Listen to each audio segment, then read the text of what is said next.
Chapter 001. The Old Thief of the Starship. Name: Ji Xinghe. Gender: male. Age: 65. Tell me about yourself. That you've reached retirement age and have a pension. Why not enjoy life instead of resorting to thievery and to steal a single soldier starship? Do you even know how to operate one? I can drive it. The officer in charge of the interrogation paused in disbelief. Could this be a retired veteran of the Federation? If so, his line of questioning might need to halt, as military tribunals would take precedence. Only soldiers or retired personnel from the space fleet were permitted to pilot single-soldier starships.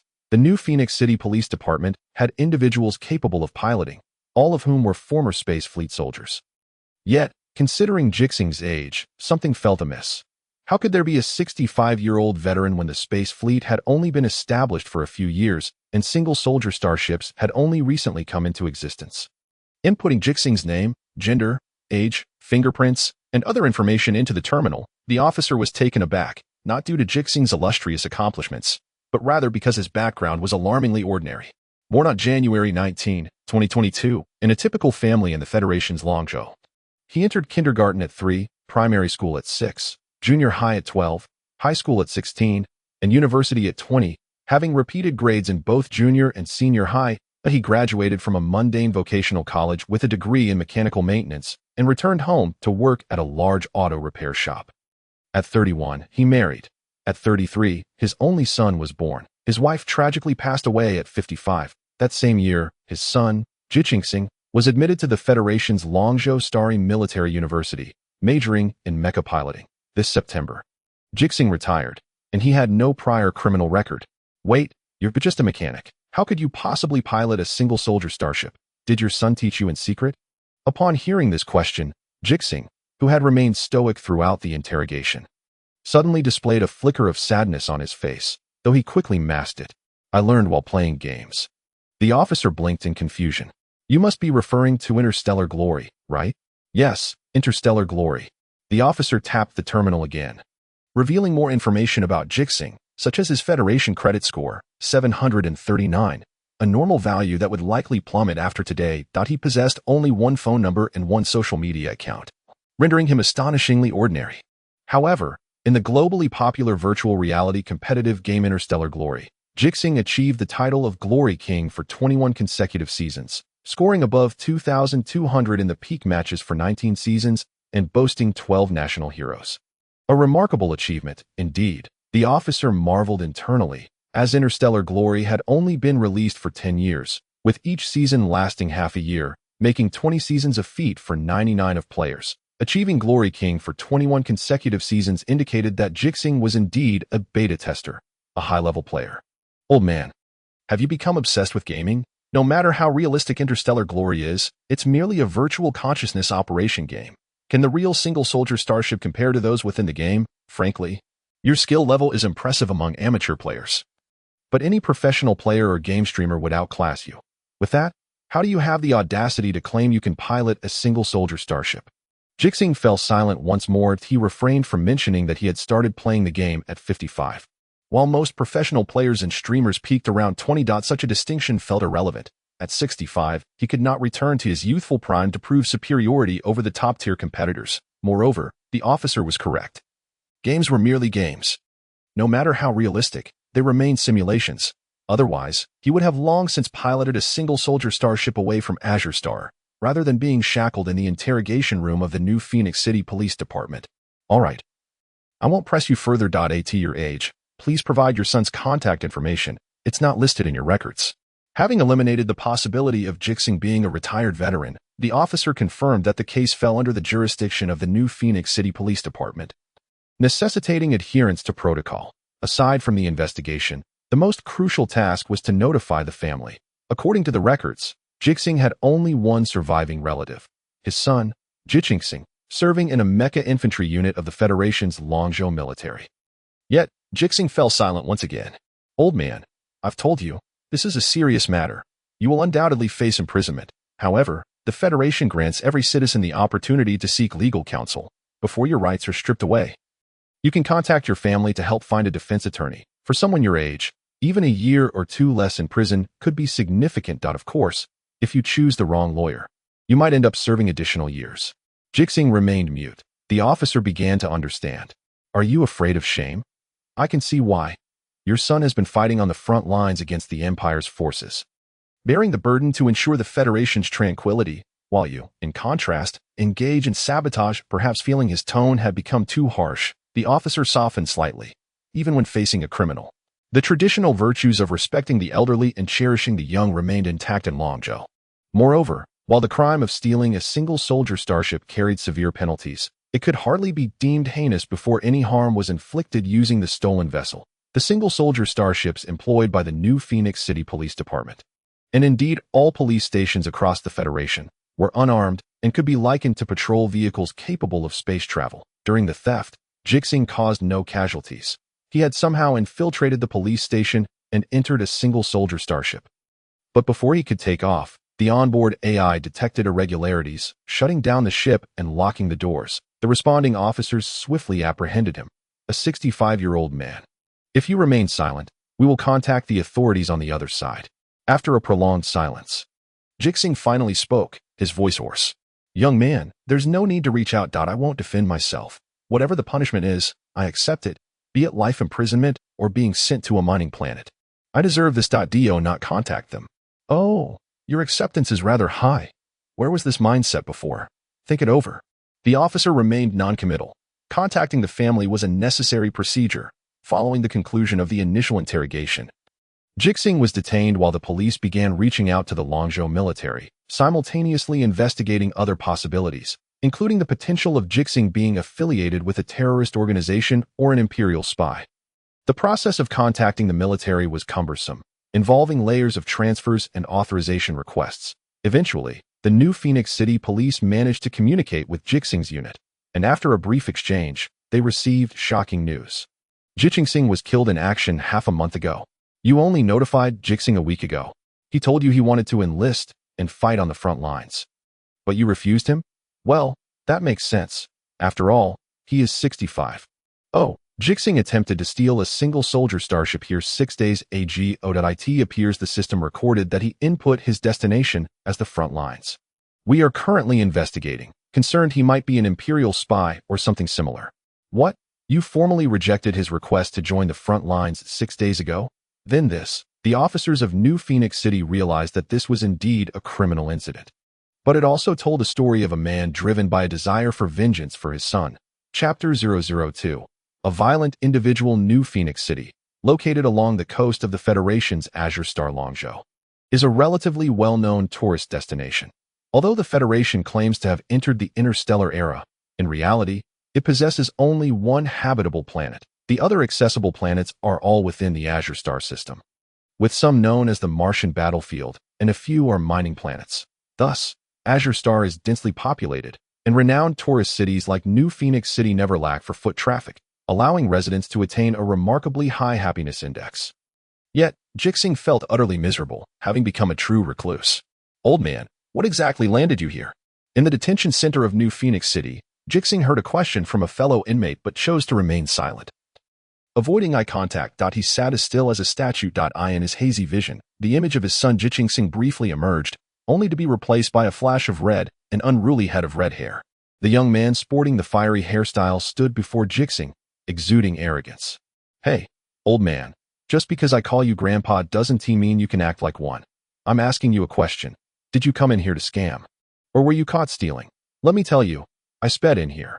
After hacking the autopilot, I completed the New Phoenix City Ring Road in just 13 minutes. In the underworld, they call me 13 Young Master. Not because I'm ranked 13th, but because it took me 13 minutes.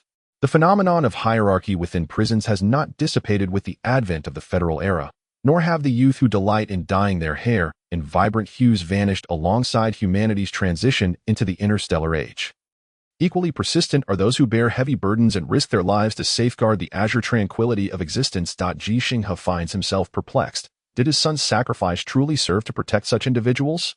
The youth, in their reckless pursuit of thrill, engage in illegal street racing and have even disabled the automatic driving systems that all modern vehicles possess, opting instead for the outdated manual driving. A choice fraught with peril. While artificial intelligence can calculate the trajectories of billions of vehicles, it fails to comprehend the complexities of the human heart. Previously, Ji Xinghe might have uttered a few words, but now he feels no inclination to speak.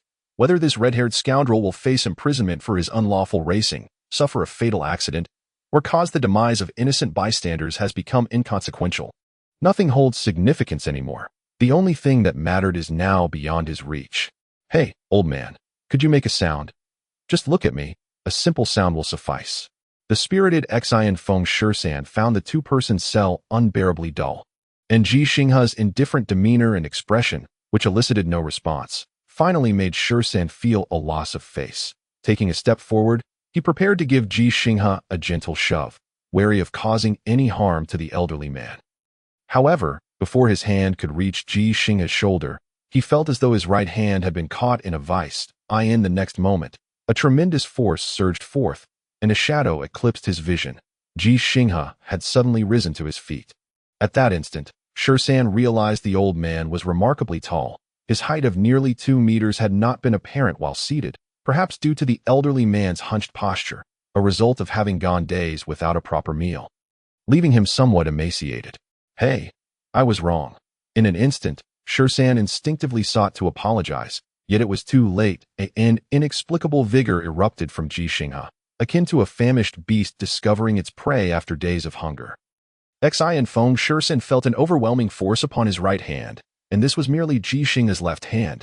His elbow obediently rested on Ji Xinghe's shoulder, but a sudden sharp pain surged through his chest as he collided with Ji Xinghe's body. Leaving his feet dangling off the ground, his vision spun, and with a dull thud, he found himself inverted against the cell wall, his head resting upon the chair that Ji Xinghe had occupied moments before. As if a painting had been hung upside down, Shisan was oblivious to whether he resembled a painting in that moment. All he knew was that an elderly man had thrown him with a shoulder throw, and he felt as though he might perish. His right arm and wrist throbbed with pain, his chest ached, his back hurt, and his head pounded against the chair. It was reminiscent of a past car accident. Was he truly on the brink of death? Help! Help! The old man is attacking me. The old man intends to kill me. As Shisan curled up from his fall and cried out, the alarm within the cell blared, and the dynamic monitoring system's cameras had detected the commotion. When the detention center personnel rushed in, they beheld the towering Ji Xinghe standing expressionless at the center of the cell, while Shisan remained huddled in the corner on the chair, spotting the approaching officers. Shisan leapt up with renewed enthusiasm, as if he had found reinforcements. He hit me. This old man assaulted me. He is a violent criminal. He should be sent to prison. This detention center is not suited for him. Shisan's frantic voice suddenly faltered, akin to a duck whose neck had been grasped. As he caught sight of Ji Xinghe's indifferent gaze, the sound of the iron door creaking open resonated, and the officers entered cautiously, keeping a wary eye on Ji Xinghe. Raise your hands. Then squat down with your hands on your head, against the wall. Ji Xinghe took a deep breath to compose himself and complied with the directive.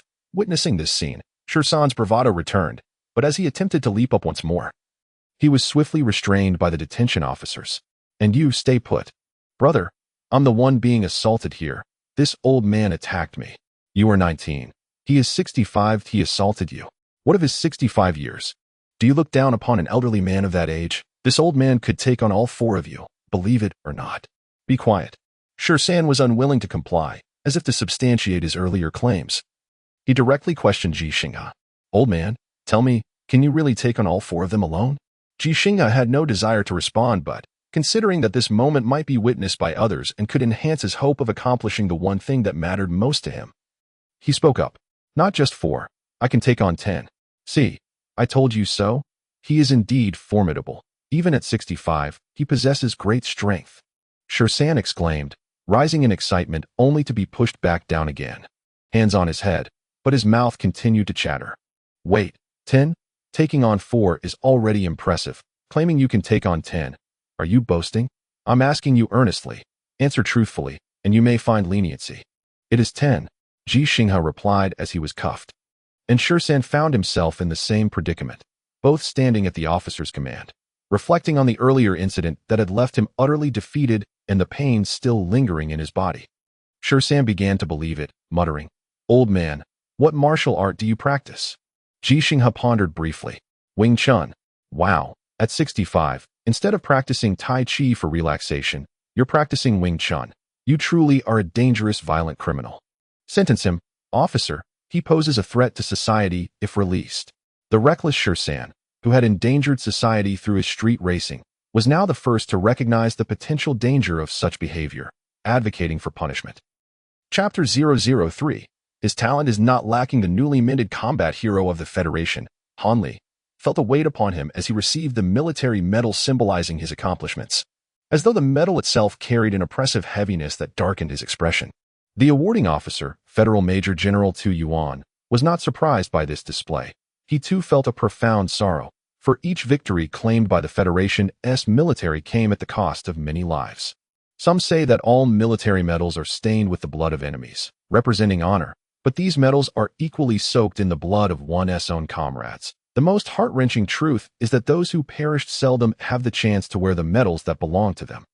For many are left with nothing but scattered remains, rendering all military honors burdensome. Casualties are inevitable. The most crucial task is to endure and fight on while bearing the will and spirit of our fallen comrades. Major General Tu Yuan gently patted Han Li on the shoulder before preparing to depart. Today, there was only one individual to award a medal to, for every soldier in Han Li's mech assault team, save for him, had met their demise, many leaving no remains. However, their sacrifices had successfully secured a vital position on the alien front, thus earning Han Li commendation for commanding the battle and personally donning the mech suit. General, Han Li suddenly spoke, and as Tu Yuan turned to him, he hesitated and said, "There is something I would like to ask for your assistance with." Tu Yuan furrowed his brow slightly. "Is it a matter of public or private concern? Is it your own affair or someone else's? Is it a lawful request or one that requires a backdoor deal?" Han Li felt a twinge of anxiety. While instances of corruption within the Federation's military could not be entirely dismissed, they were exceedingly rare, and Major General Tu Yuan was known for his stern integrity, never bending the rules even for commendable soldiers. However, Han Li was unfamiliar with the upper echelons of the military at the general level, having just been promoted to major. He had limited opportunities to engage with generals, and with time running short before he was to return to the front lines, he steeled himself. "In my mech assault team, there was a fallen lieutenant pilot named Ji Xinghe. He was a first-class mech pilot, and his mech had already been adorned with 12 gold stars at the time our entire battalion was decimated. The Federation's mech pilots are classified into 5 ranks, from lowest to highest: third class, second class, first class, special class, and ace. The gold stars on a mech can theoretically be applied without restriction. One may add as many as they wish. However, the customary rule dictates that only by destroying an Imperial mech and successfully killing its pilot can one adorn their own mech with a gold star. A first-class mech pilot with 12 gold stars, who had not retired due to injury, would only need to add 8 more stars to be considered for the special class designation, which is exceedingly rare within the Federation. Among the millions of soldiers, only 300 achieve this rank. Ace mech pilots are limited to 9 individuals. To be precise, there are only 9 living today, as though under a curse, when the 10th ace mech pilot emerges. One must fall in battle. A federal legislator proposed that the ace mech pilots temporarily withdraw from the front lines, yet all ace pilots vehemently opposed this notion. Liu Enba, renowned as the most formidable mech warrior in federal history, boasting 231 gold stars on his exclusive mech at that time, articulated his stance during a federal assembly. "We may leave the battlefield alive, but only under the condition that we achieve victory in this war. You may inquire what constitutes victory. It is when I reach the Imperial Star and tread upon the head of their emperor in the Imperial capital. The simian and monkey inhabitants of the Empire will affirm to you that is victory. Mech warriors are invaluable." And such a loss prompted Tu Yuan to sigh deeply. He had been aware of this intelligence earlier. However, the pained expression on Han Li's face made him empathize even more. "Ji Xinghe has a father named Ji Xinghe, who is now 65 years old. I visited him a few days ago and spoke with Mr. Ji Xinghe," Han Li explained, pausing momentarily before inhaling deeply and continuing. "At that time, Mr. Ji Xinghe requested that we take him to the front line. Even without a mech or a single-man starship, all he asked for was a gun, stating that he wished to avenge Ji Xinghe." "Absurd," Tu Yuan reprimanded, furrowing his brow. "A 65-year-old man, 25 years my senior. How can he go to the front lines? The strength of the Empire's simians is beyond what ordinary citizens perceive through television and news. Do you not grasp this, Han Li? Even with Mechs, we struggle against them. Without Mechs, a single simian could challenge an entire platoon. Has he lost his senses, or have you? No need to ask. I will not permit him to go to the battlefield." Han Li, Undeterred by the reprimand, merely appeared helpless, his eyes reflecting sorrow and bitterness as he replied, "General, I do not wish for you to assist in sending him to the battlefield. Rather, he attempted to steal a single-man starship from the Xinfeng City police station yesterday, an unarmed patrol model, with the destination input set to the front line. And he was subsequently apprehended." Tu Yuan was taken aback. Hanli hesitated before adding, "When the Xinfeng City police contacted our unit, they mentioned he also brought several knives as weapons." Tu Yuan, maintaining a stoic expression, inquired, "What kind of knives?" "Kitchen knives, cleavers, paring knives, the tools from his kitchen. He took them all with him." Truly absurd. How could such a person father a first-rate mech warrior like Ji Xinghe? Tu Yuan instinctively voiced. But then reconsidered the appropriateness of his words and hesitantly asked, "Is Ji Xinghe a retired veteran?" "No, he is a mechanic, a master craftsman." Ji Xinghe has often mentioned that his father's skills in automobile repair are exceptional. He can fix any vehicle, including top-tier spacefaring automobiles. Tu Yuan found this amusing. A master craftsman is still a mechanic. Does he believe he can repair single-man starships and mechs using his automotive skills? Hanli hesitated before continuing. Ji Xinghe also mentioned that his father is quite adept at gaming. He used to take Ji Xinghe along to play Honor of Kings. After Ji Xinghe enlisted, he was unable to play, yet his gaming account was still ranked as a top player each season, thanks to his father's efforts, consistently reaching over 2,000 points in peak matches. Mr. Ji Xinghe's own account also reached top ranks each season, effectively managing 2 accounts while working. Ji Xinghe mentioned that his father excels at playing mech warriors and repair-related heroes. Gaming. Yes, gaming starry glory. Tu Yuan was aware of this game. Reputed for its realistic simulation. However, it was merely a rebranded version of the virtual reality training system long abandoned by the federal military, ultimately outdated and failing to produce true talent. Gaming. What good is being skilled at a game when, in reality, he is merely a mechanic? On the battlefield, he would only be capable of repairing vehicles. A T-65. How effective could he possibly be? While Tu Yuan's words were stern, he inwardly sighed, understanding Ji Xinghe's sentiments. If Ji Xinghe were 40 years younger, no, even just 20 years younger, he would consider enlisting him, although Starry Glory currently struggles to identify genuine talent. It had indeed produced many elite individuals in the past, not through the gamified version, but via the military's previous generation of virtual reality training systems. Yet, at 65, he was already past retirement age, and piloting single-man starships and mechs demands exceptional physical fitness. The Federation has always lagged behind the Empire in this regard, as the Empire's pilots are overwhelmingly robust simians. The term simians is not merely a derogatory reference by the Federation, it reflects a harsh reality. The Empire is populated not by humans, but by intelligent simians and monkeys, whose cognitive abilities rival those of humans. This revelation was one of the most shocking discoveries for the Federation in the 21st century, nearly leading to its annihilation and ushering it into a new era. Hanli hesitated. Tu Yuan frowned. "Speak." Ji Xinghe also claimed that his father is quite formidable, remarkably so. During his time at the military academy, he secured second place in the school's combat competition, and upon returning home, he could not best his father. The first place at that time was me. How old was Ji Xinghe then?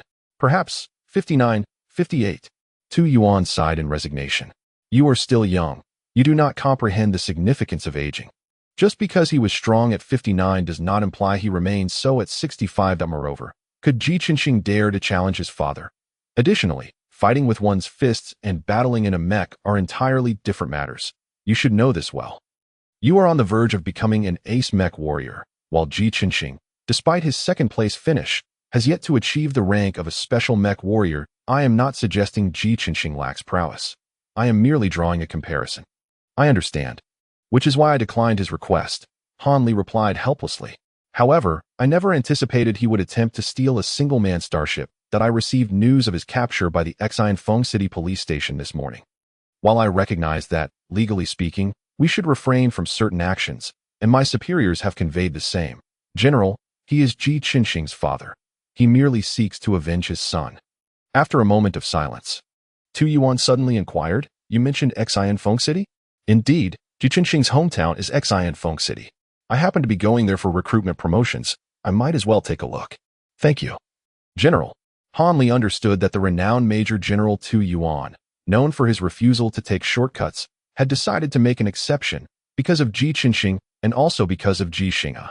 Chapter 004. Simply older in age, Tu Yuan stared expressionless at the holographic projection screen before him, where the footage replayed Ji Xinghe executing a shoulder throw with apparent ease. The entire sequence was clean and crisp, and despite having encountered numerous martial arts experts, he could not help but internally marvel. This old man possesses considerable skill. After all, he is a 65-year-old man. Yet Tu Yuan maintained his impassive demeanor. After watching it several times, he shifted his gaze to another holographic projection screen, which clearly displayed all of Ji Xinghe's information. The critical point that left him expressionless was the absence of any indication that Ji Xinghe possessed martial arts skills. Thus, he posed the question directly. Why? The individuals at the detention center, as well as those from the Xianfeng City Police Department, were somewhat perplexed, unsure of what the renowned federal Major General was inquiring about. Major General Tu Yuan was quite famous, having become the youngest Major General in the Federation's history at merely 37 years old 3 years prior. Those unfamiliar with Tu Yuan might not grasp the essence of his question, but his aides quickly caught on, speculating, is it possible that his proficiency in Wing Chun is indeed genuine, and throughout his learning and practice? He was never captured by surveillance. Surveillance is ubiquitous, yet it cannot encompass every location that if something was not recorded by surveillance, it would not be logged in the big data system, without related records of learning or practice. Even the Federation's artificial intelligence programs would be unable to detect Ji Xinghe's martial arts skills. Tu Yuan furrowed his brow slightly. You possess martial arts skills and are quite adept, yet from childhood until you turned 65. You have never engaged in any conflict. Why do you think that is? His aide responded uncertainly. Perhaps he has a good temperament and sees no need for disputes. A good temperament. Tu Yuan's frown deepened as he pointed to the footage of Ji Xinghe executing the shoulder throw. Is this a good temperament? A good temperament allows him to steal a single-man starship. A good temperament leads him to carry kitchen knives to the front lines to confront the Empire's simian Mechs. The aide's tone suddenly shifted to one of certainty. Yes, he has a good temperament, but he lost his only family, his son Ji Xinghe, and thus his temperament has soured. Ji Xinghe had originally held the rank of second lieutenant, but following his sacrifice, he was posthumously promoted to lieutenant. This was not mere titular recognition, but represented tangible benefits. Ji Xinghe, in addition to his retirement pension, would also receive a higher standard of federal compensation for his son's sacrifice. A yearly provision. You are mistaken. Tu Yuan refuted directly, though the point of his denial was peculiar. He does not have white hair. The screen depicted that Ji Xinghe indeed did not possess any gray hair, a fact corroborated by both the detainees and the officers handling the case. One of the aides, perplexed, remarked, at 65, having no gray hair suggests he has maintained himself remarkably well. Furthermore, he possesses martial skills. So this should not pose a concern, right? Tu Yuan pondered for a moment. Then why, despite his evident sorrow and impulsiveness, unable to control his temper, does he still lack gray hair? An overnight whitening of hair. Those present comprehended Tu Yuan's implication, yet found it somewhat bewildering, as such occurrences were exceedingly rare and seemingly irrelevant to the matter at hand. Nevertheless, no one dared to voice their doubts, for they were in the presence of the youngest Major General in the Federation. The title of Major General combined with youth implied a promising future. Provide me with the information on Ji Xinghe, Tu Yuan commanded. 3 seconds after he spoke, he received a tablet from his aide, equipped with holographic projection capabilities, yet it remained inactive, for the intelligence on Ji Xinghe was not meant for the eyes of others present. As he perused the documents, Tu Yuan suddenly paused, suspected. Indeed, suspected. The aide, who had reviewed all information on Ji Xinghe, replied, "We cannot ascertain this yet, but we have dispatched personnel to confirm, which is expected to take 3 days." Suspected of what? Curiosity enveloped those around, pondering whether Ji Xinghe had not perished. However, such a notion seemed implausible, as the Federation's military was notoriously meticulous. Missing in action was missing in action, and casualties were casualties. That Tu Yuan nodded, handing the tablet back to his aide, and gazed earnestly at the police and detention center staff from Xianfeng City. "May I meet him?" "Certainly, that can be arranged." "No problem, we will organize it immediately." Having eliminated the possibility of Ji Xinghe being an imperial spy or a terrorist, the officers involved in the case felt a shared sense of regret. They were, in fact, prepared to withdraw the charges. However, their withdrawal alone was insufficient. The prosecution must also retract the charges, for only then would the court refrain from judgment. The police, prosecution, and judiciary formed crucial components of the Federation's legal system. Ji Xinghe was brought forth from his solitary confinement, and the well-informed staff of the detention center kindly warned, "The one arriving is Major General Tu Yuan. You should be cautious and refrain from speaking out of turn. If you cooperate, you should be able to return home." "Thank you," Ji Xinghe replied, falling silent. Yet his stride was more resolute than before, though it bore no relation to his potential return. Upon entering the interrogation room of the detention center, Ji Xinghe beheld Tu Yuan. Previously, he had recognized the man, but now he felt Tu Yuan should also recognize him. No need for that. Tu Yuan gestured, halting the procedure of cuffing Ji Xinghe, then indicated for him to take a seat. Even seated, the towering figure of Ji Xinghe, at nearly 2 meters, imparted a sense of grandeur to Tu Yuan. His somewhat wrinkled face glowed with vitality, and his sharp gaze suggested a readiness to unleash violence. This demeanor contradicted the state of a gray-haired man sending a young man off, as well as that of a criminal confronting a general. "Stop pretending. I won't let you enlist." Tu Yuan bluntly exposed Ji Xinghe's faade and directly inquired, "What is the nature of your martial skills?" In the span of 2 sentences, Ji Xinghe's posture slumped, his impressive height seemingly collapsing, and his vigor abruptly dissipated, his voice growing hoarse. "Does it matter? Does it not matter? If you do not allow me to go to the front lines, then nothing else matters. But you must understand, your deployment to the front lines holds no significance. The Federation's Mechs are invaluable, and your physical condition cannot fully utilize their capabilities. You would merely squander the Federation's resources. I can fire artillery. If it were that easy to hit Imperial Mechs and positions, why would we even manufacture them? This is an alien world, not Blue Star, and the methods of warfare are entirely different. I can pilot a single-person starship. I understand that certain missions require sacrifices. I fear not death. Give me a single-person starship, and I shall crash it wherever you direct me. As long as there are Imperial guerrillas." Tu Yuan remained silent for a moment. "It is futile. For you would still be incapable of harnessing the starship's capabilities. You would be intercepted and shot down en route. Could I have a gun? I have money. I will purchase one from you.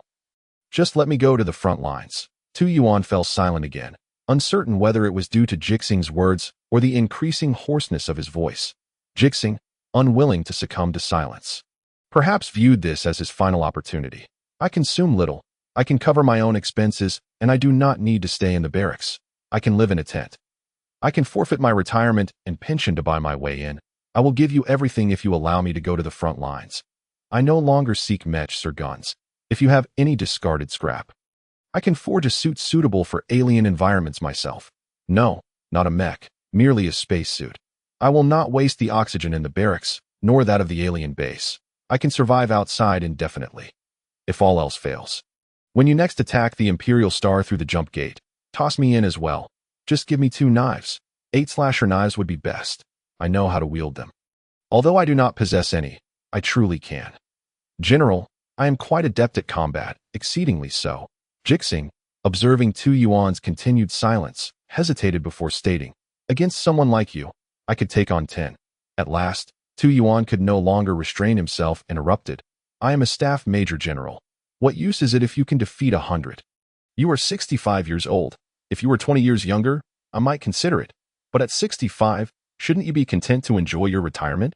Ji Xinghe fell silent and, after a considerable pause, spoke again. "I cannot. For my son is dead." Chapter 005. A recruitment assessment. This matter transcends age and the conflict between the Federation and the Empire. After a lifetime of honesty and ordinariness, Ji Xinghe now seeks vengeance. Yet, he cannot embark on his own to the alien front lines, as such environments are inhospitable to human life. The atmosphere is exceedingly thin, and without a breathing apparatus, one would perish. The drastic temperature fluctuations necessitate the protection of a spacesuit, while chaotic magnetic fields and unpredictable storms render much technology ineffective. Beyond military camps and bases, there exists no viable habitat for humans on the alien front lines.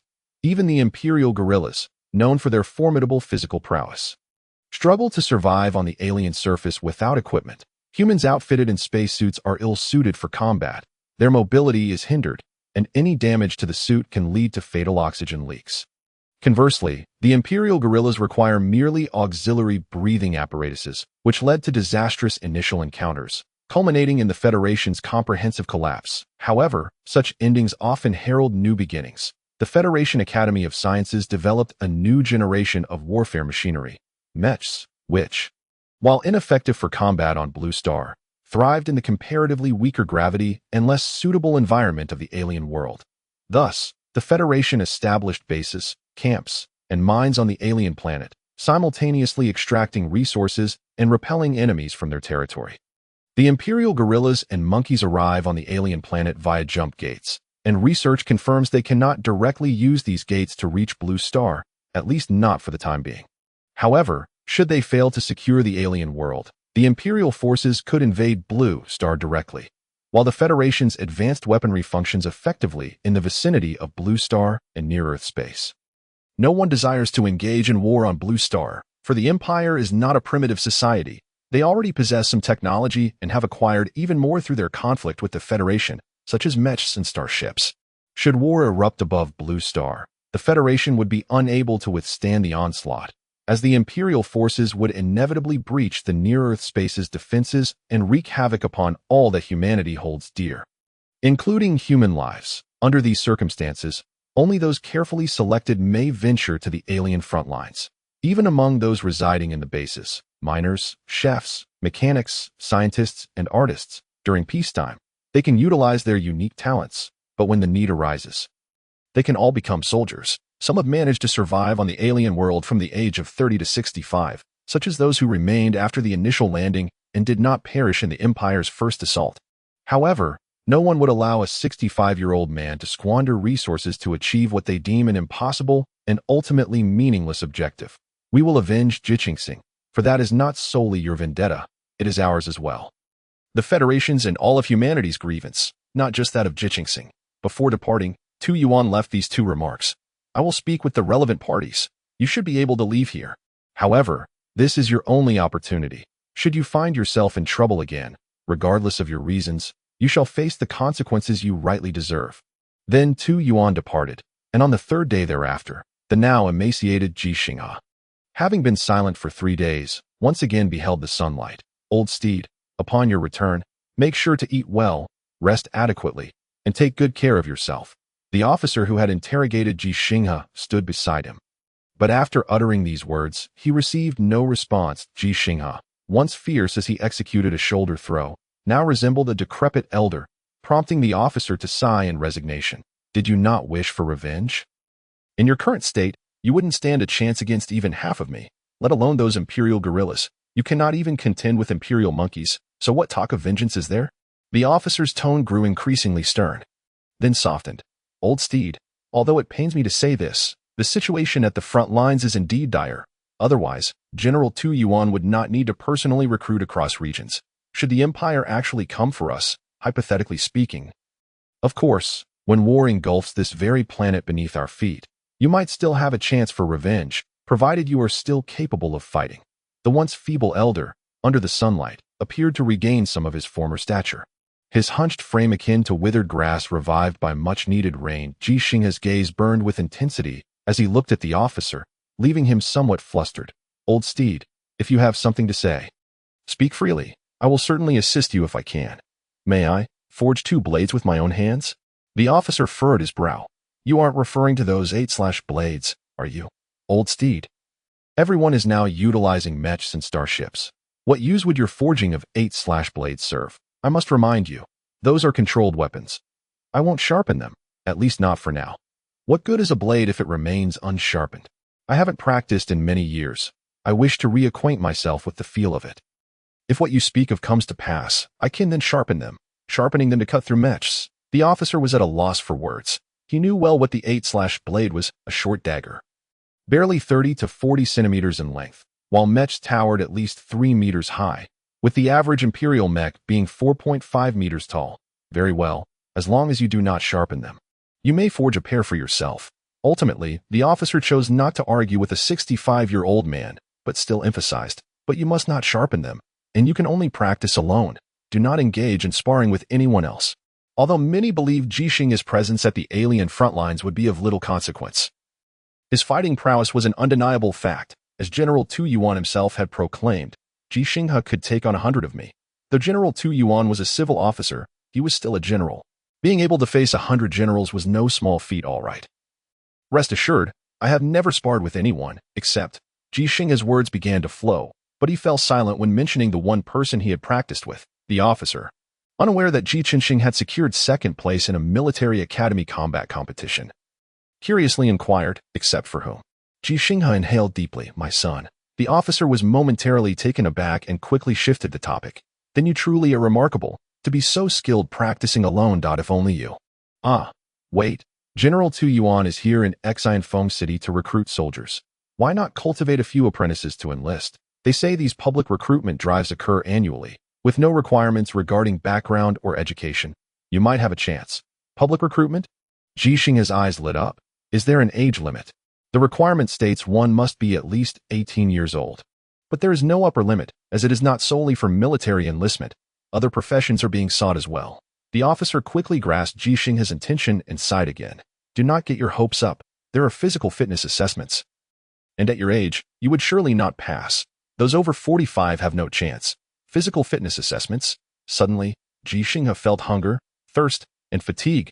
He needed to eat well, drink well, and get a good night's sleep. He must prepare for the assessment commencing in 7 days. Chapter 006. He said he does not believe in limits. Old Steed has returned. Where have you been loitering these past few days? Seeking out some old lady? Nonsense. Old Steed never pays those old ladies any mind. Do you think he is like you? An old rogue, dancing in the square every day? Old Steed, care for a game of chess? It has been ages since we last played. I'll let you have a piece. Pa, you let Old Steed a piece? It's always been Old Steed who has let you the cavalry and artillery. In a green space within the community, a group of elderly men and women basking in the sun greeted the recently reappeared Ji Xinghe, indicating his good rapport with them. This goodwill stemmed from Ji Xinghe's helpful nature and the commendable lifestyle he maintained both before and after his wife's passing. Along with his retirement pension and social security benefits. No, I have things to attend to. You all carry on. Ji Xinghe replied hastily, making his way home. He had no desire to recount his recent experiences to anyone, as doing so would mean uttering that phrase once more. He had not easily confided in General Tu Yuan, nor did he seek sympathy. He sought only revenge. The elderly folks found his behavior somewhat peculiar. What business does Old Steed have now that he has retired? Exactly. What could we possibly be busy with? We're all past that stage. How about we go collect some eggs? It's just a 19-stop bus ride after 3 transfers. Do you really need those few eggs? I don't. But isn't it a way to pass the time? That's true. Let us go before we get caught in rush hour and end up without a seat on the bus. What is there to fear? Someone will surely offer us their seat. That's also true. The home felt eerily quiet, having gone 10 days without cleaning, yet only a thin layer of dust settled. All the furniture and appliances in the living room were meticulously arranged, devoid of clutter, appearing somewhat monotonous.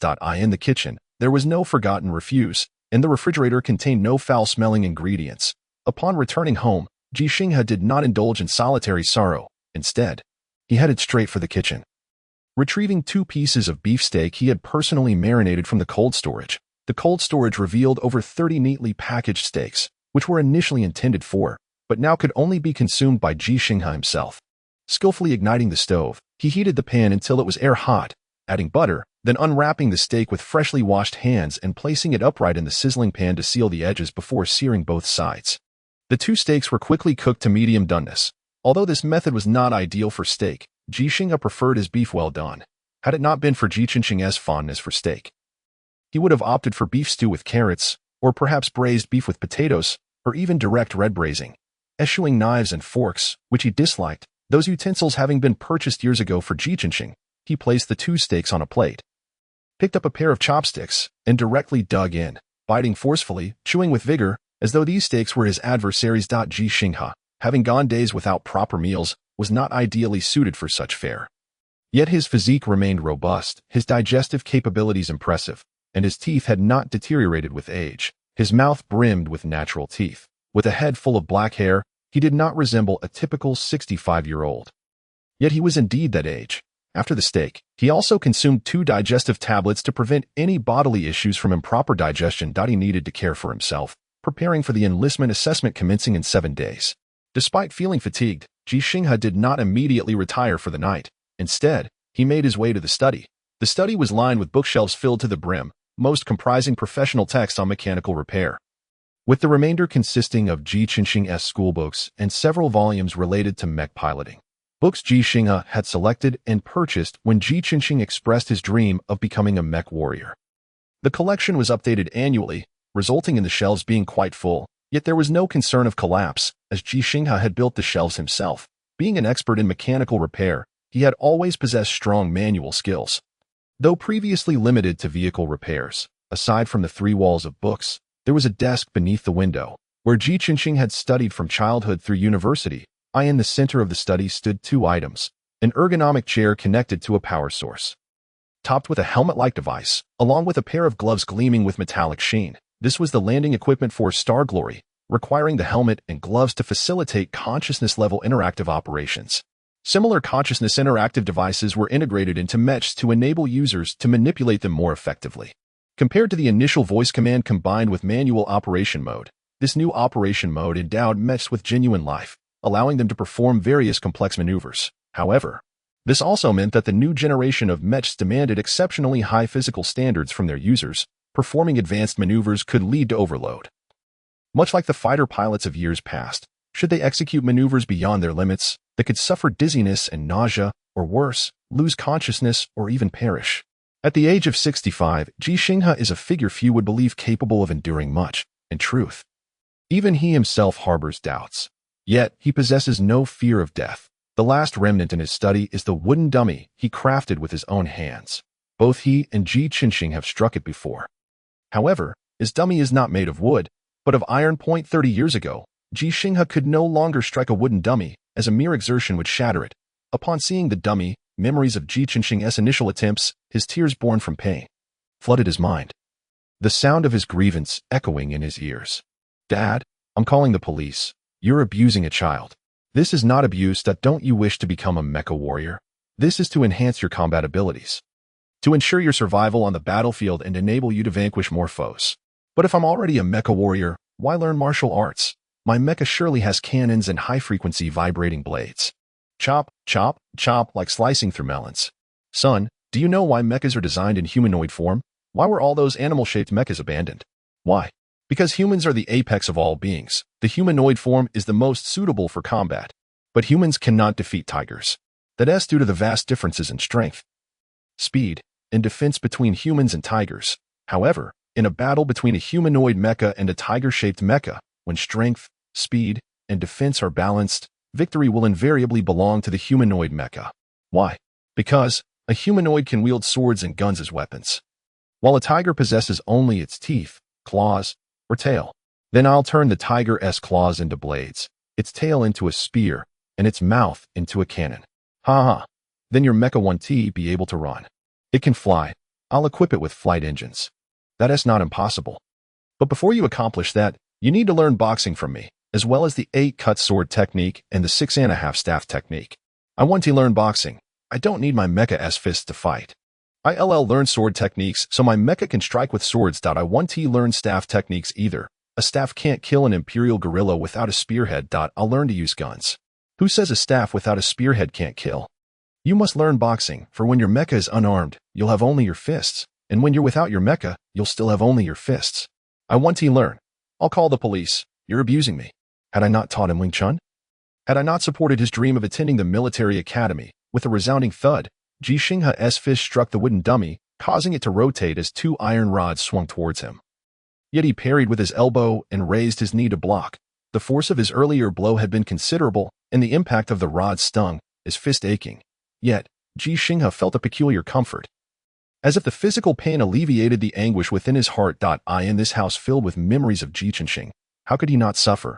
After a hearty meal, he practiced boxing to digest his 65-year-old body, unleashing unprecedented strength. He applied ointment for his iron-inflicted injuries and consumed medicinal wine to invigorate his blood and energy, numbing himself to avoid dreams, to awaken without finding his pillow soaked in tears. On the 7th day, the iron wooden dummy suddenly shattered, as if it could no longer bear the weight after 30 years, or perhaps Ji Xinghe's martial skills had finally advanced. The former was likely the truth. Yet he hoped for the latter. The words he once told Ji Xinghe echoed in his mind. Son, do not believe in limits, for if you do not believe, they do not exist. Chapter 007. He can also resort to any means, darling. You read 29 and still haven't found a partner. Are you planning to grow old alone? Mom, what do you mean 29? I'm only 18 years and 132 months. Nonsense. Listen, if you don't bring a boyfriend home this new year, I'll arrange a blind date for you. Fine, arrange it. Just find me an old man with a house, savings, and a pension. All right, so that's it. I see now why you're not dating. You've set your sights on an old geezer. Come on, confess. Have you made a lifelong commitment with him? This old man, in his 60s or 70s, dares to pursue my daughter. I'll go find him right now. The daughter, exasperated, replied, Go ahead, but let me tell you.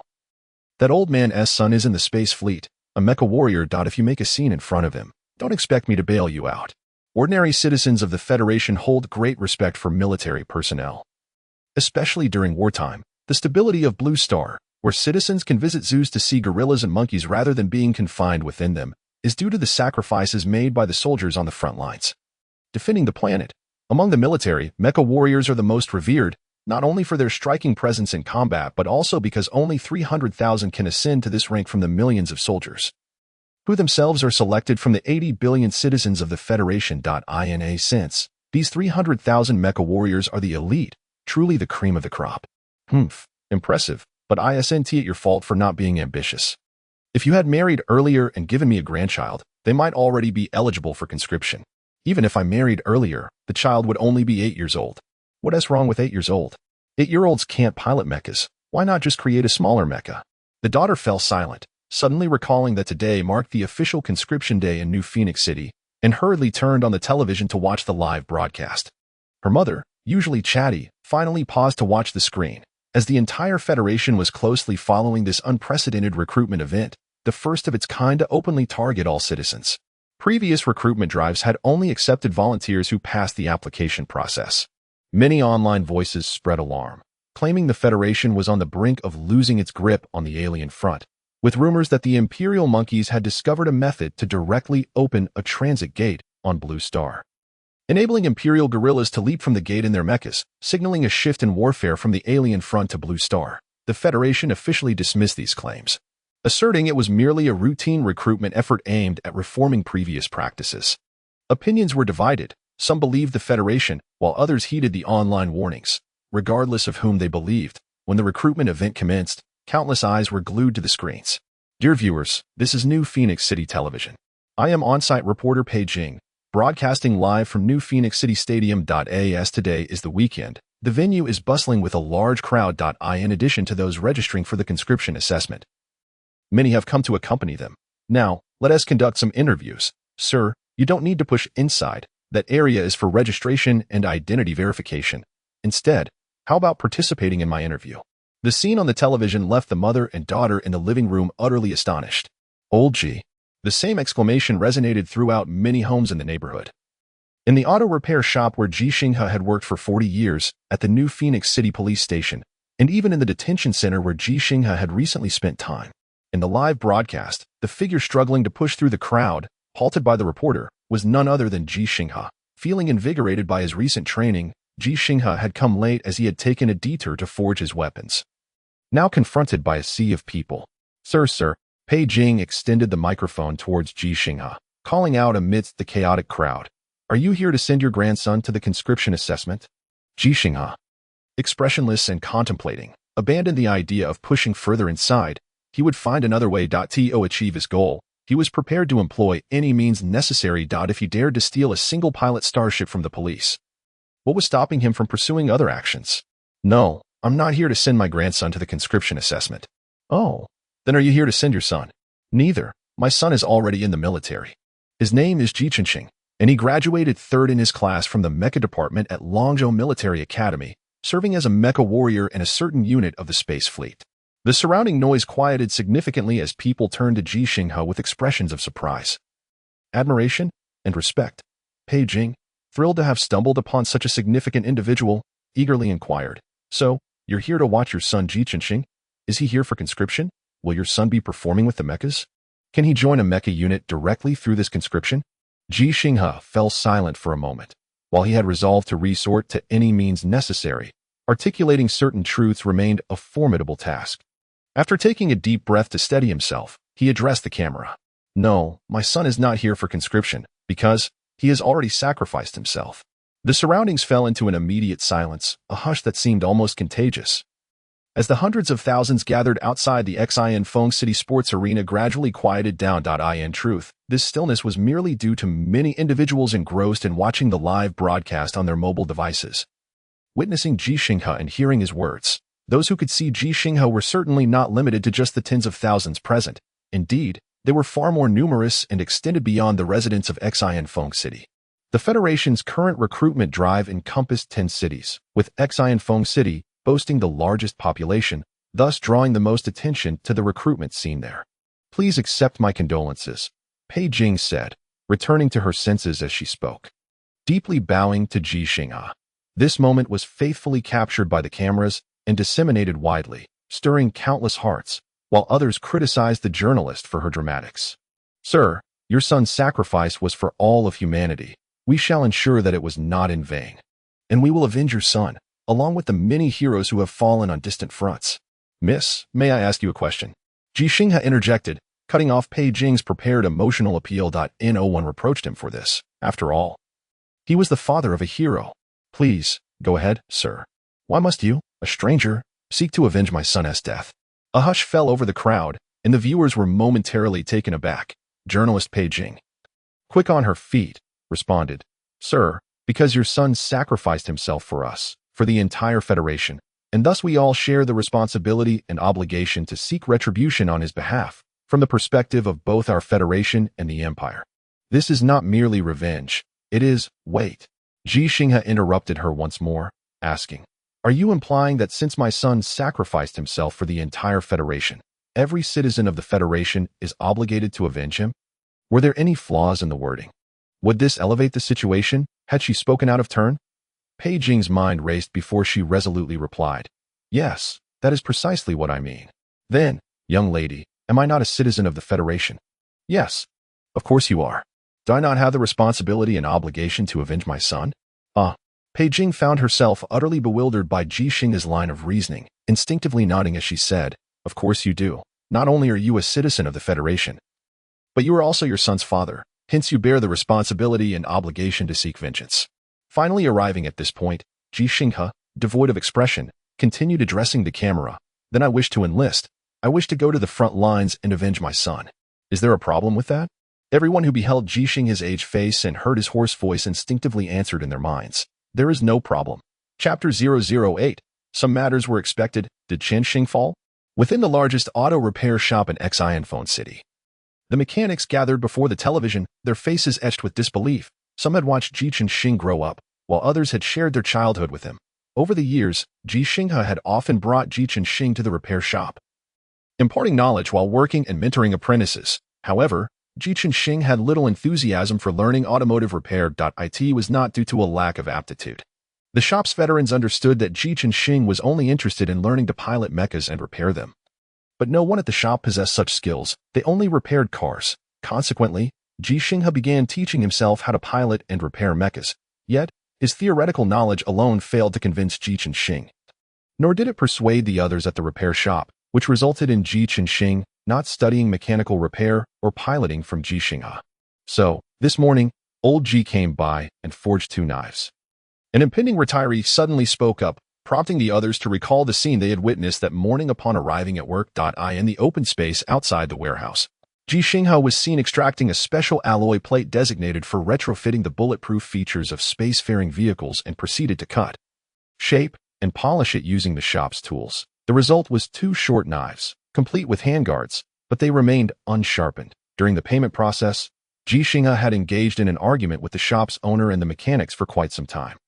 But he had never disclosed why he was crafting the 2 knives. The shop workers had planned to visit Ji Xinghe's home after work that day, for although he was typically composed and honest, it was often such individuals who ended up causing significant events. Having forged knives was certainly cause for concern. However, before they could visit him after work, they had already learned the reason. The repair shop fell silent as they heard Ji Xinghe pose that question on television. Instinctively, they wanted to respond with no problem, but reason told them otherwise. Old Ji, you are far too old for this. Others sharing this sentiment included those who knew him from his neighborhood, members of the Xianfeng City Police Department, individuals from the detention center, and countless viewers. They all believed that Ji Xinghe's desire to avenge his son, who had fallen on the battlefield, posed no issue. Yet they also felt that there was a significant problem. Outside the Xianfeng City Sports Arena, Pei Jing, who was interviewing Ji Xinghe, could not bring herself to utter the words, "no problem," despite those very words surfacing in her mind moments ago. After failing to speak them in time, she found herself unable to do so again. "Sir, you..." Pei Jing struggled to find the right words, ultimately resignedly saying, "You are far too old for this. I believe you're nearly 60, aren't you?" Ji Xinghe, who was 65, appeared to be close to 60, but regardless, whether he was nearing 60 or already 65, he was undeniably an elderly man. "I am 65, Ji Xinghe stated, gazing into the camera as he addressed Pei Jing. This was not a display of arrogance, but rather a calculated effort to exploit public sentiment. "But at 65, am I then barred from avenging my son? At 65, am I precluded from enlisting to serve the Federation? At 65, am I merely a burden, wasting resources, incapable of contributing anything to our society?" Is this still the honest and composed Ji Xinghe we know? Those who were familiar with him sensed a change, while those unfamiliar perceived him as leveraging his age to gain favor, escalating the situation, and casting aspersions. Pei Jing now felt cornered. Individuals aged 65 and older constituted 17.2% of the Federation's total population, a significantly high ratio that highlighted the serious issue of aging within the Federation. If she were to respond poorly, it would equate to offending this 17.2% of the elderly population, and losing her job would be the least of her concerns. "Ynt," the director's voice echoed through her earpiece. Yet, were they still broadcasting her interview live at this point? Was there an intention to create a stir? The director of the Xianfeng City television station was equally innocent at that moment. Cutting the live feed would likely jeopardize his job as well. The soaring ratings indicated that numerous viewers were watching, many eager to see, and more would catch it later. If he prevented them from viewing, he would surely offend them. This Pei Jing, why was she choosing to interview him out of so many others? Was she trying to stir up trouble? "That is not my intention, sir." Pei Jing cast a pleading glance at Ji Xinghe, who was a striking beauty, and her usual charm often worked wonders. However, today she faced Ji Xinghe, a man who had spent his life working with metal, now 65 years old, and being scrutinized by the young General Tu Yuan, who had said that a man's age was just a number. "Then what do you mean?" Ji Xinghe replied, his expression impassive and voice cold. "And what do you mean by saying that anyone over 18 can enlist? Why, when I come forward, am I barred from enlisting?" Pei Jing finally identified the blind spot. "Sir, no one is preventing you from enlisting. Rather, there are physical and professional skill tests after registration, and at your age, you may not meet the requirements." Ji Xinghe continued to gaze into the camera. "What if I were to pass those tests?" Pei Jing hesitated to answer, yet those around her remained silent, and with a microphone in hand, she felt compelled to respond before the broadcast was interrupted. "Then, of course, you would be eligible to enlist. I believe it should be as such." Ji Xinghe's gaze finally shifted from the camera to the crowd as he raised his voice, asking, "What about you? Do you agree?" Some voiced their support, while others offered gentle advice, and some raised their phones to capture the moment, the atmosphere around them growing noisy once more, prompting Pei Jing to breathe a sigh of relief. Though it was short-lived. "Young lady," Ji Xinghe turned to Pei Jing, "you are a journalist. If you wish to interview, are you not interested in broadcasting my process of participating in the assessments?" Pei Jing was eager to decline, but the voice in her earpiece compelled her to acquiesce. "Certainly, sir, as long as the Federation's military does not object, we can broadcast it." Whether or not the Federation's military would obstruct, Ji Xinghe remained uncertain. He stepped forward toward the identity verification area for registration. And this time, the throng parted automatically, with Pei Jing and the cameraman closely following behind. "Hello, I wish to enlist. Here is my identification. You need to pre-register online. We only verify identities here." The staff at the registration desk struggled to articulate these two sentences. For behind Ji Xinghe stood hundreds of spectators, their gazes fixed upon him, while many more, unable to meet his eyes directly, observed him through various means, all the while also watching the silhouette of Ji Xinghe. Moreover, this recruitment drive indeed stipulated only a lower age limit, a decision that was not an oversight, for physical assessments were to be conducted. The elderly, adept at bustling about for public transportation or engaging in lively square dancing, would not deign to subject themselves to the humiliation of failing such evaluations. No one could have anticipated that a 65-year-old man would come forth to enlist, and his rationale was one that was difficult to dismiss outright. He sought vengeance for his son, who had perished on the front lines in service to the Federation. Very well. The staff commenced the process of registering Ji Xinghe's identity and arranging for his physical assessment.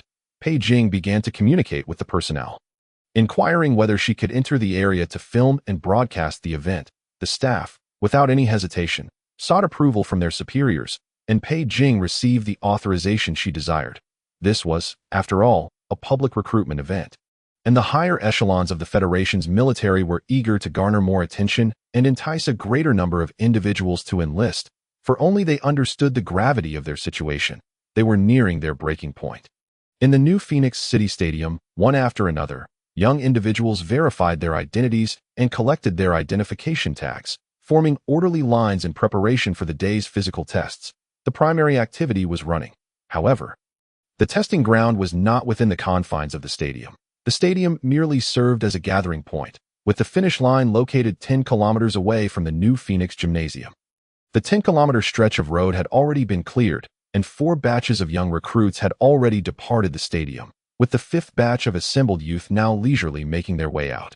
No one would sprint furiously from the outset of a 10-kilometer run, as such a strategy would only lead to disqualification.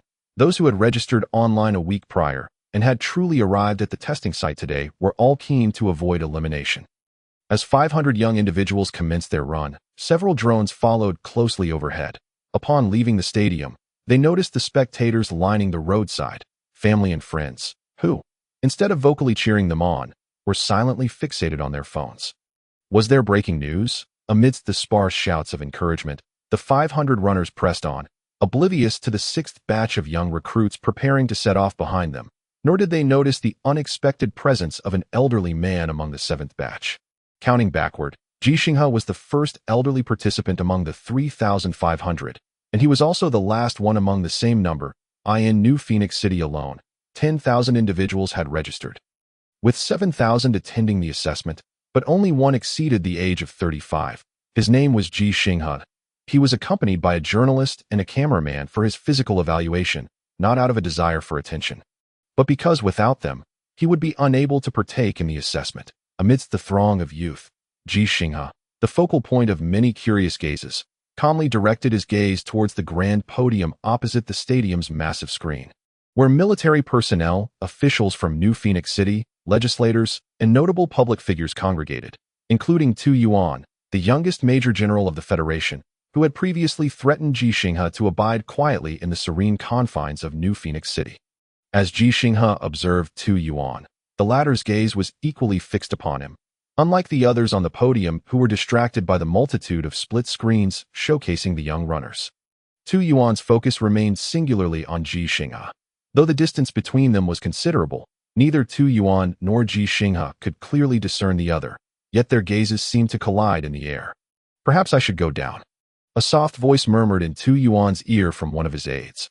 Understanding the implication, he shook his head. It's fine. He won't complete the 10 kilometers within 35 minutes. He simply cannot. His aide was taken aback. Not because he believed Ji Xinghe could indeed finish the 10 kilometers in 35 minutes, a feat unattainable by most young participants, and very close to the Federation's Level 2 athlete standards, 34 minutes for men and 42 for women, but because Tu Yuan was speaking more than usual. Typically, the general would only utter 2 words, no need. Did he truly believe Ji Xinghe had the potential to meet such a standard? Sir, you must complete the 10 kilometers within 35 minutes to pass this physical assessment. Are you certain you wish to proceed? A staff member kindly reminded. Indeed. The staff hesitated before asking, would you like to change your attire? Ji Xinghe shook his head, removing his outer jacket, revealing a tank top that showcased his physique. Lean and toned. That was the immediate impression of all who beheld him. There was no trace of flabbiness. He bore none of the characteristics common to many elderly individuals, such as sagging skin. Instead, his body displayed clear muscle definition. Ji Xinghe continued to undress, this time discarding his trousers. Old man, please, not on live broadcast. Oh, never mind. Continue, sir. Pei Jing quickly interjected, her words trailing off, for Ji Xinghe had already removed half of his trousers, revealing the appropriate shorts beneath. His loose-fitting outer pants effortlessly slipped off his athletic shoes. In that moment, the audience finally comprehended that Ji Xinghe was not jesting, nor was he attempting to make a statement through his participation. He genuinely sought to undertake this physical examination and enlist in the military to fight on alien frontiers. He was thoroughly prepared, at least in terms of his clothing and footwear. "Miss, please keep an eye on my bag for me. Thank you," Ji Xinghe said, as he began to stretch his body. The bag he referred to was one he had entrusted to Pei Jing upon entry, containing 2 knives he had personally crafted. It was precisely because he had entrusted her with the bag that it could be brought inside. Unaware of its contents, Pei Jing nodded, her expression laced with concern as she watched Ji Xinghe. However, with the current batch poised to depart, she took her position on the borrowed balance bike. The cameraman could not follow on foot while carrying the camera, but the television station had urgently dispatched a drone to accompany Pei Jing. As the starting signal rang out, everyone prepared themselves. Pei Jing positioned herself alongside the track, ready to follow the runners. As the drone hovered above Ji Xinghe, its lens pointed downward, the starting gun fired once more. "Ready!" Bang! With the sound of the starting gun, Ji Xinghe surged forward alongside 499 other young men and women, all aiming for the finish line 10 kilometers away. From that moment, he had a mere 34 minutes and 59 seconds left, yet he had taken a step closer to his goal, even if it was just the first step he had taken. As this batch of participants exited the stadium, the spectators, previously engrossed in their phones, finally shifted their attention, for the individual they had come to see was right before their eyes. 500 was a considerable number. But Ji Xinghe stood out distinctly, having fallen behind all the others from the moment they left the track. Some sighed audibly, others maintained a calm demeanor, some seemed prepared to witness a spectacle, while a few began to cheer loudly. "Go for it! Come on!" Along the 10-kilometer road, throngs of onlookers gathered, with some making their way toward the finish line, while many others positioned themselves roughly 3 kilometers from the stadium.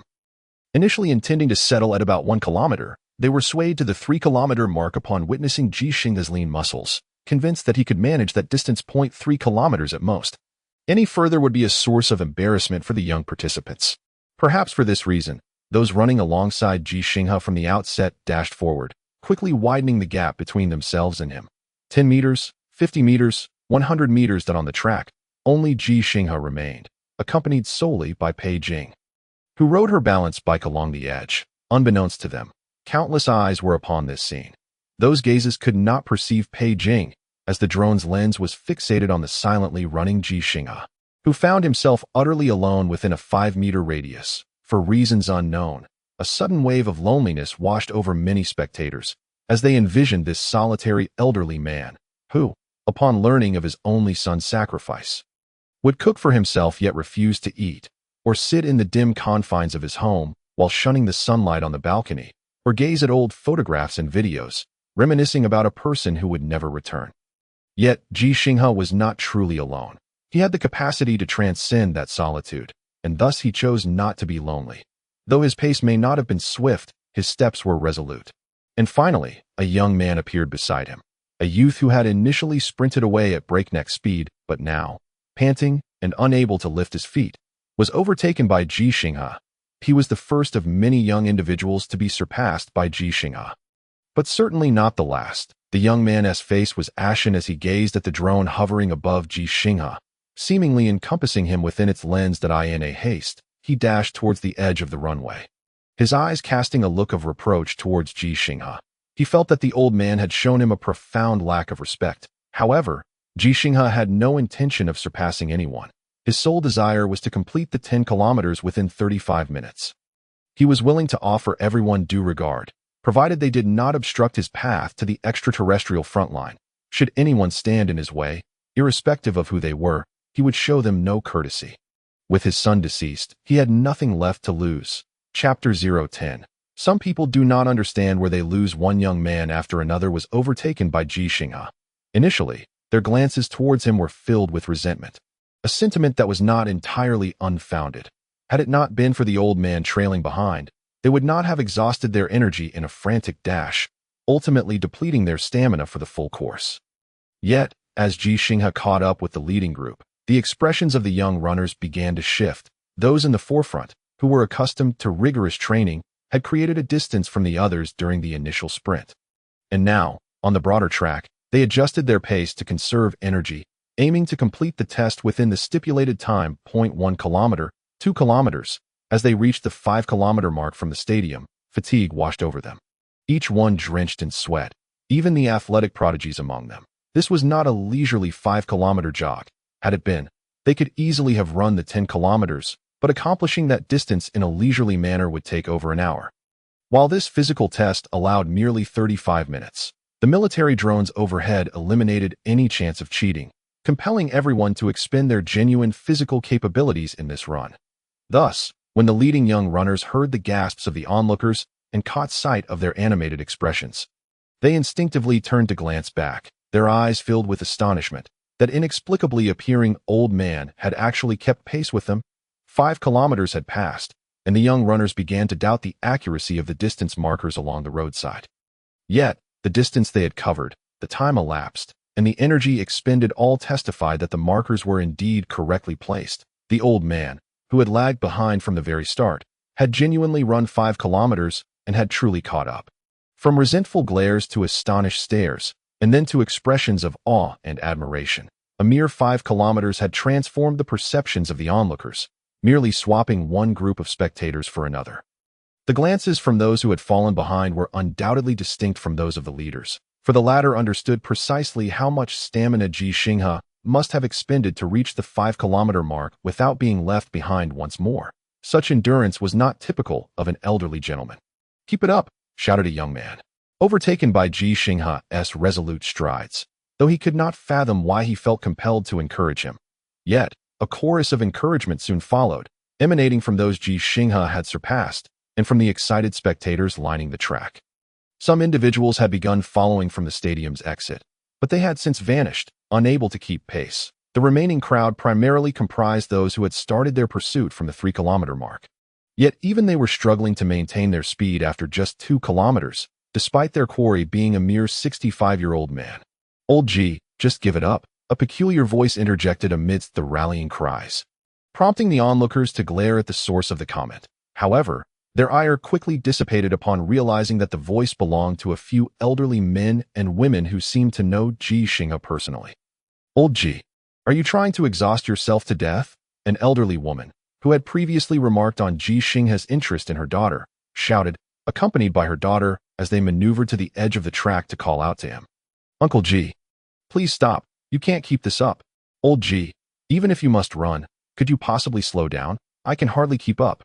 The elderly men and women, along with a few young people, jogged alongside the track, their voices becoming increasingly breathless. Yet, Ji Xinghe remained impervious to their pleas. The spectators and young runners gradually fell silent, as the reality dawned upon them that this old man had already covered 5 kilometers at a pace that surpassed many of their own. They finally noticed the beads of sweat cascading down Ji Xinghe's face, the pallor of his complexion, and the once dry vest and shorts that were now thoroughly soaked. Yet, Ji Xinghe continued to run, albeit at a slightly reduced speed compared to when he had first emerged from the stadium. His gaze remained steadfastly fixed ahead, unperturbed by the shouts from the sidelines. "Grandpa Ji, take a break. You're allowed to rest," Pei Jing implored, approaching Ji Xinghe with outstretched hands, seemingly prepared to assist him at any moment. Yet, Ji Xinghe pressed on, overtaking one young runner after another, surpassing not only them but also his own limits. Pei Jing was filled with concern but felt powerless to intervene. Thus, she turned and hurried ahead to the refreshment station, retrieving 2 cups of lukewarm water, one with salt and the other with sugar, before riding her balanced scooter back to Ji Xinghe's side to offer them to him. Yet, Ji Xinghe did not take them, appearing oblivious to her presence. "Grandpa Ji, you can drink water. It's not against the rules," she urged, but Ji Xinghe continued to disregard her, maintaining his pace as he ran. The distance marker for 6 kilometers appeared beside the track, yet Ji Xinghe did not even glance at it as he passed by. "Grandpa Ji, taking a couple of sips won't take much time. You still have time," Pei Jing insisted. Now genuinely worried, she understood that long-distance running would cause significant sweat loss, necessitating the intake of salt water to replenish lost electrolytes. while energy depletion required sugar water for restoration. Otherwise, he risked succumbing to dehydration and fatigue. Grandpa Ji, there's plenty of time, but you need to hydrate. Otherwise, you'll... But Ji Xinghe remained unresponsive. Old Ji. A flying car suddenly swooped down beside the spectators. The driver, an elderly man who had worked with Ji Xinghe for over 3 decades, called out as he drove. The police drone overhead blared its sirens, warning the flying vehicle to cease its reckless driving. But the elderly driver paid no heed, continuing to shout, "Old Ji, can I have my son avenge yours? You should go back. Running like this will wear you out." There were others in the car, and if it weren't for the vehicle's limited capacity of 4, and the fact that only this recently repaired flying car was available today, it was likely that dozens would have come to support Ji Xinghe, for he was well-liked. The rear window slid down, and a middle-aged man, his voice choked with emotion, called out, "Master, I'll avenge my junior brother. I'll enlist and take revenge for him. Please take a break." Though this man was not Ji Xinghe's martial arts disciple, Ji Xinghe had only taught his son the art of combat. He had taught this young man the craft of automotive repair. However, the spectators were unaware of this detail, their minds conjuring 2 key phrases, master and junior brother. "Old Ji, respond to us. Master Ji, please take a break. Rest for a moment before continuing." The elderly mechanic, noticing the police vehicle approaching, called out in a panic, "That young lady, don't ask him. Just give him the water." Old Ji can't hear. He is oblivious to everything. What? He can't hear. Pei Jing was puzzled as to why Ji Xinghe had suddenly become deaf, yet the occupants of the car, undeterred by the police chase or the consequences, rushed to persuade Ji Xinghe, clearly not lying about his condition. Therefore, she maneuvered her balanced scooter to maintain distance, ensuring she did not disrupt Ji Xinghe's running rhythm, then extended the cup of water towards his mouth. Finally, after a prolonged silence, Ji Xinghe responded with emotion beyond mere running. He opened his mouth and tilted his head slightly back. Pei Jing, in perfect sync, inclined the cup, allowing him to drink deeply without halting his pace. Throughout this exchange, Ji Xinghe continued to run, even overtaking yet another young man. The young runner gazed at the stunning Pei Jing accompanying Ji Xinghe, and a wave of inexplicable melancholy washed over him. Here he was, heartbroken and preparing to enlist, only to find himself chased down during a physical exam by an old man and a beautiful girl. Oh heavens, where had he gone wrong? Chapter 011. The reluctant father and son. "Dad, I can't run anymore. Hang on a little longer. But I truly can't go on. Can I take a break and then resume?" "When you're on the battlefield, will the Imperial guerrillas let you rest?" "When I'm on the battlefield, I want to run. I'll blow those Imperial guerrillas' heads off." "You must run when it's time to run. You absolutely must run." "No, I refuse to run. I want to kill them." "However, if you were to perish, no one would be left to strike them down. Yet, if I were to flee, there would be no one to obstruct them." If time could revert to those years of morning runs, Ji Xinghe would fervently persuade his son, Ji Xinghe. Alas, time cannot be reclaimed, and his entreaties would undoubtedly be futile, for Ji Xinghe's temperament was both obstinate and fiery. Filled with notions of heroism, "You should run, my son." Ji Xinghe's heart incessantly echoed this sentiment. He disregarded the boundaries he felt compelled to defend, remained indifferent to the outcome of the war between the Federation and the Empire, and even cared not whether humanity governed the apes or the apes ruled over humanity. His singular desire was for his son to survive. "You should run, my son." For a decade, Ji Xinghe had accompanied Ji Xinghe on their morning jogs. After Ji Xinghe was admitted into the military academy, he continued to run in New Phoenix City during the collective morning runs at the academy, solely to be alongside his son, even if separated by 1,000 miles. His wish was for Ji Xinghe to possess superior physical endurance, so that he might forge a path to safety when the time came to flee. "You should run, my son." Yet Ji Xinghe did not flee. He stood his ground on the front lines of an alien world, single-handedly dismantling 6 Imperial Mechs, only to be obliterated in the ensuing explosion of one eye. In the silence of his run, Ji Xinghe's mind conjured an image from a video brought by Han Li. Captured from Ji Xinghe's Mech's black box, there was no sight of Ji Xinghe, only the Imperial Mechs through his Mech's perspective, one after another, seemingly endless, until Ji Xinghe's Mech was overwhelmed as the screen erupted in flames. The black box recorded Ji Xinghe's final words, "Sizzle, sizzle. Dad, I didn't run because I didn't want to shame you. Sizzle, sizzle." Indeed, my son, you did not bring me shame. Thus I shall not bring you shame. The distance you did not cover, I will cover for you. Ji Xinghe, devoid of distractions, entered a state familiar to his colleagues. Whenever faced with a challenge while repairing vehicles, he would immerse himself in silence and concentration. Oblivious to the world around him, he was not deaf to the sounds beyond nor blind to the others. He simply remained undistracted until his goal was accomplished, embodying extreme focus. Today, his singular purpose was to complete the 10-kilometer run. As if by finishing, his son could find a way to escape the battlefield, as if by completing the distance, his son could rise anew from death, as if by finishing, his son would embrace him once more at the finish line. Time slipped from his consciousness, yet the instincts of a mechanic and the physical memory forged from decades of morning runs kept him on pace to meet his goal within the allotted time. He was fatigued, yet he would not halt nor slow, for his son had not brought him shame, and he would not bring shame upon his son that he ran, not to flee, nor to substitute his son's escape. He merely wished to draw nearer to his son. Even if the outcome was death, within the new Phoenix City Stadium, the Major General Tu Yuan, who had risen from the podium, heard the voice of his aide by his ear. 9 kilometers down. Time, still sufficient. This reminder was somewhat superfluous, for the large screen in the stadium displayed but one image, merging all split screens so that everyone might witness Ji Xinghe in his RUN.I in the upper right corner of the screen. It clearly indicated the distance Ji Xinghe had covered and the time expended, 9,136 meters, 31 minutes. 4 minutes remained, with 864 meters left to traverse, and Ji Xinghe's previous average speed exceeded 290 meters per minute. Should he maintain his pace, he would undoubtedly complete the course within the allotted time. Tu Yuan, with an expressionless demeanor, quietly inquired, why has his speed remained virtually unchanged throughout? Typically, a 10-kilometer run would show variation in speed due to differing physical endurance levels. And the psychological pressure of a timed run would often lead participants to unconsciously accelerate while they were still energetic, striving to gain an advantage early on, only to endure through the latter part. Yet, Ji Xinghe's speed remained consistent. He did not accelerate in his prime nor decelerate in fatigue. Perhaps he possesses an acute awareness of his physical condition, having rationally allocated his energy from the outset. The aide assessed, given his martial prowess, I find this reasonable. Tu Yuan cast a sidelong glance at the aide. Martial prowess? Reasonable? The aide did not respond immediately, instead watching Ji Xinghe on the large screen.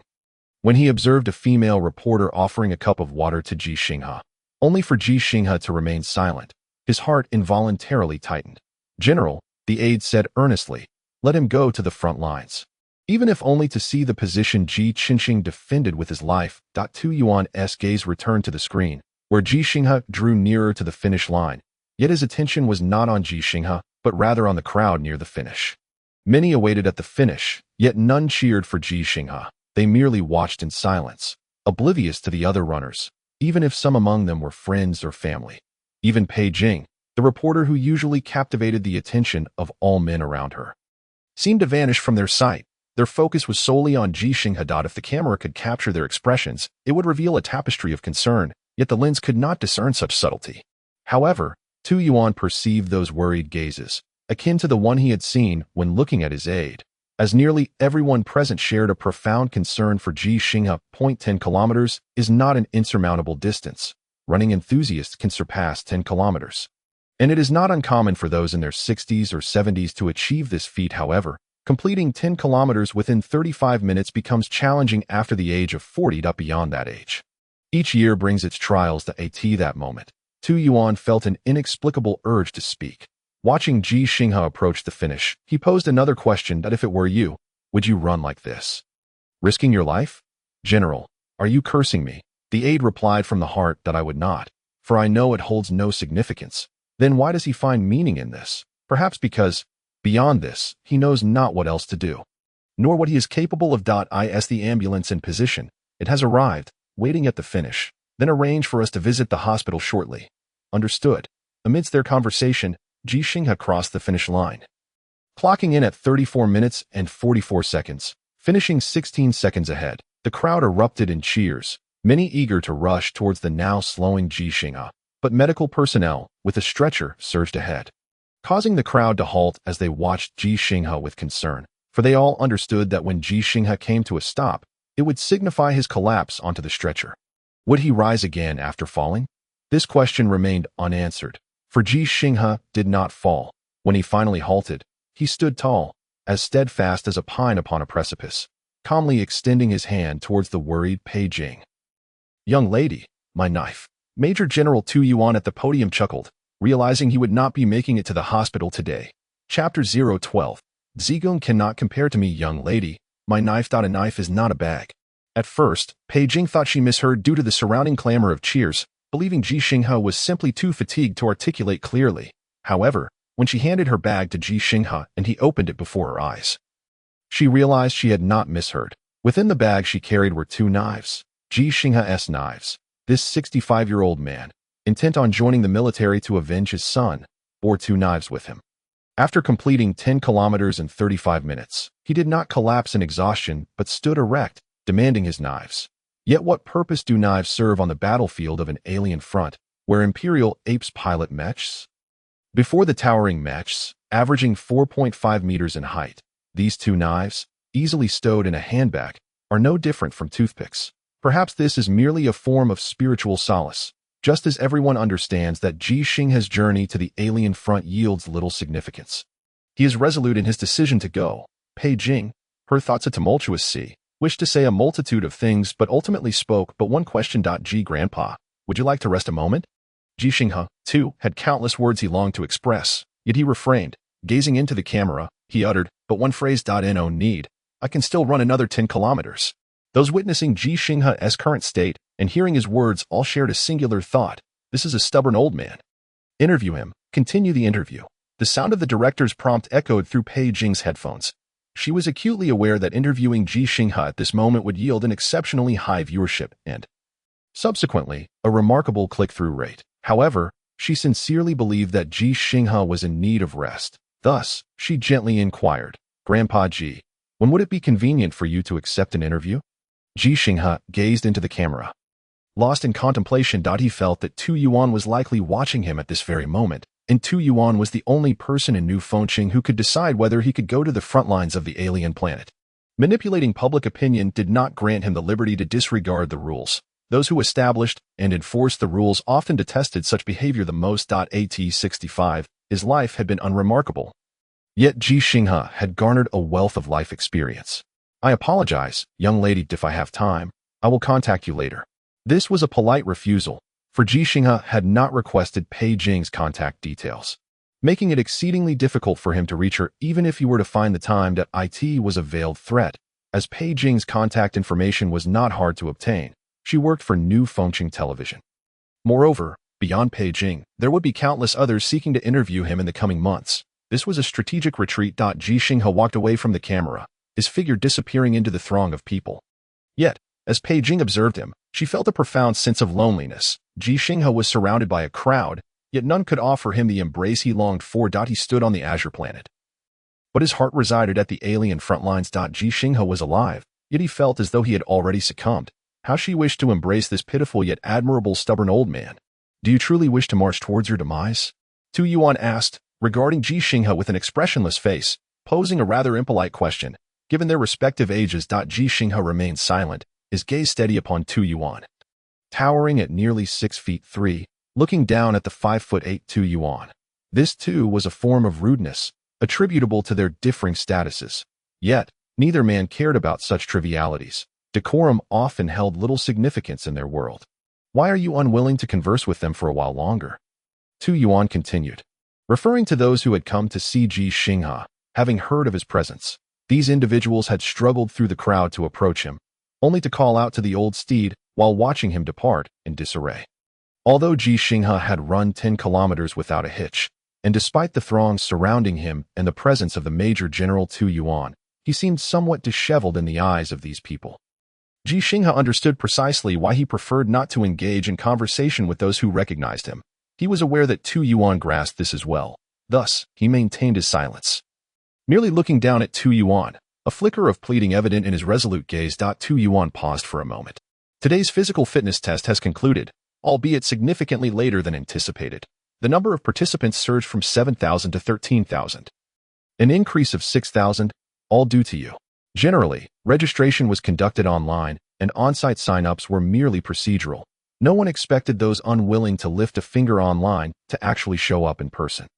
However, when Ji Xinghe's simple story gained traction due to his participation, many who had signed up online but had not intended to attend suddenly appeared at the venue. Some individuals who had not registered at all came to sign up and participate in the fitness assessment. In terms of New Fengqing's total population, 13,000 was not an overwhelming number. Yet, considering the specifics of the physical fitness test and its objectives, 13,000 was substantial, and the additional 6,000 exceeded all expectations. Regardless of how many passed, this was a promising phenomenon for the Federation. Ji Xinghe finally spoke. No need to thank me. Tu Yuan chuckled, though he still harbored concerns for Ji Xinghe's health. However, the fact that Ji Xinghe could joke reassured him. Unbeknownst to him, Ji Xinghe was not jesting. He genuinely meant there was no need for gratitude, silently adding an apology in his heart. I am sorry. The apology was directed towards those who had passed the fitness evaluation, as well as their parents and loved ones. I have 3 strategies: upper, middle, and lower. Tu Yuan shifted his demeanor, seriousness returning as he asked, which would you like to hear first? Which one will allow me to exact my revenge? All have that potential. The upper strategy. The upper strategy is to present you as the face of the recruitment campaign. You would tour every city in the Federation, rallying the collective strength of the Federation to the alien front lines. We are bound to win, and you will undoubtedly achieve your vengeance. Ji Xinghe, who had just expressed an internal apology, shook his head. Tu Yuan did not seem surprised or frustrated. Perhaps he too recognized that while this was the most advantageous course of action, it was also the least humane. The middle strategy involves sending you to the alien front lines, but you would remain at the rear base, your military life broadcasted live. Your sole task would be to repair vehicles that I have checked, and you can fix nearly all military vehicles. Those you cannot fix, there will be others to teach you. Even if you're somewhat slow, this is still a means of participating in the war. If we win, you will succeed in your revenge. The gap between the certainty of victory in the upper strategy and the conditionality of the middle strategy was immeasurable. Yet, Ji Xinghe shook his head once more. Tu Yuan could not help but sigh, truly a stubborn old man. Do you want me to elaborate on the differences between these strategies and the responsibilities and obligations you, as a citizen of the Federation and the father of a Federation war hero, should bear in these current circumstances? No need. I am well aware. Ji Xinghe spoke calmly. But I only wish to avenge my son. Foolish, Tu Yuan rebuked sharply. Ji Xinghe was neither saddened nor enraged. Zhigung cannot, but I can. Huh, what does that mean? Tu Yuan, momentarily frustrated, found it hard to comprehend, thinking Ji Xinghe was speaking nonsense. However, the aide beside him maintained his composure, as was his duty, and quietly reminded him. Confucius said, "Zi, this is beyond your capabilities." In an instant, Tu Yuan recalled a conversation. Zigong once said, "I do not wish for others to impose upon me, and I equally hope not to impose upon others." Confucius replied, "Zi, this is not within your capacity. A person who can casually reference the Analects to express his thoughts is foolish. He is not foolish. He simply desires to avenge his son. He is indifferent to the outcome between the Federation and the Empire. He only wishes to avenge his son. Unconcerned with responsibilities or obligations, he only wishes to avenge his son. Not wishing for others to suffer as he has done. In truth, he merely wishes to die on the same planet as his son. The old steed, though still strong, yearns not for a journey of 1,000 miles, but to perish on the alien front. For this old steed has no further attachments. Tu Yuan fell silent, and Ji Xinghe pressed on. The lower strategy. The lower strategy was, Tu Yuan did not articulate it, but instead produced a document he had received 4 days prior, which he had initially intended to hand over to Ji Xinghe upon leaving New Fengqing. However, he felt compelled to deliver it personally, for he did not want Ji Xinghe to march towards certain death. You have a granddaughter, 6 years old. Chapter 013, A Departure Without Farewell. You have a grandfather. In Base 6 of the Federation on the alien planet, a woman lay in a hospital bed, gazing at the small girl before her, her face filled with reluctance. Grandfather? Yes, you have a grandfather. What is a grandfather? A father's father is a grandfather. Can he let me see Dad? The woman in the hospital bed was at a loss for words. She did not know how to explain to her daughter. Not only was such a matter incomprehensible to a 6-year-old, but the clearer the explanation, the more cruel it would be. The most challenging question she faced was that she was about to commit an even more heart-wrenching act. One that was not born of her intention, yet was undeniably cruel. You should ask him that question. Who is he? He is your grandfather. Will he answer me? He will. Whatever question you ask, he will answer. As long as you are obedient. Xinghe is the most obedient. This is a somewhat cliché story. The alien front is not solely a battlefield. The vast distance between the Azure planet and the alien world has rendered many ordinary living supplies unsuitable for direct transport, resulting in the establishment of alien bases. These bases were originally included in the Federation's plans, existing to extract resources from the alien planet and construct more habitable bases for humanity, alleviating the population pressure on the Azure planet. When the Empire's army emerged from the sudden rift in the alien world, the unprotected alien bases suffered catastrophic strikes, nearly all succumbing to fend off the enemy from the planet, to protect those surviving on the alien world. And to secure resources, the Federation dispatched troops and numerous individuals who would not directly engage in combat. They served the war in their own ways, residing in the alien bases. Among these individuals are miners, tasked with extracting unique resources from alien worlds, botanists, responsible for cultivating crops to alleviate food shortages, construction workers, charged with the construction and maintenance of extraterrestrial bases, scientists, doctors, and nurses during a fierce battle. Ji Xinghe was gravely injured and subsequently transferred to the medical facilities of Base 6 for treatment, leading to a poignant encounter between a battle hero and a white-clad angel. However, love on the front lines seldom meets a favorable conclusion. The battle hero is unwilling to abandon the front, and the white-clad angel equally refuses to leave. Consequently, she chooses to bear a child alone, withholding the identity of the father, not wanting to impede Ji Xinghe. She is gravely ill, unable to care for the child any longer. Hence, she wishes to find Ji Xinghe, but by that time, he had already made the ultimate sacrifice.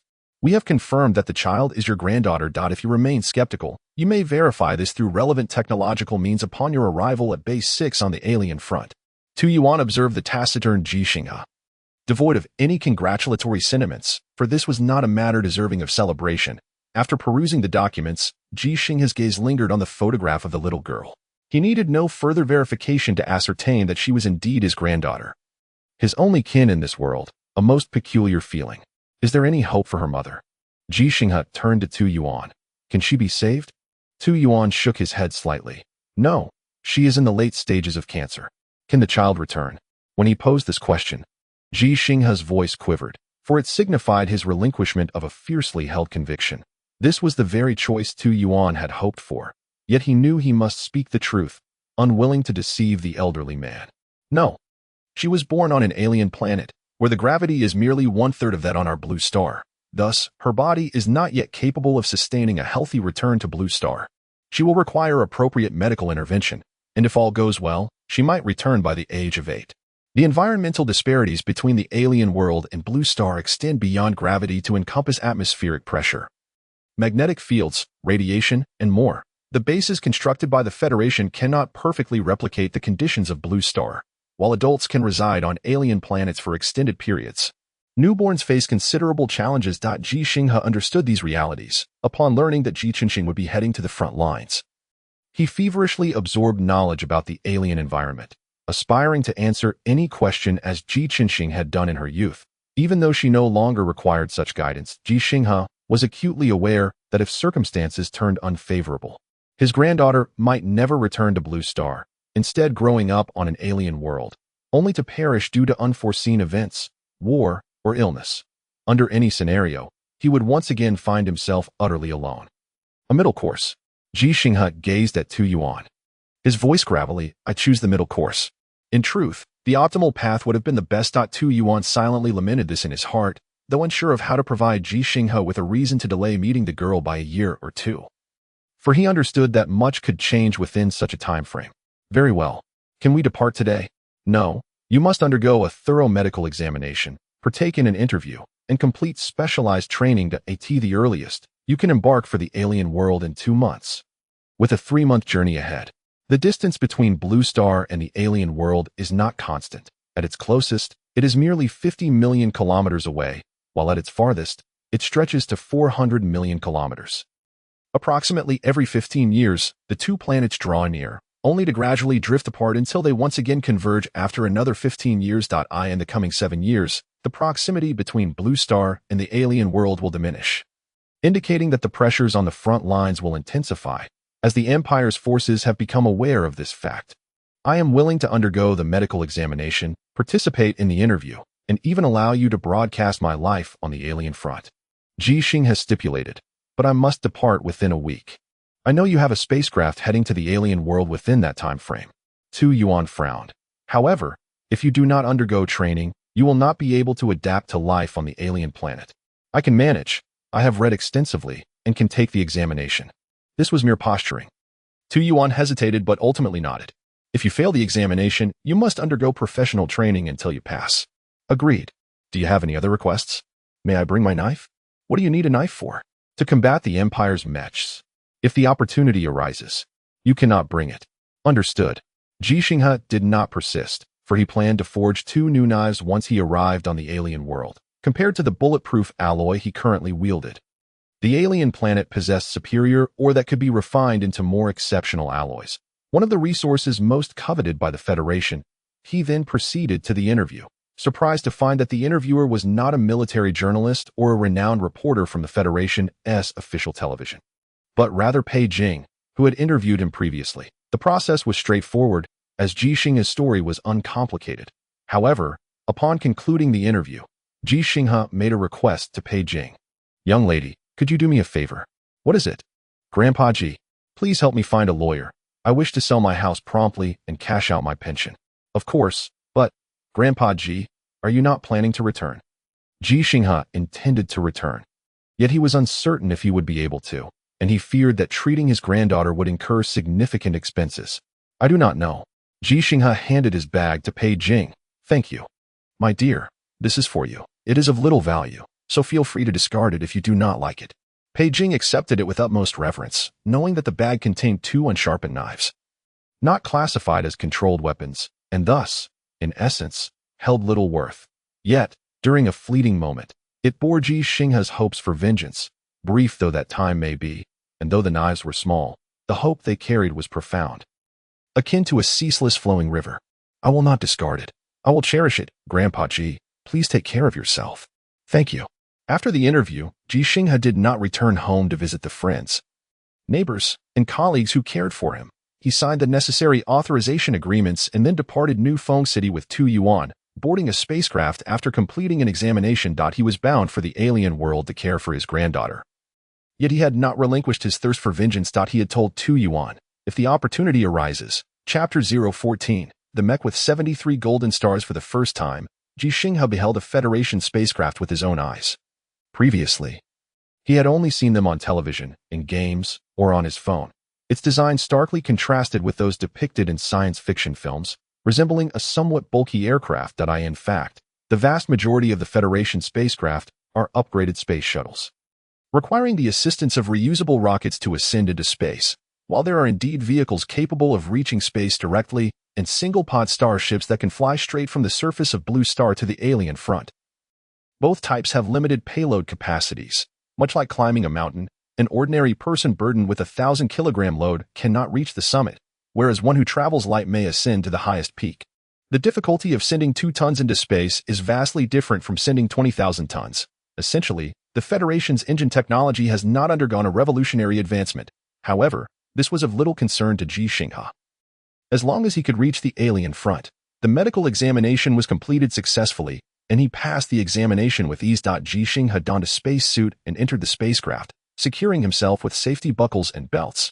There were no seats, no cryogenic chambers as seen in sci-fi movies. Everything was rudimentary, aimed at conserving resources, including the spacesuit he wore, which was not custom-made but designed for multiple uses within the cabin. Ji Xinghe was not alone. Many others were also en route to the alien front, all clad in spacesuits and enveloped in silence. Due to the helmets, they could not discern each other's features, and all eyes were drawn to a metallic giant positioned among them. Standing 3.9 meters tall, it was entirely crafted from metal yet did not appear cumbersome, boasting a humanoid form and serving as a true weapon of war. One shoulder bore a mini-missile launcher, while the other was equipped with a machine gun. The elbows and knees glinted with metallic spikes, and one hand featured a cutting apparatus, while the other resembled a knuckle duster.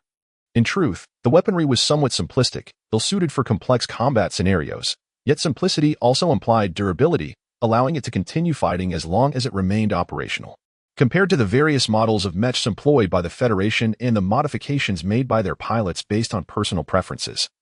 This brand new mech appeared unremarkable, yet it captivated the attention of everyone in the cabin, not because they were unfamiliar with mechs. Many among them had trained by piloting them. However, it is the 73 golden stars emblazoned upon this mech that signify its pilot has vanquished 73 Imperial mechs, positioning him as a potential ace mech warrior. The Federation's ranking system for mech warriors is limited, comprising only levels 3 and 2, which can be attained through relevant examinations. To achieve level 1, a pilot must destroy 10 Imperial mechs in actual combat, while level special requires the destruction of 20. To attain the prestigious ace status, one must annihilate a staggering 100 Imperial mechs. The leap from special mech warrior to ace is immensely challenging, not due to any deliberate hindrance by the Federation, but because achieving ace status grants one the privilege of a truly personalized mech, crafted from the most precious materials available throughout the Federation. Assembled by the finest scientists, below the rank of ace, only special mech warriors may utilize modified mechs. Those beneath special rank are restricted to standard models, with modifications being permissible only through personal means. Without the aid of Federation resources, this is not an inequity, but rather a judicious allocation of resources, maximizing the benefits of finite assets. The gazes directed at this mech are filled with reverence and envy. Yet, Ji Xinghe's eyes are clouded with sorrow. It is his first encounter with this mech, yet not his first encounter with the warrior within, Han Li, the newly minted combat hero of the Federation. A special mech warrior holding the rank of Major. He is a classmate of Ji Xinghe, who once triumphed over him in a school-wide combat competition to claim first place. After graduation, he became Ji Xinghe's comrade, and due to his exceptional record and leadership abilities, ascended to the rank of commander over his son. Ji Xinghe's last battle was fought under Han Li's command, where he fought valiantly to the end, resulting in his demise. Had Ji Xinghe survived, he would have certainly attained the rank of special mech warrior by now, and would have the opportunity to modify his standard mech. Ji Xinghe's mind drifted to the modification plans he had designed for Ji Xinghe. Pondering whether they could have been utilized, Ji Xinghe closed his eyes, fully aware that Ji Xinghe would never have employed the modification plans he had conceived. In the eyes of all, including his own, these plans paled in comparison to the designs crafted by the Federation's professional scientists. He understood that the relentless battle could not be attributed to Han Li, who was merely executing orders from superiors, sacrificing his life and those of his comrades to hold the line. From a broader perspective, the sacrifices made by Ji Xinghe and his fellow warriors bore significant meaning. Han Li's command and personal engagement, viewed retrospectively, were without flaw, accomplishing what was deemed an impossible task by the command center, a victory worthy of commendation and praise. Yet, the price of that victory was Ji Xinghe's sacrifice, leaving Han Li as the sole survivor. The cabin trembled as the launch rocket ignited successfully. The sensation of acceleration was magnified tenfold, enveloping Ji Xinghe. His spacesuit effectively shielded him, while the helmet's oxygen supply system prevented any risk of asphyxiation. With his eyes closed, Ji Xinghe's thoughts settled into tranquility, entering a state devoid of distraction as he meticulously attuned himself to his body.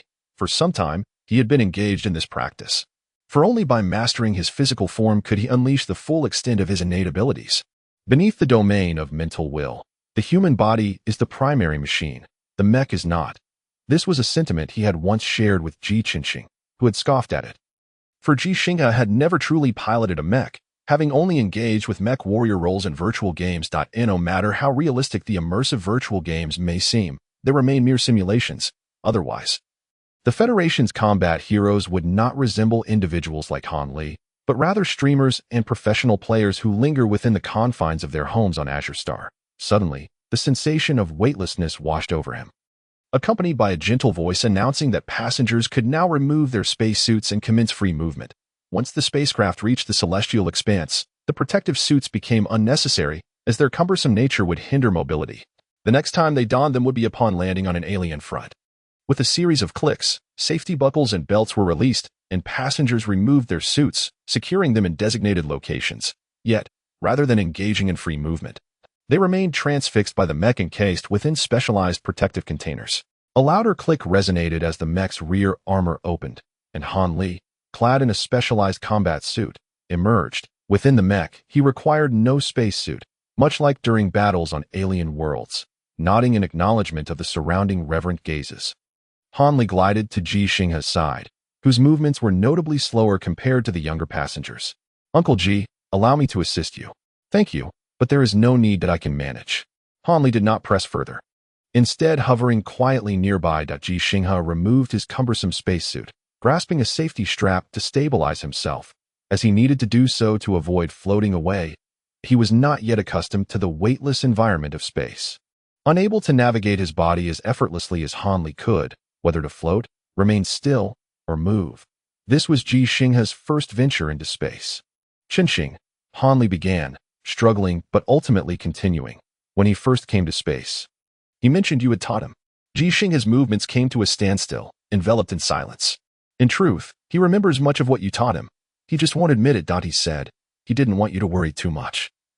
To become too burdened. Ji Xinghe remained silent, while Han Li lowered his gaze and continued, as if elucidating Ji Qinxing's sentiments. He said at your age, researching information is exhausting, reading is tiring, and even playing games takes its toll, all for the sake of imparting knowledge you deem unnecessary. But truly, it is not required, as we have professionals to guide us. In essence, Han Li was suggesting that Ji Xinghe's concerns were unfounded, though this was not delivered as an insult or mockery. Rather, it was a prelude aimed at dissuading Ji Xinghe from venturing to the perilous alien front, even if his destination was a relatively secure base, although Ji Xinghe was not the type to be easily swayed by age. He was indeed older and understood all too well. I comprehend, Ji Xinghe replied, his gaze steady upon Han Li, his tone resolute. But from this moment forth, this knowledge will prove invaluable, will it not? Han Li fell silent, unable to articulate further. Chapter 015, Ji Xinghe versus Han Li, Part 1. The 3-month journey through space is lengthy, and the spacecraft, laden with supplies and passengers, offers little room for additional activities. However, this does not imply that the passengers lack entertainment options. Within the tranquil confines of the cabin, the passengers donned the headsets provided by the spacecraft and entered a virtual realm. In contrast to the advancements in space technology aboard the spacecraft, the immersive virtual reality technology within the Federation's scientific framework has developed significantly. Although it operates within the localized network of a single spacecraft, this world is still expansive, its skies a deep azure, its landscapes boundless, teeming with oceans, forests, and mountains. The physical manifestation of this data world resembles the desktop computers of 65 years past, yet for a spacecraft designed for optimal capacity utilization, it is inconsequential. Ji Xinghe found himself within this world, far more familiar with it than the weightless environment of space, having engaged with the virtual reality game Star Glory for over a decade, which bears no fundamental distinction from this world. Greetings. Dear viewers, I am Battlefield reporter Su He, and I currently reside within the localized network of spacecraft number 9632. Standing beside me is the esteemed Ji Xinghe. Su He maneuvered a virtual drone within the simulated world, focusing the lens on Ji Xinghe, creating the illusion of a live broadcast while merely recording relevant data to be rendered later. Essentially, this type of filming is akin to a screen recording function.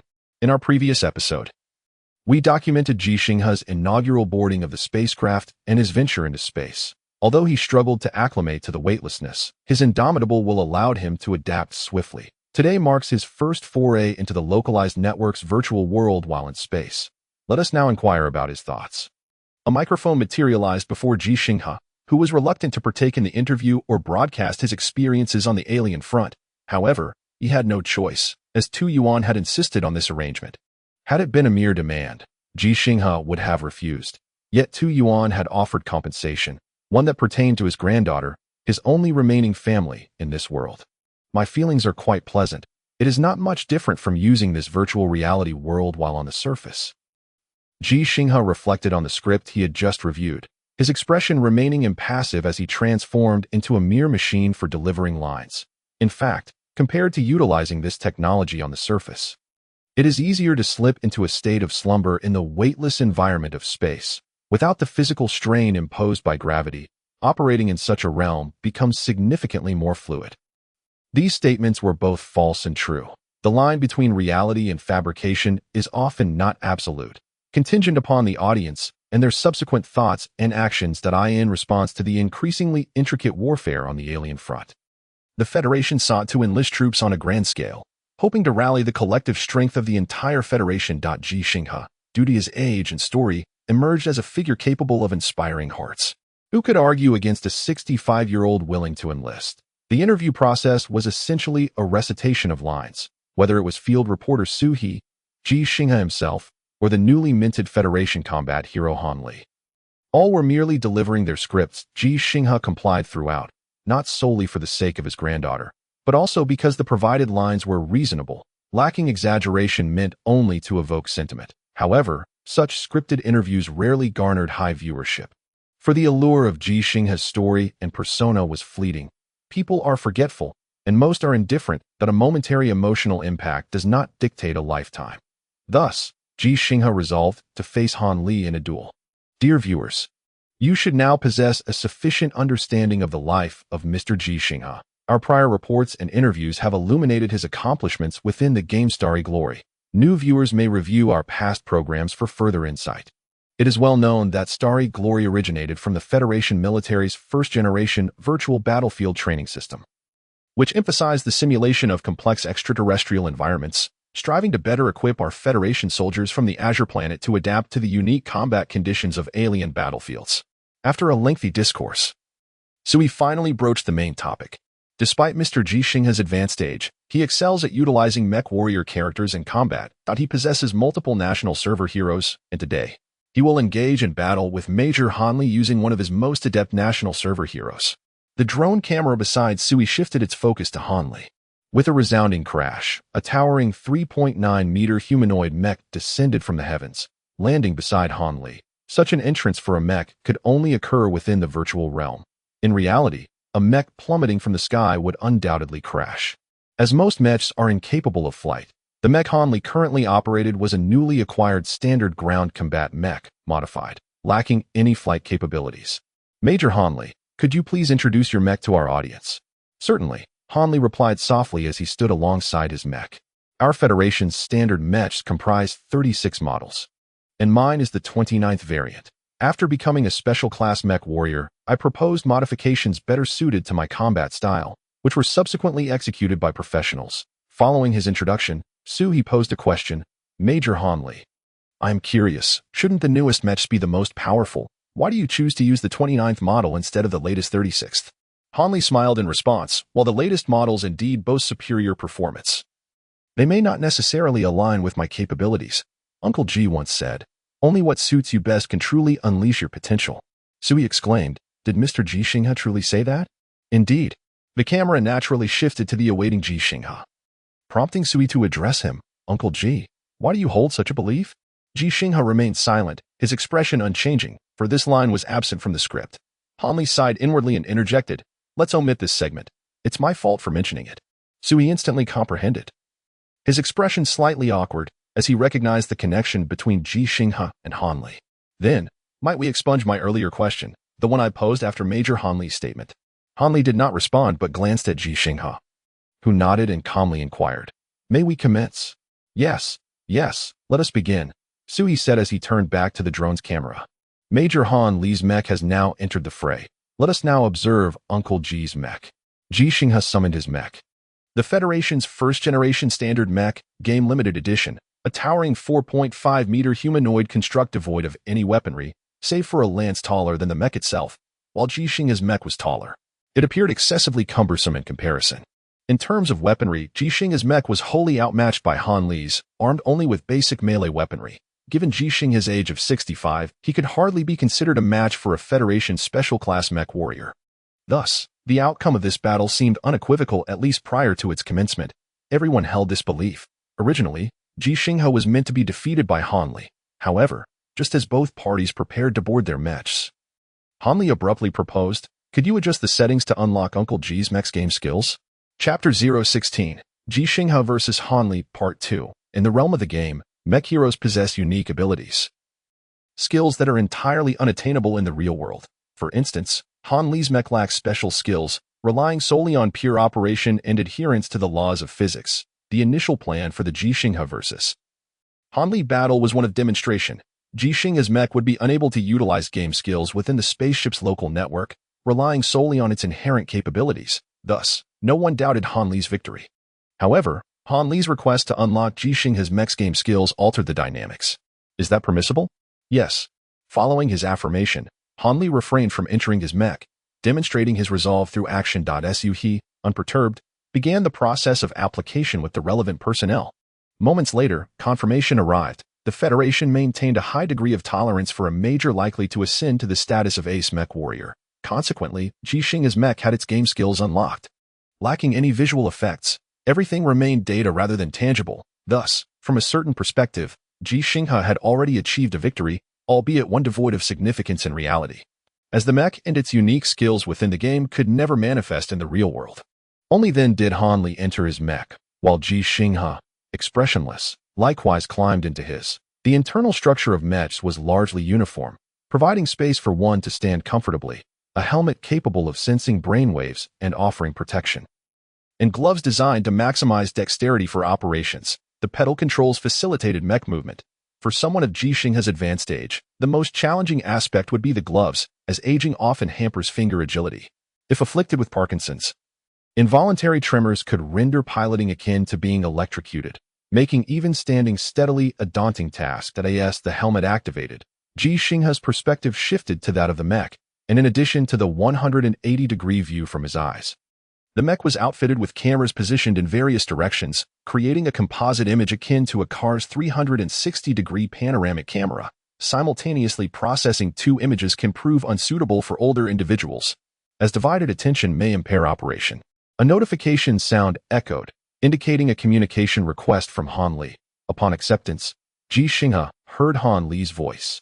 Uncle Ji, should you unlock the game skills and still be defeated, I hope that you remain at the base upon arriving on the alien planet. Rather than venturing out, Ji Xinghe offered no reply, instead gripping his sole weapon tightly, a nearly 5-meter-long spear.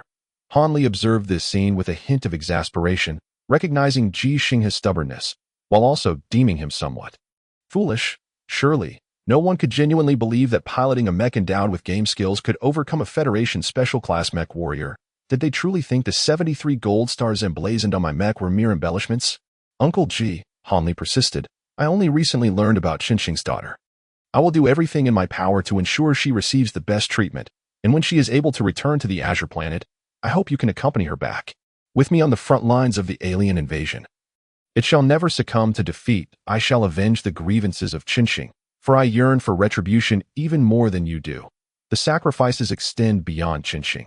They encompass all my valiant soldiers and numerous comrades. Ji Xinghe found himself at a loss for how to respond to Han Li's goodwill. Thus, he opted for silence and charged forward. As the towering 4.5-meter mech surged into motion, its massive feet pounded the ground, creating crater after crater. Boom, boom, boom.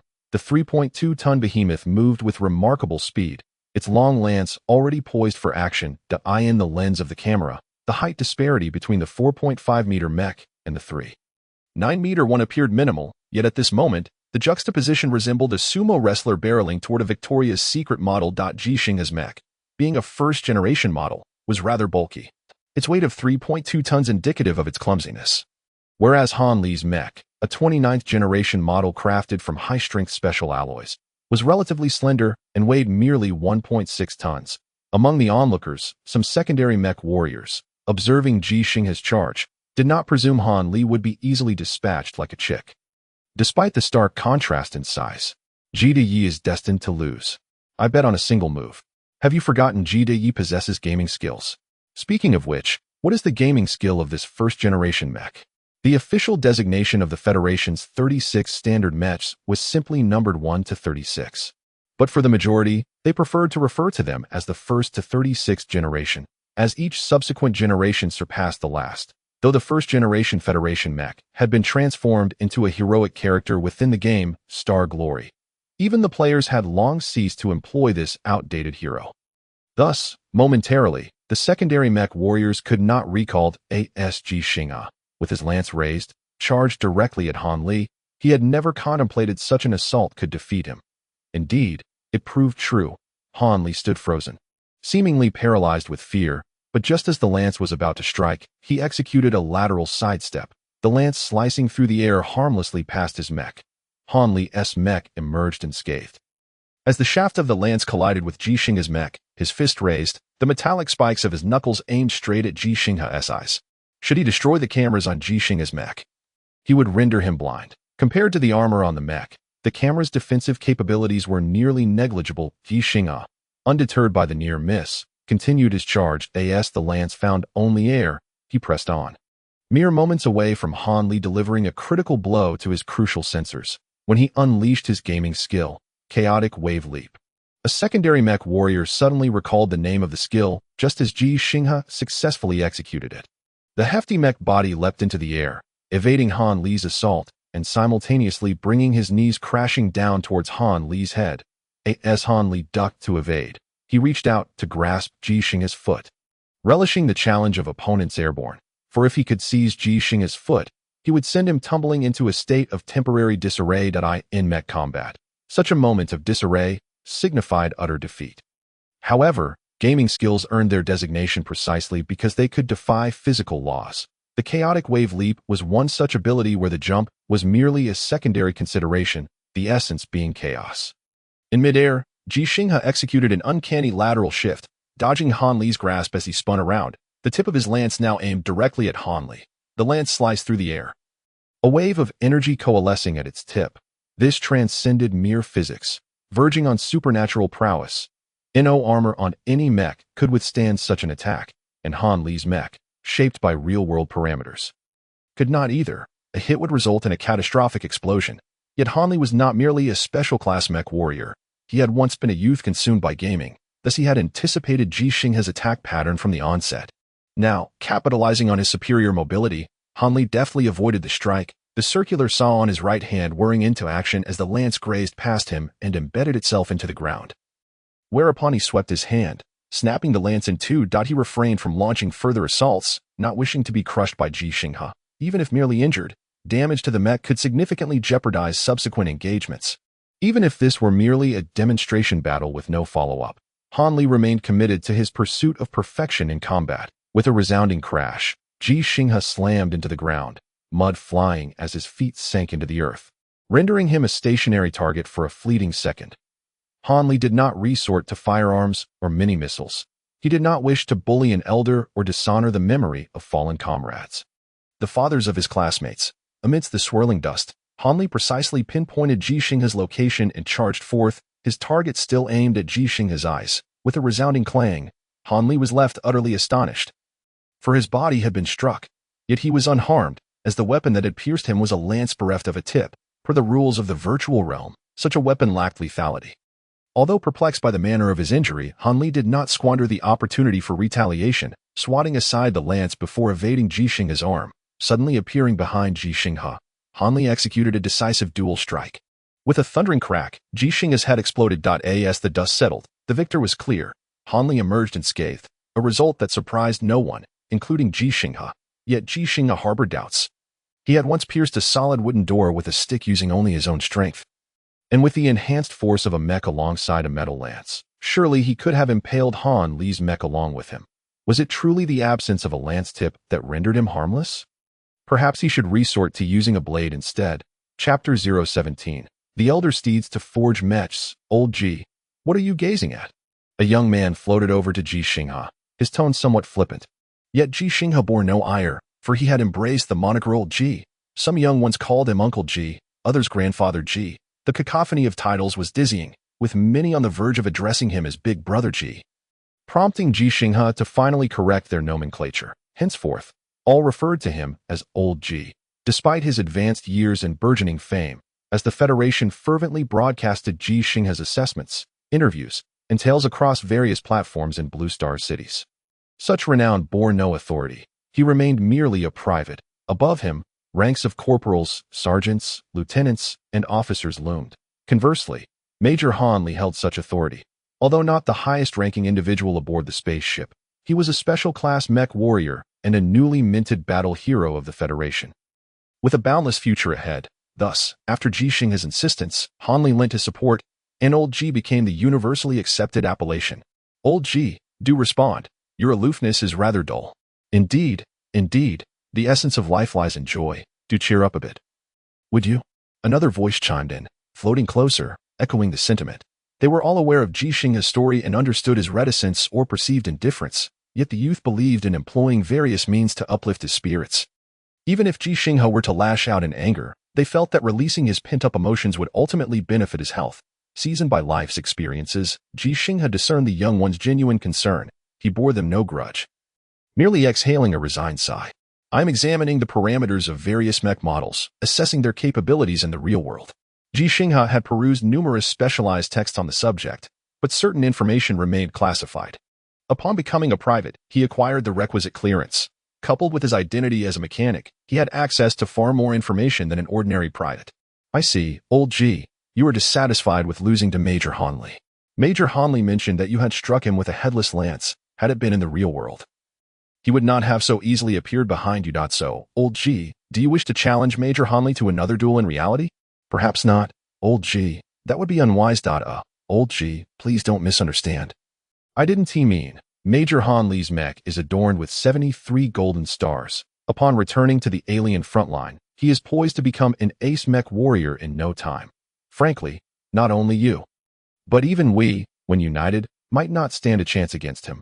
What's the point of competing with him, anyway? By the way, Lao Ji, how did you manage to pinpoint Major Hanli's location and charging path amidst such a dusty environment? The two young men, floating beside Ji Xinghe, exchanged words, which only served to irritate him slightly. Yet, understanding their good intentions, Ji Xinghe refrained from being too dismissive. I am not discontent. I merely wish to comprehend. As for how I discerned it at that time, it was merely game experience. Such a concept as game experience is difficult to elaborate upon, so the two young men ceased their inquiries and shifted the topic. What use is it to understand mechs? Although you are a mechanic, it doesn't mean you are confined to merely repairing vehicles and the like. At the base, that you're not permitted to repair mechs. Mechanics are a branch of the Federation, just as mech warriors are. However, similar to the classifications among mech warriors, ranging from third tier to ace, mechanics also possess a similar hierarchy, albeit without official recognition. Typically, a regular mechanic, like Ji Xinghe, is responsible only for repairing vehicles. Professional mechanics handle the maintenance of conventional weaponry such as tanks and armed vehicles.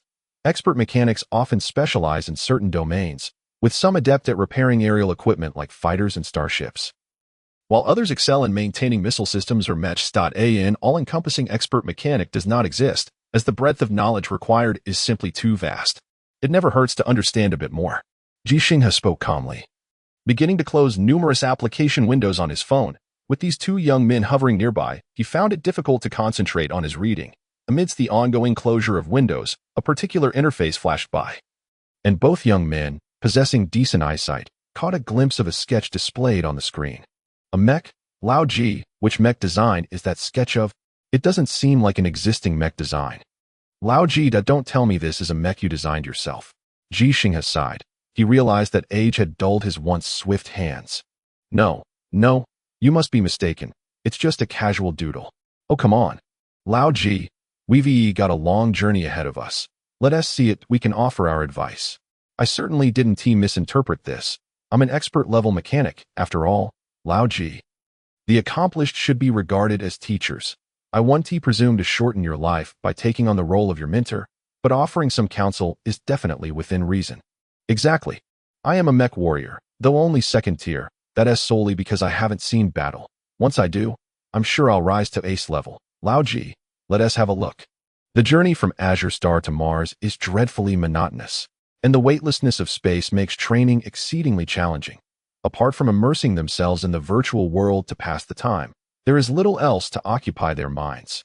These individuals were not particularly fond of entering the virtual realm, so they clustered around Ji Xinghe, incessantly chattering. With a resigned sigh, Ji Xinghe understood that these young men meant well, fearing he might grow too bored, and thus begrudgingly reopened an application on his phone to display the sketch they had just seen. It was indeed a mech design, yet it diverged entirely from the sleek aesthetics of the latest generation 10 mechs. Presently, the Federation's mechs adhered to a slender design due to the complex terrain of alien planets, where heavy mechs risked getting bogged down in sandy areas. The mech sketch Ji Xinghe presented, however, resembled the first-generation Federation mech he had previously utilized in combat against Hanli, bulky and unwieldy. It appeared almost clumsy, struggling to maintain a humanoid shape, resembling a rotund figure composed of stacked tires. This The enthusiastic expert mechanic and the second-tier mech warrior exchanged glances, at a loss for words. To speak honestly would risk discouraging Ji Xinghe, yet to fabricate praise would feel disingenuous. Ahem, the defensive capabilities of this mech must be quite formidable. Being an expert mechanic, and particularly one specialized in mechs, he managed to find the sole merit in Ji Xinghe's design. The mech warrior, inspired by this remark, concurred, saying, "That is undoubtedly true. I reckon it could withstand several strikes from Imperial mechs without sustaining damage. Moreover, given its size, the endurance must be exceptional, likely capable of traversing great distances like an automobile." Hearing these remarks, Ji Xinghe beamed, nodding in agreement. Indeed, this mech is designed with two primary objectives. First, to possess robust defenses that minimize damage. And second, to ensure extraordinary endurance. According to my design, it could cover a distance of at least 1,000 kilometers. Once he began, Ji Xinghe spoke with unrestrained enthusiasm. His independently designed mech certainly required the insights of professionals. The expert mechanic and the second-tier mech warrior exchanged glances, both recognizing regret in each other's eyes. However, out of respect for Han Li and Ji Xinghe alike, they could not afford to offend him. So they steeled themselves to engage in discussion. They offered their critiques of the mech design, which they perceived as outdated, cumbersome, and nearly useless, and Ji Xinghe was open to their suggestions for improvement. An hour later, Ji Xinghe remained animated in his discourse, yet the two young men found it increasingly difficult to endure. The second-tier mech warrior noticed someone emerging from the virtual world nearby, and, feeling as though salvation had arrived, called out, "Hey, you. Yes, you.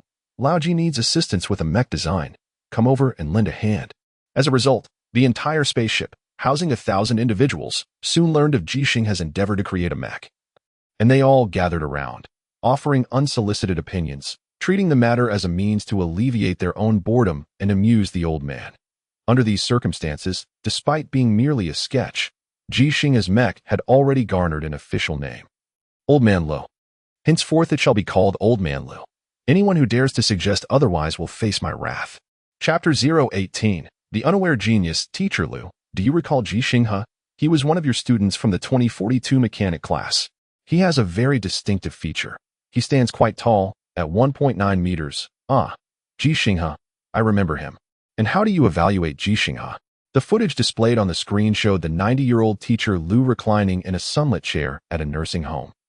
Eyes closed, basking in the warmth, appearing as though he were asleep. The reporter beside him refrained from probing further, patiently waiting.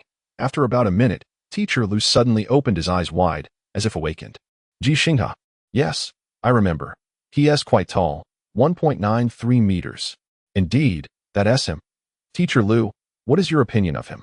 Teacher Lu closed his eyes once again, reclining in his chair, gently swaying. The reporter's expression twitched slightly as he whispered in explanation. Mr.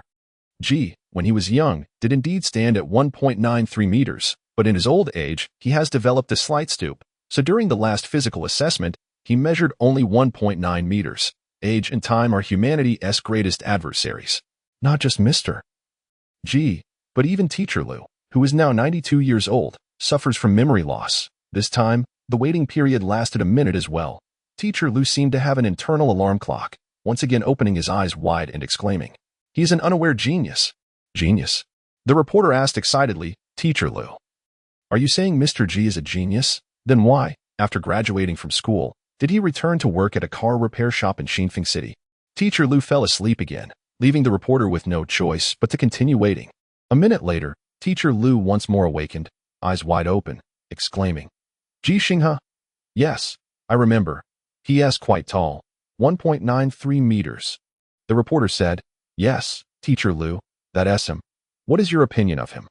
After another minute, he is an unaware genius. Why do you say that? During his time at school, did Mr. Ji not showcase his talents? Could you elaborate, Teacher Lu? Teacher Lu? The interview could not proceed any further. Despite the reporter's patience, conversing with an elderly person suffering from memory loss proved challenging. Nevertheless, this segment of the interview was edited and released by the Federation's military, as they sought to maintain Ji Xinghe's visibility and uphold the narrative of vengeance that inspired the entire Federation. Only through this could they better unite the forces of the Federation to triumph in the war against the Empire. As the distance between the alien planet and Azure Star diminished, so too did the distance between the Empire and the Federation. Should the defensive line on the alien planet falter, it would spell a true disaster for all humankind. In such circumstances, Ji Xinghe needed attention. Yet, confined within the spaceship and yet to reach the alien world, he had not crafted any new tales. At the venerable age of 65, he completed a 10-kilometer run in a mere 35 minutes. Yet did not find himself confined to a stretcher or admitted to a hospital. The inspiration derived from this tale is likely to be fleeting. Thus, they began to delve into the past of Ji Xinghe. But his life story was rather unremarkable, calm and uneventful, perhaps even devoid of storms, marked only by a subtle, silent tragedy. The solitary Ji Xinghe possessed but one narrative worthy of mention: the accident involving his wife. However, for the parents of a heroic soldier who sacrificed himself for the Federation, even if the military sought to create a spectacle, a sense of reverence must be upheld. They could mention Ji Xinghe, as he was a soldier of the Federation. They could speak of Ji Xinghe, for he too is now a soldier of the Federation, but they cannot mention Ji Xinghe's mother, Ji Xinghe's wife, for she was an ordinary woman, akin to all the common people whom soldiers are sworn to protect with their lives. Ji Xinghe fell in battle, while Ji Xinghe remains alive. Thus the focus of the narrative shifted to him. All who knew Ji Xinghe could potentially appear in a documentary related to him. Mr. Ji Xinghe is an unrecognized genius, remarked Teacher Lu. As a classmate of Mr. Ji, how would you assess him? Prompted by Teacher Lu's words, the reporter began interviewing Ji Xinghe's university, high school, and even middle school classmates, all now in their 60s or 70s, necessitating the use of the respectful "you" prefix. Indeed, old Ji is a genius, stated one university classmate. He consistently achieved perfect scores in every examination.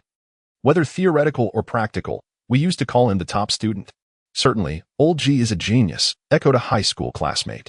Although I know he repeated a year, he truly is a genius.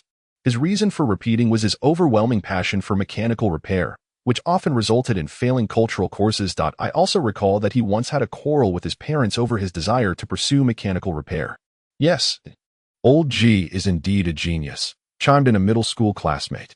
Let me share a secret. Old Ji is skilled in martial arts. He repeated a year because he secretly studied martial arts and worked for free at a repair shop, fixing various machinery daily, whether it was a mouse, keyboard, phone, computer, television, bicycle, motorcycle, or electric bike. He could repair anything. If not for that, he wouldn't have repeated a year. The words of these three classmates gradually painted a clearer picture of Ji Xinghe in the eyes of the audience: a genius, passionate about martial arts and mechanical repair, who consequently fell behind in his academic studies. During university, he steadfastly pursued his dream, enrolling in a mechanical repair program, where he showcased an extraordinary talent that left his teachers in awe. Even after 4 or 5 decades, regarding him as an unrecognized genius, then the question arose. The reporter turned the microphone towards Ji Xinghe's friends and colleagues. May I ask why a genius like Mr. Ji chose not to further his studies or work in a more specialized field after graduation, instead returning to Xinfeng City to work at a repair shop? What? Do you look down upon our repair shop? I must inform you that there is no more professional auto repair shop in all of Xinfeng City, or indeed, all of Longzhou. No, that is not my intention. That I'm merely curious about Mr. Ji's choice. The answer was straightforward. Ji Xinghe's friend gazed into the camera and said, because at that time, both of his parents were not in good health, and he wanted to return home to care for them. Moreover, at that time, there was no such thing as mechs. Mechanical repairmen were simply repair workers. Aside from fixing large machinery in factories, they primarily repaired vehicles, since Xinfeng City is a tourist destination without such factories. All that was left was car repair. Upon hearing this, the reporter felt a profound respect and sincerely remarked to the camera, Mr. Ji is an unrecognized genius, yet he chose to forego a promising future to care for his parents. What kind of spirit does that embody? It is akin to Mr. Ji, who, despite having reached retirement and the opportunity to enjoy a leisurely life, chose to enlist at an advanced age for the Federation and successfully passed the stringent evaluations to serve. What kind of spirit is that? I am at a loss for words to describe it, but I am inclined to call it the old Ji spirit. The old steed in the stable aspires for 1,000 miles. And the martyr in his twilight years remains undeterred in spirit. As the audience absorbed these images and listened to the reporter's impassioned voice, their emotions became quite complex. The Federation's latest conscription campaign saw a significant surge in enrollment. Yet, unbeknownst to all, the reporter had also interviewed Ji Xinghe's elementary school classmates, though their comments did not make it into the final cut of the documentary. Old Ji is a genius. Ha! He just wanted to create transformers. He used to tell us every day that when he grew up, he would build transformers, even betting with me that if he succeeded, I would have to marry my sister to him. But where are the transformers now? He can't even create Mechs, and my sister, her grandson is already in college. Ah, his secret martial arts training. I know about that too. He claimed that if he couldn't create transformers, he would catch one and ride it, not drive it, but ride it, because he would have to secretly train to be able to handle a captured transformer. Otherwise, he wouldn't stand a chance. Ha ha ha. Old G, you really are foolish. At your age, going to enlist. If you die, I assure you, I want to visit your grave to pour a drink for you. I'll drink at home and relish the thought of you. You fool. Chapter 019.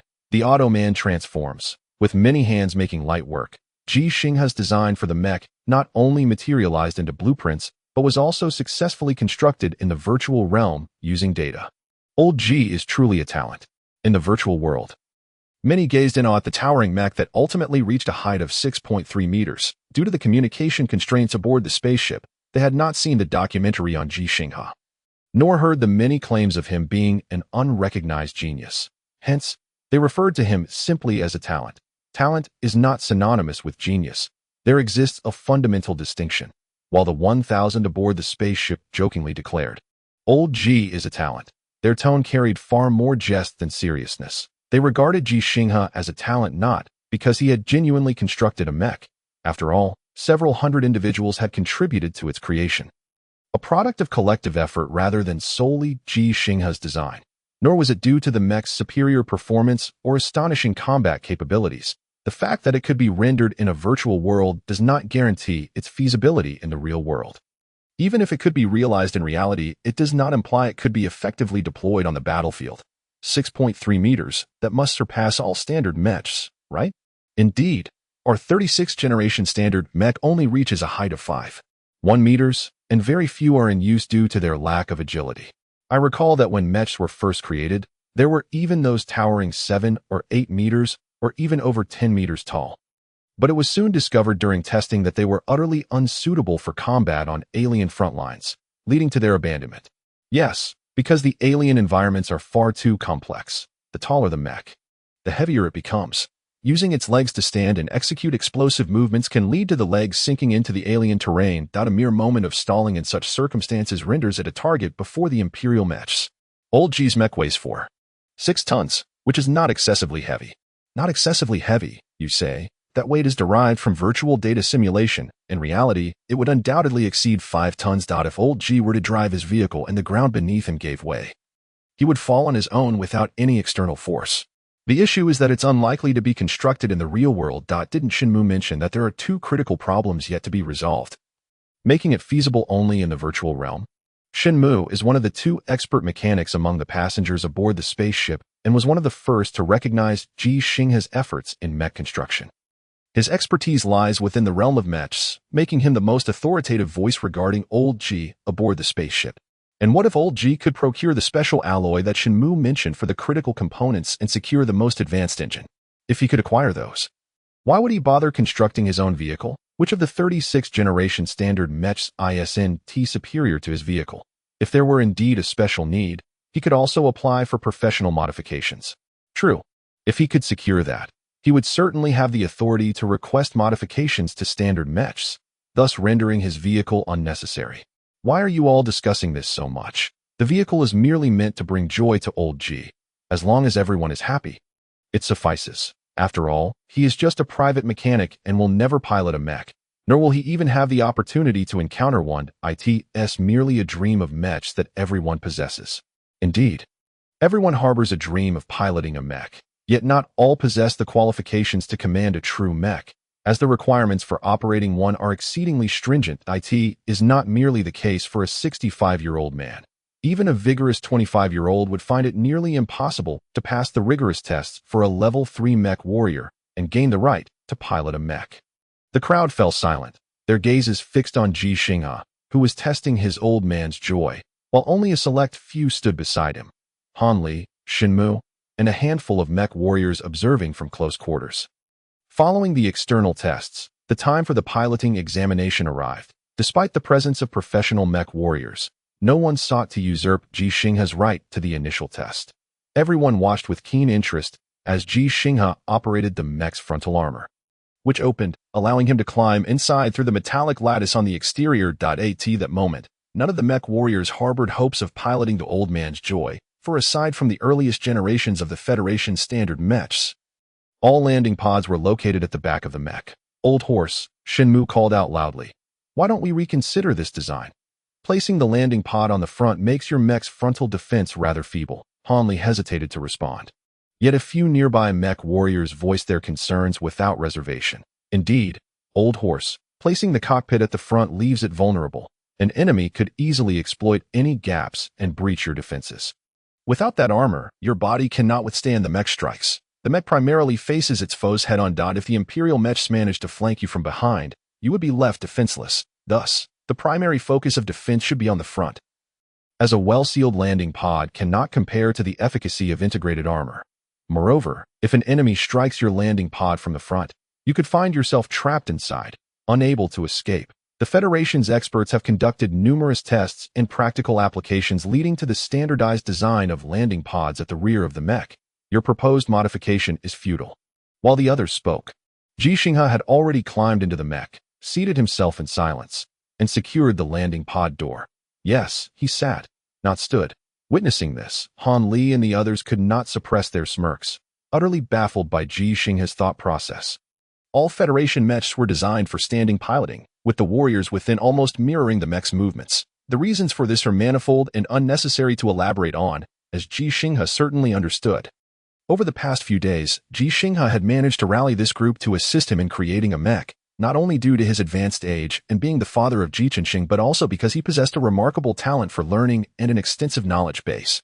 However, the issue lay in Ji Xinghe's awareness of certain rules which he chose to disregard. One could say he was pioneering a new path, or more bluntly, refusing to turn back until he hit a wall. Securing his safety belt, donning a brainwave sensor and a helmet that provided a mech's perspective, Ji Xinghe placed his hands on the two levers, his feet on the two pedals, with another pedal situated between them. Buckled in, Ji Xinghe appeared less like a mech pilot and more akin to a driver than in fact. The cockpit he occupied resembled that of a vehicle more than a conventional mech cockpit. No, not a car, for while cars have steering wheels, this did not. It was more akin to the driver's seat of an excavator, featuring two levers, three pedals, and several mechanical buttons, through the holographic projection screen on his palm. Shenmu observed the interior of Ji Xinghe's cockpit, noting the designs he had argued against yet Ji Xinghe had dismissed, leaving him at a loss for words. Old horse, activate your old man's joy and prepare for the first test. Titled, Autobot Transform.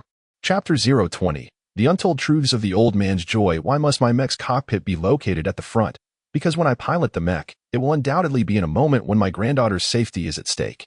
I do not wish for any harm to befall her, so I will escape with her in tow. When my enemies are behind me, the rear armor of my mech must possess formidable defensive capabilities. Ji Xinghe silently contemplated the question regarding the old man's joy, keeping this thought to himself. After all, he was a soldier of the Federation, and those questioning him were likewise soldiers. To express fear before battle is a cardinal sin in any era, especially since Ji Xinghe had yet to truly step onto the battlefield.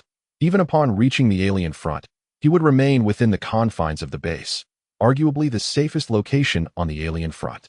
If someone like Ji Xinghe began pondering escape, it would likely provoke Major Tu Yuan, who had personally summoned Ji Xinghe into service, to pursue him in a mech, with a series of mechanical clicks. The old man's joy, constructed of data, emitted sounds of simulated mechanical bearings. Its metallic form began to shift. The imposing figure, towering at 6 meters and 3 centimeters, suddenly crouched down. The sound that resonated was not that of metal crashing to the ground, but rather the tires bursting forth from the armor, striking the ground below. 0.4 tires in total, a design that made Shenmu wince. Transformation successful. An electronic voice chimed in Ji Xinghe's ear, and the visuals before his eyes transitioned from the mech's dual-screen perspective to a configuration reminiscent of a car's 4-screen view. The windshield, left and right side mirrors, and the rearview mirror. This perspective was familiar to Ji Xinghe, for he was an experienced driver, the finest mechanic in Xinfeng City. How could he not know how to drive? The external transformation was even more pronounced, as a bulky humanoid mech morphed into a four-wheeled off-road vehicle, spanning 5.5 meters in length and standing 2 meters tall, starkly different from conventional off-road vehicles on the market. This vehicle was entirely constructed of metal, devoid of any glass components, with all external views captured by cameras installed atop. Speaking of cameras, one must mention Ji Xinghe's old man's joy boasted a total of 19 cameras. A precaution taken after Li's attempts to breach his cameras during their earlier skirmishes left Ji Xinghe with a psychological shadow, necessitating the addition of numerous backup cameras. Of course, the notion of psychological shadows was merely a term coined by Shen Mu and the others. Ji Xinghe himself regarded that battle as mere experience. The vehicle featured only a single headlight at the front, originally a searchlight atop the mech's head, which transformed into the vehicle's headlight upon conversion. There were no turn signals, taillights, or fog lights, as it was not designed for road use, rendering those elements meaningless. Each of the 19 cameras integrated into the old man's joy possessed night vision capabilities, as the virtual world simulation posed no constraints on cost. This form bestowed the old man's joy with formidable defensive capabilities, prompting Shen Mu to exclaim, "I shall dub it the strongest old man's joy in history." Originally, Old Man's Joy referred to a type of compact electric vehicle that gained popularity decades ago, allowing elderly drivers to navigate through traffic and crowds with reckless abandon, often leading to various traffic mishaps. While the elderly found joy in operating these vehicles, the Old Man's Joy of today had long since been obsolete. Ji Xinghe, drawing upon decades of accumulated knowledge, mechanical expertise, and the assistance of hundreds, particularly the prodigious talent of Shen Mu, who had already become an expert mechanic in his 20s, crafted an old man's joy in the virtual realm that undoubtedly lived up to Shen Mu's title of the strongest in history. It could indeed evoke a smile from Ji Xinghe, who had not smiled in a long time since receiving news of Ji Xinghe's sacrifice, as the successful transformation of his old man's joy caused the corners of his mouth to subtly rise. He was not truly happy, yet the realization that this old man's joy was designed to protect his granddaughter provided him with a semblance of direction and purpose amidst his confusion. Virum, the roar of the engine erupted from the old man's joy. In normal circumstances, the term engine merely denotes a part of a motor, but in this era, it had evolved to signify the mech's power source, harnessing energy from nuclear fuel cells to unleash extraordinary speed and strength. Ji Xinghe pressed down on the accelerator, coordinating with a lever to steer, and the old man's joy surged forward with a swiftness as it transformed into an automobile. It naturally became capable of driving like one. Its 4.6-ton weight, propelled by the mech's engine, felt as light as a feather, reaching a speed of 100 kilometers per hour in just 2.3 seconds, swiftly disappearing from the sight of Li and the others. What on earth is that old man rushing for? Shen Mu stood there, stamping his feet in frustration. Wasn't that cockpit designed for 2 seats? I was looking forward to him transforming successfully and taking me along for a thrilling ride, yet he ran off by himself. Almost all mechs possess only a single cockpit position. Even the rare few capable of transformation can accommodate only one pilot post-transformation. Yet, Ji Xinghe's peculiar design of the old man's joyride contravenes logic by offering 2 seats. More space inevitably results in a bulkier mech, which is counterproductive for the close-quarters combat that mechs are primarily designed for. And there is no necessity for 2 pilots. That Ji Xinghe similarly refrained from clarifying this anomaly, stubbornly adhering to his design, while others, perplexed, chose not to confront him about it. Among the crew aboard the spacecraft, only Li speculated the rationale behind Ji Xinghe's decision. He was aware that Ji Xinghe had a granddaughter and that Ji Xinghe had a daughter, information unbeknownst to the others. To this day, the Federation military has yet to disclose Ji Xinghe's granddaughter's existence, a decision rooted in various complex reasons, the most significant being that this child was never meant to be born. And if she were, it should not have been on an alien planet. Given the unique conditions of extraterrestrial environments, the infant mortality rate is alarmingly high, leading the Federation to establish regulations prohibiting pregnancies on alien worlds. Should a pregnancy occur due to a breach in safety protocols, it must be reported immediately, and the mother must return to Azure Star to ensure the newborn's safe delivery. However, The kind of woman who could capture Ji Xinghe's heroic heart would hardly abandon the alien front lines due to an unintended pregnancy. Returning to Azure Star because of pregnancy would mean she could never again venture into the alien battlefield, not only forfeiting her direct participation in the war, but also likely never seeing Ji Xinghe again, thus creating a scenario of rule violation. This breach is inherently unjust to everyone involved. It squanders resources and undermines regulations. It is unfair to Ji Xinghe, who would die unaware of his daughter's existence. And to the girl herself, whose life is akin to a tender sprout amidst a tempest, it is equally unjust to Ji Xinghe, who, having transitioned from solitude to the role of a grandfather, originally wished only to die on an alien world, yet now finds himself compelled to safeguard his granddaughter's safety at all costs. Han Li observed as Ji Xinghe's old man Joyride made a circuit before racing back, intercepting Shen Mu, who was eager to charge ahead. "Don't go. That seat isn't meant for you." "Is that you, Major Han Li? If it were you, I wouldn't dare to take it. It's not me." "Then who is it?" "An angel." Chapter 21. The girl with only a nickname. I think we should stop calling it the Old Man Joyride. Let's call it Transformers instead. No way, it should remain the Old Man Joyride. This thing can't be realistically constructed. Didn't you say that if the old man applied for special alloys and 12 generations of engines, it could be made in the real world? With special alloys and 12 generations of engines, a more combat-capable mech could be crafted. Why create this Old Man Joyride? Under Shen Mu's insistence, Ji Xinghe's mech, resembling a transformer, ultimately retained the name Old Man Joyride. Ji Xinghe did not press the issue. He was indifferent to the name as long as it served his purpose. Regarding the wager he made with his elementary school classmate, if he hadn't watched the documentary about himself, he wouldn't have recalled his past wish to marry his classmate's sister. Moreover, before he landed on the alien planet, he could not have seen the documentary due to scarce communication resources. After landing, he lacked both the interest and time to watch it, preoccupied as he was with caring for his granddaughter and fulfilling his duties of repairing various military vehicles and crafting the mech he designed. Named Old Man Joyride, Ji Xinghe's girlfriend had died without ever seeing Ji Xinghe. Perhaps it was due to her steadfast dedication to frontline medical care on the alien world, or perhaps it was the sorrow stemming from Ji Xinghe's sacrifice that consumed her. Another, perhaps crueler possibility is that this was her punishment for disregarding the laws governing childbirth on alien soil. Despite the tight communication resources aboard the spacecraft, news managed to reach them due to Han Li and Ji Xinghe's connection. Her nickname is Xine. She has no formal name because her mother refused to disclose Ji Xinghe's identity. "Uncle Chi, rest assured, she is being well cared for, and in a week, you will be able to meet her. I believe you should give her a formal name first." Han Li did not refer to Ji Xinghe as old man like others did. He still addressed him as Uncle Chi. After delivering this news, he departed, unsure of how to face Ji Xinghe. His son had perished, and his daughter-in-law had not even made it through the door before meeting the same fate. The most heart-wrenching aspect was that all that remained was a granddaughter with congenital ailments. The most unbearable yet unavoidable truth was that the daughter-in-law had also fallen victim to this war, yet due to her violation of laws and regulations, she could not be honored as a hero. During the process of creating the Old Man Joyride, Ji Xinghe had interacted with hundreds of people and spoken with nearly 1,000, appearing no different from a typical elder, although he had never truly smiled. He no longer treated those around him with cold indifference. However, now, Ji Xinghe had once again retreated into a state of apathy, enveloped in an aura of do not approach and a pungent scent of decay.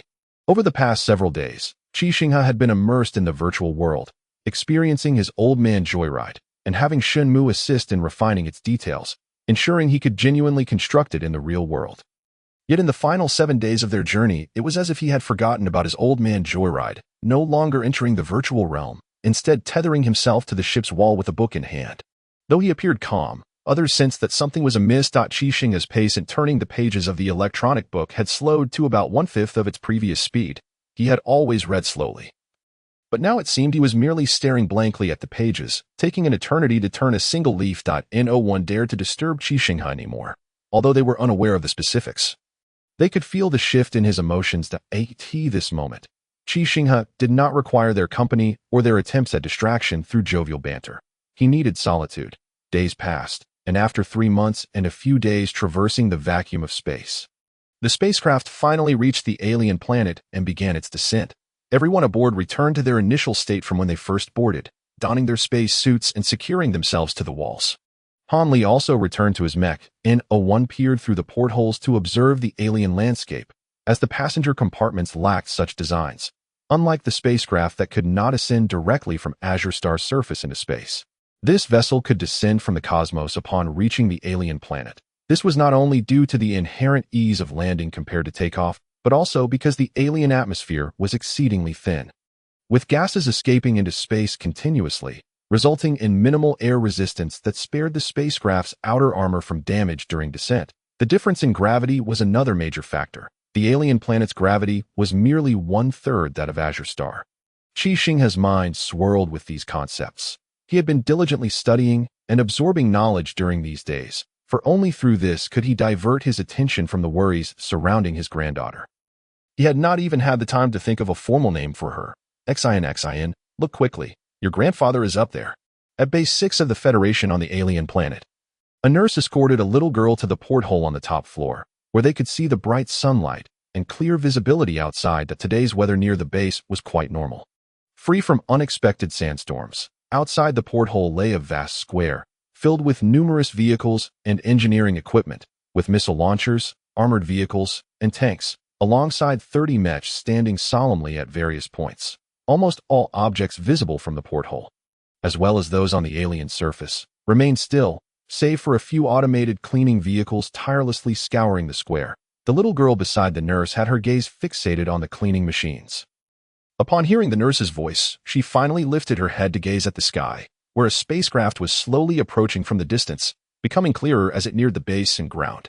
Such a sight, along with the notion of her grandfather being up there, should have filled the little girl with joy and excitement.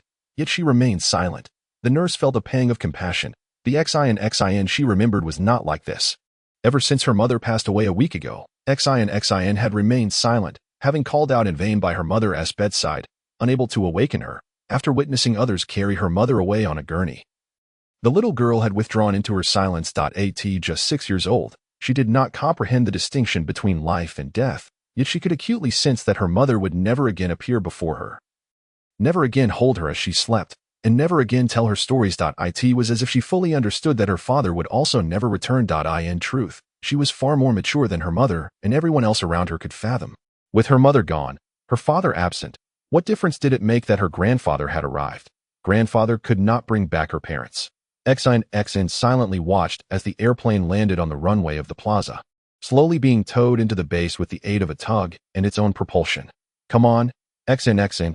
Let us go meet your grandfather. By the time we arrive, they should have completed the health checks and disinfection, and he'll be able to move around normally, the nurse said, gently holding the frail girl's hand as they walked towards another area of the base. The facility was expansive, requiring some time to traverse from their current location. Obediently, Xin followed, but after nearly a week of silence, she suddenly spoke up. Auntie, can I not meet my grandfather? Why wouldn't you want to see your grandfather? Because Mama said if I misbehave. Grandfather won't want me anymore. Then Xin should be on her best behavior. You've always been very good. Grandfather wouldn't abandon you. But Mama said I'm still not grown up. That I don't understand yet. And sometimes I misbehave not because I want to, but because I don't know. Can we wait until I grow up a little more? Until I understand better? Then I want to misbehave out of ignorance, and grandfather want to leave me. The nurse was taken aback, unable to contain her tears as she crouched before Xin, sobbing uncontrollably. Her tears were not solely for Xin's words and story. They also stemmed from her own longing for home at T32. She had come to this alien world at 22 against her parents' wishes, and she had never returned. It had been 10 years. Auntie, don't cry. Xin patted the nurse's back, just as her mother often did. I'll go see grandfather now. Please don't cry. Chapter 022. I'm sorry. Upon landing on the alien planet, Ji Xinghe did not feel the ease he had anticipated. The gravity, merely 1/3 that of Blue Star, did not render him as light as a feather. Nor did it return him to the peak of his 20s, which dampened his confidence that you'll feel much better once you take off the spacesuit. Han Li's voice reached Ji Xinghe's ears as he piloted his mech out of the spaceship. Although the mech was heavy, the spaceship and the base could easily bear its weight. It suddenly dawned on Ji Xinghe that he was encumbered by the cumbersome spacesuit. Its 60 kilograms weight was meant to absorb the impact upon landing, but it also counterbalanced the effects of the reduced gravity. The hangar doors behind him had closed, and the alert indicating that oxygen was fully replenished signaled everyone to remove their spacesuits. Among the 1,000 passengers aboard the spaceship, only a handful had visited an alien planet before. The rest, including the expert mechanic Xinghe, were all first-timers. "Quick, take it off." Xinghe was the first to remove his helmet, shouting excitedly, prompting the 1,000 passengers to shed their suits on the expansive ground. A group of robots emerged from the newly opened metal doors of the hangar, swiftly collecting the discarded suits, scanning them, and preparing them for future use. Finally, Ji Xinghe felt a sense of lightness akin to what he had imagined. As the gravity suddenly decreased, his strength, in a sense, was directly enhanced, and the burden on his body diminished. His 65-year-old physique felt as if it had reverted to the peak of his 20s. Yet, this transformation was limited to strength and speed. In terms of finger dexterity and reaction time, the changes were not as pronounced, for his body had indeed aged. "How do you feel?" Han Li, piloting his mech, stood beside Ji Xinghe. The robots collecting the spacesuits appeared as diminutive children beside Han Li's mech, while Ji Xinghe, who was normally tall enough to look down at Han Li, now resembled a 6 or 7-year-old in his skin-tight protective suit. "Not bad," Ji Xinghe replied, stretching his body. His condition had declined somewhat during the 3-month journey aboard the spaceship. "Shall we have another match?"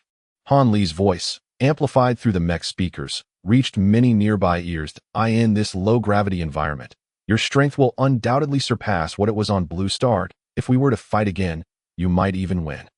Ji Xinghe remained unfazed, continuing to stretch. The small movements appeared somewhat awkward. "Major Han Li, don't deceive the old horse. While his strength will indeed be enhanced in this low-gravity environment, your own body will benefit similarly." Xinghe interjected, having removed his spacesuit and looking up at Han Li's mech. At-65, Ji Xinghe's physical capabilities would indeed be somewhat bolstered in this low gravity. Yet 34-year-old Han Li was also at the peak of his physical condition. Although he lacked the stamina of someone in their 20s, his experience compensated for that loss. In this alien world's low gravity, Han Li's combat prowess would far surpass what it had been on Blue Star. The real advantage lay with the cumbersome mech. Even if Han Li's mech was crafted from special alloys, equipped with powerful engines and nuclear reactors, it would still be considered heavy in the environment of Blue Star. However, in the low gravity of the alien world, its combat effectiveness would be exponentially increased. "I'm referring to the first-generation mech that old Ji is most adept at using," Han Li clarified. "Our battles in the virtual world simulated the conditions of Blue Star, not the environment of this alien planet. His mech is too heavy, making operation more challenging. But now, on this alien planet, his mech will exhibit a significant boost in speed and power. If we go another round, I believe Uncle Ji has a good chance of winning." The crowd fell silent, Xinghe wanting to speak but finding no words. Han Li's remarks were clearly intended to allow Ji Xinghe to secure a triumphant debut upon landing on the alien planet. Under normal circumstances, a 65-year-old mechanic piloting a first-generation mech defeating a 34-year-old elite mech warrior in a 23rd-generation mech would surely be a cause for celebration. That it was akin to everyone collaborating to craft a joyful experience for Ji Xinghe. As they all acknowledged the reality, this battle was one that the younger generation should protect the vulnerable, elders and children alike, against. Yet Ji Xinghe had come, and upon successfully landing, he became the oldest member of the Federation's military on this alien planet. Aside from the scientists, I've never piloted a mech in reality.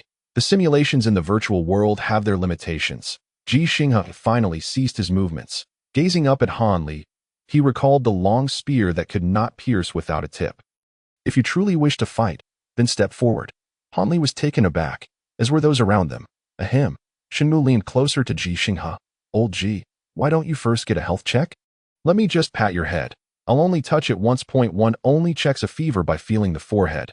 Now, as a young man, Xinghe had already placed his hand on Ji Xinghe's head. However, while he could joke and tease Ji Xinghe, he dared not overstep, for it was a traditional virtue in Longzhou to respect the elderly and care for the young. Ji Xinghe glanced at Xinghe and uttered words that made everyone around him believe he was unwell. "You can join Han Li in the match." Ahem. Cough. Xinghe erupted into a fit of coughing, having choked on his own saliva, not merely clearing his throat for attention. "All right." Han Li's voice emanated from within the mech, leaving the surrounding crowd in a state of bewilderment. Unlike the earlier silence, this quietude was filled with astonishment. What was Major Han Li about to do? Those who had surmised that Han Li intended to let Ji Xinghe win were utterly confused by the thought processes of both Ji Xinghe and Han Li. While it was feasible to hold back in a mech battle, as the differences in performance were not overtly apparent, the stark contrast between a 34-year-old Major Han Li and a 65-year-old Private Ji Xinghe, without the Mechs enhancements, would render any leniency glaringly obvious. Would that not be counterproductive?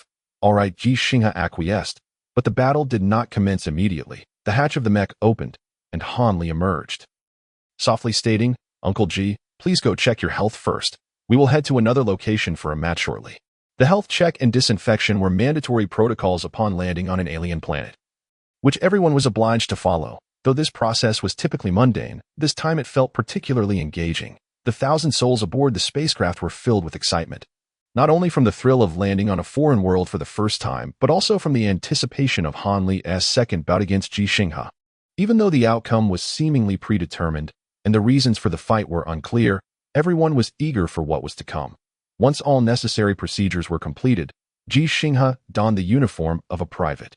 Still wearing the tight-fitting protective suit underneath that on the alien terrain, all personnel were required to wear such suits, even within the confines of the base. Base 6 was vast, with most of its structures underground, resembling an underground city. Those embarking on their first alien journey could not leave the base immediately. They needed time to acclimatize to the alien environment before proceeding to their respective posts. Thus, the audience for the Han Li vs. Ji Xinghe match was substantial, comprising not only the fellow passengers who had journeyed with them, but also a multitude of others from the base who had no immediate tasks. Thousands gathered in a conference hall within the base. However, the only spectator that truly mattered to Han Li and Ji Xinghe was a single individual, a little girl, led by a recently distressed nurse. Standing in the front row, a place she was not permitted to occupy. Those unaware found it peculiar, as children were exceedingly rare on this alien world, outnumbered even by the scant 300 elite mech pilots. Yet, those who understood were not surprised. Upon seeing the girl, they comprehended why Han Li was so insistent on facing Ji Xinghe once more. This was not merely a battle, it was a gift. Major Han Li was offering a tribute to Ji Xinghe, a gift to Ji Xinghe, a present for the little girl. In the name of the Federation's elite mech warriors, in the name of the Federation's combat heroes, in the name of the top performer of the Military Academy's fighting tournament, and in the name of the 73 gold stars atop his mech. These accolades that Han Li neither needed nor desired. He wagered a gift. "I'm sorry, I caused the death of your son. I'm sorry, I caused the death of your father. I'm sorry. Please allow me to lose to you. I'm sorry. Please allow me to lose to your grandfather. I regret that I can do little. But I am willing to do everything within my power, as long as you can live well." Chapter 023. An unparalleled master. What is a special mech warrior without their mech? In the days before mechs, soldiers primarily relied on firearms for combat, and without their weapons, what were they then? The answer is evident. Soldiers devoid of firearms are often at their physical peak, mastering military hand-to-hand combat techniques honed through years of rigorous training that extends beyond mere marksmanship. Their greatest strength lies not only in their physical prowess and fighting skills, but also in their unwavering willpower. A special mech warrior, stripped of their mech, possesses combat capabilities that far exceed those of soldiers without firearms. Ordinary soldiers cannot compare, nor can scouts adept in close combat. The only soldiers who could rival them bore the title of King of Soldiers years prior, among the millions of soldiers in the Federation. Only 300,000 are qualified to pilot mechs, and among these, merely a handful are designated as special mech warriors. They possess formidable physical attributes, allowing them to operate the most powerful single-soldier combat equipment for extended periods, alongside unparalleled combat skills that enable them to execute complex tactical maneuvers. Most crucially, their adversaries are Imperial Mechs and Imperial Mech warriors, where the performance of both Mechs is relatively similar. However, the disparity between the warriors themselves is akin to that between humans and gorillas. Imperial Mech warriors are akin to gorillas, possessing physical strength that far surpasses that of humans, coupled with intelligence that rivals that of humanity. With a record of 73 victories, Major Han Li's achievements led everyone to believe that even without a mech, he could still be deemed the mightiest human warrior. Yet, at this moment, Han Li faced only a 65-year-old man, merely a private, a common mech technician. The conference hall within Base 6, designated for artistic performances, was filled to capacity, with thousands of curious eyes reflecting confusion rather than anticipation, for this was not a battle worth looking forward to. The outcome had been predetermined from the outset. In the quiet, silent hall, Han Li and Ji Xinghe stood opposite each other. Neither rejected the presence of additional spectators, nor did they deter the battlefield journalist Su He from filming, which implied that this segment would be included in Ji Xinghe's documentary. Destined to circulate not only on the alien planet, but also back on Blue Star. One acted intentionally, while the other was aware of the intent. The stage was not constructed for a combat match, being situated within an alien base. It was made of a hard stone material unique to this world, quarried and assembled by relevant personnel, its hardness comparable to ordinary steel, although the gravity on this alien planet is merely one-third of that on Blue Star. It does not imply that the materials here are fragile. Besides the low-gravity environment, the most inhospitable aspect for human life on this alien world is the extreme temperature fluctuations between day and night, sometimes reaching a staggering 100 degrees Celsius, and the ever-present threat of storms and radiation, leading to a scarcity of many materials surpassing that found on Blue Star. To put it simply, the exceedingly rare meteorite iron found in martial arts novels is, on this alien planet, not exactly common but no longer scarce since humanity's arrival. Shenmue had mentioned that one of the materials required for Ji Xinghe's Old Man-S project was a precious local specialty. Uncle Ji, allow me to say a few words first, Han Li calmly addressed Ji Xinghe. Not as a query, but as a notification. Ji Xinghe furrowed his brow. Actually, you needn't do this. What do you mean by need? Please do not misunderstand, Uncle Ji. After sharing a smile with Ji Xinghe, Han Li requested a microphone from a nearby staff member. Then faced the audience. Many of you may know me, but some may not. I understand your curiosity about why I am fighting Uncle Ji. You might think that when I don my mech, I am bullying Uncle Ji, or that when I am without it, I'm taking advantage of him as an old man. You may believe I am being irrational, and that Uncle Ji's agreement to fight me is equally nonsensical. I am Han Li, Major, a special mech warrior, and my dedicated mech bears 73 gold stars. He is Ji Xinghe, the father of Ji Xinghe. Ji Xinghe was the most distinguished mech warrior under my command at the time of his sacrifice. His mech already bore 12 gold stars. In truth, it was more than that, for during his last stand, he destroyed 6 Imperial mechs before perishing alongside one. Thus, by the time of his sacrifice, his mech should have had 19 gold stars. Had Ji Xinghe not fallen, he would have undoubtedly become a special mech warrior, as destroying one more Imperial mech would have posed little challenge for him, my fallen comrades. And I have always believed that Ji Xinghe would have been the second special mech warrior in my elite mech unit. I am the first. Not only am I the first, but I also earned the top position. Han Li spoke with remarkable calmness. If anyone could discern the depths of his gaze, they would find him lost in memories, his body present but his heart elsewhere. I was the top performer in our military academy's combat tournament. Ji Xinghe placed second. I secured 3 firsts, while Ji Xinghe garnered 3 seconds. Indeed, since our sophomore year, we have held the first and second positions in the entire Academy's combat tournament. In our freshman year, we did not rank. Not due to incompetence, but because freshmen were ineligible to compete. Had we been able to participate, I believe we would have both claimed the first and second places. My bond with Ji Xinghe was profound. After 4 years as classmates in military academy, we continued to serve in the same unit. Ji Xinghe never harbored jealousy over my constant first-place finishes, nor did he resent my earlier promotions. He has protected me in combat more than once, even at the cost of his own safety. I once asked Ji Xinghe why he never felt upset about always losing to me. His answer never failed to amuse me, for he said. Han Li's tone grew somber, his voice resonating alone in the otherwise silent hall. He said that when he returned home on leave, he would earnestly ask his father to teach him a few moves, and upon his return, he would be able to easily defeat me.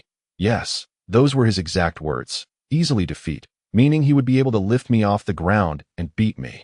His father is Ji Xinghe, the ordinary yet extraordinary man standing beside me, a common yet remarkable father, an ordinary yet exceptional technician, an ordinary yet extraordinary private mech technician. I had been waiting for Ji Xinghe to return and learn those moves. But during our time in military academy, he had no opportunity to go home, as the situation was dire, and we had no leave, even as mere students. After our graduation, we arrived here, and he found himself bereft of the time to return. In truth, since our graduation, he has never set foot back again, and shall never do so. Before a father, amidst thousands of onlookers, the sacrifice of a federal combat hero was unveiled.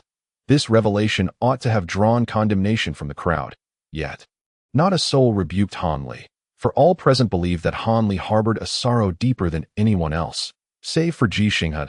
He shared over a decade of camaraderie with Ji Xinghe, a bond forged in the crucible of life and death, where they would have willingly entrusted their lives to one another. However, now that Ji Xinghe has fallen, Han Li remains alive, and he must confront Ji Xinghe's father. Ji Xinghe once said, "I laughed, my comrades laughed." Yet Ji Xinghe never contested it, for he lacked the time, and his father could not come, leaving no evidence. But now his father is here, driven by a desire for vengeance.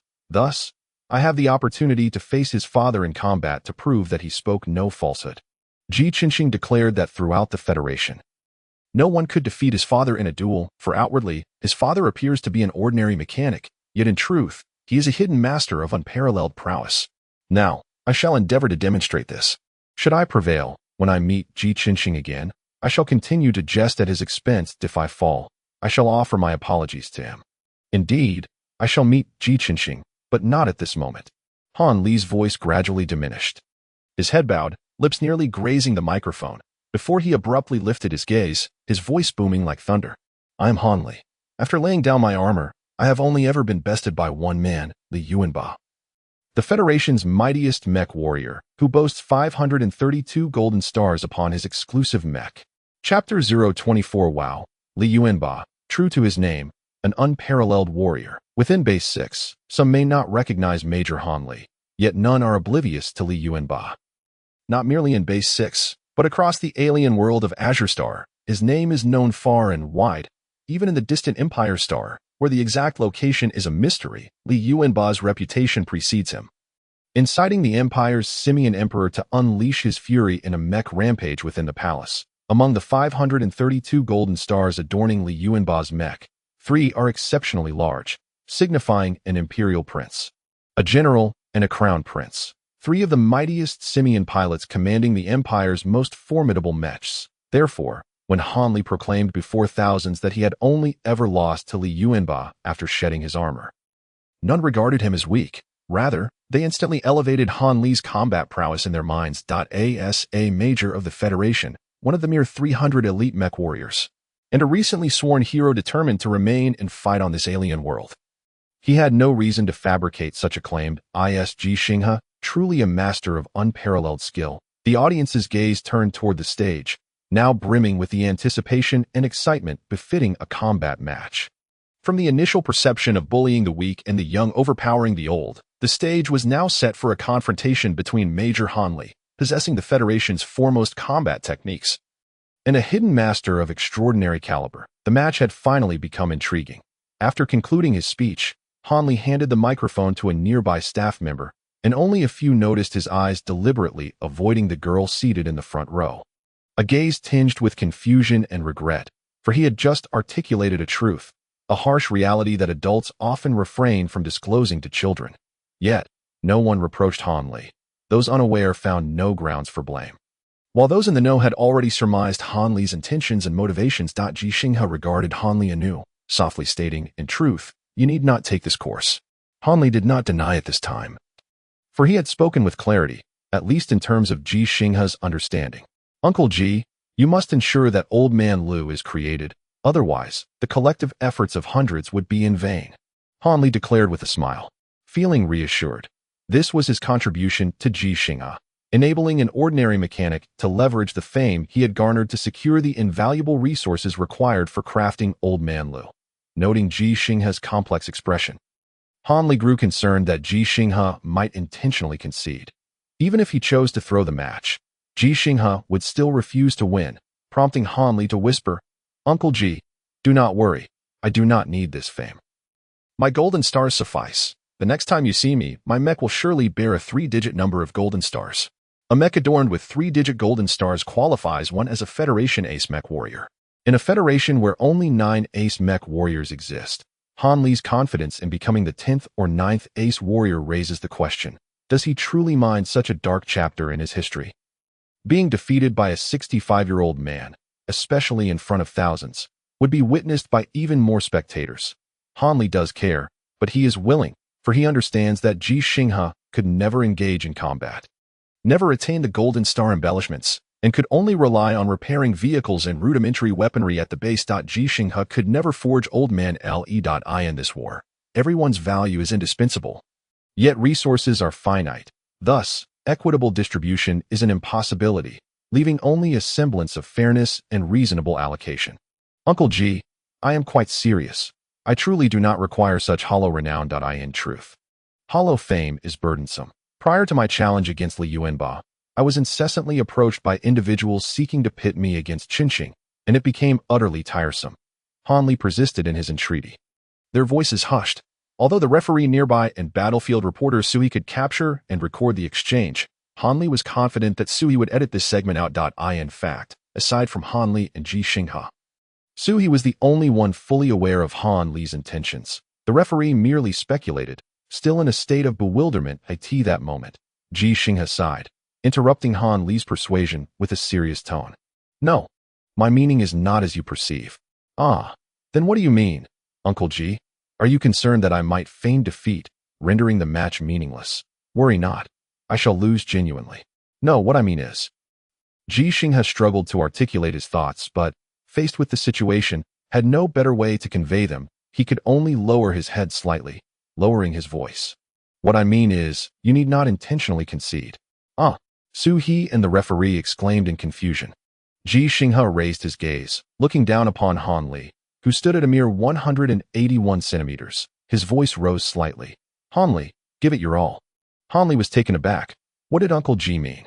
Sui, accompanied by a drone camera, had to quietly remind him, Old Ji, do not jest. Major Han Li is indeed formidable. You cannot truly believe that your casual practice of Wing Chun could rival the Federation's finest mech warrior. Can you? Or do you think the gravity on this alien planet is so low that you feel light as a feather? Yet Major Han Li is even lighter on his feet.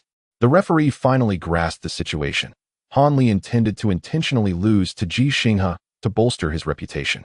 While Ji Xinghe believed he could genuinely defeat Han Li, he hastily whispered, Old Ji, martial arts from the civilian realm cannot compare. Military combat techniques are no laughing matter, and your physical condition. Ji Xinghe, feeling helpless, sighed once more and stepped back. Let us commence directly. If you cannot strike me within a minute, you shall unleash your full power, or else I shall walk away.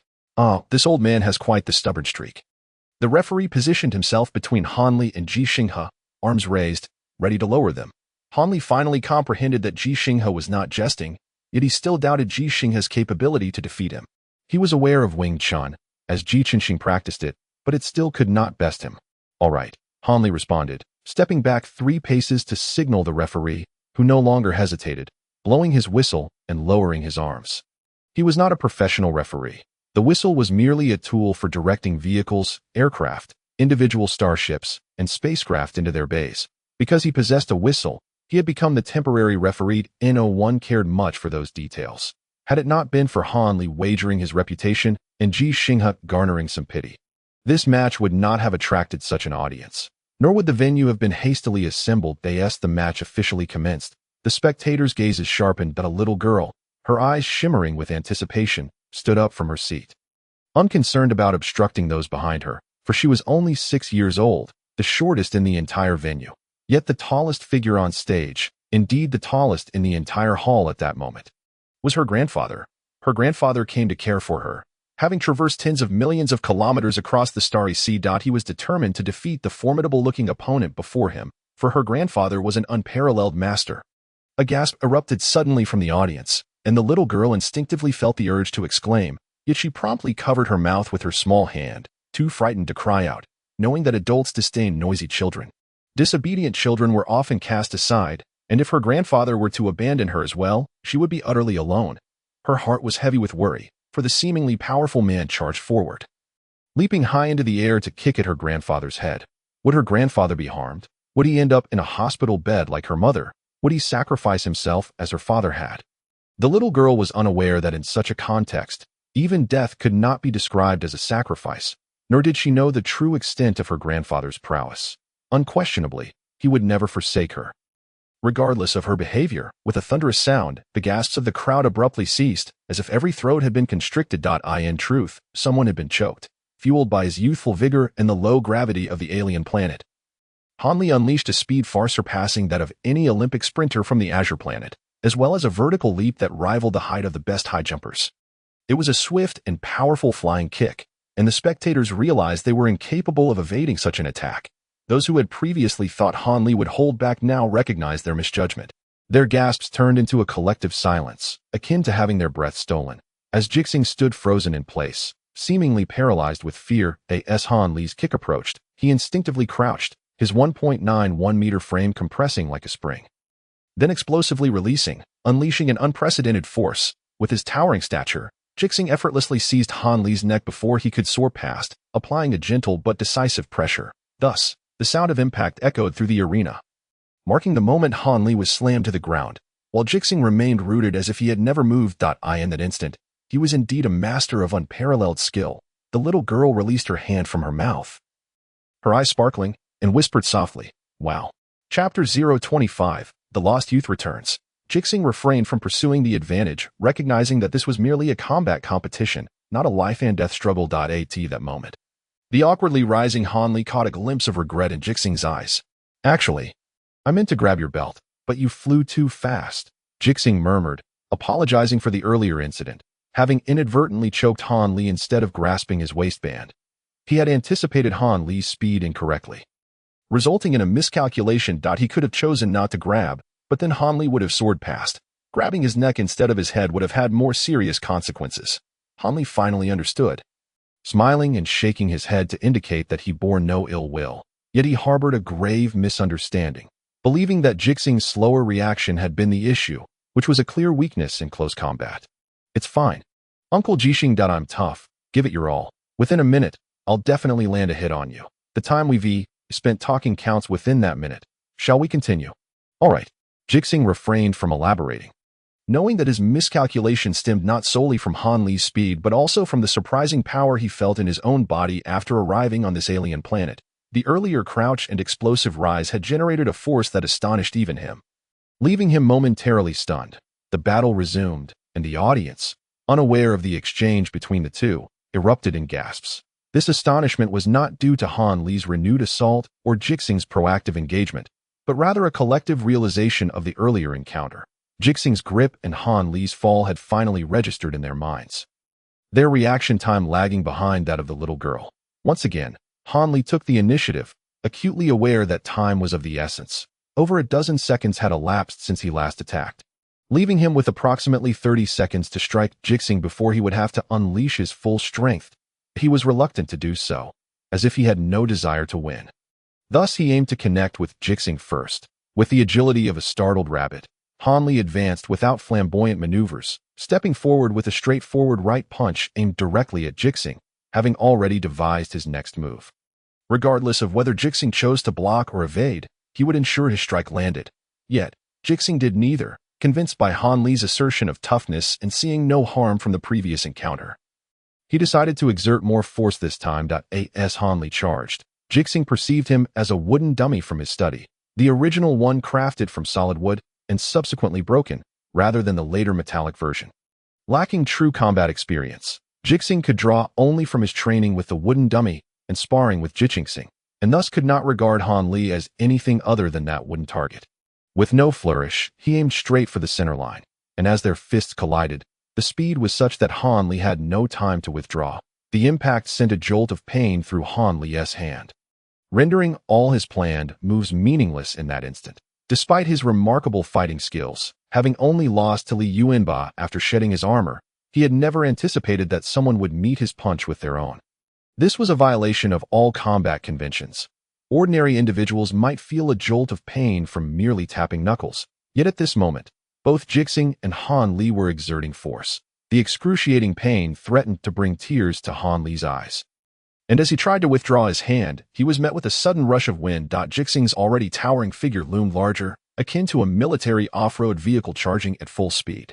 Before Han Li could fully retract his right hand, Ji Xinghe's body collided with his chest, unleashing a force that propelled Han Li into the air in the low-gravity environment of the alien planet. Han Li's weight of 180 pounds effectively felt like a mere 60 pounds in such an environment. Even as his body began to age, his strength remained undiminished, if not enhanced. Han Li soared approximately 2 meters high, and several meters away, skidding across the smooth stone floor for several more meters before finally coming to a halt. Once again, the venue fell into silence, with no one doubting the authenticity of the preceding clashes. The collision of their fists might have been questioned, but Ji Xinghe's close-quarters shove that sent Han Li flying over 10 meters was indisputable. The little girl in the front row widened her eyes in astonishment, her mouth agape in a silent wow. Unable to close it as her excitement surged, though she longed to cheer, she remembered that adults disapproved of noisy children. Instead, she clutched the sleeve of a nearby nurse, her small hand tightening in excitement, turning pale from the force, devoid of color, betraying her anxiety. The nurse, feeling sympathy, grasped the little girl's hand, offering an encouraging look, and then joined in the cheers, prompting a wave of applause throughout the arena. The little girl, emboldened by the crowd's approval, finally let her voice ring out. The audience remained oblivious to the fact that their cheers had given the timid little girl the courage to shout. Likewise, they were unaware that Ji Xinghe, initially reluctant to use such a severe tactic, had chosen to employ this method solely to embarrass Han Li, having recognized the little girl as his granddaughter, his only family in this world. Child, your grandfather is quite formidable, and he will protect you, no matter where or whom he faces. Ji Xinghe understood that the little girl could not comprehend true combat, so he sought to deliver a spectacular result through his unembellished fighting style. Forgive me, little Han. He stood up. When Ji Xinghe's voice echoed, he no longer resembled an old steed tethered to a post, but rather a wild stallion that had broken free, charging towards Han Li. His feet thudded against the stone slab as if trampling on Han Li's heart, momentarily causing him to falter. Uncle Ji, does your fist not hurt? Indeed, Ji Xinghe's fist did not ache, not merely because he frequently practiced against the Iron Man dummy, but also due to the presence of his granddaughter nearby. Uncle Ji, are you serious? Ji Xinghe was not inclined to play lightly. Had he chosen to do so, Han Li would have perished by now. Uncle Ji, I am Han Li, not an imperial gorilla, surely. You have not mistaken me? Ji Xinghe was aware that he was indeed Han Li, yet he felt compelled to state the obvious. This was a choice Han Li had made for himself. Ji Xinghe had offered Han Li an opportunity to back out, yet he had squandered it. As Ji Xinghe sprinted across the stage of the alien base, he suddenly felt the burdens of his body, which had gradually intensified over the years, dissipate. Running wildly, he felt as if he had returned to a sunset of yesteryears, reclaiming his long-lost youth. Han Li, frantic and rushing to defend himself, blocked each of Ji Xinghe's strikes, but with each exchange, his defenses widened, rendering him akin to the wooden dummy Ji Xinghe had so often battered. The rapid movements of their hands and feet soon became a blur, causing many spectators to lean forward instinctively. They remained unaware of the 1-minute agreement between Ji Xinghe and Han Li, and thus did not realize that a minute had elapsed without Han Li landing a single blow on Ji Xinghe. The collisions of fists and elbows were not counted as hits. There was no official referee, nor was this a formal combat match, yet both men adhered to the rules scrupulously. Use your full strength, Ji Xinghe reminded, still possessing some energy to speak, but Han Li had no strength left to respond, having already exerted all his effort. He had allowed 10 seconds to pass, but in hindsight, he realized he needed not grant even that. Had he unleashed his full power from the very beginning, he still would have been unlikely to strike Ji Xinghe. Ji Xinghe had not lied. Ji Xinghe did not require him to hold back, for he was indeed an unparalleled master. However, Ji Xinghe remained oblivious to Han Li's full exertion, thinking him merely a capable fighter with little practical experience, thus presuming that Han Li was still holding back. You claim to be a top-tier mech warrior yet lack the strength to strike? Ji Xinghe exclaimed in disappointment, his frustration boiling over. After forcefully pushing aside Han Li's defensive limbs, he seized Han Li by the collar with one hand and gripped his belt with the other, twisting to exert his strength. Consequently, Han Li soared through the air once more, and as he crashed to the ground, so too would his reputation as a top-tier mech warrior be shattered. He ought to have cried out. Yet inside, he felt a surge of joy. Uncle Ji truly was a master beyond compare, and he need not worry.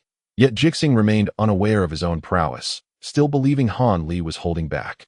Much like Ji Xinghe did not realize that when Ji Xinghe boasted of him being an unparalleled master, he was in the midst of a fierce battle among the stars, having witnessed the brilliance of humanity's finest. Chapter 026. Shenmu's indignation and resolve. The audience dispersed as the hastily commenced combat match concluded, with Ji Xinghe decisively defeating Han Li, akin to how Han Li had previously overpowered Ji Xinghe. At 34, Major Han Li, adorned in the customized version of the federal 23rd generation standard mech, boasting 73 gold stars, triumphed over 65-year-old private mechanic Ji Xinghe, who donned the first-generation standard mech. No one deemed it worthy of serious discussion. In fact, people hardly regarded the match as noteworthy.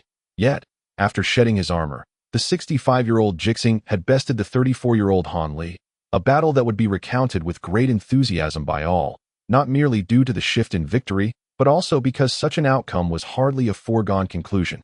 "I am fine. Uncle Ji, are you all right?" Han Li inquired with genuine concern. Were it not for him incessantly rubbing his right fist, his forearm, and the various places on his rear that had repeatedly struck the ground, those around would hardly suspect he was being disingenuous. "I am well. The rough work has thickened my calluses," Ji Xinghe replied, extending his hands towards Han Li, the dense calluses resembling a layer of armor, causing Han Li's own hands and feet to ache even more. "That's good. Oh, wait. Han Li exclaimed, hastily raising a hand to gesture. "Uncle Ji, please do not say that. If you wish, you may consider me as." Cough. "Just don't be polite with me. If you ever need assistance, do not hesitate to let me know. You may regard me as a son, and I shall care for you in your old age." Yet voicing such sentiments felt ill-fated. Moreover, Han Li did not believe he would have the opportunity to provide for Ji Xinghe in his twilight years. He was a soldier, and this was a battlefield. Until victory was assured, he remained prepared for sacrifice. Well, Ji Xinghe was at a loss for words. Fortunately, Han Li did not allow him the time to respond, departing hastily due to pressing military matters while urging those at Base 6 to look after Ji Xinghe, particularly the expert mechanic Shenmu and battlefield reporter Suhi, who would also remain at Base 6. "I believe Major Han Li will head to the medical room first, right?" Shenmu asked, somewhat apprehensive. He had nearly joined Han Li in confronting Ji Xinghe, and judging by the recent skirmish, his involvement would have made little difference, merely changing the scenario from one individual being struck to two. "That seems likely. I noticed Major Han Li had some bruising, but it's nothing to worry about," Suhi quickly added, sensing he had misspoken.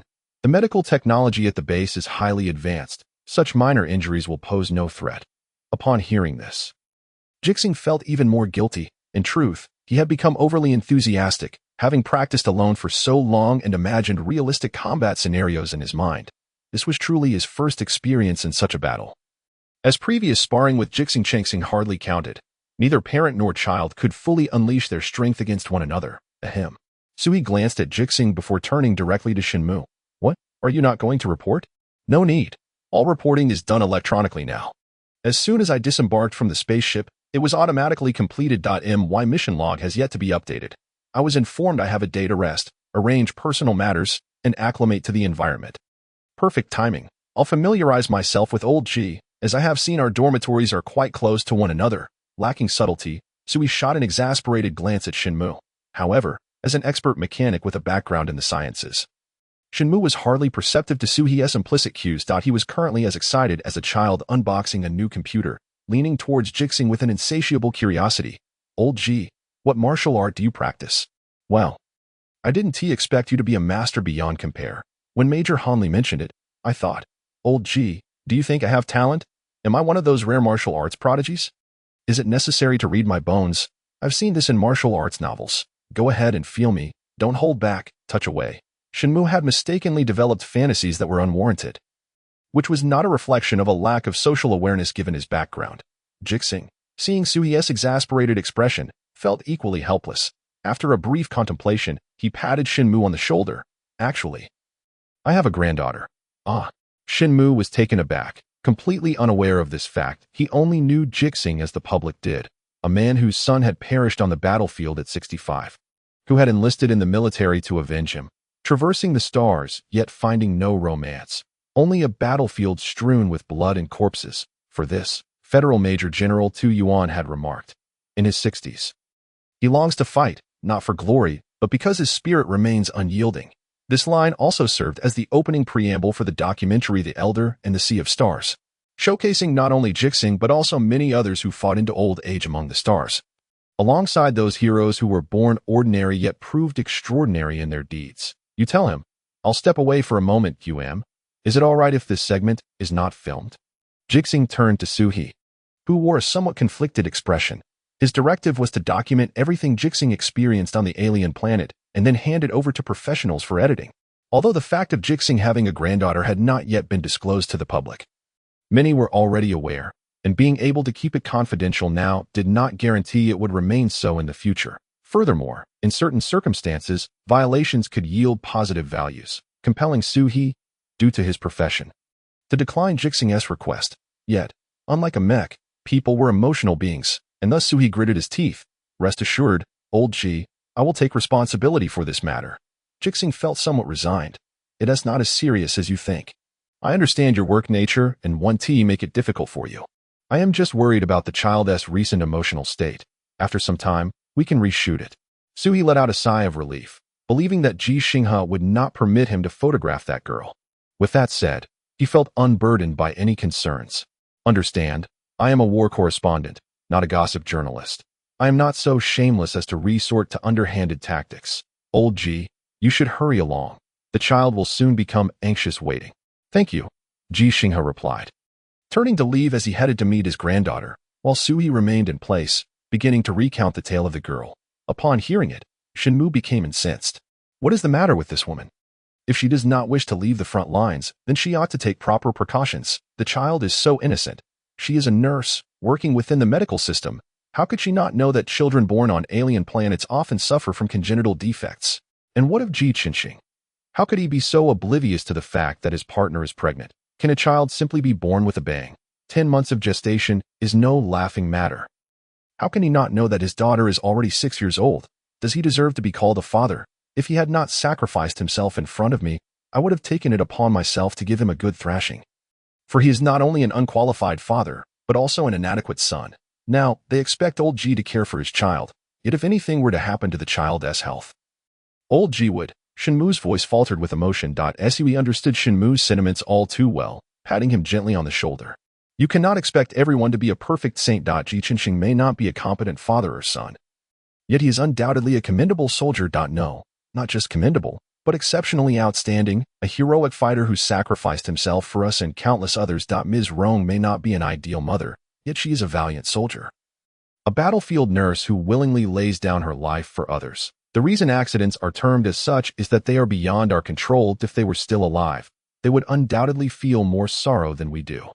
The torment that Ms. Rong has endured over the past 6 years is unimaginable, a suffering we cannot truly empathize with. I know, Shenmu responded, wiping his nose and tears angrily. But I still want to beat Ji Xinghe because they are all forcing old Ji to be a perfect saint. Xinghe sighed. You cannot strike Ji Xinghe anymore. Even if time could be reversed, you would still be unable to defeat him. Indeed, I cannot overpower him, and time cannot be reversed. Shenmu gazed in the direction Ji Xinghe had departed, his heart aching as he recalled the sight of Ji Xinghe's hunchback. He understood that this was due to a grandfather, a master of unmatched skill, struggling to face his granddaughter. If only time could turn back, if old Ji were a bit younger, it would be wonderful. He is truly a genius, whether in designing mechas or in combat. Well, he does tend to think outside the box when designing mechas, but that can be forgiven, considering he lacks formal training. So he concurred, indeed. He is a remarkable talent. Though I am not familiar with combat, I can see that he surpasses Major Hanley, and while I am no expert in mecha design, I can discern your genuine belief in old Ji's merits. It is no small feat at his age, so why not assist old Ji in creating his masterpiece? Shenmu did not respond, but instead summoned the holographic projection screen on his portable smart device. Opening a blank task log and inscribing a non-base system-issued task, to create old Ji's masterpiece. It was indeed to create old Ji's masterpiece, not merely to assist Ji Xinghe, but if that masterpiece could be realized, it would undoubtedly belong to Ji Xinghe. Chapter 027. Greetings. As he traversed the metallic corridors of the underground base, Ji Xinghe felt somewhat anxious, not due to being in an entirely unfamiliar environment, nor because he was unsure how to greet his granddaughter, but rather because he had yet to decide upon her name. A person should have both a given name and a formal name, for people inevitably grow up, and he wished for his granddaughter to grow up safely. Base number 6 and the other bases of the Federation on this alien planet are intricately designed, resembling a city buried beneath the earth, though it is far more complex than merely a city sunk underground. The effort and resources required to excavate an area comparable to a city on an alien planet are unimaginable. even with the Federation's advanced engineering robots and the rapid local network enabling remote operation by engineers. The selection of the base's location involved countless theoretical validations, opting for areas that already contained underground spaces, necessitating spatial stacking to create more living space. Base number 6 boasts 36 levels, with a total area exceeding 862,000 square meters, larger than 120 standard football fields, capable of accommodating up to 50,000 inhabitants. The limitation on the maximum population is not due to the building's area, but rather the inhospitable environment of the alien planet for human survival, disregarding essential factors such as oxygen, water, and food. The building area of base number 6 could house up to 100,000 people on AzureStar.I. In the face of life and death, humanity does not require mansions, merely a space to lie down. Ji Xinghe glanced at the portable smart terminal on his wrist, which in a sense functions like a mobile phone on AzureStar.it. Connects only to the local network, allowing no direct communication with AzureStar or other living and military bases on the alien planet. The comprehensive application of holographic projection technology has rendered the terminal quite compact, resembling a wristband. A green arrow appeared on the holographic projection screen on Ji Xinghe's wrist, and augmented reality technology made this navigation module reminiscent of the head-up display popular in cars decades ago. Besides the navigation interface, the holographic screen primarily features 3 notification boxes: notifications, task logs, and personal information. The notifications simply include various updates pushed by base number 6, encompassing important news from AzureStar and publicly accessible battle information from the alien front, mostly pertaining to daily affairs within base number 6. Personal information speaks for itself. The task log is crucial. Everyone in base number 6 and other bases possesses a task log, where the base's artificial intelligence program and command center push the tasks each individual must complete the following day. A day in advance. It applies to everyone, not just a select few. All individuals residing on the alien planet have tasks to fulfill, differing only in the frequency of task information retrieval and the importance level of the tasks themselves. Completion time limits. In addition to daily tasks, the task log may also issue urgent tasks as necessary, based on circumstances and the allocation of human resources. Following the green arrow's guidance, Ji Xinghe walked slowly, casually tapping open his task log, which contained no specific task details, merely a welcome message to base number 6.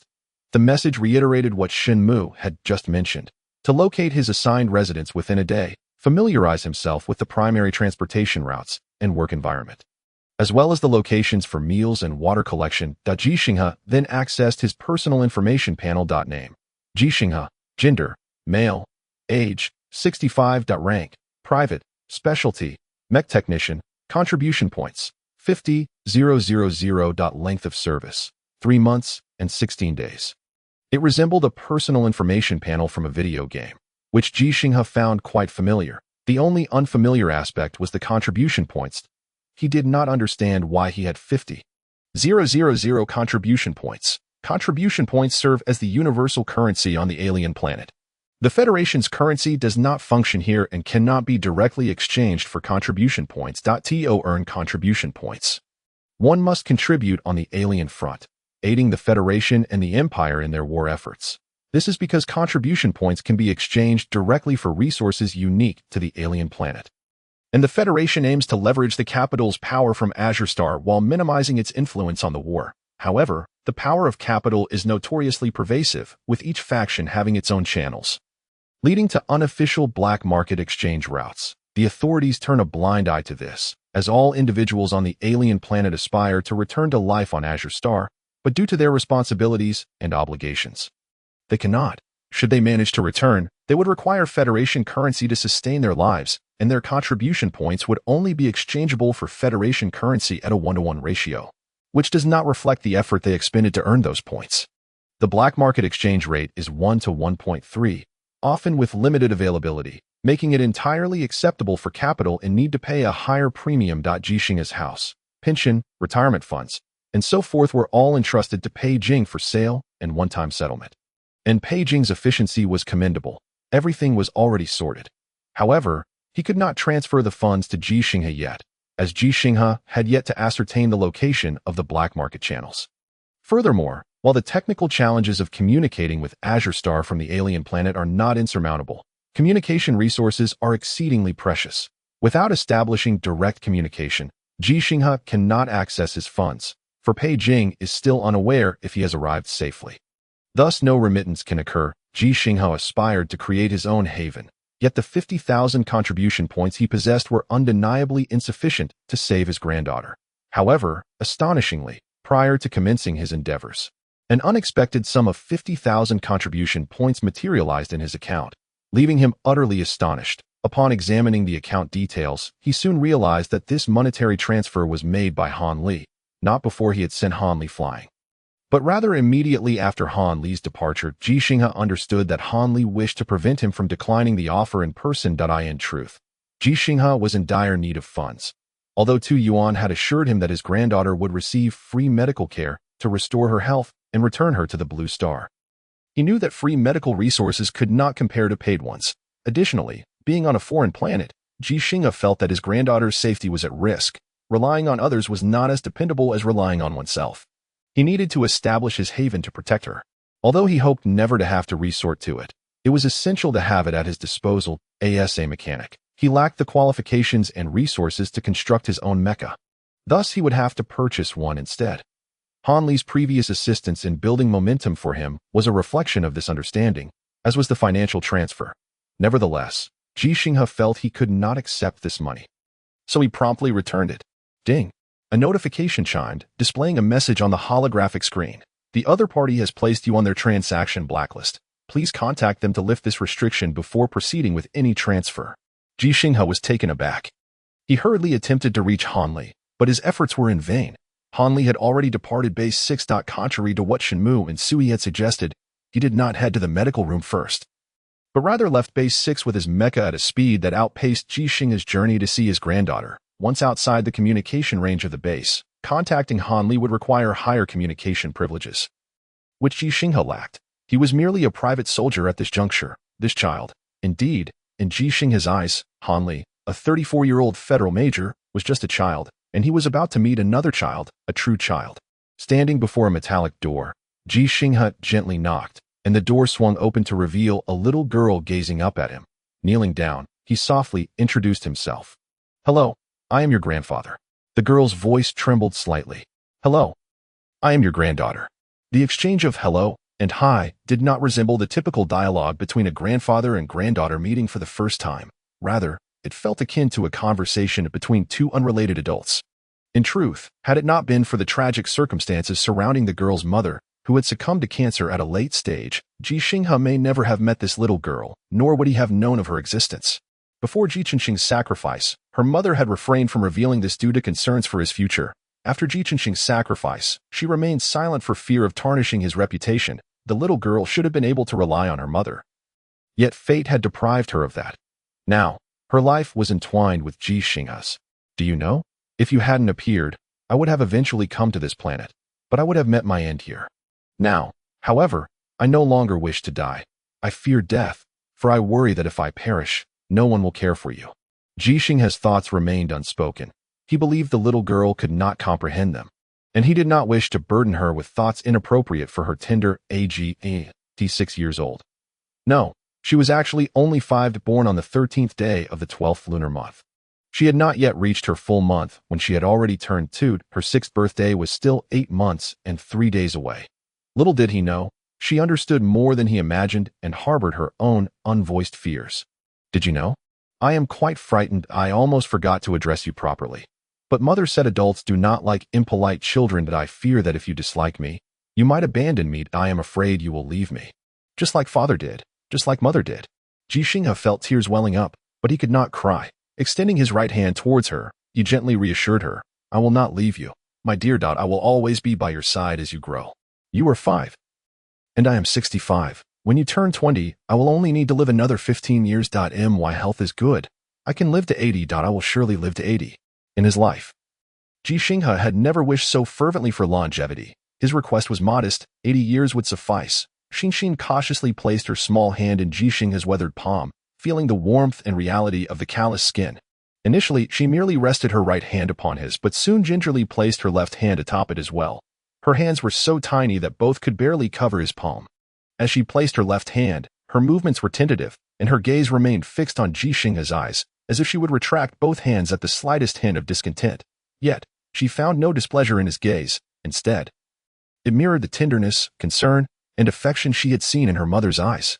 Indeed, the warmth in her grandfather's eyes and hands was reminiscent of her mother's, not the icy touch of recent months, but the warmth from before, when her mother's hands had been warm and alive. Ji Xinghe observed Xinshine's expressions and gestures, his body trembling uncontrollably.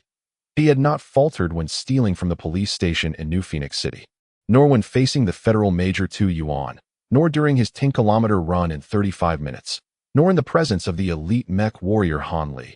Yet now, he found himself nearly unable to contain his emotions. Nurse Wang, who had been quietly observing, wiped away a tear. This was the second time she had cried today, yet this time it was silent, as she wished not to disrupt this poignant reunion between grandfather and granddaughter. Xinxin did not cry. She merely felt the comforting warmth of Ji Xinghe's hand, which made her desire to speak, though she was unsure where to begin. Children often struggle with language and articulation. Their thoughts sometimes chaotic. Ji Xinghe took a silent deep breath, bowing his head further, fearful that his exhaled breath might brush against Xinxin's face, eager to shield her from the storms of life. He would never wish to bring her any distress. Xinxin, are you hungry? I'm not hungry. I just had a meal. Are you hungry, Grandpa? I have 2 boxes of chocolate biscuits that I can share with you. Biscuits were not uncommon on this alien planet, as agriculture had become self-sustaining. However, chocolate was a rare delicacy. The limited arable land was not devoted to cultivating cocoa trees, coffee plants, or other non-essential crops. Thus, for Xinxin, those 2 boxes of chocolate biscuits were precious treasures, highly valued by many on this alien world. Grandpa isn't hungry. Do you like chocolate, Xinxin? I can buy you some. Ji Xinghe posed a question and, having found an opening, began to converse more freely. With that initial prompt, the rest became much easier. Nurse Wang hesitated to interject. She longed to mention that chocolate in Base 6 was exceedingly expensive and knew Ji Xinghe lacked both funds and the means to earn more. The mere fact that he had come from the Blue Star to this alien world was a remarkable achievement. Yet, feeling uncomfortable stating this directly, she resolved to discreetly purchase a few pieces of chocolate to present to Ji Xinghe as a gift for this momentous first meeting with his granddaughter. But Xinxin doesn't want any. Mama said chocolate can cause cavities. The little girl protested with her words, offering reasons for her refusal, yet her eyes brimmed with longing, a desire beyond her tender age's capacity to suppress. How could a child possibly resist the allure of candy and chocolate? Ji Xinghe chuckled with delight, feeling an even deeper gratitude towards Han Li in his heart. He crouched at the doorway, activating his portable smart terminal, locating the online marketplace of Base 6, and searching for chocolate. He paused momentarily, taken aback. A single chocolate piece, merely 3 centimeters in diameter, cost 300 contribution points. Was the markup not more than tenfold? Yet, such a premium was readily accepted by all on the alien planet. For their purpose was not to indulge in luxuries, but merely to survive, striving to ensure that more souls could live safely on the Azure planet. I have it, Mr. G. Nurse Wang swiftly tapped on her portable smart terminal. Every adult on the alien planet possessed such a device. Only the more than 100 children born and raised here over the years lacked one, including Xian. A notification chimed from Ji Xinghe's terminal. And due to the holographic projection screen, Nurse Wang clearly saw him purchase 10 pieces at once, 3,000 contribution points, equivalent to her basic monthly salary. This old man was quite affluent, was he not? No, it was not that he was wealthy. Rather, he was exceedingly generous and willing when it came to his granddaughter. Just as her feeling of gratitude began to blossom, Xian's cries erupted. Xian doesn't want chocolate. Whoa. Grandpa, please don't buy chocolate for Xian. She doesn't want to lose Grandpa. Ji Xinghe panicked. Grandpa wants Xian. I promised I wouldn't leave you before you grow up. But Mama said if Xian spends money recklessly. Woo. Grandpa won't want Xian anymore because Grandpa has no money and he is too old to earn. Mama is mistaken. Grandpa has money and he can still earn a lot. Look, Grandpa has plenty of money. Ji Xinghe displayed his account balance. Worried that Xian might not understand. She did comprehend, her cries subsiding, yet tears continued to flow from her big, glistening eyes as she gazed at the screen. Her voice still choked. Can we save it? Sell the chocolate and save the money. The chocolate doesn't need to be sold. Grandpa bought it for Xian to eat. Grandpa can still earn and save money. What does Xine want? Tell Grandpa, and he'll buy it for you. The subject shifted, but Xine dared not respond. Ji Xinghe gently wiped the tears from Xine's cheeks with his left hand, fearful that the calluses on his palm might hurt her delicate, pale skin. The warmth of his hand gave her courage. Xine wants to buy a mech. She wants to avenge Daddy. Ji Xinghe froze, even his breath momentarily suspended, as if he had just received the news of Ji Xinghe's sacrifice. Chapter 029. The dim light must revive after purchasing the chocolate. It was not sold. The delivery robots of Base 6 were remarkably swift, and 10 pieces of chocolate soon arrived at Xine's small room. A space left for her by her mother. The room was modest, resembling a hotel suite, with a mere 10 square meters comprising a single room and a bathroom that contained scant furniture and appliances, just a single bed, a table, a chair, and a wardrobe. Observing the clumsy delivery robot, Ji Xinghe felt a twinge of regret. If only the Federation's robotics and AI technology could advance a step further, perhaps humans would no longer need to pilot mechs into battle, as remote control would suffice. Yet, he understood that this was but a fanciful wish. The ever-changing battlefield conditions on the alien planet rendered communication extremely challenging, making it difficult even for individuals to connect, let alone for remote piloting of mechs or combat robots. Smart combat programs were embedded within mechs and combat robots, akin to the intelligent driving systems of automobiles. If all vehicles utilize such systems, powered by cloud servers with immense computational abilities for route planning and speed allocation, accidents would be minimized. However, the more individuals opted for autonomous driving, as was the case with the notorious 13 young masters of New Phoenix City who had previously faced Ji Xinghe's wrath. The greater the likelihood of mishaps, the more people relied on automatic driving, the less dependable the intelligent driving program became, for AI could not fathom the complexities of human nature, and the Empire's mechs were not governed by the Federation's AI management. The reckless speed of the 13 young masters surpassed the limits set by the intelligent driving program, implying that should the Federation employ such immature technology, the Empire's mechs would easily overwhelm their own. This room was left behind by Sister Rong. We live in a communal dormitory here, and to apply for a private room, one must spend contribution points. Nurse Wang observed the grandfather and granddaughter, whose emotions had slightly stabilized, and began to relay Sister Rong's instructions before her departure. Sister Rong didn't want Xine to stay in the communal dormitory, as she might be bullied by other children. In truth, the children hold no malice. They simply. So Sister Rong applied for this separate living space, which is why she hasn't been able to save much money over the years, as Xine requires certain expenses. The children bore no ill intent. They simply should not be confined to grow within this space. They require the azure sky, the fresh air scented with greenery, rather than the manufactured air of the base. They needed playgrounds. Lacking a playground, at the very least, there should be some toys. Yet, the base provided none of these, nor many other essentials the children desired. Xine's treatment was free. Even though she was a child born in violation of regulations, the Federation exhibited a humane approach towards innocent children. However, the Federation was not affluent, especially on an alien planet bereft of resources. The free medical treatment provided by the base was, in reality, quite average. Mrs. Rong hoped her daughter could return to the Azure planet sooner, hence her continued expenditure. According to her original plan, Xine would regain her physical condition by the age of 8. Reaching a state where she could board a spaceship back to the Azure planet and thrive in its environment. As for herself, she intended to remain on the alien planet to work. Or rather, to fight. Though merely a nurse, her work on this alien world was also a battle for the Federation, for humanity. Yet, fate is often cruel, and unforeseen events arise. He remarked that no one could truly empathize with Mrs. Rong's inner turmoil, and that was indeed true. Ji Xinghe received another transfer, 10,000 contribution points. This was all that remained of Mrs. Rong's wealth after her departure. This room's rent is 2,000 per month, far cheaper than the chocolate, and indeed, Xine requires a private living space. So, I understand. I will continue to rent it. Ji Xinghe nodded, not as a promise, but as a recognition of his responsibility and obligation, something he wished to do. Nurse Wang hesitated.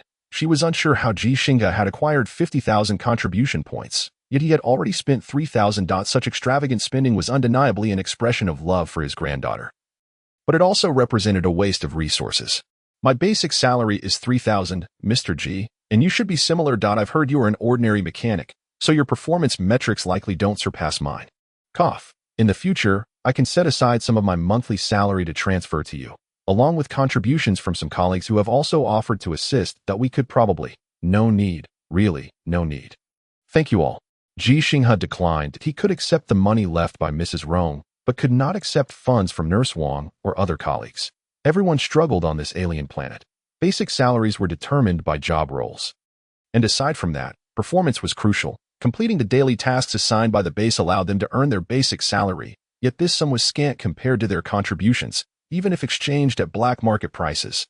To earn more, one needed to undertake additional tasks, colloquially referred to as performance, which differed slightly from the term's meaning on the Azure planet, but was generally understood. Although individuals on the alien planet could potentially earn 2 to 3 times their income compared to equivalent roles on the Azure planet. The exorbitant prices of non-essential items like chocolate and the impossibility of living merely on necessities meant that everyone's life was indeed quite frugal. It's all right, Mr. G. No matter how tough things get. We cannot let the children suffer. We are many, and if each contributes a little, it would surpass your earnings. Cough. Please don't misunderstand. That's not what I meant. I understand. Thank you all. But it truly isn't necessary. I can earn money, save money, and I still need to buy a mech for Xin.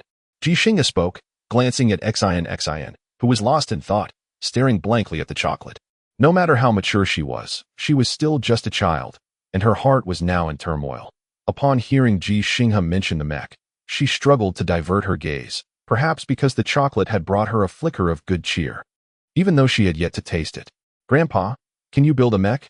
Mama said you are a very skilled mechanic, and someday, when Xin's mech breaks, you can help her fix it, just like Mama used to heal people. If you can build a mech, you could make one for Xin, and that would save a lot of money. Nurse Wang let out a sigh within her heart. She longed to tell the child that your mother is not a doctor, but merely a nurse. She wished to express that your grandfather is not a master mechanic, but simply an ordinary car repairman who cannot fix or create mechas. Ji Xinghe refrained from claiming he could construct mechas, as his elderly Joy had been criticized by Shenmue and many others, and he had not truly accomplished it. He could deceive children with lies, knowing they would forget as they grew up, or not take it seriously if they remembered, yet he was unwilling to tell such falsehoods to his granddaughter. Grandpa cannot do it yet, but he is learning. Once he masters it, he will build a remarkable mecha for Xin. Nurse Wang felt Ji Xinghe was deceiving the child.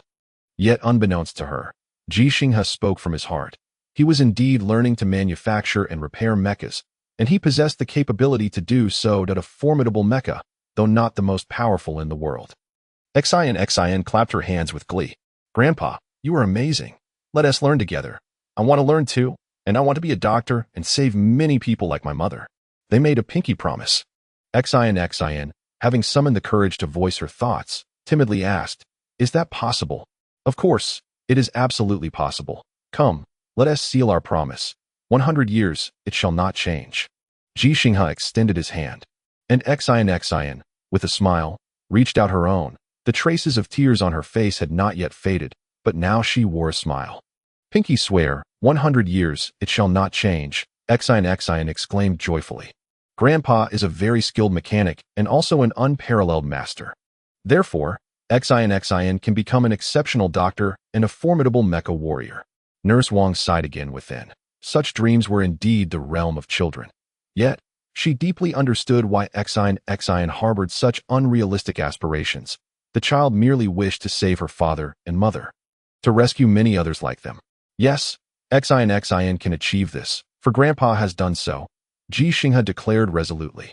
Grandpa is not only a remarkable mechanic, but also a formidable mecha warrior. This was something Ji Xinghe had previously been reluctant to acknowledge or lacked confidence in. However, in that moment, he resolved to achieve it. Even at the age of 65, nearing the limits of human learning capabilities and physical endurance, he had once told his son, Son, do not believe in limits. For if you do not believe, they do not exist. In that moment, on an alien planet, Ji Xinghe felt as if he heard the voice of Ji Xinghe, who had perished on that planet, saying to him, Dad, do not believe in limits, for if you do not believe, they do not exist. Ji Xinghe was unwilling and could not accept limits, for he needed to set an example for his granddaughter. Humanity requires role models, a belief worth striving for throughout one's life. Ji Xinghe had no role model, but he could become one for his granddaughter, who represented his reason to fight for the remainder of his life. He did not have a lifetime left, only remnants of it. Yet even if it were but a fleeting glimpse, he would strive to reignite the dying flame for another 15 years, shining brightly until his granddaughter reached adulthood. Chapter 30. War is not a dinner party. Old Ji has sent a message. He wants us to go to the dining hall and treat us to a meal. Upon seeing the notification from his portable smart terminal, resembling a wristband, Shunmu eagerly sought to start navigation, while Suhi also noted Ji Xinghe's invitation on his wristband. Treating others to a meal was a tradition in Longzhou, yet it seemed rather precious on an alien planet.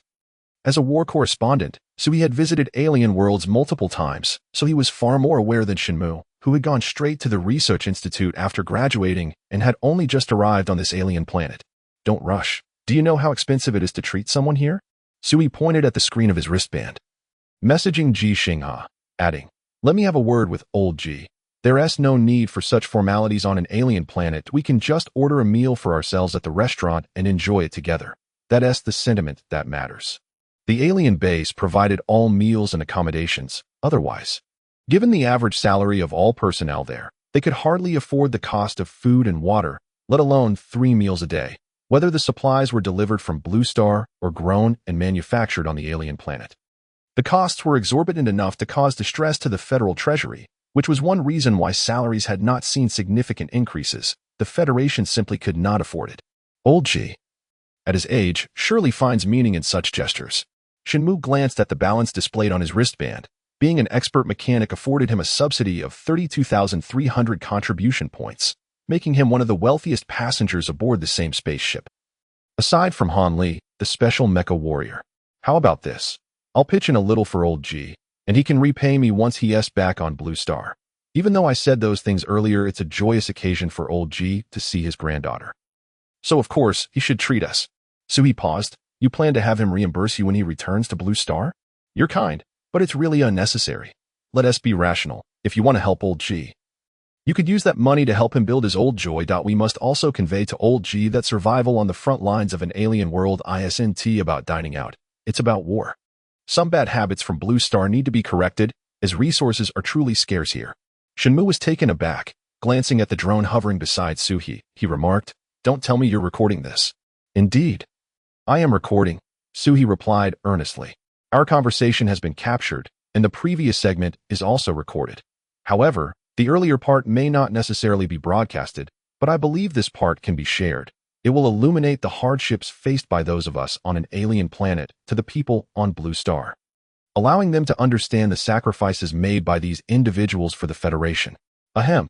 Shunmu turned away from Suhi and the miniature camera drone, tidying his hair before facing them with a serious expression. Indeed, survival on an alien planet is not about dining out. Old Ji's ideological awareness still needs improvement. We should firmly reject such outdated practices, as every resource on this alien planet should not be squandered. Suhi chuckled. All right. Enough of the no one enjoys that kind of rhetoric. Few will genuinely agree with pure preaching. I've never liked your style of reporting. As a journalist, I believe my duty is to report the truths I witness. And how those truths resonate with the audience is subjective. Shunmu eyed Suhi skeptically. How long have you rehearsed that line? I didn't plan it in advance, but if you're asking when I adopted this mindset, it was in high school. Back then, All right. Save your monologue for later. Let us find old Ji first. If he is not responding, he is probably busy messaging many people. If too many people are invited and the word gets out, my funds may not suffice for the bill. Shunmu pulled Suhi along as they hurried to locate Ji Xinghe, relying on the navigation system on their wristbands to find their way with some familiarity. Although Suhi had previously visited alien worlds, he had never been to Base 6. Thus, needing the navigation system, Ji Xinghe had not sent messages to many people. Among the 1,000 companions who arrived, many mecha warriors and soldiers, like Han Li, had to rush to the military camp immediately upon arrival. For the inhabitants of Blue Star, merely being on an alien planet equated to being on the front lines. But for those on the alien planet, the military camp represented the true front line. The base was protected by the military camp, providing it with living and combat supplies that a significant portion of the remaining individuals had hardly spoken to Ji Xinghe directly. They could not assist him during the design of his elderly joy.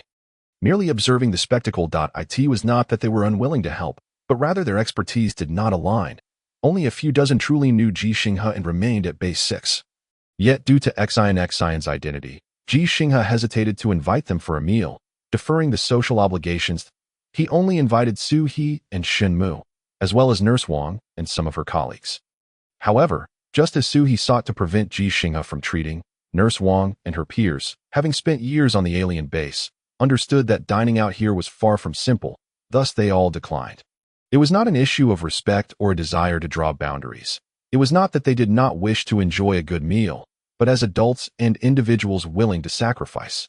They recognized that indulgence bore no significance in a war that determined the fate of the Federation and humanity. Had they chosen to enjoy life, with their professional skills, they would have easily been middle class on Blue Star. Individuals like Nurse Wang could earn a monthly salary of 10 to 20,000 federal credits without difficulty in private hospitals, even easily becoming head nurses. Yet, she remained steadfast on the alien planet, earning a mere 3,000 contribution points as her base salary, and even the thought of buying a few chocolates as gifts required her to muster great resolve. Why, Grandpa? Xinghe doesn't want new clothes. She has clothes to wear.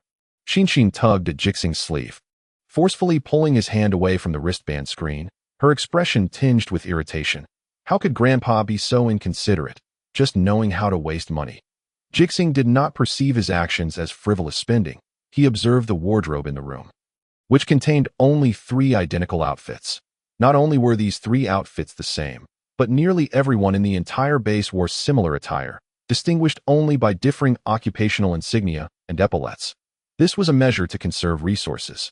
Yet for Ji Xinghe, who had previously lived on Azure Star, his granddaughter ought to don something beautiful. The base maintained a constant temperature of 22 degrees Celsius, conducive to wearing a lovely dress, yet such garments were absent from the store.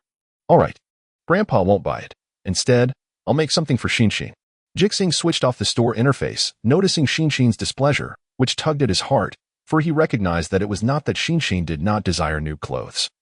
Nor was she unaware of the diverse styles available in the world. Within the base, the most abundant resources were derived from various entertainment offerings from Azure Star.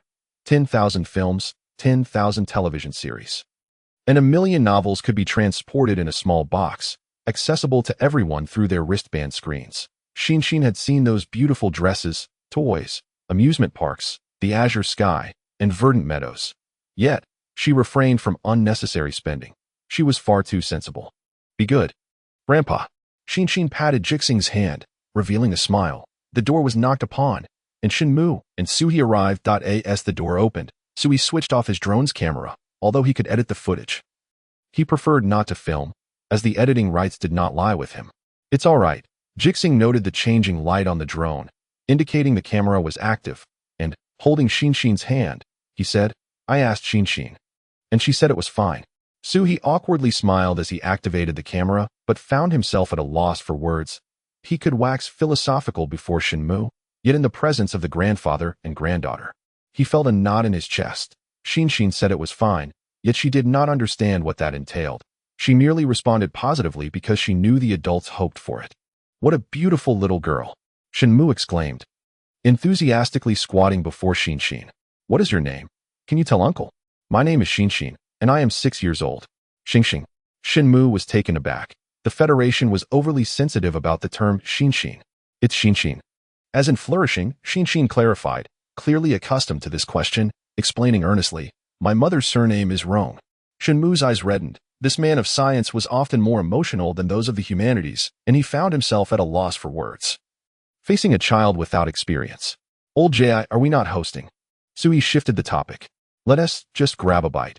You can take the child around the base, and we can familiarize ourselves with the situation.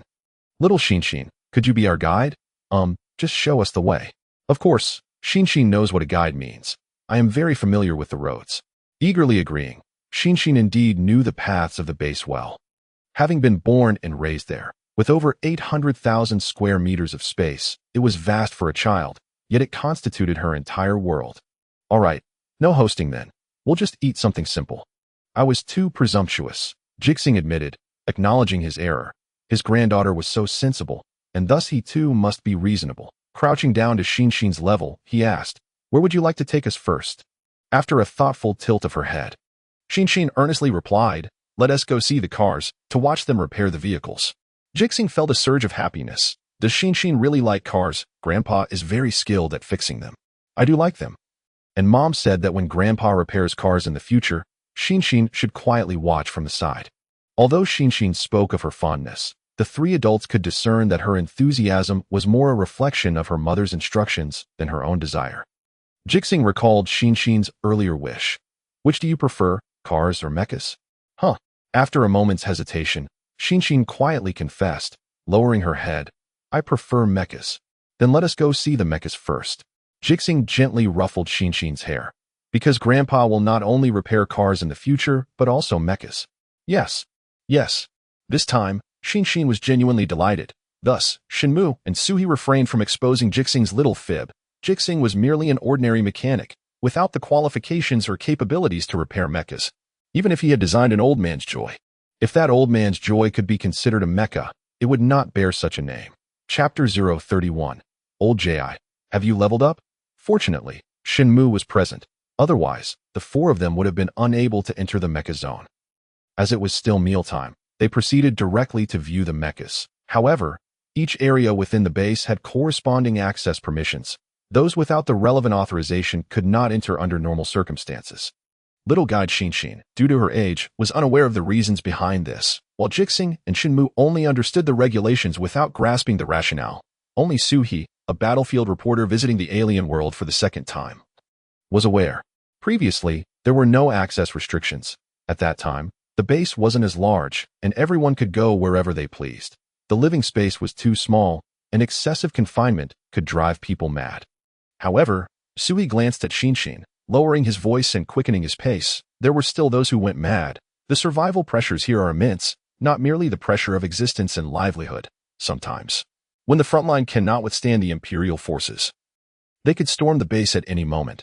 Such terror is not something everyone can bear. In moments of madness, people often commit acts that are detrimental to themselves and others. Previously, Base 2 experienced an incident leading to significant casualties and losses. Hence the establishment of access regulations. In normal circumstances, without permission, one cannot access core areas.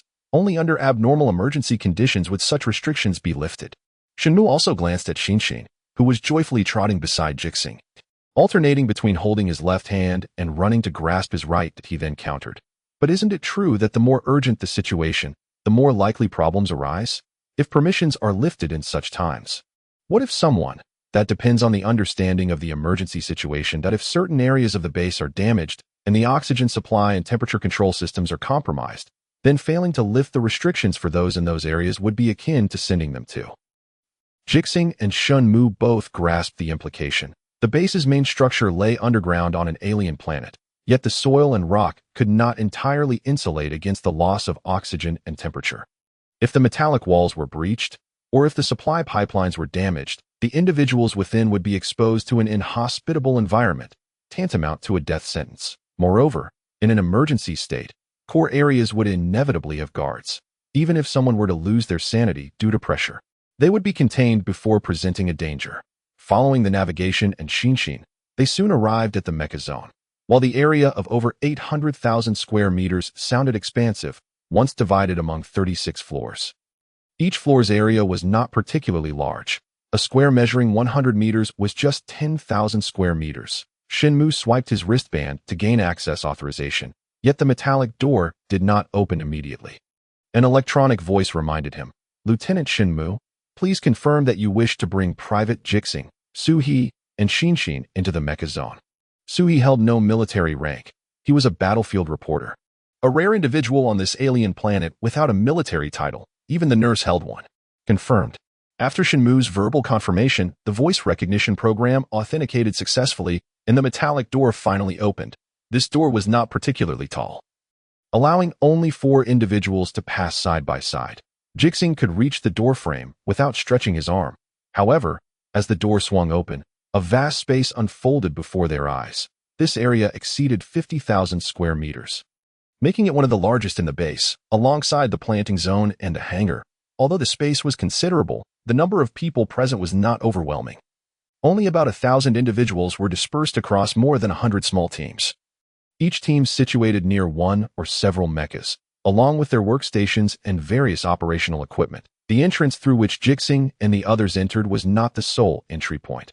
Within this expansive space, boasting a ceiling height of over 8 meters, there were 40 similar doors, along with 4 large doors designated for mecha and vehicle passage. The small doors allowed only 4 individuals to walk side by side, while the large doors could accommodate 6 mechas moving abreast. The cacophony of sounds, clanging, humming, and rattling, assaulted Ji Xinghe and his companions as they stepped inside, momentarily leaving them speechless. Even Su He, who had previously visited another base's mecha zone, felt a sense of awe upon witnessing such a scene again. It is not due to the vast expanse of 50,000 square meters, nor the presence of over 1,000 individuals, the hundreds of mechs, or the mechanical arms. Rather, it is the sheer determination of these individuals who are wholeheartedly engaged in the maintenance and manufacturing of the Federation's most formidable war machines on the alien front lines. Without the mechs, humanity would have long since met its demise on this alien terrain, where the Federation's advanced weaponry proves ineffectual. Once the alien front falls, the Empire's gorillas and monkeys will charge towards the blue planet in mere years. When the alien world is at its closest distance to is there truly a significant difference between a 3-month and a month-long journey through space. Second Lieutenant Xinghe, your report is scheduled for 8 o'clock tomorrow morning. A middle-aged officer, bearing the rank of colonel, approached with an impassive expression that he had already discerned Xinghe and his companions' identities from his wrist device. After reminding Xinghe, he turned his gaze towards Su He and Ji Xinghe. Reporter Su He, you have not applied for permission to interview or film. Please immediately turn off your camera and report your purpose for being here. Private Ji Xinghe, you are not authorized to be here. Please leave at once. If Hanli, Xinghe, Su He, Nurse Wang, and others conveyed the human warmth and compassion amidst the alien landscape, then this colonel articulated the ruthless nature of military law. Xinghe, an expert mechanic, was also a soldier. Thus, he dared not argue, only regretting his hasty offer to bring Ji Xinghe and others along without fully understanding the situation. Su He, a battlefield journalist, was acutely aware of the unyielding nature of military law. So he prepared to comply by turning off his camera before engaging in a proper conversation. He indeed possessed the rights to film all non-military confidential matters on the alien planet. As the documentary, The Old Man and the Stars and the Sea, featured Ji Xinghe as its protagonist, among others. Yet, Ji Xinghe's voice interrupted his attempt to shut off the camera. Sir, I have permission to be here. Ji Xinghe positioned himself protectively in front of Xinghe, who had recoiled in fear, holding her right hand behind his back while placing his left hand over it. Both Xinghe and Su He were momentarily taken aback, wishing to dissuade Ji Xinghe from causing trouble. For this was no laughing matter. However, the colonel, maintaining his expressionless demeanor, spoke. Private Ji Xinghe, please present your proof of authorization at once. It was over. The old man had barely arrived on the alien planet, only to face military discipline. As Xinghe and Su He sighed internally, Ji Xinghe exerted a slight pressure with his right hand, prompting Xinghe to willingly release her grip, though her small hand remained in his left hand.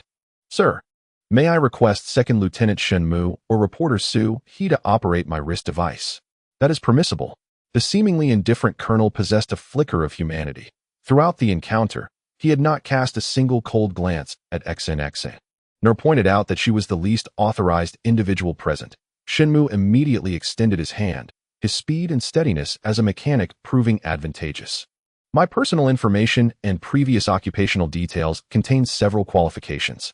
Xinghe swiftly located the relevant information, discovering it far exceeded what the new Phoenix City Police Department could uncover, as they had not checked occupational qualifications. The list was extensive: automobile mechanic certification, automotive electrical repair certification, automotive body repair certification, automotive painting and refinishing certification, automotive detailing certification, low-voltage electrical work permit, used car appraiser certification, melting, welding, and thermal cutting operation permit.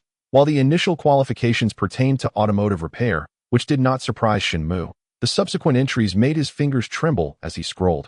Registered mechanical engineer, registered metallurgical engineer, registered mining mineral engineer, civil aviation pilot license, metal rolling personnel qualification, light non-ferrous metal smelting personnel qualification, tool maker, foundry worker, forging worker, metal heat treatment worker, lathe operator, milling machine operator, electrical discharge machining operator, welder, electrician. Scroll down.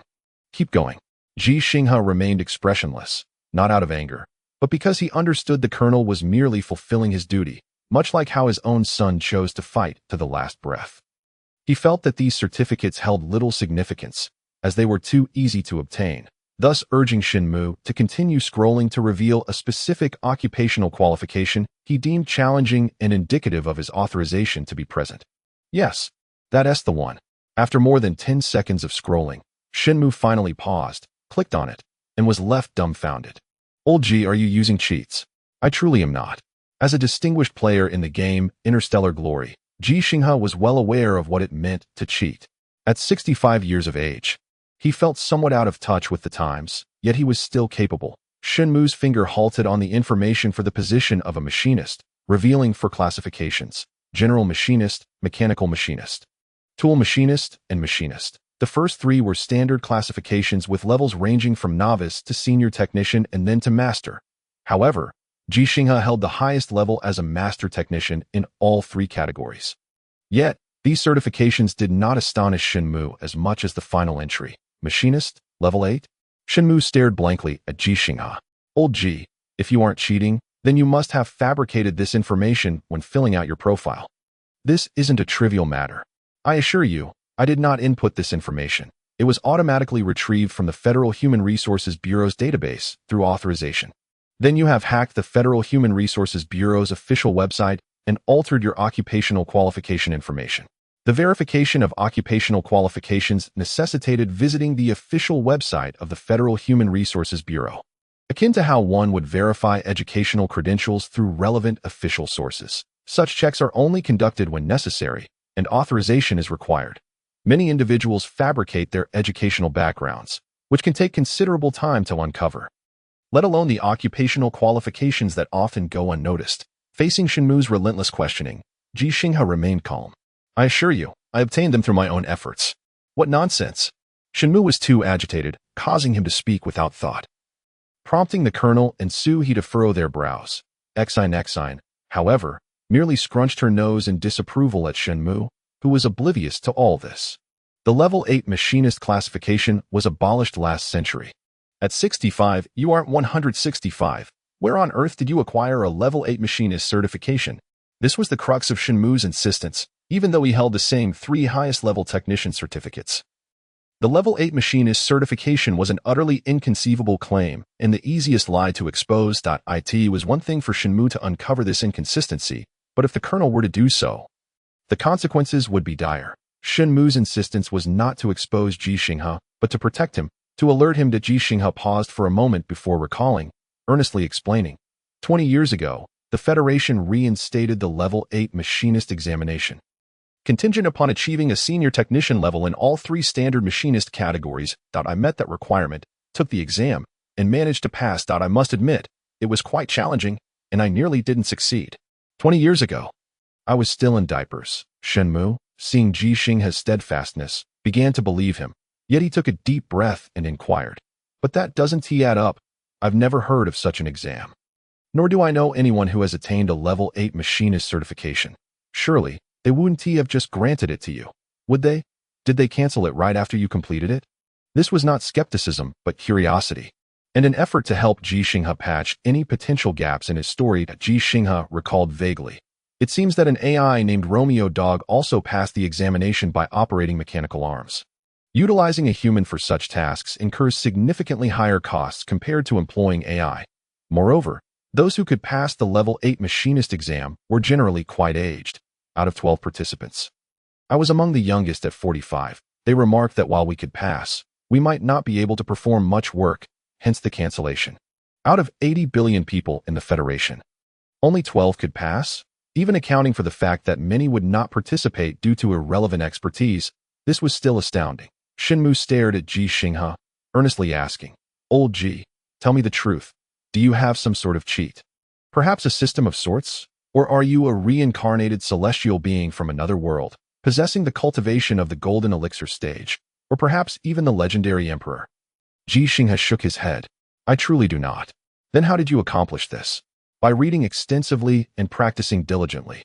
As long as you maintain a lifelong learning mindset and are willing to put in the effort. By the time you reach 65, the qualifications you possess will surely surpass mine. Xinmu found himself at a loss for words. For Ji Xinghe spoke the truth that if he devoted himself wholeheartedly to his studies and subsequently took examinations, he would undoubtedly acquire numerous certifications before the age of 65, perhaps even more. Yet, what would be the significance of such achievements? Certain professional certificates held no value for him, as the knowledge encompassed within them would forever remain unusable. Moreover, who exactly was Xinmu? A recipient of a full scholarship from the Federation's most prestigious institution, he obtained a master's degree in mechanical engineering in his 20s, after a year of further study at the Federation's Mech Research Institute. He was granted permission to transfer to the alien base. His decision not to pursue a doctorate was not due to a lack of capability, but rather a desire to make tangible contributions as soon as possible. The fact that he had already accrued over 30,000 contribution points since his arrival at the alien base underscored his status as a genuine genius. But who was Ji Xinghe? A retired master mechanic from the largest auto repair shop in Xinfeng City. Merely a car repairman. Indeed, other certifications were trivial in comparison, as many of Ji Xinghe's credentials did not reflect the highest levels. However, the significance of his 8th-level mechanic certification was entirely different. Xinmu pondered deeply, questioning whether he would even pass the relevant examinations before turning 40. Should the Federation still administer such assessments? Old Ji, who exactly are you? Ji Xinghe did not respond to Xinmu's query, but instead turned his gaze towards the lieutenant colonel. The lieutenant colonel, noticing that Xinmu's indiscreet remarks had not provoked Ji Xinghe, relaxed his previously furrowed brow, though his expression remained aloof. Private Ji Xinghe, this does not constitute valid proof of authority. Please present an official authorization immediately. Authorization was indeed crucial. The artificial intelligence program could swiftly identify the presence or absence of such proof. Ji Xinghe, lacking the necessary documentation to enter, was at a distinct disadvantage. Otherwise, the lieutenant colonel would not have received alerts from the AI program, prompting him to enforce the relevant regulations and dismiss individuals. Sir, Ji Xinghe stood tall, his voice resonant. I reviewed the requirements upon my arrival. It clearly states that a mechanic is needed if one possesses an 8th-level mechanic certificate. They may report directly without an interview or assessment. In comparison to Xinmu and Su He, Ji Xinghe possessed a far greater understanding of the protocols and customs of Base 6, driven by his responsibility to care for his granddaughter when he decided to bring her to the Mecha district. He had already consulted the relevant regulations, foreseeing the current situation. Yet, he proceeded with confidence, determined that neither he nor his granddaughter would be turned away. The lieutenant colonel raised his hand, verifying information on his wristband before nodding in affirmation. Indeed, there is a demand for this position. Private Ji Xinghe, please report to Operation Zone 109 immediately. Should your report be successful, you will gain unrestricted access to this area. Thank you, sir. With a collective sigh of relief, Ji Xinghe and his companions prepared to head towards Operation Zone 109, yet the lieutenant colonel maintained his impassive stance, blocking their path once more. Reporter Su He, I remind you for the second time, please turn off your camera and accurately report the purpose of your presence here. Su He, who had failed to deactivate his camera until now, suddenly asserted with confidence, Sir, I have the authority to follow Mr. Ji Xinghe. I can accompany him wherever he goes. This is my proof of authority.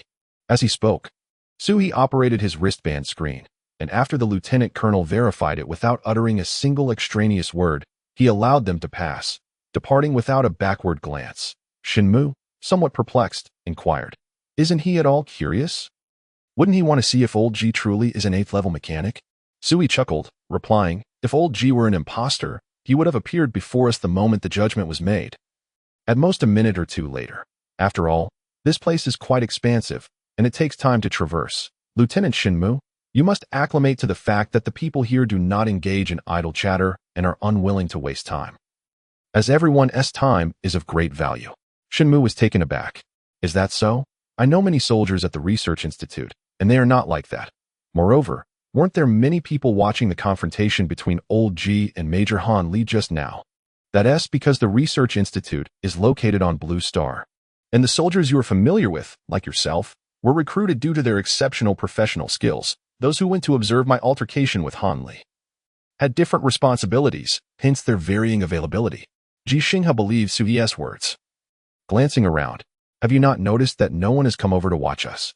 Not only were there no onlookers, but the few who glanced their way quickly averted their gazes, fully engrossed in their work. Shenmu continued to be dazed. After all, he was still in his 20s. Ji Xinghe knelt down, earnestly asking, "Xn, shall we go see the Mechs?" Yes, yes.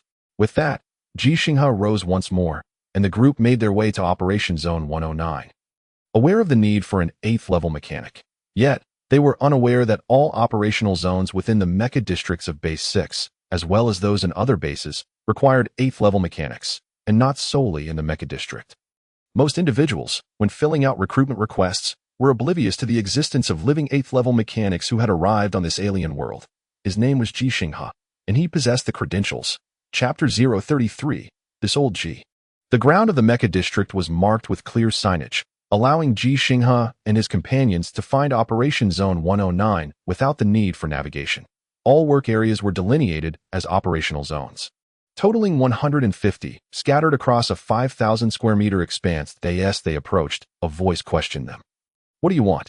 Unlike the Lieutenant Colonel's formal demeanor and stern tone, these mechanics spoke in a more casual manner. Hey, this person looks quite old. What are you staring at? Get to work.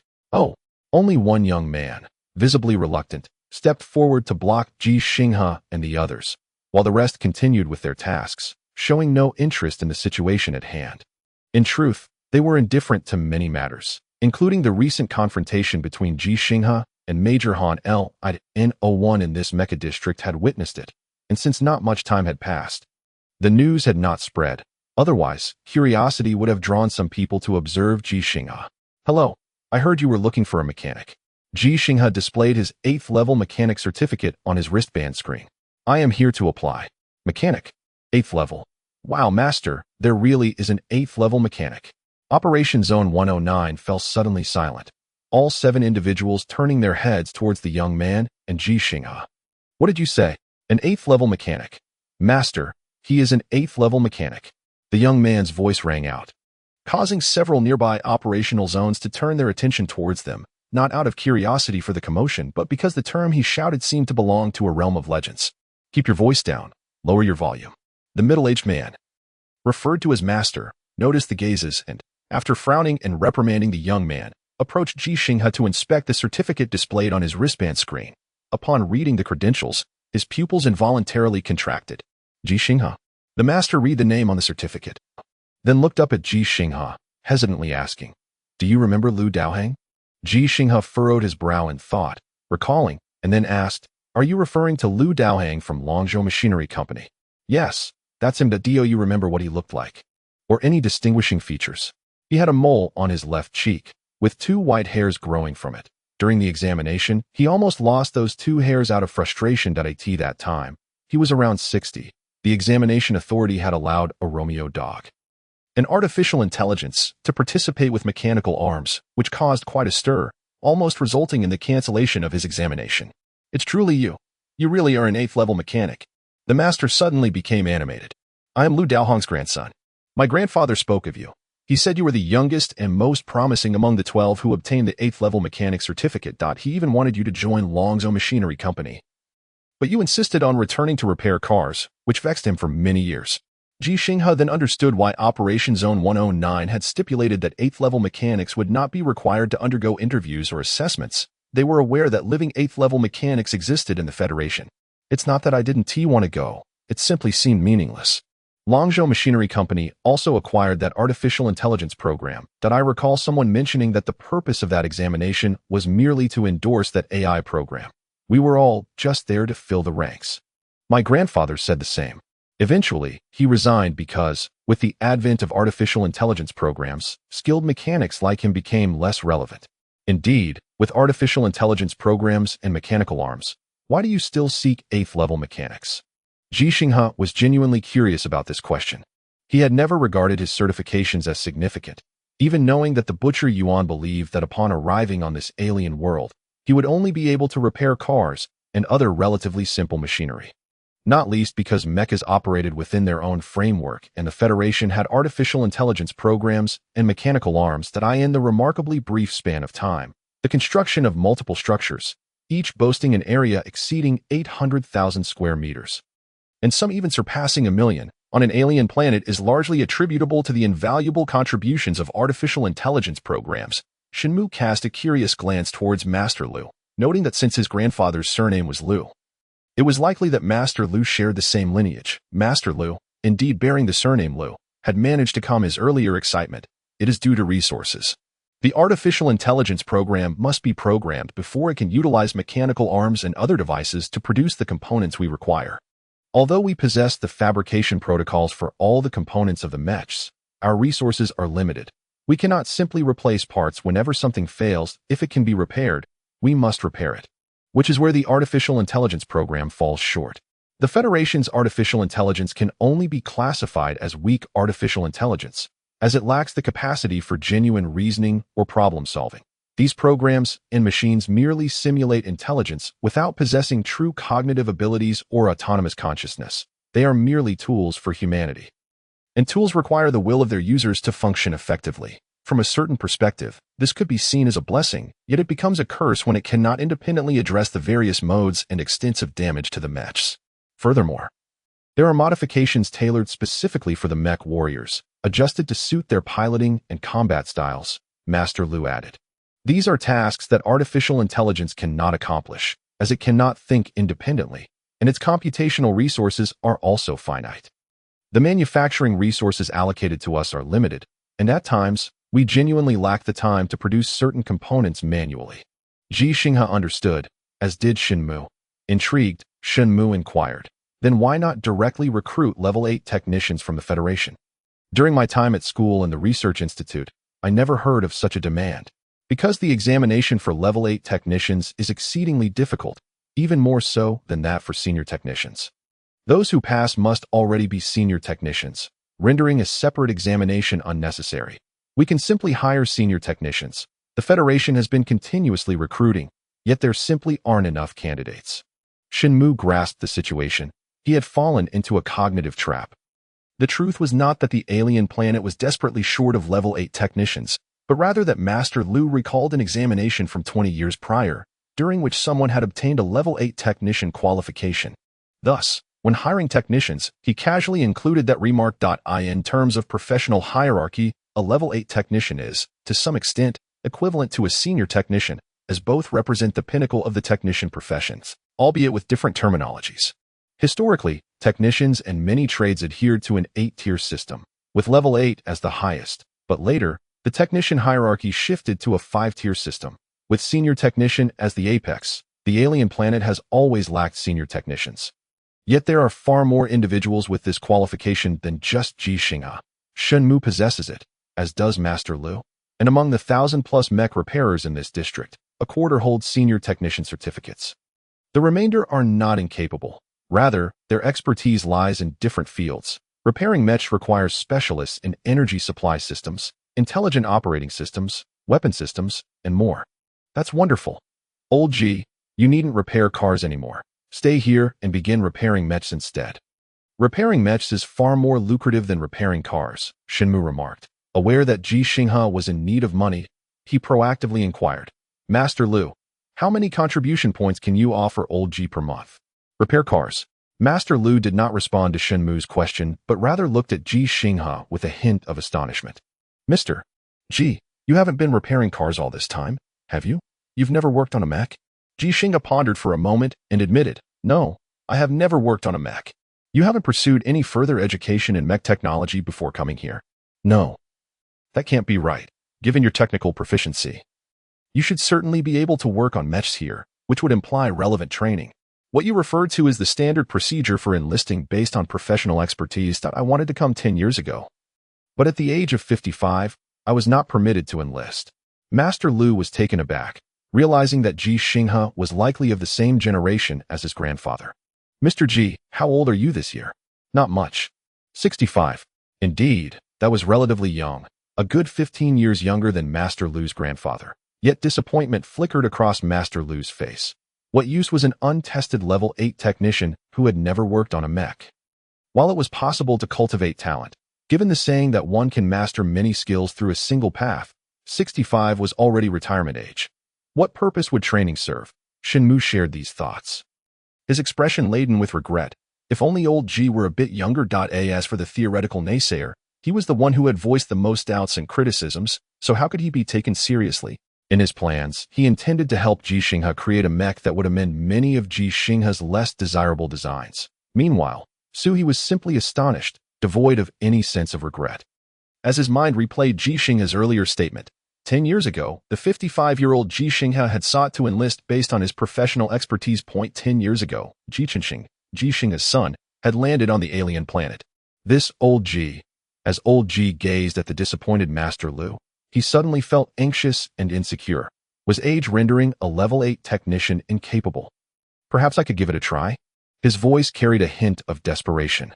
Especially with his granddaughter present. Chapter 034. The old hand, give it a try? Master Lu frowned. Mr. Ji, mechs are not automobiles. One cannot simply experiment with whether they can be repaired or not, as it directly impacts the lives of frontline soldiers. And not just the mech warriors' lives. You have never engaged with mechs before, so I cannot allow you to attempt this. The battles on the alien front lines are not solely a clash between the Federation and Imperial mech forces. Although the Federation's advanced weaponry cannot function properly on the alien planet for various reasons, ordinary soldiers must don cumbersome spacesuits weighing up to 60 kilograms on the surface. Despite the cumbersome nature of these suits, they are still able to coordinate with mech warriors in combat. In essence, the phrase, overcoming difficulties, encapsulates their plight. Yet these 4 words are far from simple, while they may sound easy to articulate. The reality is challenging. The obstacles they face often demand the ultimate sacrifice, and it is precisely because of their willingness to risk their lives that individuals like Master Lu are so concerned for their safety. Xinghe grew anxious at the side, about to interject when Ji Xinghe halted him. He could not perpetually allow others to take the forefront. He needed to address the issues himself and resolve them personally. Only then could he uphold the promise he had made to his granddaughter that he aspired to be an exceptional mechanic, to create outstanding mechs, and to become a formidable mech warrior. In doing so, his granddaughter might grow to be both a mech warrior and a healer.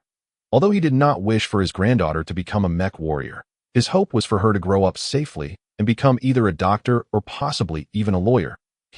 Much like when he had not used his fatherly authority to dissuade his son Ji Xinghe from pursuing military school, had instead devoted himself to helping his son realize his dreams. He raised his children and grandchildren, not puppets. I do not wish for you to realize your dreams, but I will fiercely defend your right to choose your aspirations and strive for them, even at the cost of my life. I have indeed never worked on a mech before, but I speak of mechs that truly exist. You know that the Federation possesses very few mechs. Nearly all that can be constructed have been transported to the alien planet. Yet, in a certain sense, I understand mechs better than I do automobiles, even after over 40 years of working on cars. Ji Xinghe's tone was calm, the pleading undertone having vanished. He no longer needed to beseech anyone. He simply needed to present his case. Reason refers to logic and truth lies within the range of artillery fire that he intended to convey to Master Lu that although his artillery may be old, its range remains impressively vast. Old artillery. The term flashed through Master Lu's mind, leading him to perceive Ji Xinghe as increasingly unfit at T-65. He should have known what was feasible and what was not, rendering the training of a specialized mech repair technician unnecessary. Just as he was about to firmly decline, Ji Xinghe's resolute voice interrupted. Tell me what components you need, whether for fabrication or repair. I will cover the cost of the materials myself. Provide me with some tools, and let me know a time frame. If I cannot complete the task, I will leave without protest, if I can. Then I ask that you hire me. As he spoke, Ji Xinghe revealed his account balance. 50,000 contribution points from Han Li, plus 10,000 left by Ms. Rome, totaling 57,000. This sum was more than sufficient for him to compensate for any damaged components.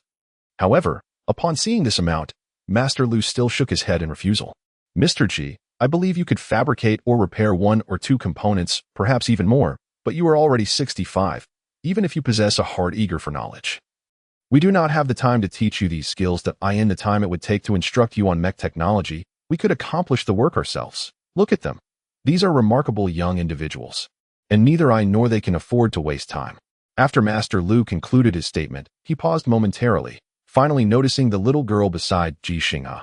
Observing Ji Xinghe holding the girl's hand and their noticeable age difference, he instantly deduced their relationship. The traditional virtue of honoring the elderly and cherishing the young is deeply ingrained in Longzhou's culture, and being a Longzhou native himself, Master Lu sighed and remarked, "If you could pursue some knowledge related to Mecca on Blue Star, I could indeed allow you to give it a try. Although you are somewhat advanced in age and your hands may not be as steady as they once were, investing some time could still enable you to craft or repair the components we require, which is certainly better than having none at all. However, at this moment, it would be best for you to return, study diligently, and come back. Online courses won't suffice. You must learn through practice, and such resources are unavailable on the alien planet. Yet Blue Star offers them." Ji Xinghe sensed Master Lu's impatience. Knowing he valued time greatly, the duration of their conversation had already consumed enough of Master Lu's time to have made significant progress in his work, which in turn represented the safety of soldiers on the true front lines, compelling him to hasten his tasks. "First, although I am 65 years old, my hands have yet to tremble," Ji Xinghe asserted with unwavering confidence. Even though he internally battled self-doubt, he understood the necessity of projecting sufficient assurance. Otherwise, time would be squandered in idle chatter, and once Master Lu's patience wore thin, he would be dismissed, with the possibility of that lieutenant colonel reappearing looming. "Secondly, your grandfather was able to attain the rank of level 8 mechanic due to his competence at that level. As for me." Ji Xinghe hesitated slightly, feeling somewhat bashful, yet he was the one who, in his determination to successfully sit for the examination and subsequently pass the conscription review, had resorted to manipulating public opinion. "The reason I attained the status of a level 8 mechanic is that the highest rank for a mechanic is merely 8. The operating area 109 fell silent in an instant, everyone staring in astonishment at Ji Xinghe, echoing the weighty significance of his statement within their minds. "Old man, are you truly this audacious? Does your family know?" Ji Xinghe continued, "If there existed a level 9 examination for mechanics, I would undoubtedly be among those in the Federation who could pass." His voice resonated powerfully, aiming to capture the attention of those in the adjacent operating area. If Master Lu would not grant him the opportunity to prove himself, he hoped others would be willing to extend that chance. He had to seize this opportunity, hence he resorted to boasting and leveraging his age. The path laid out by Han Li, accompanied by the assistance provided to him, was intended for him to assume the role of a master in the alien base 6, acquiring contribution points through teaching others his skills. However, he was reluctant to impart his knowledge, not out of selfishness, but rather because mastering such skills demanded decades of relentless practice, which could not be achieved in mere months. "Comrade Xiao Lu, your grandfather could not pass the level 9 examination, nor could you. Yet, I can. Therefore, I am not beseeching you for an opportunity. Rather, I am offering you one out of respect for your grandfather." Ji Xinghe released Xian's hand and stepped forward, his towering figure at 191 meters emanating an imposing presence as he looked down on Master Lu, who stood at only 1.7 meters. "Will you grant it, or not?" Master Lu instinctively retreated 2 or 3 steps, feeling that if he declined, the old man would certainly retaliate. Although he was not intimidated by a 65-year-old, unaware of Ji Xinghe's extraordinary prowess, he feared the old man might be seeking a pretext for conflict. "Very well, I will allow you to try," Master Lu reluctantly replied. "But remember, you stated it yourself, you will cover the materials." Ji Xinghe smiled, his eyes filled with regret, and after taking Xian's hand once more, he turned to Shenmu. "Lieutenant Shun, please check the requirement list and find me a suitable item." "Old Ji, you've come far, haven't you? A mere private mechanic commanding me, a lieutenant mechanic. Doesn't that seem a bit out of order?" While silently critiquing, Shenmu nonetheless entered the operating area 109 without hesitation, likely aware of Ji Xinghe's expertise and eager to select the most appropriate component for him. The personnel in Area 109 did not obstruct Shenmu, as his badge indicated his status as a mechanic, and his shoulder insignia denoted his rank, allowing him to sift through the requirement list freely. This list was submitted to the base system, organized by the estimated completion time provided by the system, with items listed in ascending order of difficulty. Shenmu did not intend to flip through too many pages. A brief glance would suffice. However, Ji Xinghe sought not mere acceptance, but rather a definitive acknowledgement of his capabilities. Keep scrolling down, further down. Shenmu was taken aback. Another one? Stop. Ji Xinghe, holding Xian's hand, stood behind Shenmu and interjected just as Shenmu's finger was about to flip back up. This one will do. Shenmu's finger hovered over the third-to-last entry on the requirement list for Area 109, a repair project. The system estimated the completion time to be 864 hours. This hour count was based on Blue Star's time units. The day-night cycle on the alien planet differed entirely from that of Blue Star, with a day not equaling 24 hours. However, this discrepancy was inconsequential, as everyone predominantly resided underground, rarely seeing the sun. The 864 hours did not represent the time required by the base's AI and advanced technologies to repair the needed components, but rather the queue time based on resource allocation priorities. It was evident that the difficulty of repairing this component was quite high. Old Ji, are you up to the task?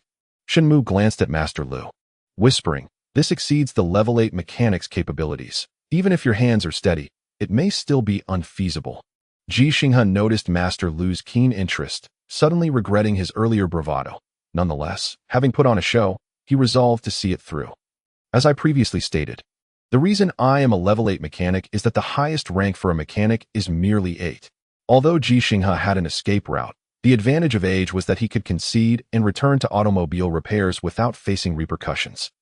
However, he needed to eliminate any retreat options, for life operated on the principle that one step back could obliterate any chance of progressing further. While youth might afford new opportunities, Ji Xinghe was no longer young, when others referred to him as Old Ji. It was a given. Very well, stubborn as ever, Shenmu grumbled but promptly began briefing Ji Xinghe on essential knowledge points. As a lieutenant-level expert mechanic, he possessed extensive knowledge of all standard mechas and their components within the Federation, which was precisely why Ji Xinghe had sought his assistance in selecting the appropriate item. As Ji Xinghe listened, his eyes brightened, for he realized that what Shenmu was articulating perfectly aligned with the materials he had reviewed. Moreover, due to confidentiality protocols, Shenmu disclosed information he was otherwise unable to access. I can manage this. Bring me that damaged component, Ji Xinghe directed towards Master Lu. If I fail to repair it, I will immediately purchase a new one for you. If you have any doubts, I can transfer contribution points to you right now.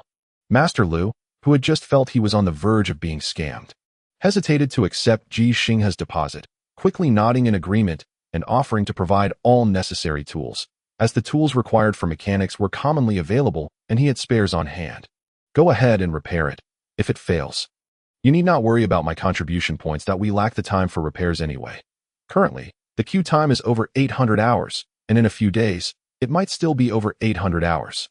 Given the prioritization of tasks, there may be instances of jumping the queue. Our initial plan was simply to wait. If we couldn't, we would replace the component without repairing it. Master Lu, observing Ji Xinghe, who was of the same generation as his grandfather, suddenly sighed. Mr. Ji, I assure you, I am not trying to make things difficult for you. We are in desperate need of level 8 mechanics here, as are all the operating areas. The situation is no different in other bases. However, considering your age, we cannot afford to take such a gamble, as losing could cost lives. Ji Xinghe felt relief as someone went to the warehouse to retrieve the damaged mecha component. Master Lu, I apologize for my earlier exuberance. I understand your concerns, and I am truly sorry, but I genuinely need this opportunity. I promise I will not disappoint you. The most crucial figure among them was not Master Lu, Shenmu, or Suhi, but rather Ji Xinghe's granddaughter. While waiting for others to prepare, he crouched down to converse with Xian, knowing that soon he would be engrossed in work with no time to attend to her. Shenmu and Suhi discreetly stepped aside. Although Shenmu had intended to emphasize certain key points, he was pulled away by Suhi, leading them both to stand outside the marked boundaries of Operating Area 109. Suhi, curious, whispered, is being a level 8 mechanic that impressive? How can we determine if Old Ji is capable? Is it based on processing precision, millimeters, nanometers, and such? Shenmu looked incredulously at Suhi. You don't know this? I'm not entirely certain. I only know that processing precision is of utmost importance. It refers to the degree of conformity between the actual dimensions, shape, and position of a processed part surface, represented by 3 geometric parameters, and the ideal geometric parameters specified in the drawings. The smaller the number, the better. Indeed, this is precisely what is meant by processing precision. Nanometers represent the pinnacle of human technology. So, can Lao Ji, a level 8 machinist, achieve nanometer precision? Initially reluctant to elaborate, Shinmu noticed that Su He's camera was recording. Realizing he would inevitably appear in Ji Xinghe's documentary, he answered earnestly, "No, even if Lao Ji claims to be a level 9 or 10 machinist, it remains unattainable. The limit of human processing precision is merely 3 decimal places beyond a millimeter." So, you mean the maximum achievable processing precision is 0.001 millimeters. Sui was taken aback, but 1 millimeter equals 1 million nanometers, and 1 nanometer is merely 0.000001 millimeters. The disparity between 2 zeros and 5 zeros is immense, isn't it? Shinmu took a deep breath, calming the complex emotions he felt when faced with such rudimentary inquiries from someone uninformed. He continued to explain seriously. The gap is not only between 2 zeros and 5 zeros, even the difference between 0.009 and 0.001 is profound. To put it simply, I can achieve a manual precision of 0.009 millimeters. But I cannot guarantee that I can reach 0.001 millimeters in manual precision, not just in a single instance, but over my entire lifetime. What of it? Shinmu stood tall. "I am Shinmu, the youngest warrant officer mechanic in the Federation. I have just arrived at this alien world and have already received a subsidy of 30,000 contribution points. Do you know why? Why? Because the maximum subsidy for specialized talents is 30,000, and wait, cut that part out. Let us start over." After clearing his throat twice, Shinmu then stated with a serious demeanor, "Some individuals can receive a subsidy of 30,000 contribution points because they are only worth that much. Whereas I can obtain this amount because the Federation's highest subsidy for specialized talents is capped at 30,000. Su He, exasperated, reminded him, "Everyone who comes to the front line of this alien world is a hero. Isn't it somewhat inappropriate to question their worth?" "Oh, inappropriate. Then let us cut that part out too. I'll rephrase. Don't dwell on that. You cannot aspire to be like Lao Ji. He can rely on his experience. But can you?" Su He redirected the topic, asking, "Since mechanical arms, machine tools, and lithography machines can achieve nanometer-level processing precision, what significance does a manual machinist with only millimeter-level precision hold? Aside from the reasons Master Lu mentioned earlier, is there anything else you, Warrant Officer Shinmu, would like to add? Or perhaps summarize?" Shinmu furrowed his brow in contemplation and, after a pause, addressed the camera with sincerity. "Everything that exists is reasonable. It takes 3 years to train a skilled lathe operator and a decade to produce a mediocre machinist. The very existence of machinists is inherently justified and necessitated. What Master Lu stated embodies the significance of machinists at the level of an 8-level machinist like Lao Ji. One might even refer to him as a god of craftsmanship. Yes, in terms of processing precision, Lao Ji cannot compare to nanometer-level machine tools or mechanical arms, but processing precision is merely one criterion among many. It is important, yet not all encompassing in the realm of machines. There are only zeros and ones, yet we require more than just zeros and ones. We need the discerning judgment that a level 8 machinist possesses, transcending the binary." So he was taken aback by Shinmu's words, despite some flaws. It was already quite impressive. He pressed further. "What else?" Shinmu racked his brain, perspiration forming on his forehead before he managed to articulate. "A level 8 machinist can produce nanometer-level machine tools and mechanical arms. But nanometer-level machine tools and mechanical arms cannot create a level 8 machinist." As Suhi raised his thumb in approval, the damaged mecha components were brought over. Ji Xinghe stood up beside Xine, donning the work uniform that had also been delivered, while Xine dashed to stand beside Shinmu and Su He, turning to Ji Xinghe and raising her fist. "Grandpa, go for it." After this proclamation, Operation Zone 109 once again resumed its work state, with no one paying attention to Ji Xinghe's repairs, as Master Lu and the others had already wasted considerable time. Time ticked by, yet progress on Ji Xinghe's side appeared stagnant. As the end of the workday approached, the lieutenant colonel also appeared nearby. Shinmu, feeling anxious, raised his foot, intending to re-enter the operation zone and offer guidance to Ji Xinghe. However, just as he took a step, the hem of his shirt was forcefully tugged by a small hand. Turning around, he saw a serious-looking Xine, her determined gaze fixed on him, her little head shaking vigorously as if to express her stance. "Uncle, my grandpa said you cannot always help him. You have your own work, responsibilities, and obligations. Then why grandpa must have his as well." Xinghe was momentarily taken aback. A considerable time had passed since Xinghe left Ji Xinghe's side, and she still remembered his instructions perfectly and executed them flawlessly. This child possesses remarkable qualities. Could she be a genius? At that moment, Ji Xinghe's calm voice suddenly resonated within Operation Zone 109. I've finished the repairs. Master Lu, please check it. It can wait a moment. I'm not in a hurry. Before Master Lu and the others could react, bewildered by Ji Xinghe's declaration, Xinghe grew anxious. Lao Ji, really? The child hasn't eaten yet. If you aren't in a hurry, can she afford to be? Hurry up, Master Lu. If you can spare a moment, if you truly lack time, I can do it. I will inspect it. Not eaten. Ji Xinghe's expression shifted to one of astonishment, followed by a look of regret and panic. I'm sorry, Xinghe. Grandpa forgot the time while working. Come on, Grandpa will take you to eat. Xinghe isn't hungry. Grandpa has worked hard. As Xinghe spoke, Ji Xinghe swiftly exited the operation zone, taking her hand and leading her outside. The others stood in shock.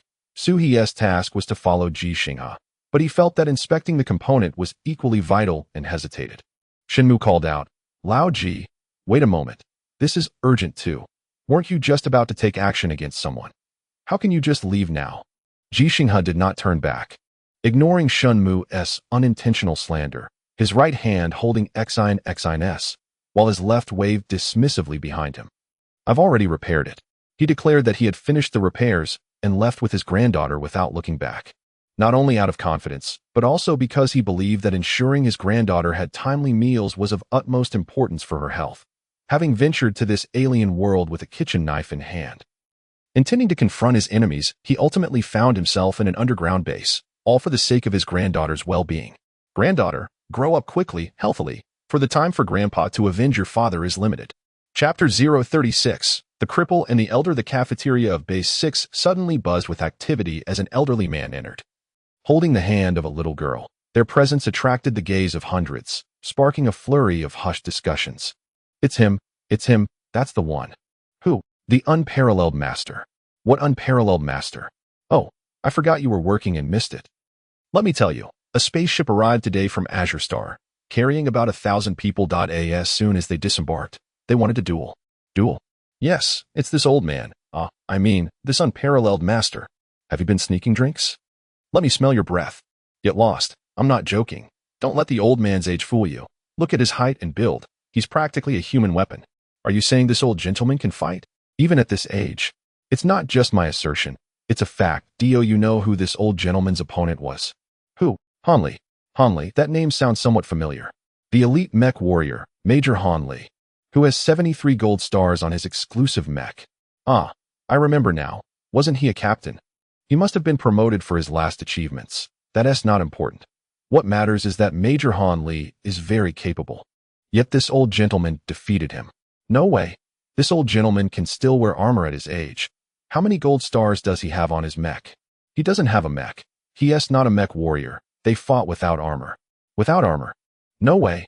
Is that for real? I know Han Li lost to Colonel Li Yuanba before, and that it was not an embarrassing defeat. Are you telling me this old gentleman defeated Major Han Li? Yes, I am telling you. Major Han Li lost badly this time. At that moment, the low murmurs of the crowd grew louder, and the once quiet cafeteria took on a semblance of an Azure Star dining hall. But these voices did not disturb Ji Xinghe. He was merely concerned for his granddaughter amidst all the attention. Xinghe, do you prefer to dine in the cafeteria or return to your room for your meal? Xinghe wishes to eat in the cafeteria, as it is bustling with many people. Very well, we shall dine in the cafeteria. The grandfather and grandson each carried a tray, finding an available spot to sit down and commence their meal. Initially, Ji Xinghe intended to assist Xinghe with her tray, but she insisted on carrying it herself. Finding a seat was not a challenge, although the permanent population of Base 6 is around 30,000. The cafeteria, despite its modest size, does not experience a concentrated dining rush. Each meal has a 2-hour window, and patrons generally come, eat swiftly, and depart without lingering. Dinner was quite sumptuous, featuring rice and steamed buns as staples, accompanied by a meat dish and 2 vegetable sides, a veritable feast on this alien world, even if the meat comprised merely 3 slices. I don't want it. Grandpa can have it, Xinghe said, transferring the meat slice she had placed on her tray back onto Ji Xinghe's. The 6-year-old demonstrated surprising dexterity with chopsticks. Xinghe, don't think it's dirty. Grandpa's chopsticks haven't been used yet. Xinghe doesn't mind. Mama says eating meat helps one grow. Grandpa must eat meat too. Alas, Grandpa cannot grow any taller. Ji Xinghe sighed inwardly, earnestly explaining, Grandpa has already grown. There is no need to grow further. It is you, Xinghe, who must grow. Besides, I've consumed copious amounts of meat on the Azure Star. Azure Star. Xinghe's eyes sparkled with an unprecedented yearning. A longing that pained Ji Xinghe, who regretted mentioning Azure Star. He yearned to share all about it, yet feared it might sadden her. Fortunately, someone arrived just in time to intervene. Excuse me, Mr. Ji, may I sit here and converse with you for a moment? Ji Xinghe wanted to decline, as he did not wish to interrupt his granddaughter's meal, but upon recognizing the newcomer, he nodded in agreement. Of course. Thank you. The visitor was courteous, but appeared somewhat tense as he sat down. For he possessed only one leg. The other was a mechanical prosthetic. Judging by his careful movements, he had yet to acclimate to the prosthetic. Though once seated, his posture was remarkably upright, indicating his military background. The badge on his chest revealed he was a mecha warrior, and his shoulder insignia indicated the rank of second lieutenant. Mr. Ji, I am straightforward and will speak plainly. The second lieutenant gazed intently at Ji Xinghe. I wish to know, can I still fight in this condition? Ji Xinghe did not respond, but instead posed a question of his own. Why do you ask me? Because you are a master of unparalleled skill. Major Han Li has proclaimed you a matchless expert, and you have defeated him. But we fought without our mechas. You are unaware that prior to that, I was swiftly vanquished by him in our mecha suits, a mecha warrior. You ought to engage in battle while armored. You should consult someone more specialized. But they won't allow me to wear armor anymore. The second lieutenant's tone was calm, yet his eyes glistened with unshed tears. They say I am less than whole, that I cannot wear armor again. Yet, I still wish to fight, Mr. Ji. You are a master of unmatched skill. Can you tell me? Is it truly impossible to fight with one leg missing? Ji Xinghe fell silent, unsure how to answer, as it exceeded his experience. He had never piloted a true mecha nor utilized a prosthetic limb. Yet the earnest plea in the young officer's gaze mirrored the determination he once saw in Ji Xinghe when he aspired to join the military on this alien world. Combat, mechanical prosthetics, mecha, perhaps this was not beyond my understanding? Ji Xinghe calmly instructed, stand up.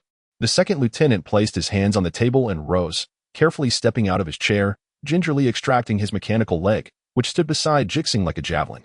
Ji Xinghe also stood. Extend your arms and relax your body. The second lieutenant complied, obedient as a child, much like Xinghe, who was well-behaved partly because she believed that aside from Ji Xinghe, no one would want her. The second lieutenant was likewise compliant. As Ji Xinghe was his sole source of assistance, as everyone at the base asserted he could no longer wear armor, he had no choice but to place his hopes on the unmatched master. Ji Xinghe, even though they had just met, he was so overwhelmed with emotion that he forgot to introduce himself. Curiosity piqued among the onlookers as they witnessed Ji Xinghe examining the second lieutenant's body. What is he doing? Upon entering the cafeteria, Shenmue immediately spotted Ji Xinghe examining the second lieutenant, incensed. Old Ji, are you still claiming you cannot discern bone structure? Chapter 037.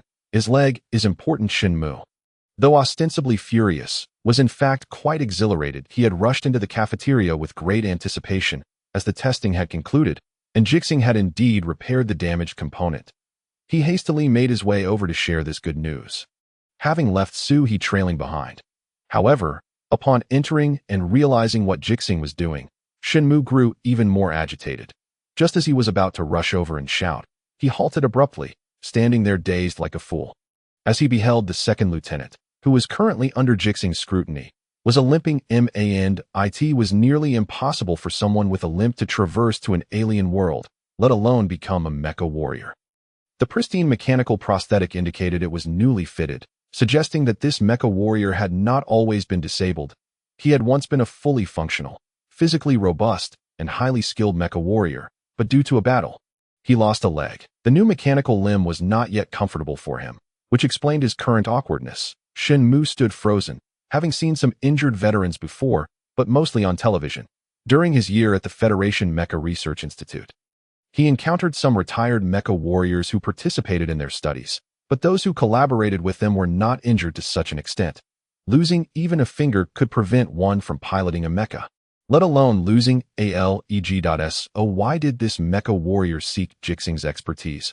Although he had not been present at the scene, he had already pieced together the facts. Arriving slightly later, Suhi reacted more swiftly than Shenmue. After a brief pause, he approached with his drone, carefully cautious not to disturb Ji Xinghe's examination, fearing it might disrupt a dream of someone who valiantly fought while armored and was now deemed unfit for combat. Sit down and show me that leg. Ji Xinghe halted his actions and spoke again. The second lieutenant complied, his previously reddened eyes returning to normal, though the yearning in his gaze remained. He carefully sat down and lifted the mechanical leg, which was exposed without any covering, within the base. No one would mock him for his prosthetic leg, so there was no need to conceal it. However, everyone would refuse him the chance to don armor once more. Ji Xinghe was not his only hope. Nor was he the one who could decide whether he could fight again in armor, but at present, Ji Xinghe represented his hope. Not merely the hope of returning to combat, but the hope of survival. Ji Xinghe understood the second lieutenant's thoughts, and, treating the mechanical leg with utmost care, placed it upon his own. Xinghe, eat your meal. He reminded the curious Xinghe, as he resumed his examination, his calloused hands gliding over the pristine mechanical limb. A sense of inexplicable familiarity washing over him. Mechanical prosthetics are still machinery, and he was most proficient in that domain. Weight is crucial, not merely the weight of this mechanical limb, but the weight of each component. Even down to every single part that in terms of appearance and functionality. This mechanical leg represented the pinnacle of Federation technology. Ji Xinghe wielded no authority over that aspect, yet once he examined its weight, he gained insight. The best is not always the most suitable. The most suitable is invariably the best. Please wait a moment. Gently setting down the mechanical leg, Ji Xinghe activated his wrist screen to conduct a search. He lacked photographic memory, and prior to arriving on this alien world, access to relevant materials was restricted for someone like him, a mere mechanic. Thus, consulting documents was entirely reasonable. However, permission was a significant issue, as an ordinary mechanic. His true role on this alien planet was to repair vehicles and create documentaries. No one would grant him full access to everything, and he had previously been unable to enter the mecha repair area. Raising his head, he spotted Shenmue. Second Lieutenant Shenmue, could you assist me with something? Oh, of course. Shenmue hurriedly approached, already activating his wrist screen and kneeling beside seated Ji Xinghe to present the screen for his viewing. You can sit. There's no rush. It's fine. It's fine. Old Ji, please continue your search. Very well. Ji Xinghe began to inquire through Shenmue's wristband, posing several minor questions to which Shenmue was able to respond with precision. As he cross-referenced the information with higher-level permissions. Ji Xinghe felt reassured. Thank you. You're welcome, Old Ji. Just a moment. You too. Cough. Focus on the task at hand first. Ultimately, Shenmue refrained from requesting Ji Xinghe to examine his bones, recognizing the urgency of their current matters. There were priorities to consider. His earlier actions had been a breach of protocol, utilizing his own access to procure information for Ji Xinghe, who lacked the necessary permissions. This could indeed lead to repercussions. Yet he seemed utterly unconcerned. Ji Xinghe turned to the lieutenant officer, his expression serious and his tone calm. I understand your desire to engage in armored combat, but I must apologize. I have never piloted a true mech, so I cannot offer you guidance in that regard. However, if you were to ask me whether you could defeat a normal individual after losing a leg in unarmored combat, I can assure you with confidence that not only can you defeat a normal person, but you could even best Major Hanli. My apologies, Major Hanli. You mentioned that you were indifferent to fame, so I genuinely apologized. The lieutenant officer's gaze shifted from hope to disappointment. Then to surprise and astonishment, he could no longer contain himself and exclaimed, Major Hanli, are you suggesting that I could defeat Major Hanli, the exceptional mech warrior with 73 golden stars? Indeed. But there are 4 prerequisites. Ji Xinghe nodded. First, your mechanical leg must be modified to better suit you, resembling your original leg while retaining the powerful characteristics of machinery. Second, Major Hanli's strength must not have increased during this time. Third, I must teach you how to fight, or rather, how to utilize your leg. Fourth, you cannot engage in armored combat. The second and fourth points were somewhat redundant. Ji Xinghe was simply being meticulous. The lieutenant officer was primarily concerned with the first and third points. The latter was self-evident. Since Ji was willing to assist him, there was no need for further elaboration. However, the first prerequisite, resources at the base had always been scarce. Receiving a mechanical leg instead of being sent back to Azure Star for retirement was already a result of his prior commendable achievements. How could he dare to ask for more? Thank you. The lieutenant officer wore a pained expression, and both Ji Xinghe and Shen Mu understood his apprehension. They had departed from Operation Zone 109 only recently and had witnessed the extent of the resource scarcity. It's all right. I will assist you, Ji Xinghe stated earnestly. Not only will I teach you how to use that leg, but I will also help you modify it. You will help me. The lieutenant officer was taken aback for a moment. Initially thinking, aren't you simply a remarkable fighter? Modifying a mechanical leg is. But then he recalled the professional demeanor and confidence Ji Xinghe had displayed while examining his mechanical leg, along with the badge on Ji Xinghe's chest, the badge of a mechanic. Yes, I will help you. I can assist you. Ji Xinghe's voice brimmed with confidence, reminiscent of how he had walked away from Operation Zone 109 without a backward glance. Shen Mu was about to endorse Ji Xinghe, but suddenly recalled Ji Xinghe's purpose for coming to the alien planet, as well as the exorbitant medical expenses incurred by Xian, who was quietly dining nearby. Old Ji, this is not something that can be resolved in a day or two, It's fine, Ji Xinghe smiled. Indeed. My time is limited, but his leg is truly important, because that leg was sacrificed for all of us. Chapter 038. I refused. The clamor of the cafeteria faded, and everyone quietly observed the old man and the cripple. The terms old man and cripple were merely factual designations, devoid of any derogatory connotation. Really, is it possible?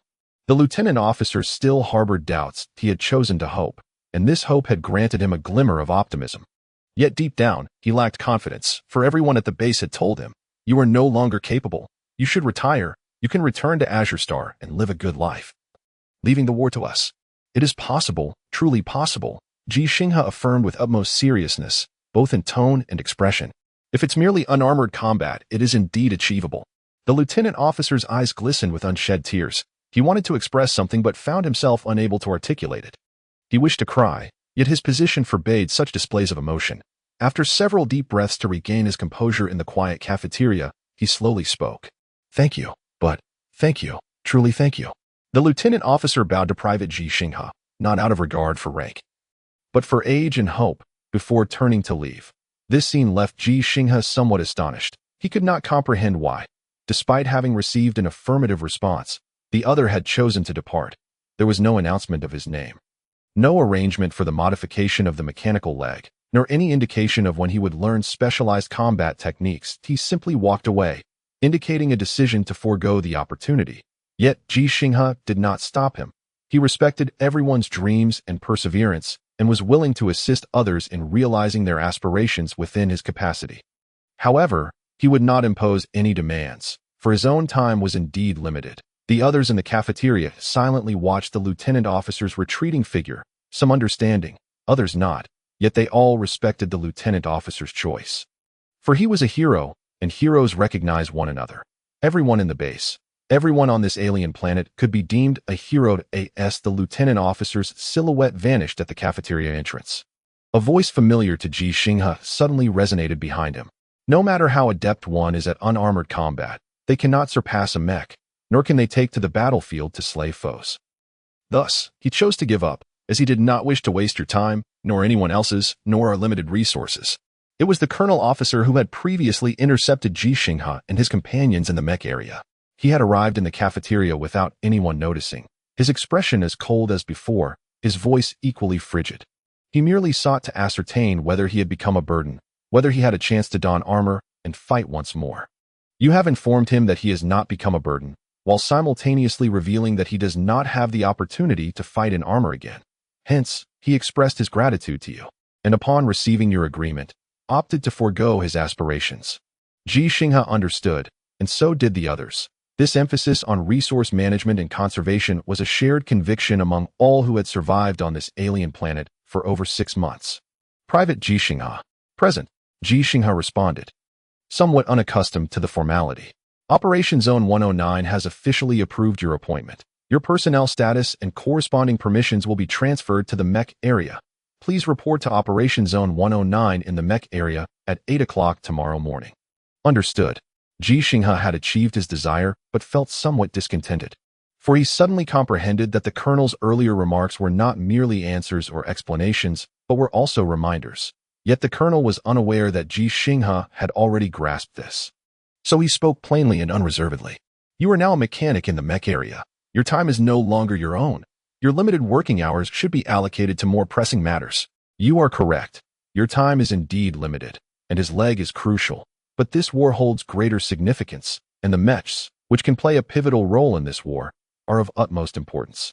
The others in the cafeteria did not voice any objections, as they shared the same belief. They were simply astonished that a private mechanic, evidently an ordinary mechanic skilled in automotive repairs, could transition to the mech area. The minimum rank for a mechanic in the mech area was a non-commissioned officer. The federal military rank system was straightforward. From lowest to highest, it included ranks such as private, corporal, sergeant, and so forth, culminating in officers and generals, with only the officer ranks divided into 4 tiers. Major, lieutenant colonel, colonel, and general. Professional technical officers were prefixed with technical, so strictly speaking, Ji Xinghe should be regarded as a technical private, while Shun Mu would be a technical lieutenant. From a military rank perspective, Ji Xinghe's technical level was quite low, making his placement in the mech area unexpected. Additionally, given Ji Xinghe's apparent age, seeming to be in his 50s or 60s, could he truly endure the high-intensity working environment and schedule of the mech area? The colonel officer merely mentioned that Ji Xinghe's working hours would commence at 8 o'clock, without indicating when his shifts would conclude. For the personnel at the base, this was not a concern, as the mech area rarely had set end times. They only rested when utterly exhausted or dined when the cafeteria was nearing closing. Were it not for the cafeteria's refusal to accommodate anyone with special treatment, they would likely only think of eating when hunger became unbearable. However, Ji Xinghe raised a question, for he was not a career soldier and had yet to acclimatize to the military's ethos of unquestioning obedience. Is repairing Mechs truly more important than fixing his leg? The cafeteria patrons were taken aback. How dare this old Ji retort to the colonel officer? The vast discrepancy in ranks was one factor. The disparity in authority was even more pronounced. The lieutenant colonel did not exhibit any signs of anger. His expression remained impassive, and his tone was remarkably calm, devoid of any hesitation as he spoke. Indeed, it is of greater significance. Ji Xinghe pressed further. Then why did you choose to voice these thoughts only after he departed? Is it because you fear confronting him? Old steed. Old steed. You. Both Shun Mu and Su He interjected simultaneously, their expressions more tense than those of anyone else in the cafeteria. Yet, to their surprise, the lieutenant colonel did not lose his temper. No, I was not waiting for him to leave. Rather, I awaited his own decision. Why not compel him to make a choice? Because he possesses the right to choose, as do you, Private Ji Xinghe. Will you decline the formal appointment for operating in Mecha Zone 109?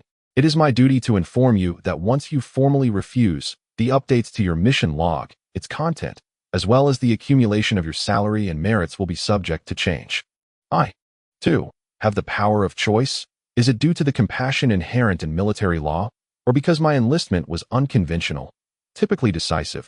Ji Xinghe found himself mired in hesitation, glancing at Xine, not seeking her counsel, but reflecting on the exorbitant costs required for her treatment, cherishing the limited resources if he were to forsake mecha repairs. However, unexpectedly, Xine offered him a suggestion. Grandpa, that uncle is a mecha warrior, just like Dad, and akin to those whom Mom saved. This was not merely a suggestion, but an ostensibly unrelated fact that compelled Ji Xinghe to make a decision.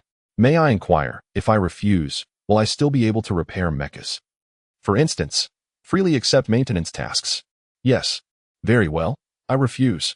Ji Xinghe, who had painstakingly sought to repair mechas, chose to decline the formal appointment, not out of excessive sympathy but due to thoughts of his son. Ji Xinghe. Had Ji Xinghe not fallen in battle but rather lost a leg like that second lieutenant, would he have chosen to abandon the alien front? A father knows his son best. Ji Xinghe understood that Ji Xinghe would not leave. Regardless of the method, Ji Xinghe would choose to remain and continue fighting.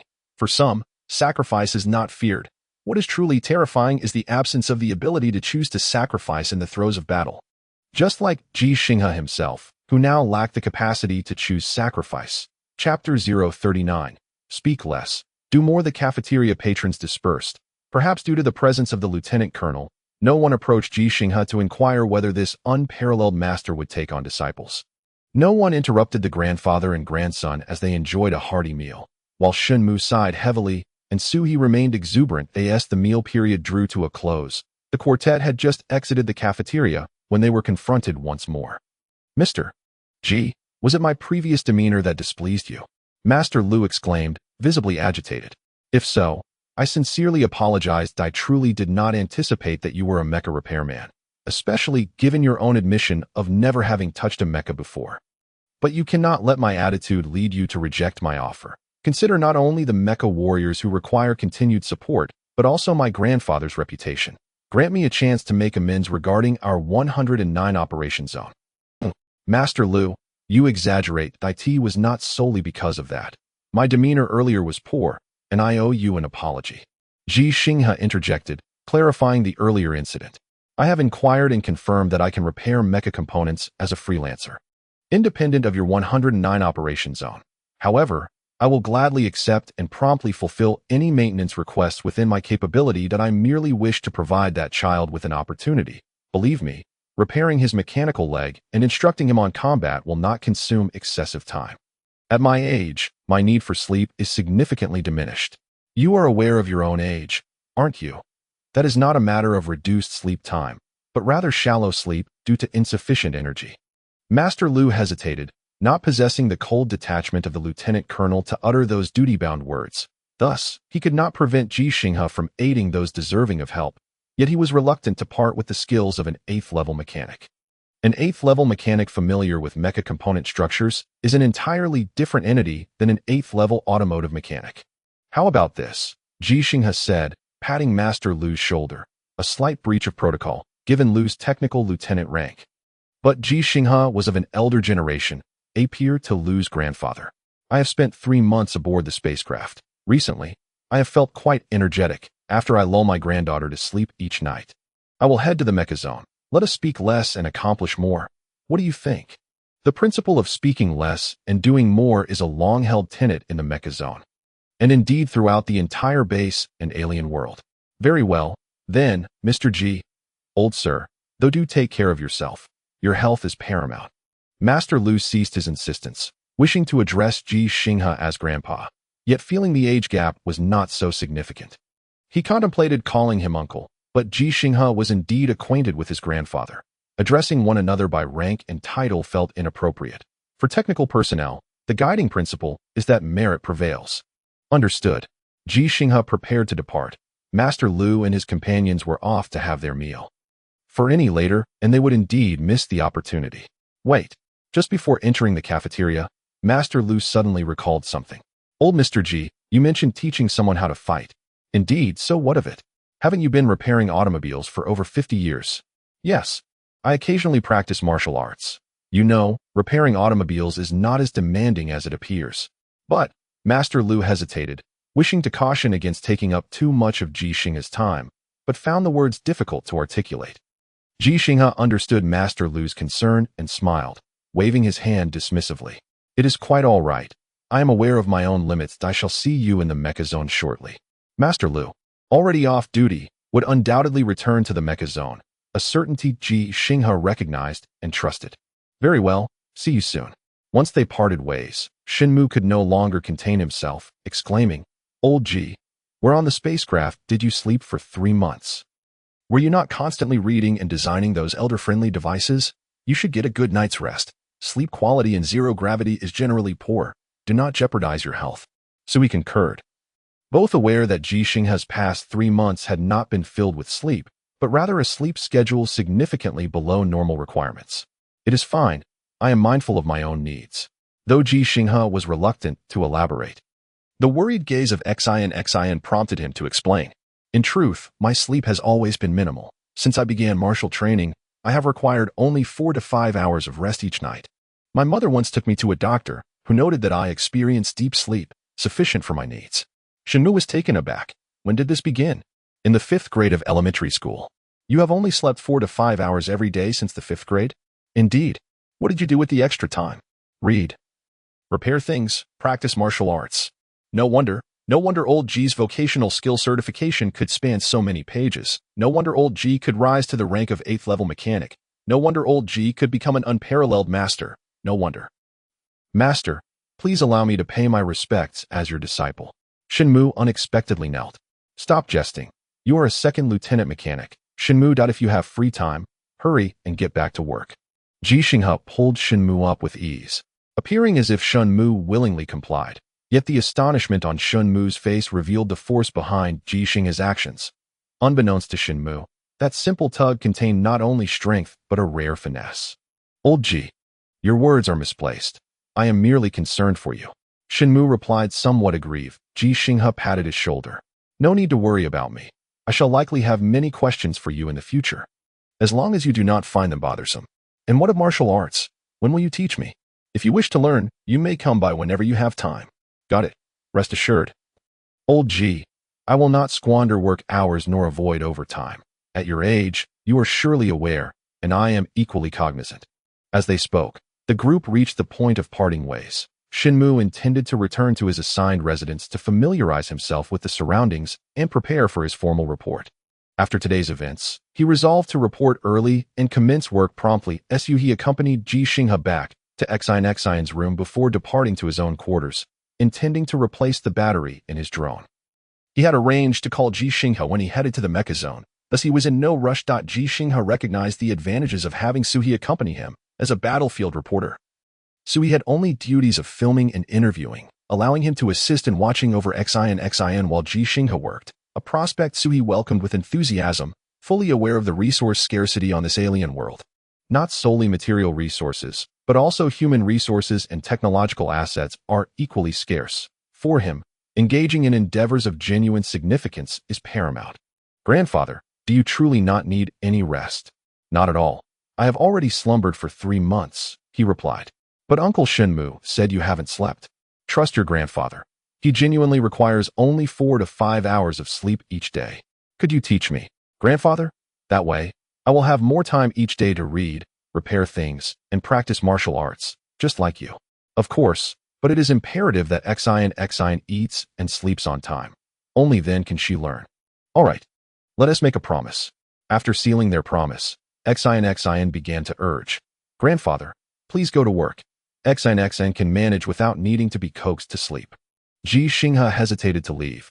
He was reluctant to depart. Grandfather can monitor Xin through the surveillance system. When mother used to work late every night, it was always like this. If Xin needed anything, she would call you through the communicator in her room. Was it really so? While Ji Xinghe was in doubt, Xin had already taken hold of his right hand, deftly operating the bracelet. It seemed she had frequently done this with her mother's bracelet before, quickly bringing up the surveillance footage of the room. As it was her mother's space, and thus had the necessary access password. Grandfather, please go. They need you. Xin will be very well behaved because she too wishes to become someone they need. Just like mother, like father, and like you.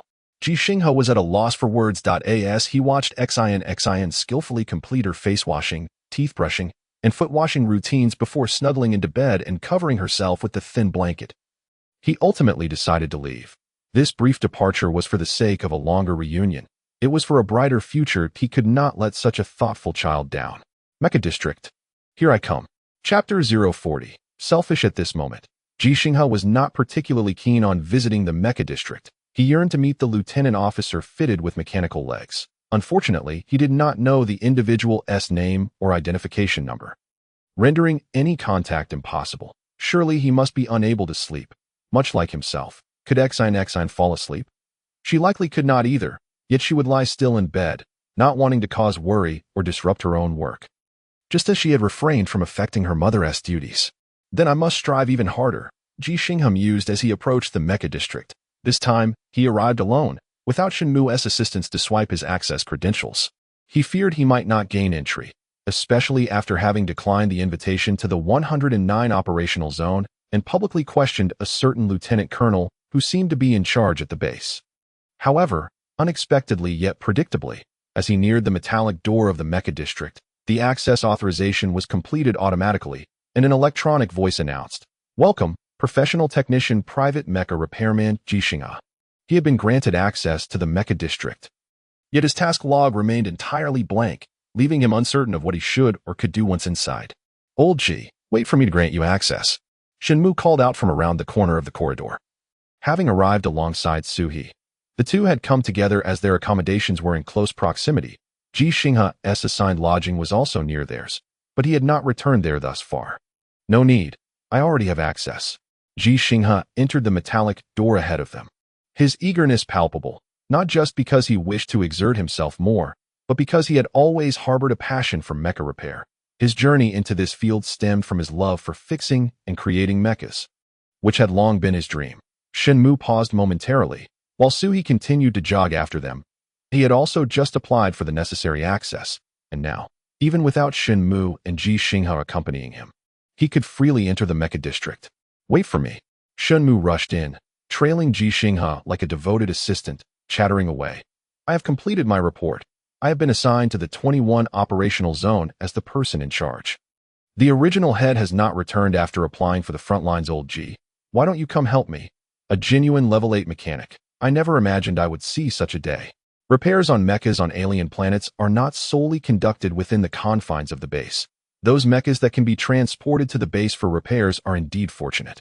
The mecha repairmen here enjoy a relatively safer environment. The true dangers and challenges lie with the damaged mechas on the front lines of battle.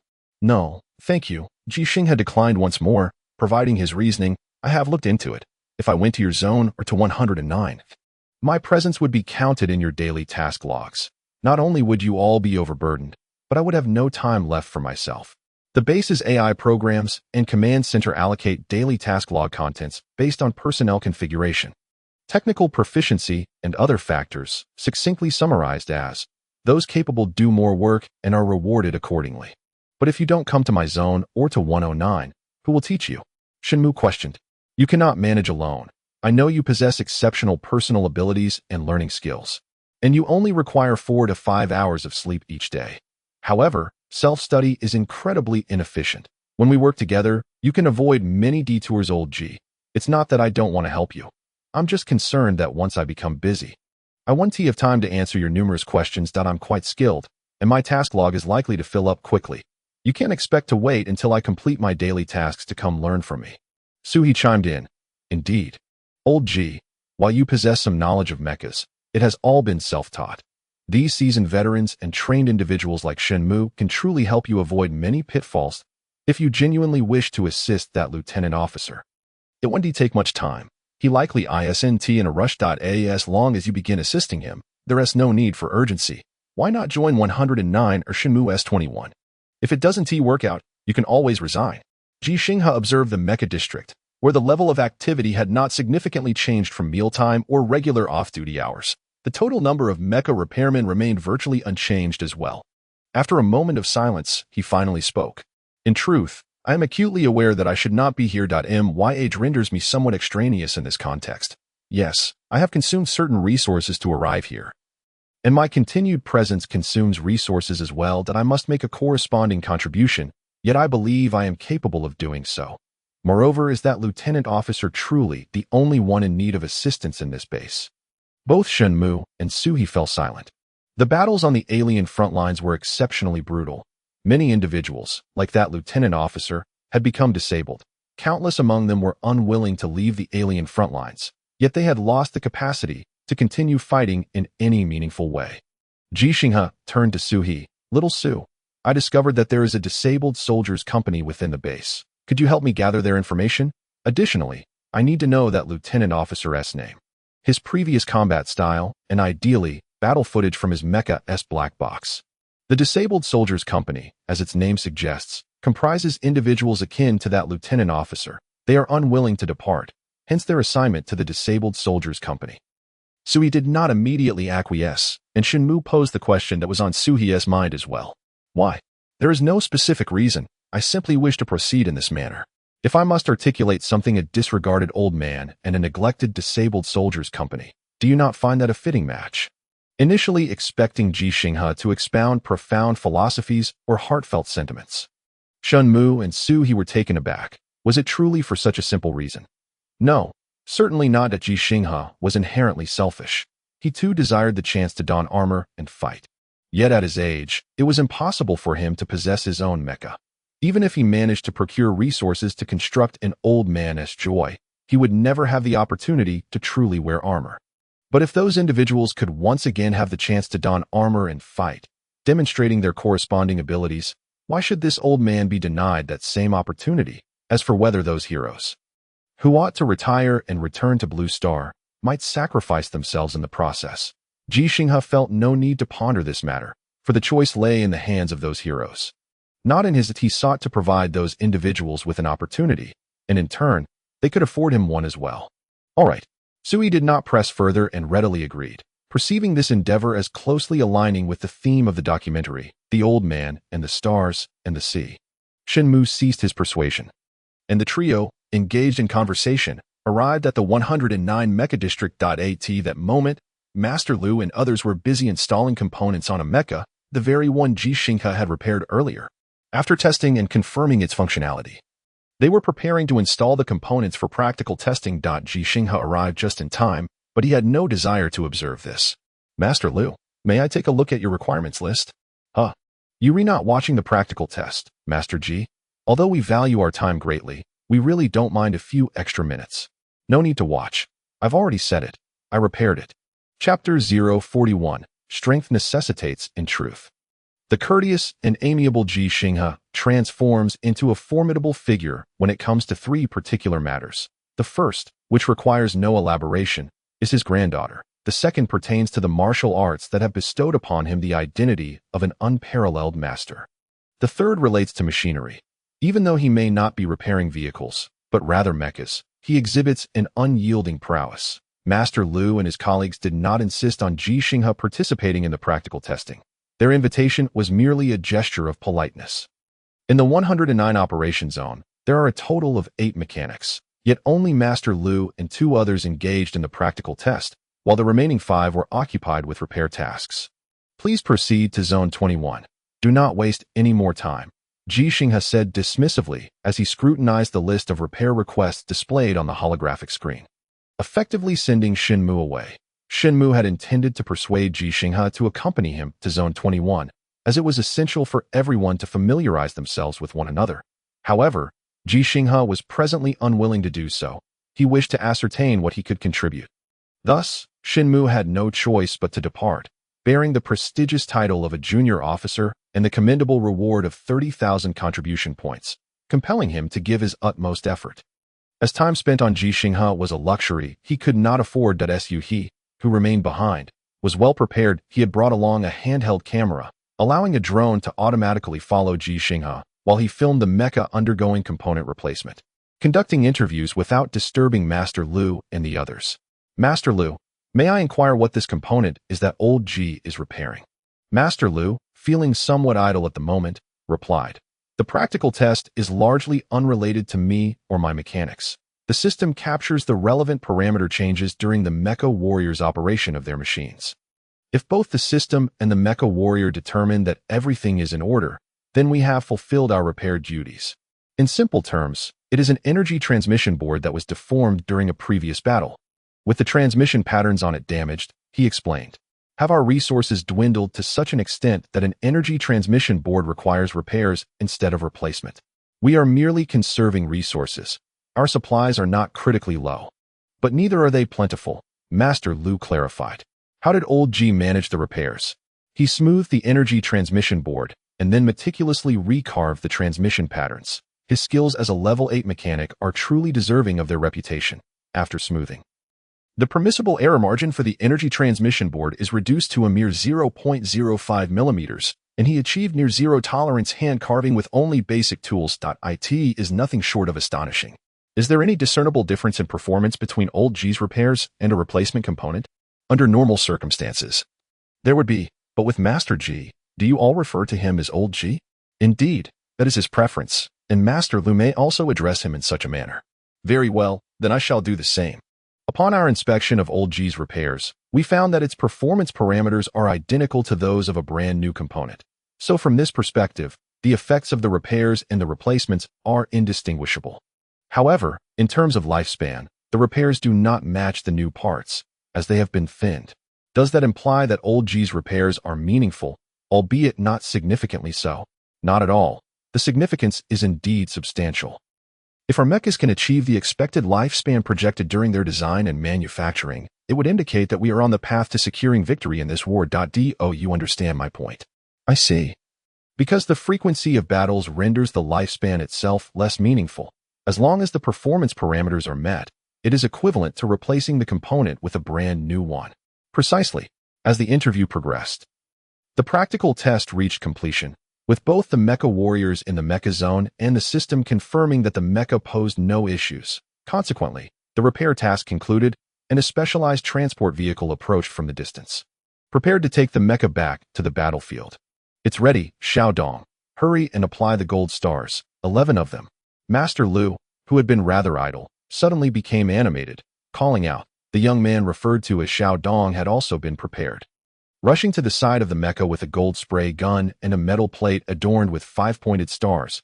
He was quite familiar with this scene, yet for the sake of the documentary viewers. He inquired, Master Lu, has this recently repaired mecha found its new owner? Yes, it belongs to a first-class mecha warrior whose machine was damaged in a prior battle. It is currently en route for repairs. This mecha, which we have been fixing for half a month, has just been assigned to him by the system and will be delivered to him in 3 days. A mecha that can be brought back to the base for repairs is certainly not limited to a single point of damage. The half-month repair duration indicates that 99% of the work was completed by Master Lu and his team, with Ji Xinghe merely finalizing their indecision on whether to replace or repair. However, Suhe's focus lay elsewhere, on a point of greater significance for both himself and the base. 3 days. Has it really come so close?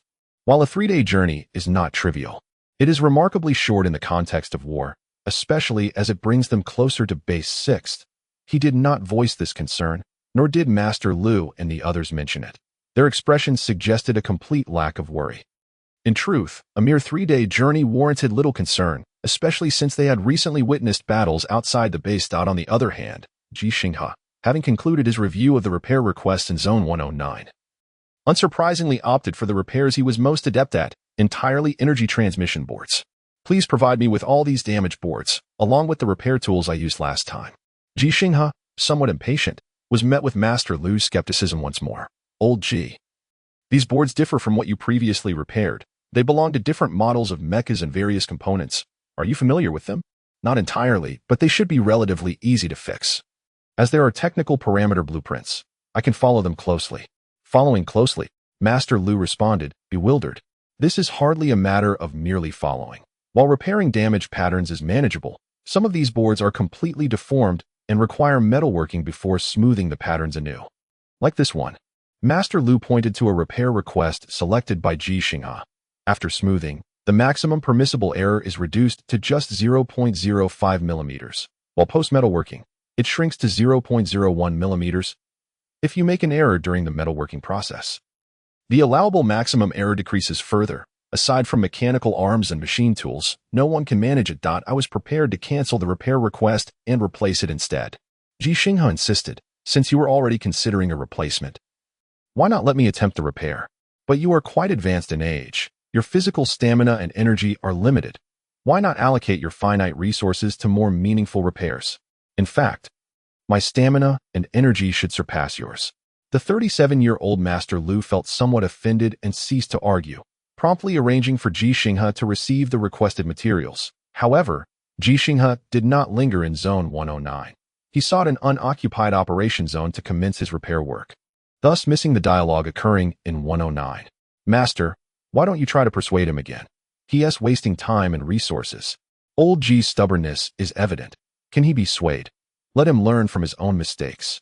Master Lu and those in Zone 109, including Shen Mu and Su He, remained unaware that some individuals exhibit stubbornness due to their character, while others do so because of their capabilities. Ji Xinghe belongs to the latter category. Chapter 042. He told himself Ji Xinghe was not as confident as he projected. After reviewing the repair requests in Zone 109 once more, he realized that the items he could repair were rather limited, as Master Lu had indicated. He ought to pursue a year of specialized training in mecha repair to become genuinely familiar with the intricate workings of mecha maintenance and to understand all models utilized by the Federation. For mecha repair is an entirely different discipline from automotive repair. Alternatively, as Shenmue suggested, he could join an operation zone and seize every opportunity to learn voraciously from others, even if they lacked the time to mentor him. With over 40 years of automotive repair experience and various specialized skills, merely observing others at work could yield a wealth of knowledge. However, just as Master Lu had refrained from immediately enlisting him in Zone 109 upon discovering his status as a level 8 mechanic, so too did Ji Xinghe recognize that his age posed a significant constraint. He lacked the luxury of time for conventional learning. Ji Xinghe, you must accomplish all that you are capable of, and only then concern yourself with other matters, he admonished himself, and thus he began to repair the energy transmission boards. His lack of confidence lay in the realm of mecha repair, yet he was assured of his physical stamina and energy. His proficiency as a level 8 mechanic, the wealth of experience garnered over 40 years, and the physical conditioning acquired from training in martial arts since the 5th grade, alongside the steadiness and precision of his hands and eyes. The energy transmission board is a product of the new era, succinctly encapsulated as a type of electrical wiring. Within the mecha of the New Age federal system, there are remarkably few circuits resembling traditional wires. Instead, both energy transfer and data transmission utilize energy transmission boards crafted from unique extraterrestrial metals, by merely etching patterns upon them. Energy or data can flow through these designs, boasting higher efficiency and stability than conventional wiring, while also avoiding any conflict with the adjacent metallic components. In the event of damage, replacing an energy transmission board is far swifter than overhauling a wiring system, and identifying specific areas of damage is considerably easier, requiring only an observation of the patterns etched into the board. Prior to arriving on the alien planet, Ji Xinghe was aware of energy transmission boards but was unfamiliar with the intricacies of the etched patterns.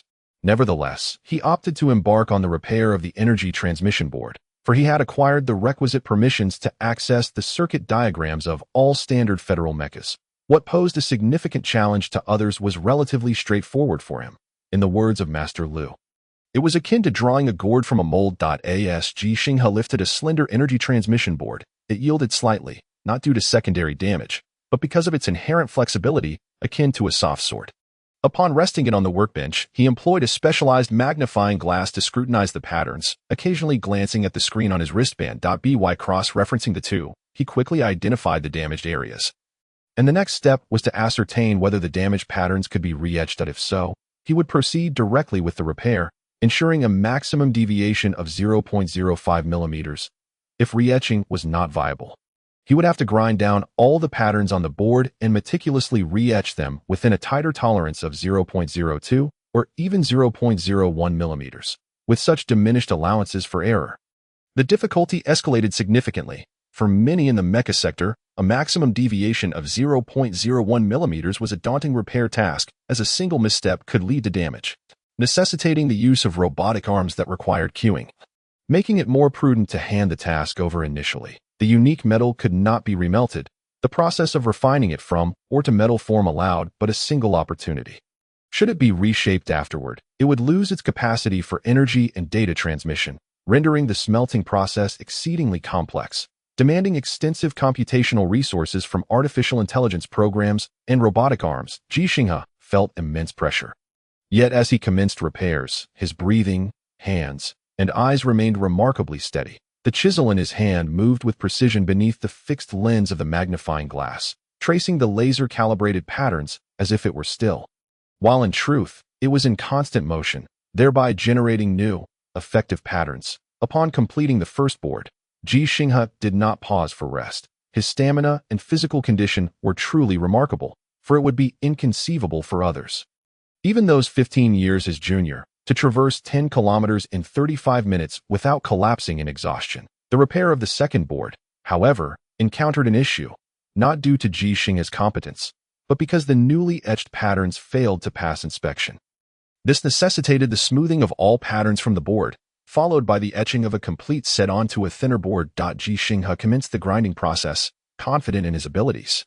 One of the tasks in the 8th level machinist examination involved shaping an irregular metal ingot into a sphere with a permissible tolerance of merely 0.01 millimeters. While achieving this with robotic arms and machine tools is not particularly challenging, employing human hands as the primary tool in the latter stages of shaping requires manual tools such as files and chisels, necessitating painstaking effort. Ji Xinghe felt as though he was back in the examination hall, albeit without Master Lu's grandfather present and at the age of 65 instead of 45, yet his hands remained as steady, his vision as precise, and his experience richer than before, with an inner drive far more potent than in his youth. Smoothing the surface and re-etching all patterns posed a formidable challenge, not solely due to the maximum allowable deviation shrinking to 0.02 millimeters, with certain areas requiring precision within 0.01 millimeters, but also because the quantity of patterns on the board had increased. The greater the number of patterns requiring etching, the higher the likelihood of error.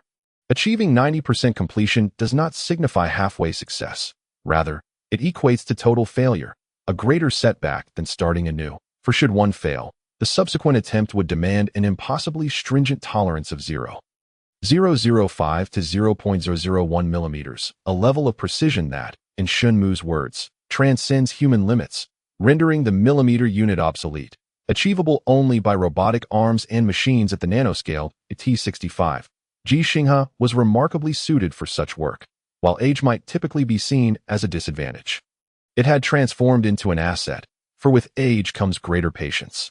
Much like many elderly individuals, capable of sitting in one spot from dawn until dusk without the need for a mobile phone, book, or television, their surroundings remaining unchanged, they possess an acute awareness of the passage of time.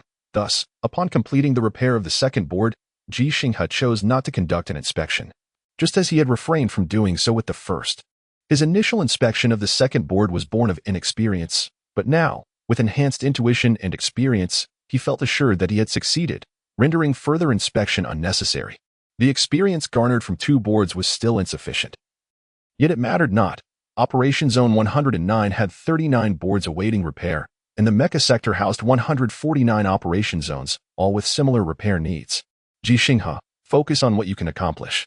Mechs are akin to automobiles, albeit slightly more complex.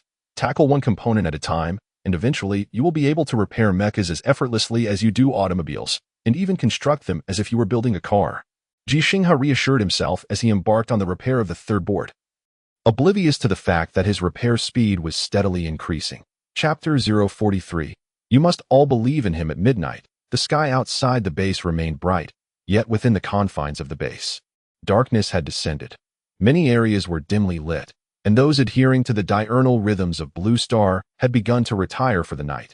This unconventional schedule, inconsistent with the natural cycle of sunrise and sunset, contributes significantly to the considerable stress experienced by all inhabitants of the alien world. A day on this planet lasts precisely 24 hours, 37 minutes, and 22.6 seconds, resulting in frequent occurrences of indistinguishable twilight.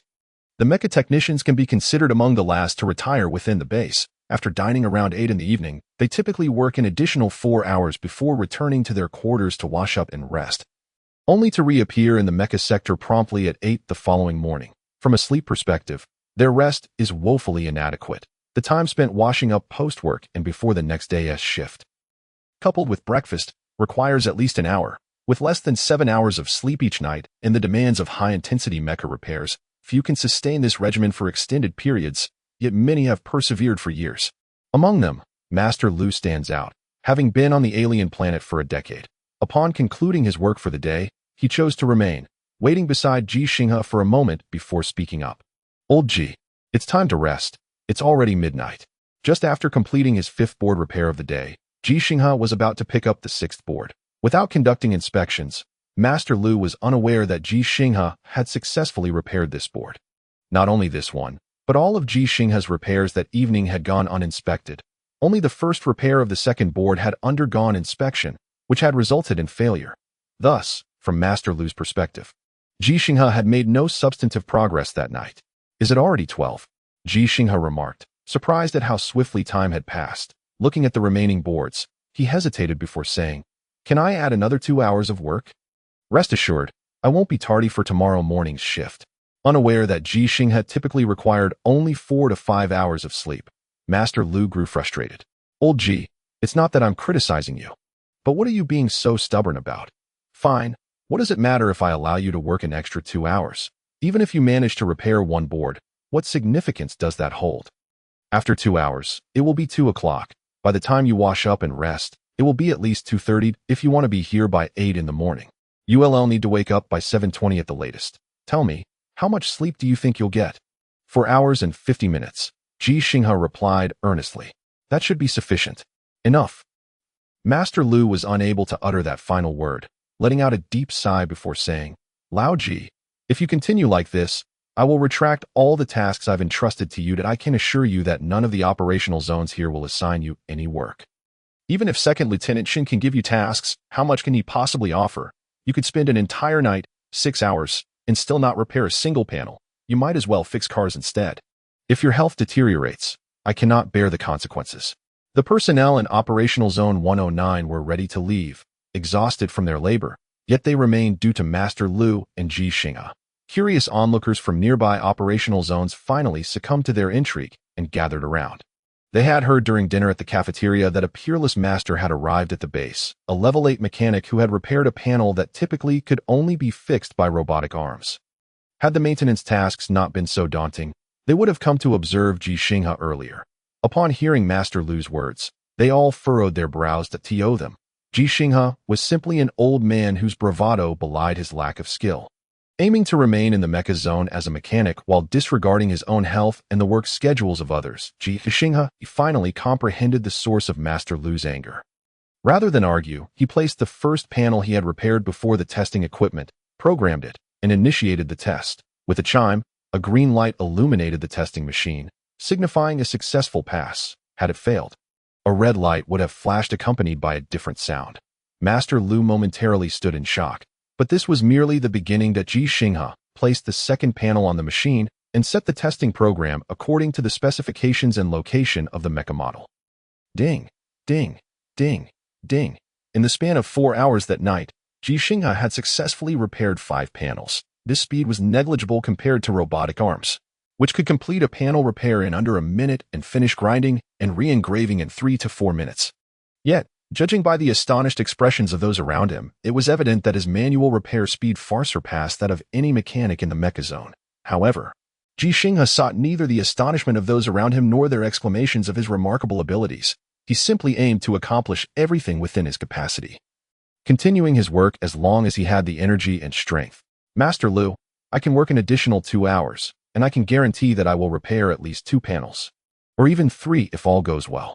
After a moment's hesitation, Ji Xinghe continued, I won't even count overtime. Just a contribution point for the repair of 1 panel will suffice. This. Master Lu was at a loss for words. Feeling a flush creep across his face, without needing anyone to remind him or a mirror to check, he knew his face was turning red. What's wrong? Lao Ji, are you all right? Shenmu exclaimed, rushing over, pushing through the crowd to stand in front of Ji Xinghe, surveying the surroundings and rolling up his sleeves. What is going on? Why are you all looking at Lao Ji with such strange expressions? If you have something to say, direct it at me. Suhi, who had been on the verge of dozing off, suddenly became wide awake, grabbing Shenmu's shoulder and pulling him aside. It's nothing. Don't create a scene. Besides, what if Lao Ji actually needs you? Shenmu was stronger than Suhi, given that mechanics often engaged in physical labor, but at Suhi's words and suddenly recalling Ji Xinghe's formidable skills, he was effortlessly led away. I'm sorry, Lao Ji, I misunderstood. Why didn't you test the repairs after completing them? I just saw a record of a failed test. Master Lu, feeling embarrassed yet elated, finally regained his composure. Lao Ji, this is truly impressive. Less than 4 hours, 5 panels, and these 2 were even reground. If I didn't know they were all damaged, I would have thought you found a hidden treasure. The others from Zone 109 echoed their excitement, and the mechanics from the surrounding operational zones were equally astonished. Their initial disdain and confusion transformed into shock and respect as they expressed their admiration in various forms. However, Ji Xinghe was uninterested in their praise. He felt unworthy of adoration for merely being able to repair panels at this moment. Enough. Everyone, please stop. Once the crowd quieted down, Ji Xinghe earnestly explained, when I was on Azure Star, I've only needed 4 to 5 hours of sleep each night since 5th grade. I know my body well. So let me work an additional 2 hours, all right? Yet, the more he explained, the more astonished the crowd became. The supervisor of Operational Zone 107 exclaimed, May I ask how old you are? How old were you in 5th grade? Before Ji Xinghe could respond, Shenmu eagerly interjected, Lao Ji is 65 this year. He was 11 in 5th grade. You don't need to calculate.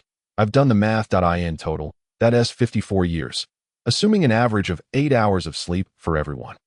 Lao Ji has had 68,985 more hours for learning, working, and training, equivalent to nearly 8 years without rest. This is why Lao Ji is a level 8 mechanic, a peerless master, and why at 65, he can still be here. So, you all should be understanding and trust Lao Ji. He knows what he is doing. The crowd remained in a state of shock and silence that in fact, Shenmu had one more thing to say. Lao Ji still had to take care of his granddaughter. He wouldn't neglect his own health.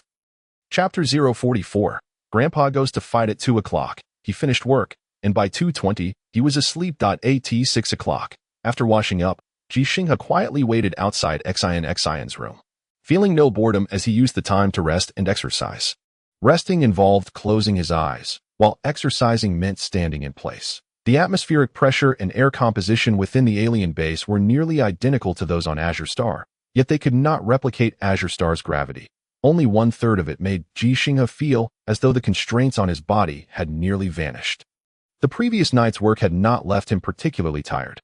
Only his eyes felt a bit fatigued, but after a good night's rest, he felt completely refreshed. At 7 o'clock, Xian awoke, judging by her waking time.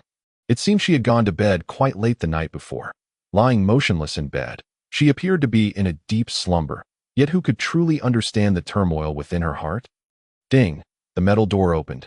Xian, who had independently washed up and changed clothes, was startled when she opened the door to put her dirty clothes outside. Grandpa, when did you arrive? Why didn't you knock? You weren't outside all night, were you? No. Grandpa rested well last night. I just got here. After Ji Xinghe explained with a smile, the grandfather and granddaughter held hands and went to eat. Xian placed her dirty clothes in a bin outside the door, where a robot would come to collect them for cleaning and disinfecting. In the cafeteria, people with sleepy eyes ate quickly. This was indeed unhealthy. But having disregarded their lives, they cared little for such matters. After hastily finishing their meals, everyone hurried off to their respective workstations, while some with lighter workloads chose to catch up on sleep or engage in manageable tasks, such as studying. Some who had come to the alien world as mere auto mechanics had advanced to become skilled mechanics through learning. They did not halt their progress simply because they had arrived on another planet, which was one reason the Mecha Zone actively recruited workers. Yet, the very children who should be learning, like Xian, had no opportunity to attend school every day, as there were no schools or suitable teachers within the base. Ji Xinghe recognized this as a problem, but at present, he lacked the capacity to address it. He could neither teach her himself nor hire appropriate educators. Previously, Xian's learning had been primarily facilitated by her mother. Using relevant instructional videos, and given Ji Xinghe's age and work commitments, he truly felt unable to assist. Thus, it was imperative to resolve the underlying issue, restoring Xian's health so she could return to Azure Star and resume her education in a couple of years. Unaware of Ji Xinghe's contemplations, Xian timidly said after their meal, "Grandpa, you should go to work. I'll head back to study." Ji Xinghe smiled and asked, does Xian want to return to her room to study? Or would she prefer to watch Grandpa repair mechas? Xian wants. The words Xian almost blurted out were swallowed back down as she looked down. Xian wants to go back to study. Ji Xinghe sighed internally and then asked, what if Grandpa has to go fight? Fight. Xian looked up at Ji Xinghe once more, her big eyes blinking. Why does Grandpa need to fight? Mommy says fighting is bad and that it can lead to injuries. I don't want Grandpa to get hurt. Grandpa won't get hurt. The kind of fighting I mean is just like what you saw last time. Then, would Xian like to watch? After a considerable moment of hesitation, Xian finally spoke her heartfelt truth. I want to. Very well. Grandpa will take Xian to watch him fight. Ji Xinghe glanced at the message and location sent by Su He on his wristband screen before leading Xian out of the restaurant. He was indeed going to engage in combat. Wang Gui was in a rather foul mood. Even though he had been acknowledged by an unparalleled master the previous night, he was acutely aware that it held little significance, having skipped breakfast. He had risen early and, after mechanically completing his morning routine, dragged his unaccustomed mechanical leg to the training area of the base, where he observed the mech warriors undergoing training. Some were engaged in rehabilitation training, while others were partaking in adaptive training.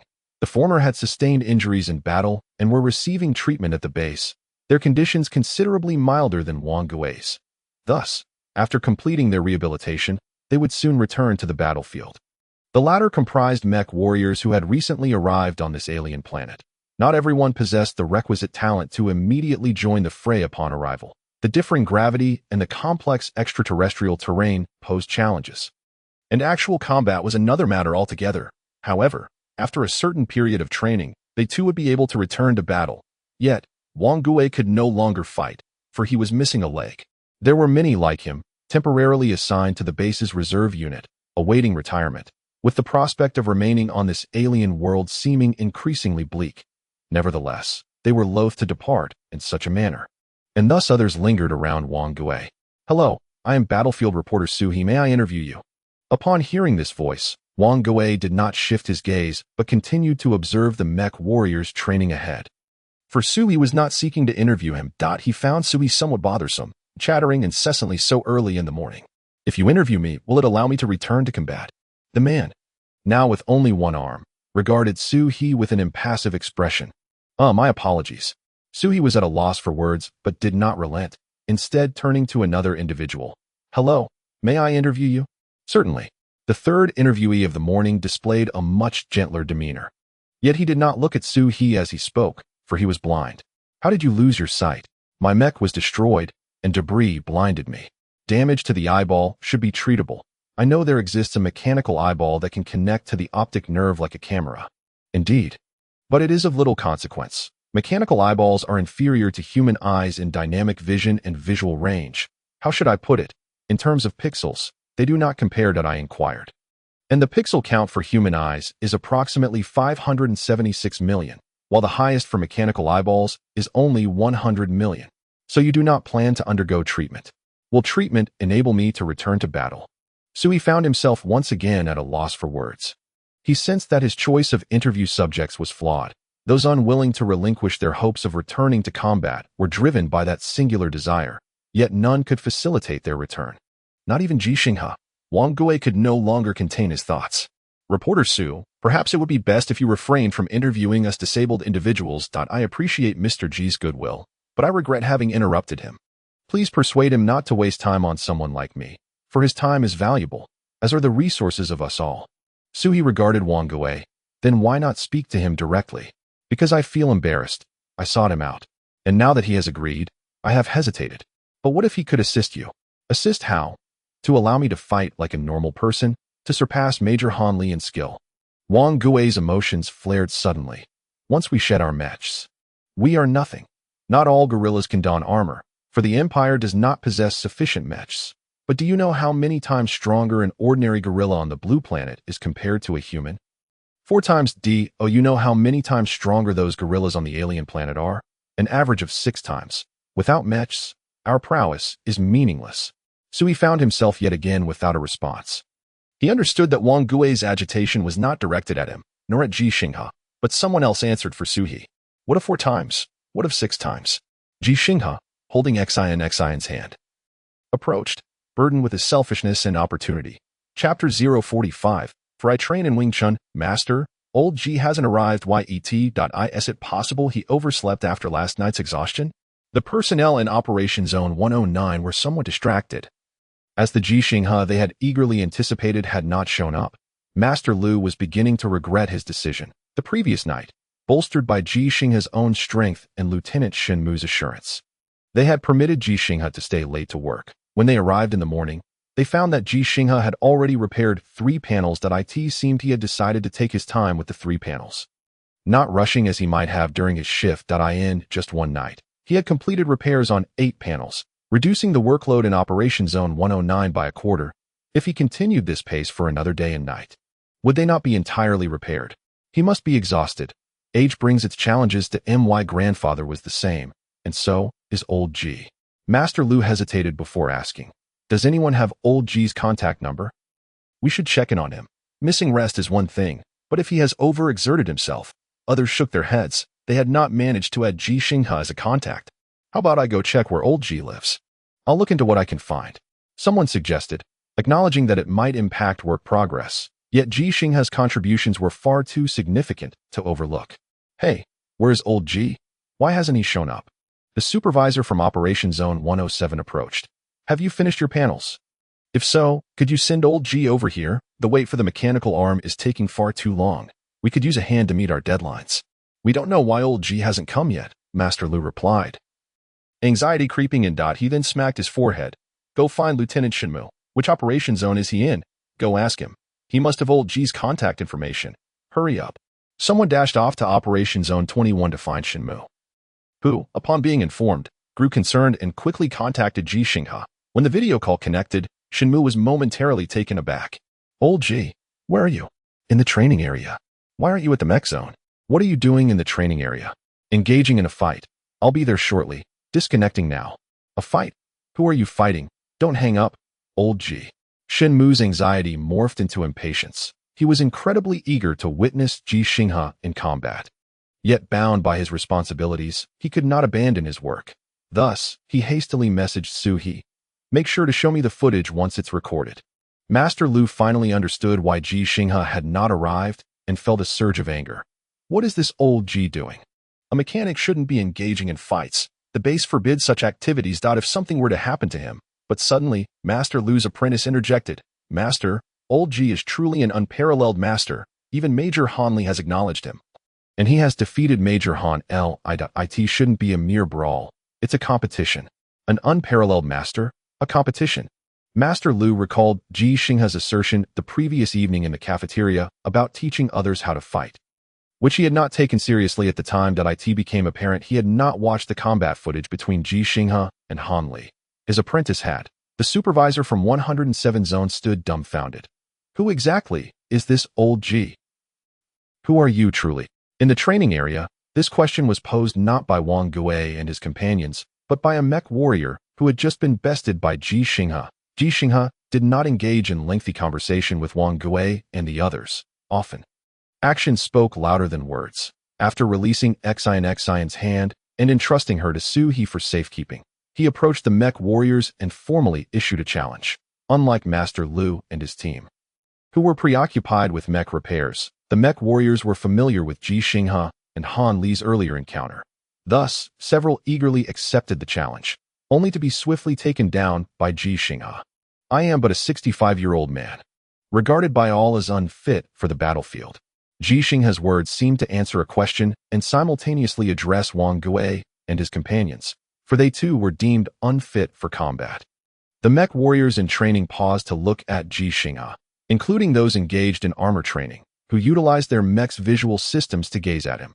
Over 70 individuals and 43 mechs observed Ji Xinghe. Eager to engage, they were not intimidated by Ji Xinghe's previous decisive victory, nor did Ji Xinghe feel daunted by their gaze or the imposing mech surrounding him. He stood tall and resolute. The instructors nearby, seemingly reveling in the spectacle, engaged in a brief discussion before sounding the whistle. Everyone, remove your armor and form a line. The mechanical whirring of hinges echoed as the hatches of 43 mechas swung open, and the mecha warriors within promptly began to disarm and align themselves, including the instructors. A total of 130 individuals stood in an orderly formation before Ji Xinghe, resembling a battalion under inspection. Among them the recently defeated mecha warrior. Greetings, Mr. Ji. I am Instructor Li, he announced, marching with precise steps to stand before Ji Xinghe, omitting any mention of ranks or branches. Ji Xinghe, however, offered a formal salute. Sir, Private Ji Xinghe reporting for duty. The instructor waved his hand with a smile. No need for such formality, if it were too serious.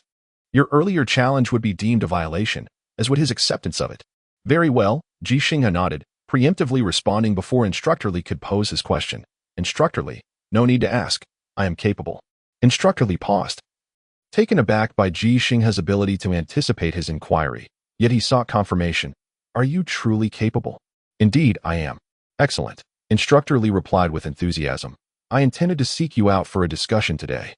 Since you have arrived and claim you can, then please teach them a lesson, especially those new recruits who have yet to complete their adaptive training. They are utterly oblivious to their own limitations, eager to run before they have even learned to walk, seeking combat, as if courting death. Ji Xinghe remained silent, while Wang Gue and the others stood behind him, watching his silhouette. The blind man felt a pang of sympathy as he strained to see, but could only grasp the arm of the lame man. Wang Gui, Instructor Li continued, Mr. Ji, you are well aware of your physical capabilities that I will select individuals one by one. Should you tire, simply say pause. There is no rush. We can take our time. I will apply for a special allowance for you, ensuring your efforts are not in vain, hoping only that you can discipline them all. Ji Xinghe furrowed his brow slightly, discerning from Instructor Li's words that Han Li had likely intervened. That rascal. Instructor Li, I truly am pressed for time, as I have my own work. Ji Xinghe hesitantly inquired. So, could we perhaps avoid the one-by-one approach? Instructor Li understood, as did the others, yet he was still incredulous. Mr. Ji, what do you mean? What I mean is, Ji Xinghe's gaze shifted from Instructor Li to the neatly lined-up mecha warriors as he softly stated, I wish to take on 10. Instructor Li frowned. Why? Ji Xinghe replied candidly, because I practice Wing Chun. This was not the genuine answer. For Ji Xinghe's true intention was not to engage these mecha warriors, but rather the guerrilla residing within the base. The Empire's Guerrilla, Chapter 046. The stain begins to spread. Instructor Li did not comprehend the connection between practicing Wing Chun and facing 10 opponents. Yet upon reflecting on the battle between Ji Xinghe and Han Li, as well as Ji Xinghe's swift takedown of a mecha warrior moments ago, he deliberated briefly before proceeding to call names. Reluctantly, 10 mecha warriors stepped forward, while the remaining warriors displayed a sense of schadenfreude, their emotions evident in their expressions and glances, though no one vocalized their thoughts or disobeyed. Mr. Ji, please take care. I won't waste time. Instructor Li signaled to Ji Xinghe before addressing the 10 warriors. You all must also proceed with caution. I've reiterated numerous times that in battle, one must be able to strike as well as withdraw. Consider this a pop quiz. Even Instructor Li, who had already established Ji Xinghe as an unparalleled master, found it hard to believe that Ji Xinghe could genuinely take on 10, not only due to Ji Xinghe's advanced age, but also because these mecha warriors were not weaklings in a real confrontation on Azure Star. Each mecha warrior could easily handle 10 unarmed opponents, and these were specifically the weakest 10 chosen from the entire group. Understood. The 10 mecha warriors acknowledged and assumed their combat stances, encircling Ji Xinghe at once. This scene caused Suhi, Wang Gui, and the others to tense up, especially Xin, who anxiously jumped in place, as the very warriors she admired had surrounded her grandfather, obscuring her view of him. Suhi noticed this and intended to lift Xin onto his shoulder, but given their lack of familiarity and her being a girl, he opted instead to squat down, placing his wrist-mounted screen before her while maneuvering a drone overhead to capture the scene. Relaying the live feed to the screen. Upon catching sight of her grandfather again, Xin remained tense, regretting her declaration about wanting to witness her grandfather's battle. If she had said she didn't want to watch, would he have to fight? Yet, in truth, Ji Xinghe would have to fight, not just this match but many more to come.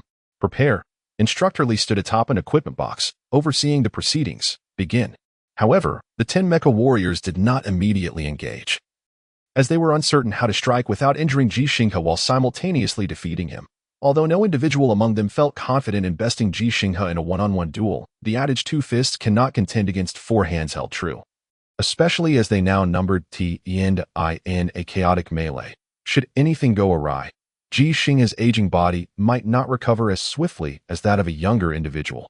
The instructors, positioned high above, remained silent, seemingly allowing the event to unfold, their curiosity piqued by Ji Xinghe's capabilities. In this scenario, Ji Xinghe was left with no choice but to take the initiative. My apologies. Ji Xinghe spoke suddenly, offering both an advance apology and a preemptive strike. The moment those 4 words left his lips, he surged forward with astonishing speed, entirely contrary to the expectations of a 65-year-old man. The mecha warrior directly in front of him failed to react in time, only to feel a sharp pain in his abdomen as his body involuntarily bent forward. And just as he did, a tremendous force impacted his shoulder, propelling him into 2 other mecha warriors beside him as if he had been struck by a racing mecha. The 2 warriors instinctively reached out to steady their teammate, momentarily losing their balance. Absent any external interference, the trio would not have fallen, yet Ji Xinghe, as the instigator, appeared precisely as predicted. After grounding himself, he unleashed a powerful thrust, and with only a third of Azure Star's gravity, Ji Xinghe's physical weight felt significantly diminished, liberating him from many constraints while retaining his strength. his 1.91-meter-tall physique suddenly soared into the air, twisting mid-flight like Major Hanli before him. And with astounding core strength, Ji Xinghe executed a dual-footed kick directly into the chest of two mecha warriors. With a resounding thud, the two, who had just steadied their comrade, were sent hurtling through the air. Completely out of control, that Ji Xinghe, capable of controlling his own body, reached out to the first mecha warrior he had struck, who had not yet fully toppled, and executed a perfect somersault, landing gracefully as all three warriors surrounding him crashed to the ground. 10 reduced to 7? No, Ji Xinghe had not genuinely exerted himself, allowing those three mecha warriors to remain standing, and since there had been no pre-established criteria for victory or defeat in this 1-against-10 scenario, Instructor Li and the mecha warriors perceived it as a playful contest, hence the three could still participate. Yet Ji Xinghe, unwilling to treat it as a mere game, sought a definitive victory, one that would grant him the legitimacy to challenge the gorilla residing within the base. Proving that humanity could indeed surpass the Empire's gorillas even without mechas. Engage! Ji Xinghe's voice boomed like thunder, his eyes wide and fierce, resembling a descending tiger as he fixed his gaze upon the 7 bewildered mecha warriors. He inexplicably found himself invigorated, reminiscent of his earlier encounter with Hanli, who, despite believing he had exerted full effort, had not truly done so, as if still playing a part. Now, however, it seemed these mecha warriors were genuinely acting. Could a charade enable me to confront the Empire's guerrillas?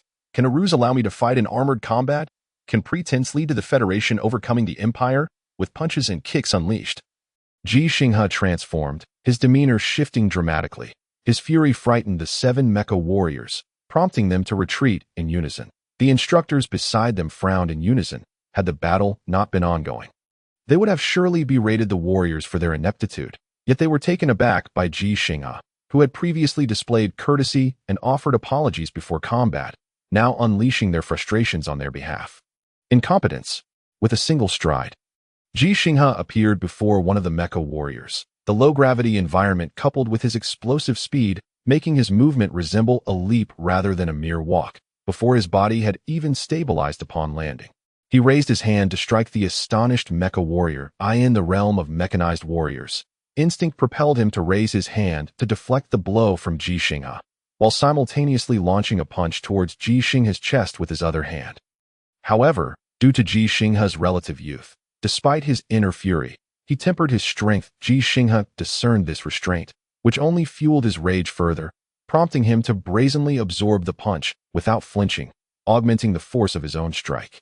With a resounding smack, the hand of the mechanized warrior that had been raised in defense collided with his own head, compounded by the power exerted by Ji Xinghe's right hand. As darkness enveloped his vision, he felt his left leg crash against his right, sending his body uncontrollably sprawling to the ground. From the perspective of an onlooker, it appeared as though Ji Xinghe, while striking the mechanized warrior, had withstood the warrior's punch and retaliated with a sweeping kick. With a thunderous impact, the 6 mechanized warriors who had yet to truly engage in combat felt a collective jolt.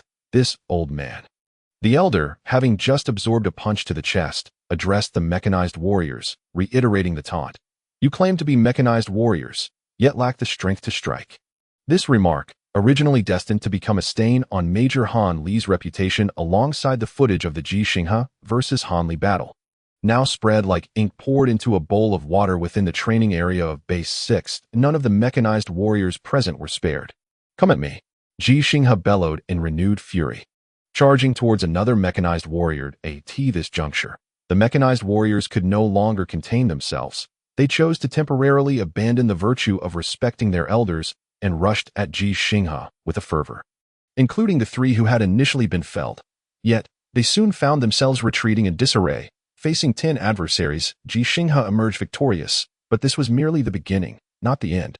Chapter 047. 300 million people watching together clap. Clap, clap. Instructor Li leaped down from the equipment box, his applause resembling the rapid-fire sound of a machine gun, raining down upon the dust-covered faces of the 10 mechanized warriors. Other instructors joined in the applause, which echoed clearly in the quiet training area, akin to a barrage of gunfire enveloping the 10 mechanized warriors, who wished they could bury their faces in the ground. Clap, clap, clap.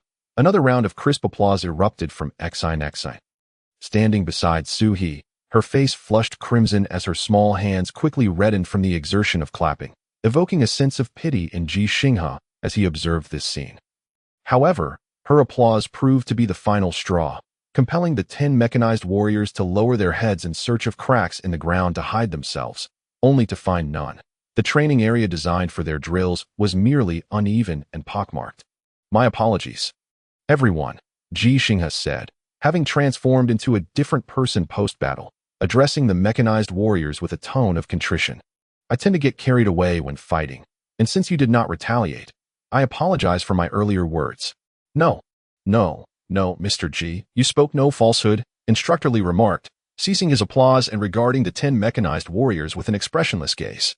"They are inept. They do not deserve the title of mechanized warriors, lacking the strength to strike. How can they contend with the Imperial guerrillas or the Imperial Mechs?" The mechanized warriors were left speechless, their heads bowed in silence. "I know what you are thinking.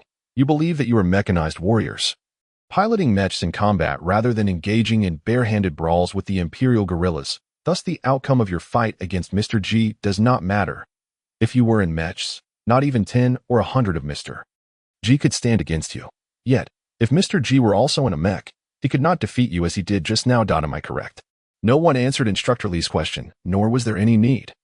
As it was an established fact, unarmed humans could not defeat mechs operated by pilots. Ji Xinghe held the same belief. Unless he wielded a blade, no one was privy to Ji Xinghe's inner thoughts. Otherwise, the discussion would surely veer off course. Instructor Lee surveyed the silent mechanized warriors, those who had been bested by Ji Xinghe and those who had not.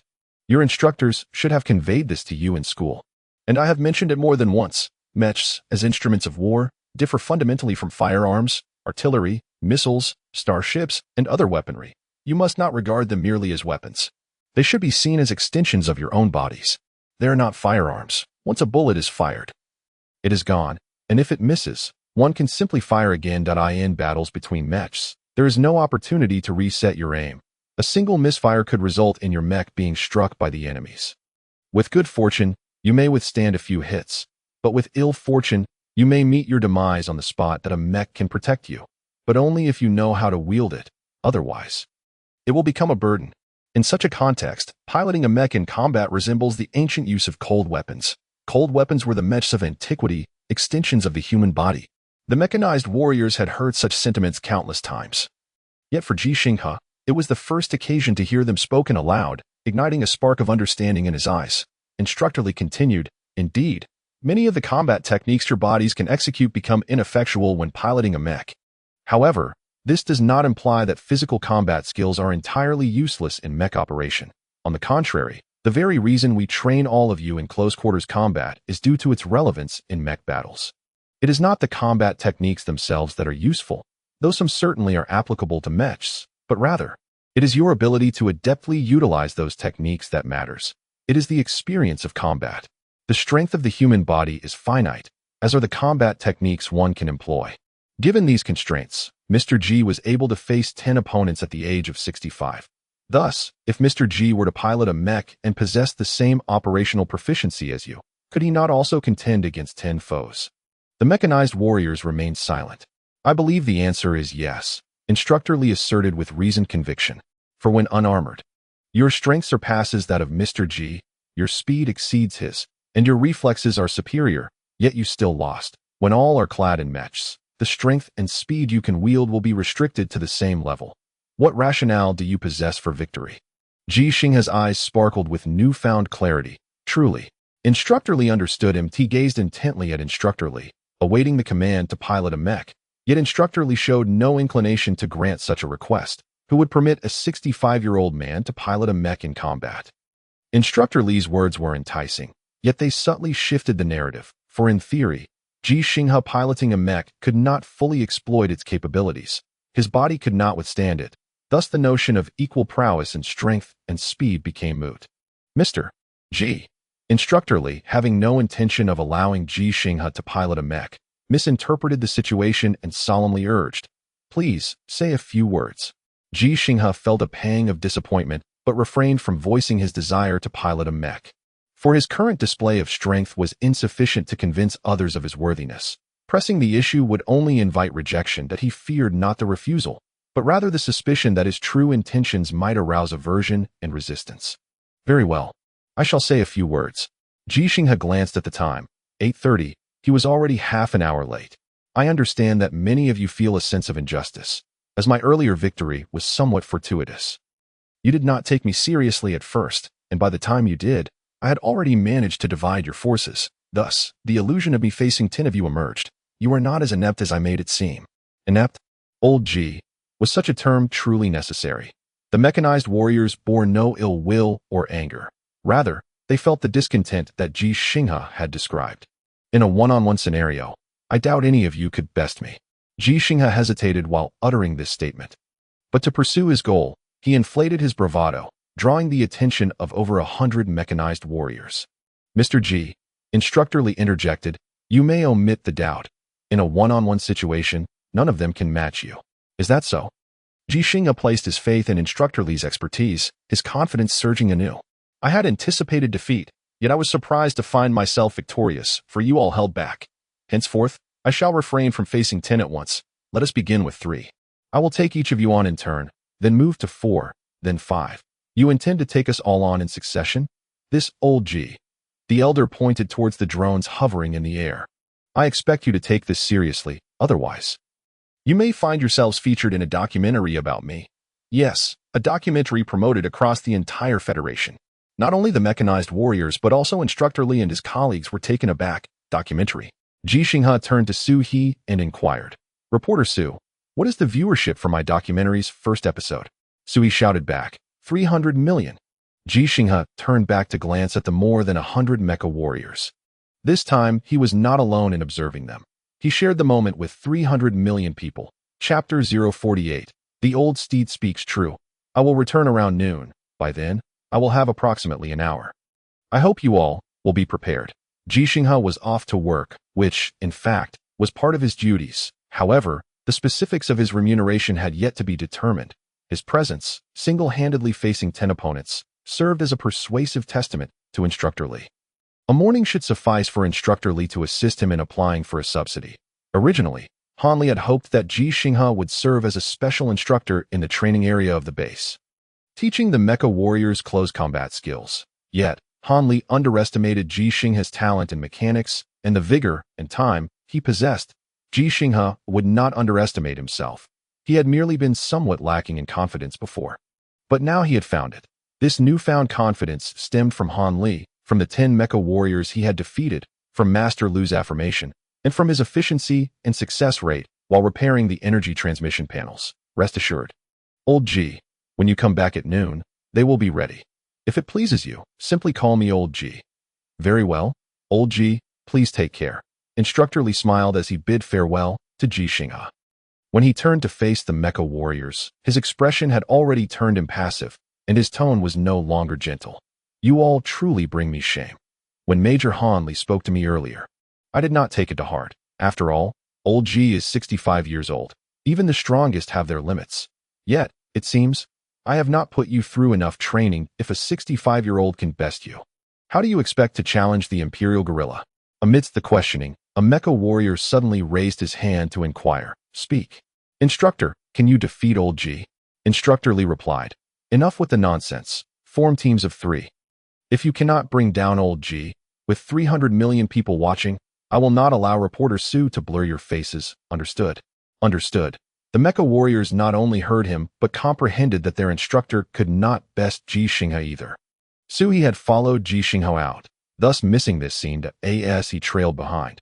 His gaze towards Ji Xinghe's retreating figure was filled with respect. If Ji Xinghe's previous victory over Han Li could be attributed to Han Li's acting, then today's feat of facing 10 alone, even if it was a clever tactic, was enough to affirm Ji Xinghe's status as an extraordinary master. The camera focused on Ji Xinghe's upper body, failing to capture Xine. As Su He commenced his duties, Old Ji, how is it that you are so formidable? Honestly, I was unaware of my own prowess. Ah, have you never fought anyone before? No, I have always practiced on my own. Su He felt fortunate not to have interviewed Ji Xinghe in the training area, otherwise that statement would surely incite public outrage. If Ji Xinghe, who could face 10 alone, had merely practiced alone, what then of the defeated mecha warriors?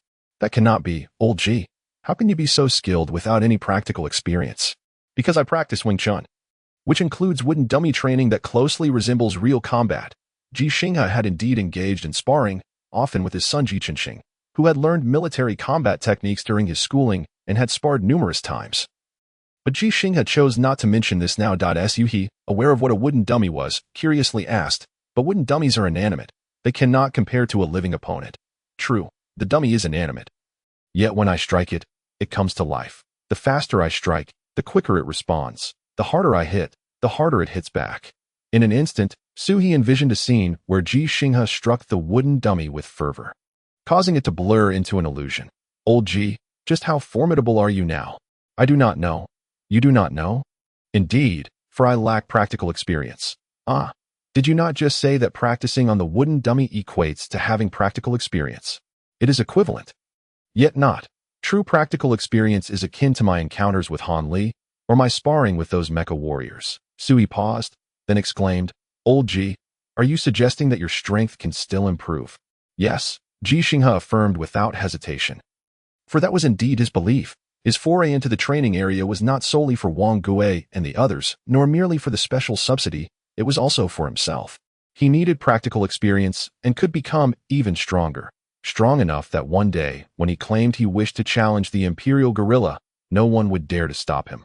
Strong enough that when he declared his intention to breach armor, no one would intervene. Strong enough that one day, Shenmue could confidently proclaim to all, "You must believe in old Ji, grandfather." Xin looked up and asked, "Can you teach Xin how to fight?" Because Xin also wants to become a mecha warrior. Ji Xinghe laughed heartily, not because of Xin's aspiration. In truth, he did not wish for her to become a mecha warrior at all. He only hoped she would become a doctor. He was delighted because Xin had begun to directly express her desires to him, sharing her innermost thoughts, which was wonderful. Of course, but training is very arduous. Can Xin endure it? I can. Xin will definitely manage. Very well, grandfather will teach you. Thank you, grandfather. You are truly kind. No need for thanks, for I am your grandfather. A joyous smile graced Ji Xinghe's face. He had not smiled like that in a long time. Yet, he did not immediately begin teaching Xin, for he had yet to receive her medical examination report. Nurse Wang had mentioned that her routine checkup was scheduled for 3 days hence. In the Mecha district, Ji Xinghe's arrival did not stir any commotion, as the people there were unaware of his earlier encounter with the mecha warriors where he had faced 10 alone. While his efficiency in repairing the energy transmission panels was high, it had not yet spread. Currently, only the individuals in operation zones 109, 107, 106, 108, and 21 were aware. "Old Ji, did you win?" "I did. Oh, Master Lu." Though eager to inquire further, was currently very busy and merely responded with an "oh" before returning to the repairs of the mecha. There were numerous damaged components to address. Some could be removed for repairs, while others required maintenance on the mecha itself, which was quite challenging. Ji Xinghe, after requesting Suhi to keep an eye on Xin, entered his work mode, determined to finish all the panels in Zone 109 before moving on to repair panels in other zones. Until he had completed all necessary repairs, Xin remained quiet, watching intently. Both Ji Xinghe's method of repairing panels and the way Master Lu and the others worked on the mechas fascinated her, for she truly wished to become a mecha warrior. The morning passed swiftly, but as everyone prepared to eat, a small issue arose. "No one has come for the practical test? What is going on?" "There should be many mecha warriors in the training area. They should send over more." Master Lu, having finished repairing a mecha, was somewhat irritated, for practical operations required mecha warriors to pilot them.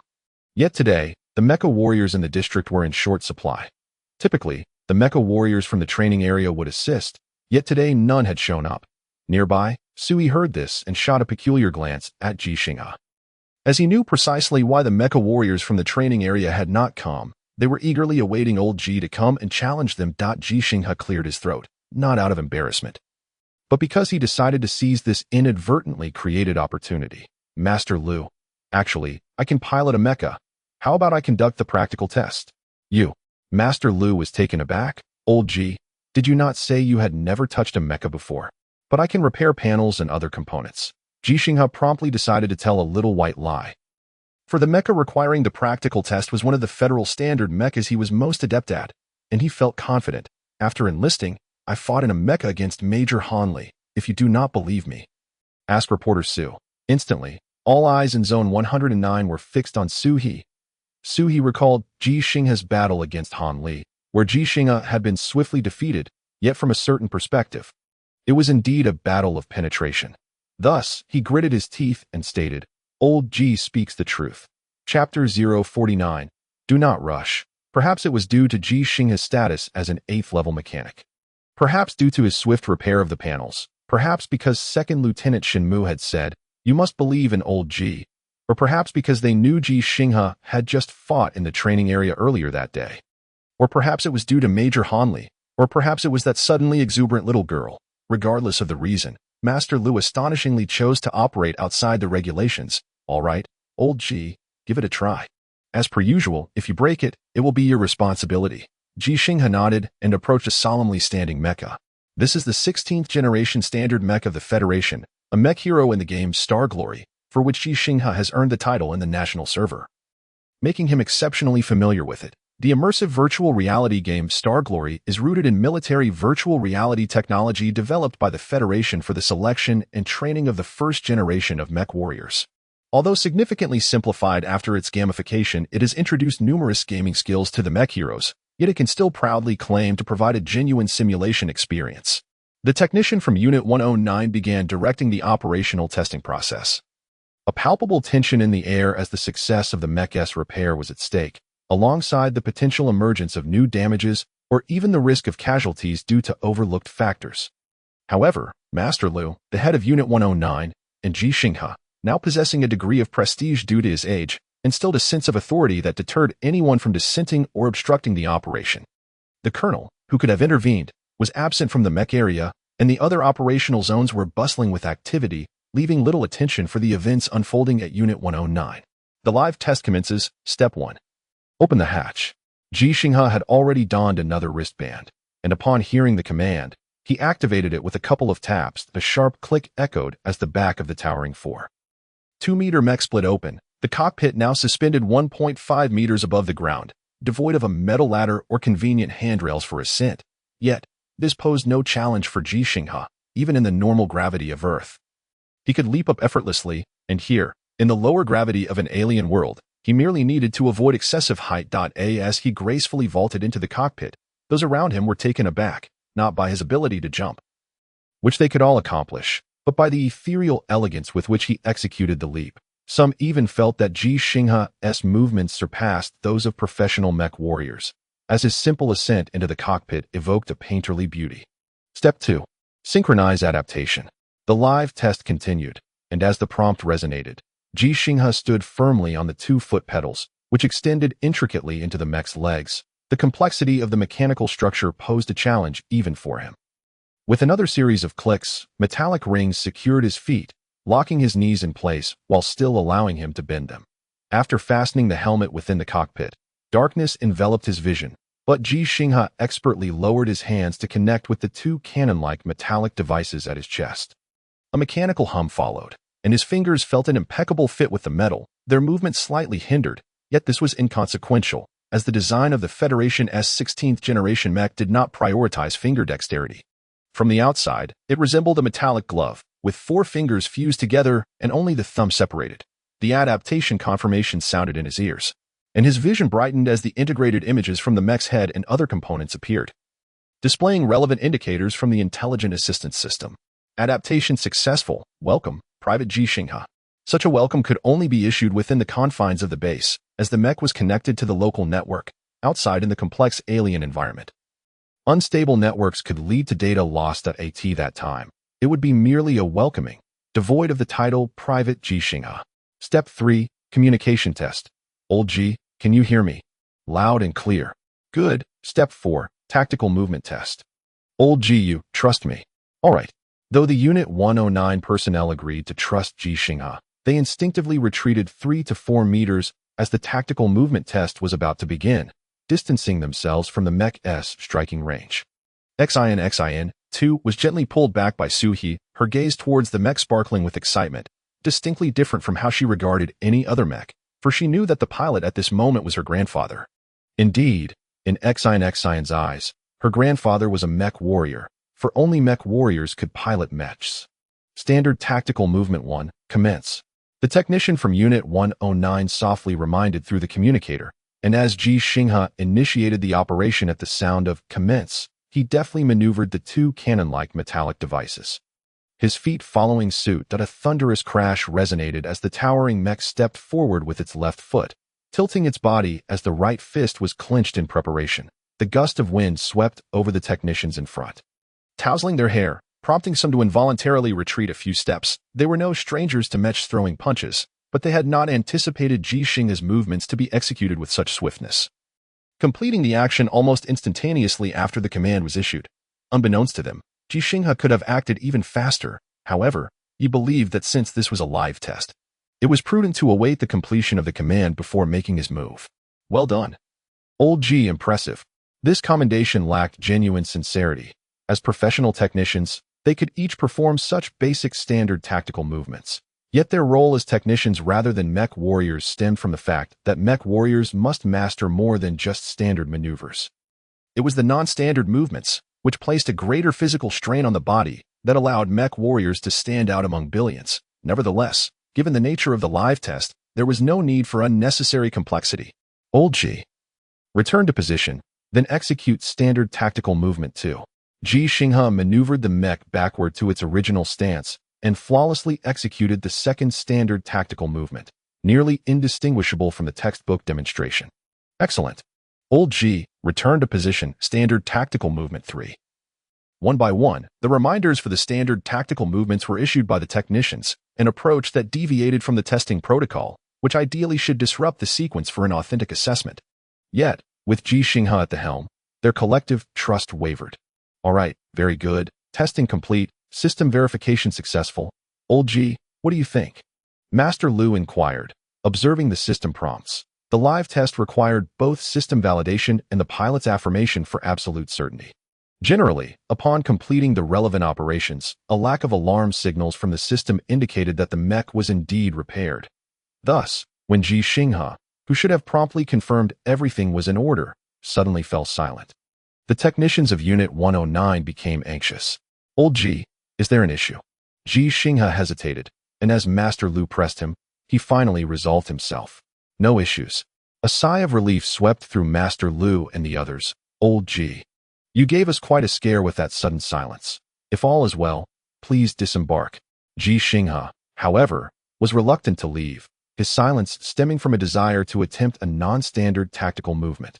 He felt capable of executing it, but feared unsettling Master Lu and the others, apprehensive that he might not have another opportunity for a live test.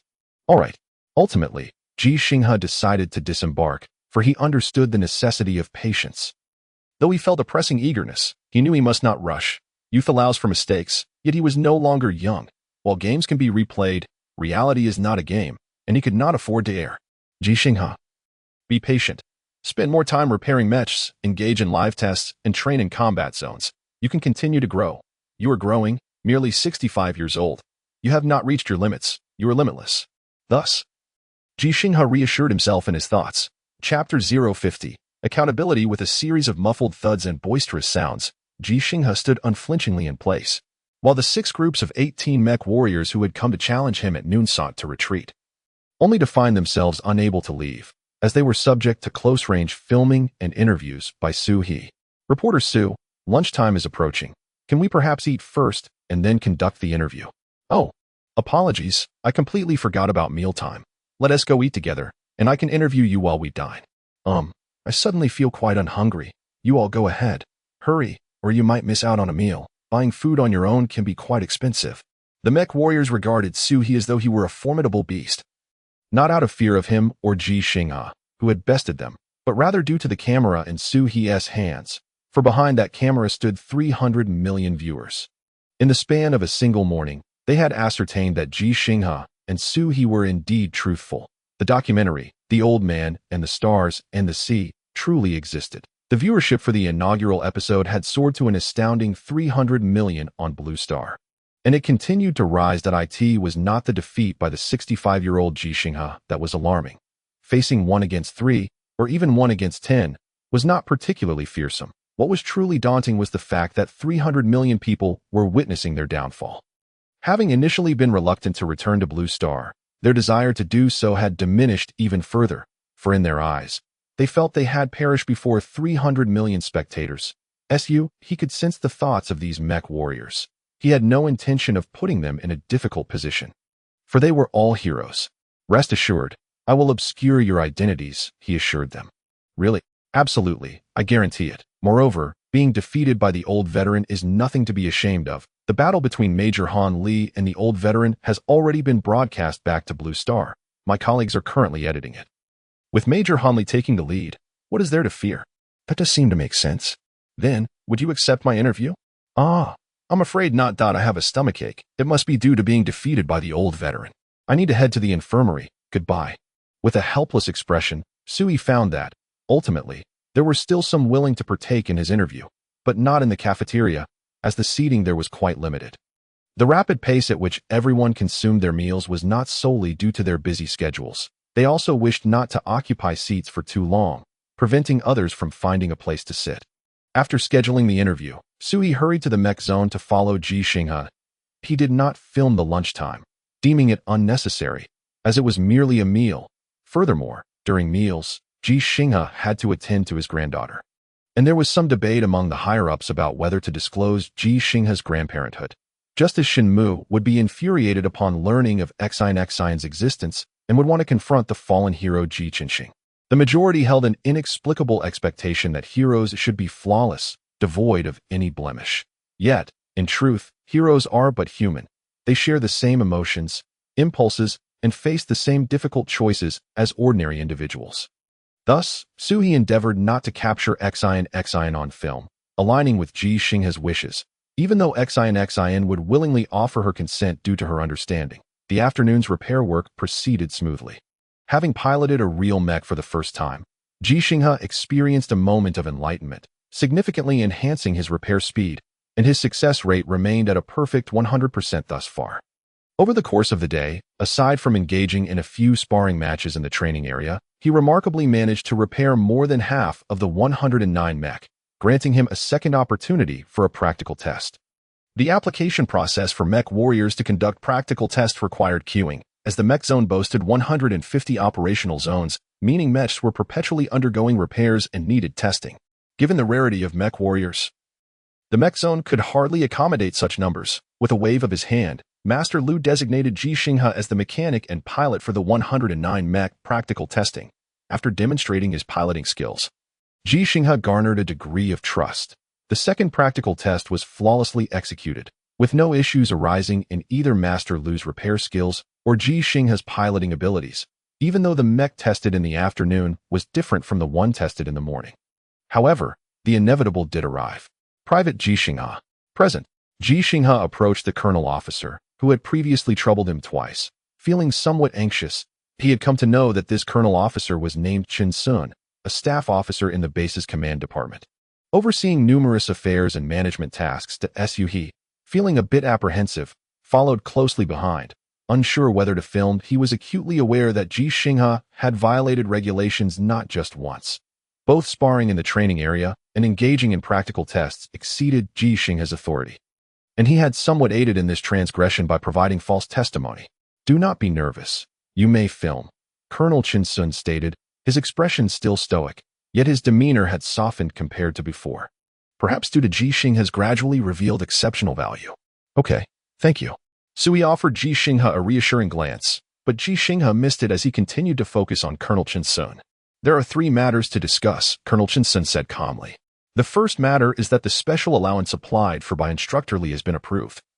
But you have 2 options. One is to serve as a special close combat instructor in the training area, earning 20,000 contribution points per month. The other is to work part-time, requiring at least 2 hours daily, with a monthly stipend of 3,000 contribution points. Though the latter was modest, Ji Xinghe promptly made his choice. I choose to work part-time. Colonel Chen Sun showed no surprise at Ji Xinghe's decision and nodded slightly. Good.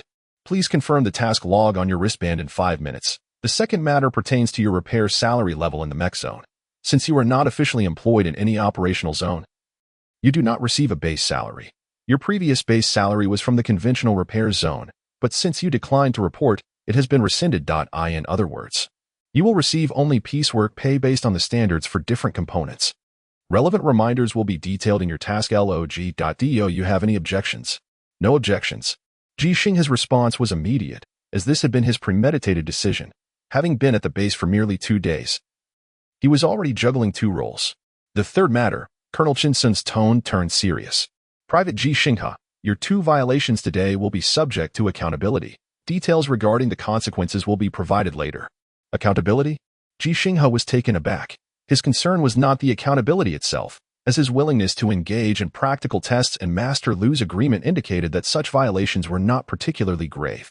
What truly troubled him was the fear of never again having the opportunity to enhance his mech piloting experience through practical tests. He observed Ji Xinghe's expression darken, while Xin at a distance appeared worried and contemplated approaching, yet hesitated, fearing her presence might affect her grandfather. She understood that not everyone at the base welcomed her or children like her. Colonel Qin Sun, he summoned his courage. Are there any remedial measures? Moreover, the old veteran has never encountered issues while piloting a mech. Even Master Lu has praised him. Colonel Qin Sun turned his gaze towards He, his expression still impassive. Not encountering issues does not imply that problems cannot arise. Some matters may seem trivial, but the potential consequences of unforeseen events can be significant. Reporter Su, can you bear that responsibility? But Sui wished to invoke Hanli, yet he was acutely aware that Ji Xinghe's performance in that battle had been somewhat unremarkable, as he had been swiftly defeated in a virtual setting. Colonel Qin Sun's gaze returned to Ji Xinghe, his tone frigid. Private Ji Xinghe, if you truly possess the ability, you may take the examination. The examination? Ji Xinghe's eyes brightened anew. The exam for mech warriors. But they said I couldn't take it because of my age. This is an alien world, not Blue Star. Provided that it adheres to legal and relevant regulations and procedures, both people and resources should be utilized to their fullest potential. Colonel Qin Sun's tone remained cold. His words as unyielding as machinery, yet Ji Xinghe could sense a flicker of warmth, igniting a flame in his heart. Chapter 051. No medicine left. Eager to take the examination, Ji Xinghe did not rush to do so. Knowing he would likely fail, much like obtaining a driver's license, merely being able to drive does not guarantee passing the test, as there are theoretical questions alongside practical assessments. And these questions are not typically disclosed to individuals like Ji Xinghe, as they possess a certain level of confidentiality. Don't worry, old veteran. I will guide you, Instructor Li assured him confidently. These youngsters are still quite resentful. Once you pass the exam, you can pilot a mech and spar with them. If you win, your allowance will increase. Thank you. Ji Xinghe could only express his gratitude, though he did not guarantee victory, fully aware that Instructor Li did not believe in his ability to win. Piloting a mech differs significantly from hand-to-hand combat. Even the most exceptional martial artists may struggle to harness the full potential of a mech, primarily due to age and physical condition. The physical aspect pertains mainly to endurance, while age relates to reaction time. Both are critical for piloting a mech and tend to decline with age. The daily routines within the training area have gradually settled into a rhythm. Ji Xinghe dedicates an hour each morning and afternoon to engage in combat with the mecha warriors. With the benefit of special allowances, his role has transcended mere combat. He imparts invaluable techniques and experiences gleaned from his own reflections, which have proven exceptionally beneficial to the mecha warriors. Similarly, the operations in the mecha maintenance sector have also found their footing. After successfully repairing all the components in the 109th operational zone, Ji Xinghe proceeded to the 21st zone for further repairs. Leveraging the esteemed reputations of Shun Mu and Master Lu, he secured additional repair contracts from other operational zones. These tasks were systematically relayed to Ji Xinghe's task log by the mechanics from the respective operational zones. And for each completed assignment, he earned a modest number of contribution points, some as few as dozens. While others could reach a mere couple of hundred, the low repair costs stemmed from the fact that the mechanical arms of these components were easily fixable. However, due to the scarcity of repair resources, a queue was necessary, thus providing Ji Xinghe with his opportunity. Though the points accumulated were modest, they added up over time. After a fortnight of diligently repairing the mecha components, Ji Xinghe not only amassed a significant collection of contribution points, but also embarked on the repair of new parts. Generally, we categorize mechas into 10 systems. Shinmu, the lieutenant with a comprehensive understanding of machinery, generously devoted his scarce leisure time to an intensive teaching method. This approach allowed Ji Xinghe to assimilate knowledge of mecha repair and operation with great enthusiasm, combining it with relevant materials. Much of this knowledge he had previously self-studied, but due to restrictions on access, certain confidential information was only now becoming available to him. The engine system, akin to the engine of an automobile, is typically referred to as the engine in Mechs. There are two energy sources that enable the engine to perform at its optimal capacity: nuclear fuel cells and miniaturized nuclear reactors. At present, only the true elite mechas, utilized by ace mecha warriors, are equipped with nuclear reactors, not out of reluctance, but simply because the cost of such technology is prohibitively high. The standard engines of the 36th generation federal mechas include. The transmission system is crucial, as the energy produced by the nuclear fuel cells cannot directly power all the engines of the mecha nor provide energy to every location. Thus, a transmission system is required to convey energy. This aspect should pose no challenge to you, Lao Ji. It's merely those energy transmission panels. I have often thought of them as akin to magical runes, with the energy transmission panels resembling enchanted materials, and the engraved patterns akin to enchantments. Lao Ji, if this world possessed magic, you would undoubtedly be a grand sorcerer, or at the very least, a master alchemist. The skeletal system serves primarily to support armor, plugins, transmission, energy, output, and other subsystems. Much like the human skeletal structure, the challenge in maintaining this system lies within the joint system, which enables the mecha to maneuver and execute various tactical movements. The armor system and weapon system need no elaboration. Their names are self-explanatory. Typically, we mechanics are responsible for the armor system, while the weapon system could be considered an entirely different category of maintenance. By the way, I shall let you in on a secret, though it may not be a true secret. Within a year, this could be utilized in the mechas of ace warriors. The Research Institute is currently developing an energy field generator, which would allow mechas to possess energy shields. This represents a new generation of armor systems. The plug-in system consists of attachments that cannot be housed internally within the mecha, but rather externally, serving as auxiliary functional equipment attachment points.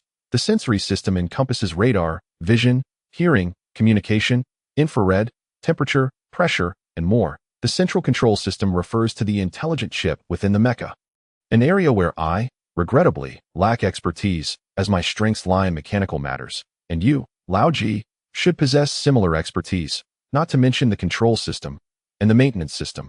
Ji Xinghe continues to flourish, with Shenmue, a prodigious mechanic trained in the field, providing substantial assistance to this self-taught technician. The knowledge he self-acquired is gradually integrating, illuminating his understanding and enabling him to apply his learnings in innovative ways. However, he does not accept all of Shenmue's assertions uncritically. For instance, regarding the central control system of the mecha, while Shenmue lacks proficiency, Ji Xinghe has honed his skills in programming and chip design through prior self-study. From a young age, Ji Xinghe harbored the dream of crafting his own transformer, a dream that has not diminished with adulthood. Rather, it has been suppressed by the burdens of life, while repairing automobiles. He deftly navigated increasingly advanced artificial intelligence driving programs and associated onboard intelligent chips, proving his mettle as the finest automotive mechanic in Xianfeng City. Typically, the best are heralded as masters, and Ji Xinghe stands as a master in the realm of auto repair.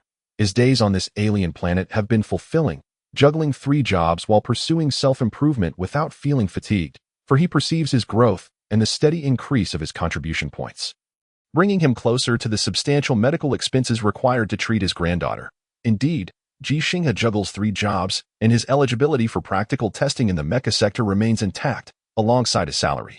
Perhaps it is due to his previous flawless tests or the endorsements from Master Lu and Shenmue, or perhaps due to Ji Xinghe's increasingly pivotal role at Base 6, the reasons may vary. But regardless of the cause, his prior 2 violations and subsequent infractions have not resulted in any formal repercussions. Colonel Chen Sun neither hindered nor urged Ji Xinghe to take the examination, seemingly acquiescing to his ability to pass. Ultimately, it circles back to the sentiment he once expressed to Ji Xinghe. Both people and resources should be utilized to their fullest potential, unbeknownst to the passage of time. Ji Xinghe has now spent a month on this alien world, initially believing he could care for his granddaughter until he returned her to the blue planet. He has once again faced the capriciousness of fate. I apologize, Mr. De Ji, but we have run out of medicine. The medication in question is for Xin, and it is also Ji Xinghe's lifeline. What?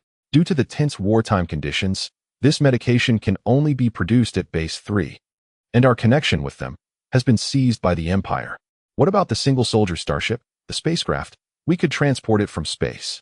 In response to Ji Xinghe's inquiries, the base doctor remained silent, not due to ignorance of alternative methods, but rather because the truth was too cruel.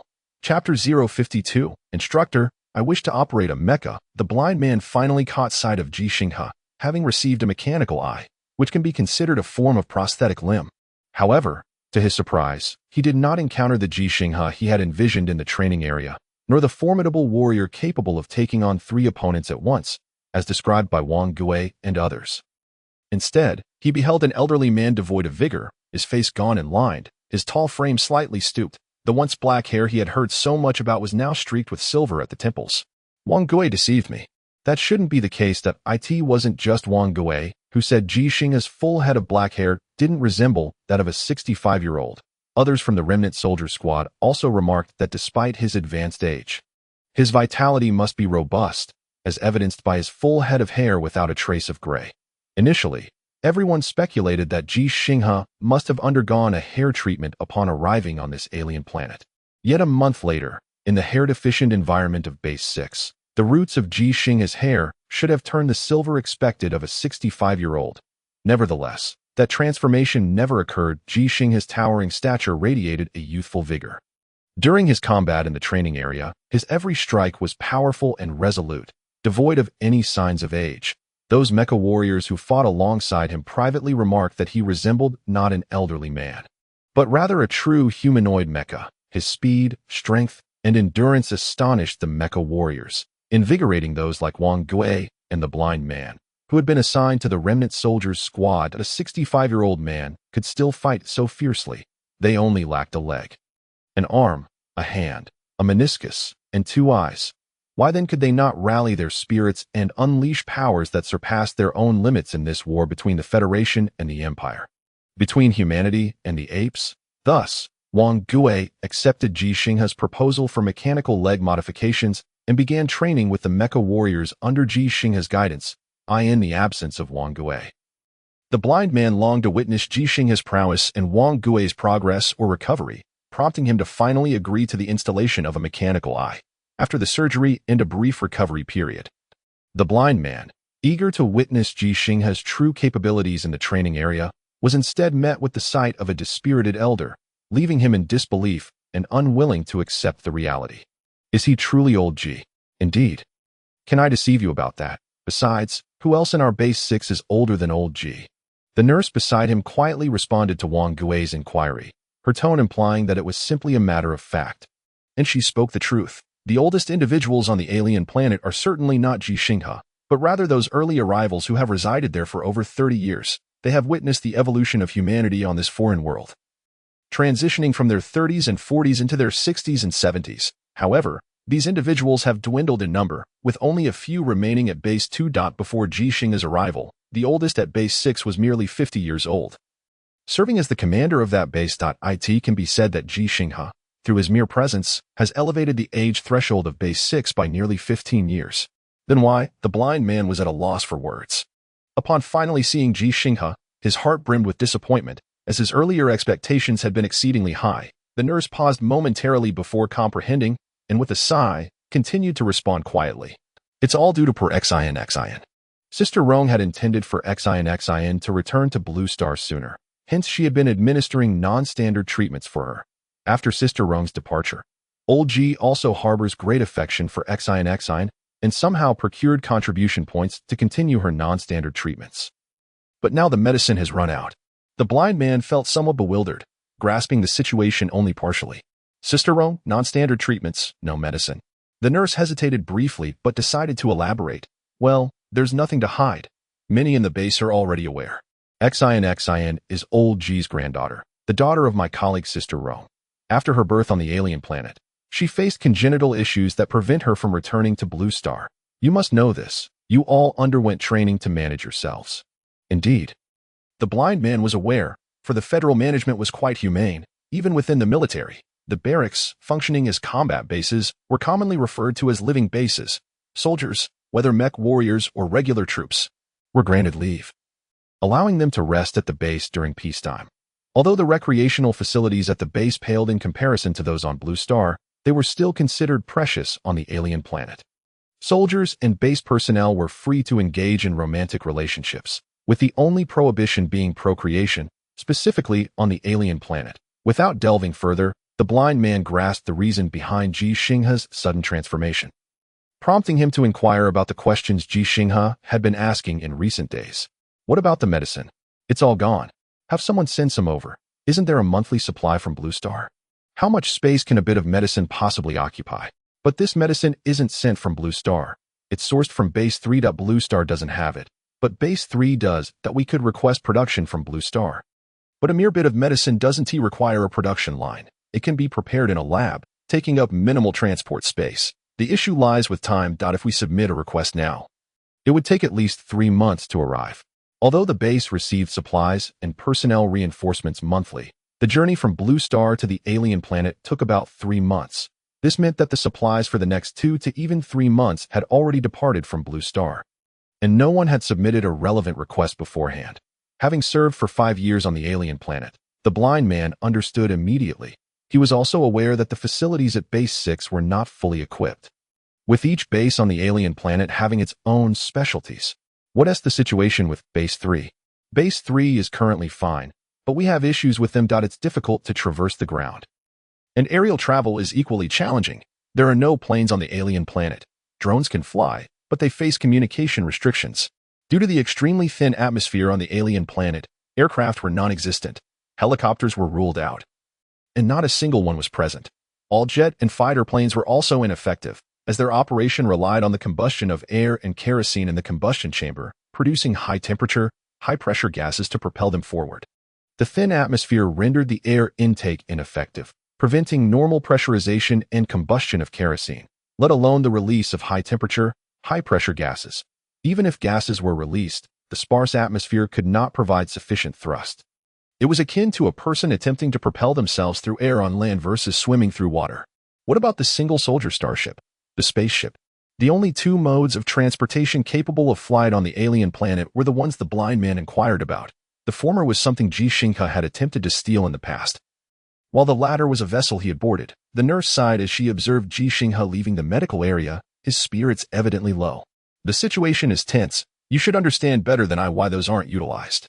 In comparison to the urgency of war, the medication required for a child who should not even be on the alien planet seemed trivial. The blind man finally comprehended why the Ji Xinghe he had seen was so different from the one he had heard about.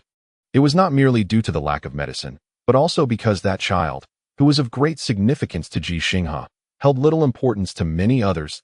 He understood how deeply Ji Xinghe cherished and cared for that child, not only because he took her to the training area and the mech zone, but also because he knew where the inexplicable medical expenses had originated. Those funds were earned by Ji Xinghe, who juggled 3 roles, all for the sake of that child.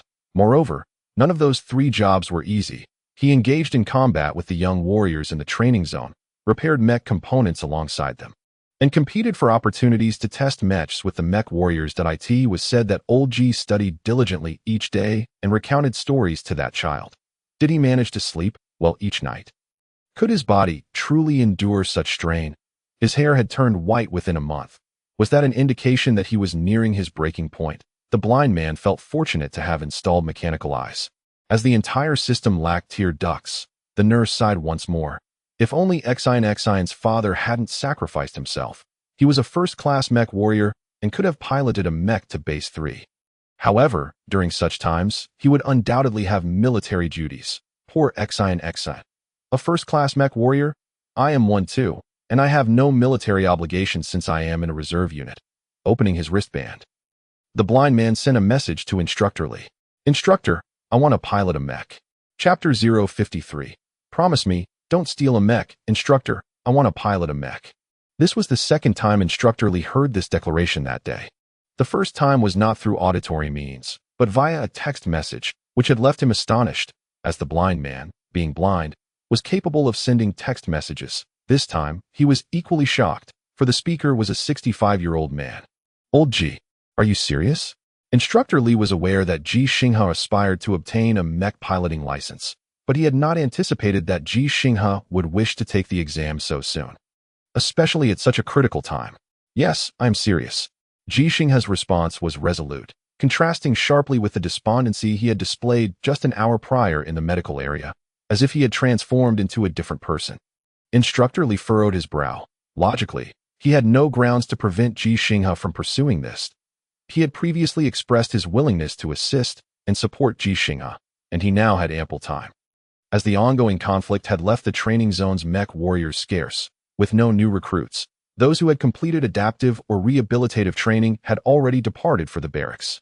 But, after a moment of hesitation, Instructor Li finally spoke. Old Ji, I do not recommend that you take the exam at this time. Why not? Because I know what you intend to do.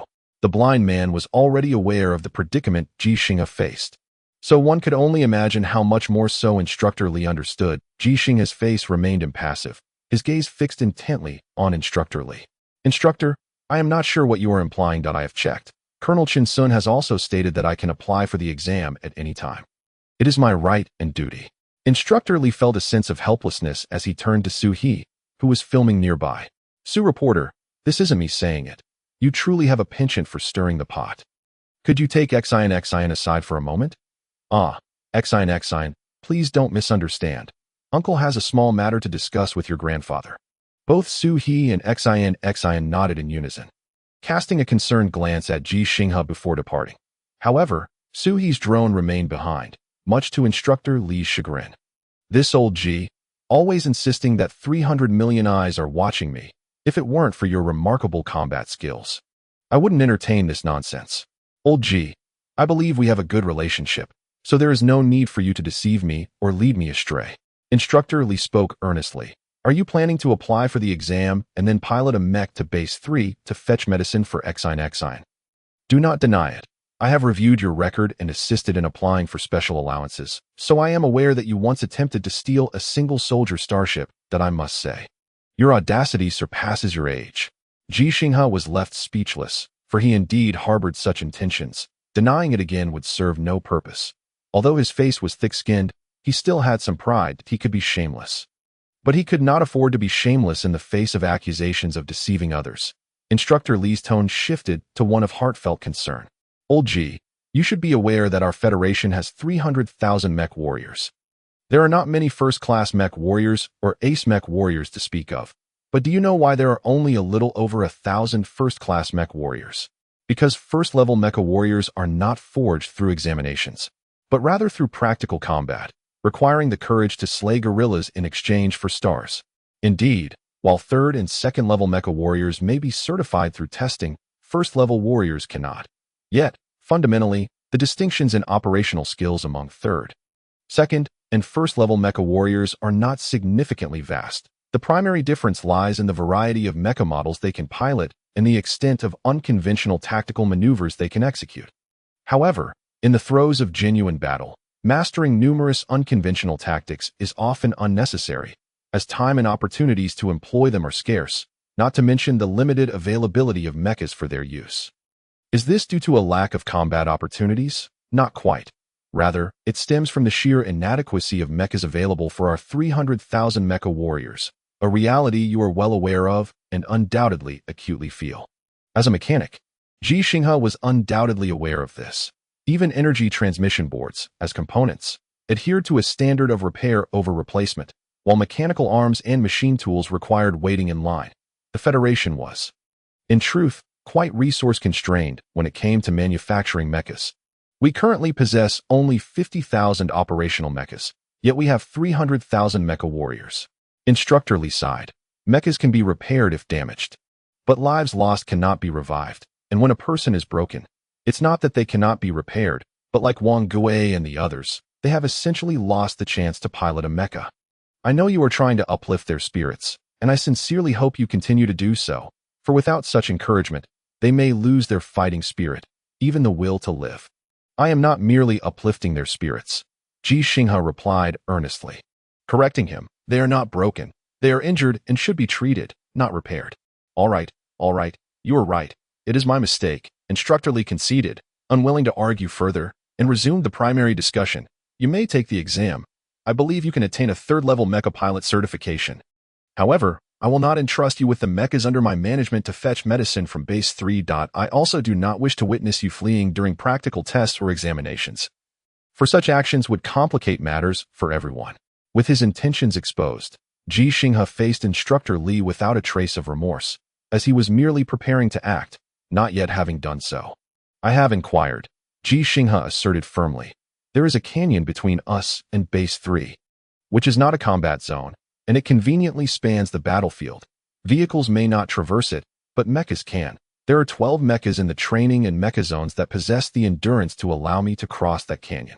Instructor Li, clearly prepared, corrected him.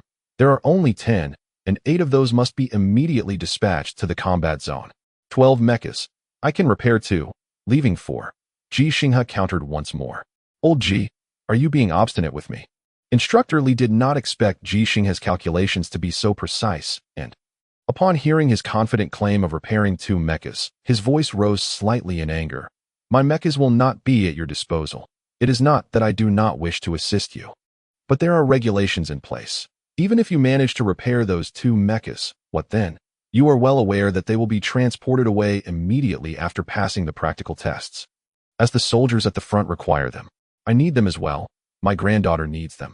Yet, Ji Xinghe could not voice this thought, for he knew that comparing his granddaughter's medicine to the lives of frontline soldiers was an untenable proposition. Xinghe was his granddaughter, his sole blood relative in this world. Yet, those mecha warriors fighting at the front, as well as the ordinary soldiers needing protection, were all someone's sons, daughters, grandsons, and granddaughters. They could also be fathers, husbands, brothers, and sisters. As Ji Xinghe fell silent, Instructor Li earnestly continued, Old Ji, I have inquired. Temporarily halting Xinghe's medication will not result in any immediate issues. Treatment may indeed be delayed, but it will not lead to death. Ji Xinghe regarded Instructor Li without replying, prompting Instructor Li to withhold the final word, as neither he nor the medical personnel could guarantee that abruptly ceasing medication would not lead to more perilous consequences. Xinghe's ailment was not one that was commonly recognized, nor was it a condition with which the Federation had ample medical experience. Across all bases on this alien planet, there had only been a few hundred children like Xinghe over the years. Furthermore, the impact of this situation extended beyond Xinghe. There were other children in Base 6 who were similarly afflicted. They truly should not be in this alien world, but this should not was unrelated to them. It pertained solely to their irresponsible parents. Old Ji, Instructor Li inhaled deeply, earnestly requesting, promise me you will not steal a mecha, and I will allow you to take the exam, even helping you find a mecha warrior to fetch medicine from Base 3. Ji Xinghe was astonished, almost unable to believe it. This was undoubtedly the most advantageous proposition for him, yet he did not agree immediately. After a prolonged moment of hesitation, he replied, No, I cannot allow others to take risks for me. Moreover, you mentioned that they have more important matters to attend to.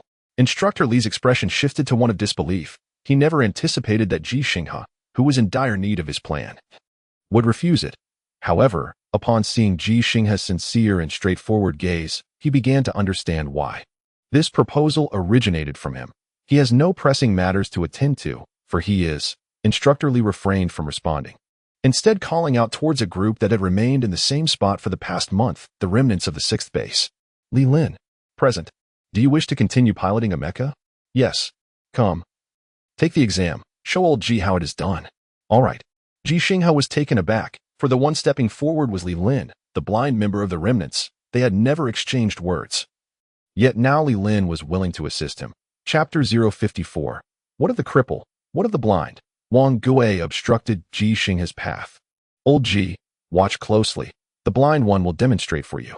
If he can pass the exam and you cannot, do not blame us for mocking you. Although you may be older, he is blind, haha. Wang Gui's demeanor remained unchanged as he referred to Li Lin as the blind one. Just as a blind person might call him a cripple, since being grouped in the remnants, their camaraderie had grown strong. Such labels held no derogatory connotation, merely reflecting reality, mere designations if they could not endure even this. How could they ever hope to return to the battlefield? What others called them was not dictated by whim, but rather by their own insistence. Ji Xinghe regarded Wang Gui and inquired earnestly, why? Wang Gui did not look at Ji Xinghe but instead focused on the blind participant preparing for the exam. Do you recall what you said when you first arrived in the training zone? I mentioned that the average strength of the gorillas on the Azure planet is 4 times that of an average human, while the Imperial gorillas possess an average strength 6 times that of ours. Hence, without mechas, we are rendered insignificant. You countered. So what if it's 4 times? So what if it's 6 times? Ji Xinghe remembered that they had exchanged only this one statement, while Li Lin had been present. Ji Xinghe's retort had not been directed at him. Thus, strictly speaking, they had never engaged in dialogue. Had you not run fast, I would have surely argued with you, for you had never set foot on an actual battlefield and had not fought against the Imperial guerrillas. Unaware of how terrifying they truly are, of course, I did not fear them, nor did I refrain from arguing simply because you could take on 10 opponents. It was because Li Lin, upon hearing our accounts of your battle, posed 2 questions to us. What questions? The first was, are you truly 65 years old? We affirmed it. The second was, did the 10 opponents hold back? We acknowledged a slight concession, though it hardly amounted to holding back. And then Li Lin became animated. His exact words were, so what if it's 4 times? So what if it's 6 times? What of the cripple? What of the blind? Wang Gui paused to elaborate. From that moment on, he insisted that we refer to him as the blind one and insisted on calling me the cripple. The brother who lost his meniscus became known as the limping one, while the brother who lost an arm was dubbed left-handed brother. We had no objections, not only to the labels, but also to his assertions. Ji Xinghe comprehended, yet Wang Gui remained unaware of his understanding or perhaps did not care. Continuing to convey his thoughts, we are all deemed useless. Old Ji, you and we are equally matched in this regard. Your age poses a greater challenge than our physical impairments, yet you can still excel and earn special allowances. You may not have directly assisted Li Lin, but your actions are the greatest aid to us. Your support for me is also a support for Li Lin and the others. Had I not been struggling with my own exam, I would certainly have made the trip myself. Although Li Lin is blind, his mechanical eye is quite effective, making him the most capable among us. Hence, he must make the journey. Not solely for you, but for himself as well. He seeks to demonstrate his capability to continue piloting the mech and to persist in battle. Therefore, Lao Ji, do not impede him. It is futile to attempt to stop him. Ji Xinghe fell silent, gazing at the blind man who had vanished into the mech, that he found himself at a loss for words, for he alone understood that his assistance to the remnants of the brigade was not merely for their benefit, but ultimately for his own. His motivations were inherently selfish. Now, this selfishness had compelled a blind man to choose to pilot a mech once more and to undertake a perilous mission to Base 3. Indeed, that vast canyon was not a combat zone, but who could guarantee that the Empire's mechs would not appear there? Furthermore, there were countless uncharted territories on alien planets, each fraught with unforeseen dangers. If it were truly as simple as piloting a mech to Base 3, why had no one offered him the opportunity, nor allowed the intact mech warriors to go, or even summoned the mech warriors from Base 3 to visit Base 6? Overcome with guilt, Ji Xinghe refrained from stopping the blind man. Just as the cripple had said, he could not possibly deter him, and indeed, the blind man was not merely acting out of a desire to assist him. Amidst the crackling sounds, the blind man began executing various standard tactical maneuvers in the training area, using the mech in contrast to the practical tests after repairs. During the examinations, the sequences of these standard maneuvers would be randomized, and there would be strict time constraints. The challenge lay in the fact that the qualification test for mech piloting required the completion of non-standard tactical maneuvers, as well as practical assessments in the field, meaning that it was not solely confined to the base's training area, but also involved practical evaluations on the alien terrain. With his mechanical eyes, the blind man performed exceptionally well in the training area. Although the pixelation and dynamic visual abilities of the mechanical eyes could not match those of human sight, it did not hinder his completion of the basic assessments, achieving near perfection in both standard and non-standard tactical maneuvers. 699 points. Examination passed. The mechanical voice resonated in the training area, a result derived from the intelligent program's scoring combined with the manual grading by instructor Li and others, with a maximum score of 750. Alas, Wang Gui sighed. The blind man's previous score was 709. But no matter, 699 is quite commendable, as passing requires only 600 points. After 700, each additional point becomes increasingly difficult. Lao Ji, you must score above 600, otherwise. Future assessments will be compromised. Ji Xinghe nodded, offering a reassuring smile to Xin, who was still unaware of the situation but remained concerned. Lao Ji, it's your turn, Instructor Li reminded. In a moment, you two will each pilot a mech to the surface. Lao Ji, do not act impulsively. This was one of the reasons Instructor Li had previously withheld Ji Xinghe from the examination, allowing someone like him, who dared to steal a single-person starship from the Xin Feng City Police Department, to pilot a mech on the nearly unrestricted surface could very well lead to him absconding. Understood. Ji Xinghe missed the moment when the blind man disembarked the mech, diving instead into another mech to commence his assessment. After a month of extensive practical tests and theoretical knowledge supplementation, he was no longer a stranger to piloting a genuine mech one after another. He executed both standard and non-standard tactical maneuvers, prompting nods of approval from Instructor Li and others with ample piloting experience, including Wang Gui. 699 points passed. When the mechanical voice announced the score, everyone was momentarily stunned. It was identical to the blind man's score. Some deemed it a coincidence, yet no one overthought it. Precision scoring was not impossible, but few believed Ji Xinghe could achieve it, and even Han Li was not universally trusted in his ability to score with such precision. It was dismissed as mere happenstance. Well done. Lao Ji, at 65, you still managed to score 699. That you should have taken the exam sooner to show those new recruits, Instructor Li exclaimed joyfully, then turned to Su He, asking, Reporter Su, did you capture that? Please edit this segment and send it to me. I want to show the new recruits that 65-year-old Lao Ji can score 699, just as Li Lin can. If they can't match that, how can they claim they wish to pilot a mech? Certainly, Su He replied with a smile, while Xin beside him clapped joyfully, whispering that Grandpa was amazing. This time, she no longer needed others to initiate applause or cheer to bolster her courage. She knew she was no longer the unwanted child. She had a grandfather. A remarkable grandfather. Xin's applause sparked a wave of clapping among the crowd. 699 points was indeed an impressive score, with those scoring above 700 often regarded as geniuses, and those achieving 730 or higher being exceedingly rare. The subsequent practical tests on the surface posed no issues. Both the blind man and the old man performed flawlessly, their scores meeting expectations. Moreover, this time their scores were not identical. The blind man surpassed Ji Xinghe by 3 points, which elicited no surprise, given the blind man's extensive combat experience, whereas it was Ji Xinghe's first time piloting a mech on alien terrain. The examination concluded, but only the blind man's was complete. Ji Xinghe still had to undertake the written portion.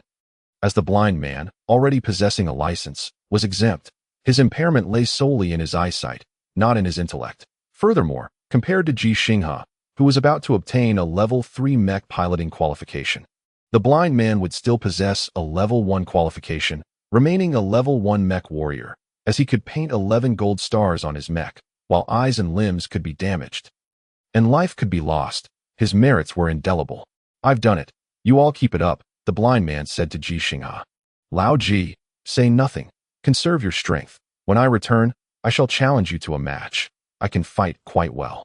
As Ji Xinghe meticulously applied gold stars to the mech just requested by the blind man, he refrained from uttering a word, simply nodding solemnly, for profound gratitude need not be vocalized. It was etched in his heart. Chapter 055. A gift for the blind man. The blind man departed, and would not return for at least 8 days. The Ji Xinghe's life appeared to return to normalcy. He attended to mech repairs, engaged in practical tests, and participated in training sessions. Although the training area was considerably less populated, remnants of the brigade remained, and he still needed to provide specialized guidance to the mech warriors and soldiers, particularly to Wang Gui, the cripple. This may not be the most suitable mechanical leg for you, but it is the best fit for your current circumstances. You are not merely to adapt to it, but to master it as much as possible, just as you would master a mech.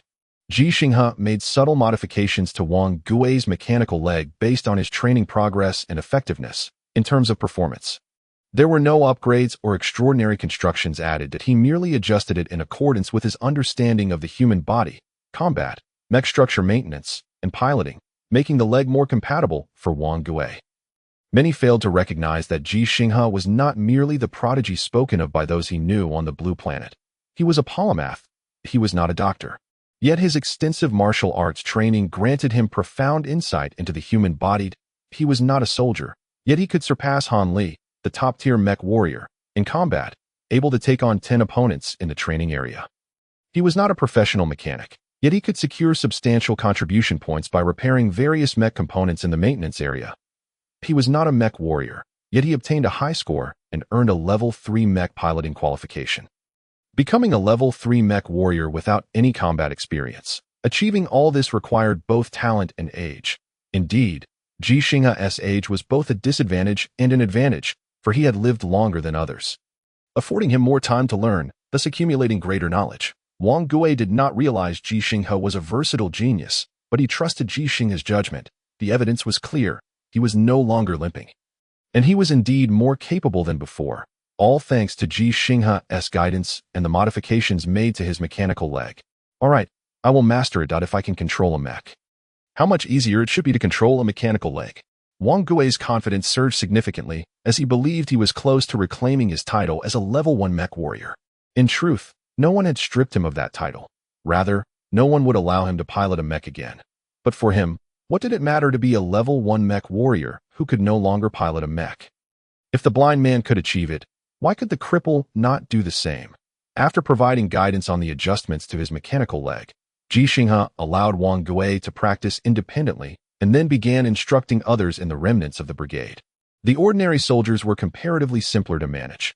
Ji Xinghe merely needed to collaborate with the doctors and instructors to restore their previous mobility as swiftly as possible. However, when it came to the mech warriors, the challenges escalated significantly, as piloting a mech required not only strength but also precision. In contrast, while the blind man was indeed visually impaired, he remained the most capable mech warrior among the remnants.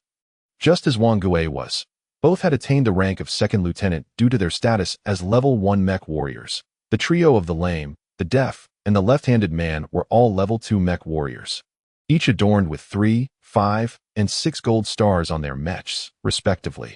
Venus is not easily attainable. The Imperial Gorillas and Imperial Mechs are neither fools nor mere toys. When a quarter of the participating mech warriors have perished or retired due to injuries, none have managed to secure even a single star, while the standard for a first-class mech warrior is 10 stars. Among the 300,000 federal mech warriors, there are only a little over 1,000 first-class mech warriors and just over 300 special-class mech warriors, which is not solely due to a lack of available mechs. Thus, the lame, the deaf, and the left-handed are indeed formidable. Major Han Li, with 73 stars to his credit, is undeniably strong, and Li Yuanba, the Federation's mightiest mech warrior, boasting 532 stars on his exclusive mech, is truly remarkable. From a certain perspective, Ji Xinghe is also formidable, for he has defeated Han Li, who had only lost to Li Yuanba after shedding his armor. This is one of the reasons he commands respect among those in the training zone. Moreover, the one-eyed dragon is absent, having undergone surgery due to the success of the blind man, and it will take some time for him to return. The remnants of mech warriors Ji Xinghe truly needs to focus on guiding are merely the 6 of them. Among them, the guidance for the blind, the deaf, and the one-eyed dragon is relatively straightforward, especially for the deaf, who has already been fitted with a cochlear implant, and his recovery is only slightly slower than that of the blind. In truth, I have little to teach you, for combat is not solely a matter of technique. Muscle memory requires your own practice, and mastery over yourselves and your mechs largely depends on you. In fact, I believe you can be my teachers in mech piloting. Ji Xinghe stated calmly to the mech warriors standing before him. I consider my sole contribution to you is to strengthen your resolve, to inform you that humanity has both limits and no limits. The crowd found this somewhat peculiar. Ji Xinghe seldom speaks in such a manner. His previous teachings were filled with practical experience, followed by hands-on practice for them to master. However, today, no. In the 2 days since the blind man's departure, Ji Xinghe, who appeared calm on the surface, was actually quite anxious, and this impatience became more pronounced with the passage of time since the blind man's absence.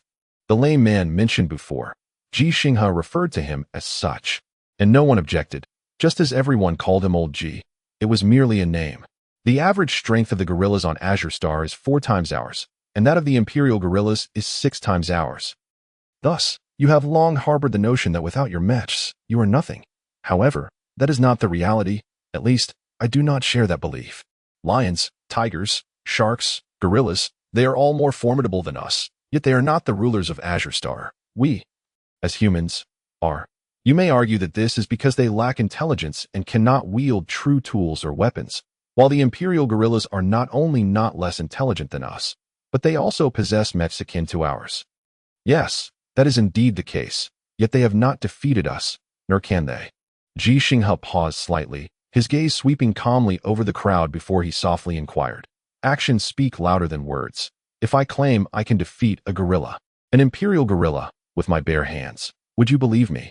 Everyone stared at Ji Xinghe in shock and disbelief, thinking he must be unwell, gravely so. Old Ji, are you all right?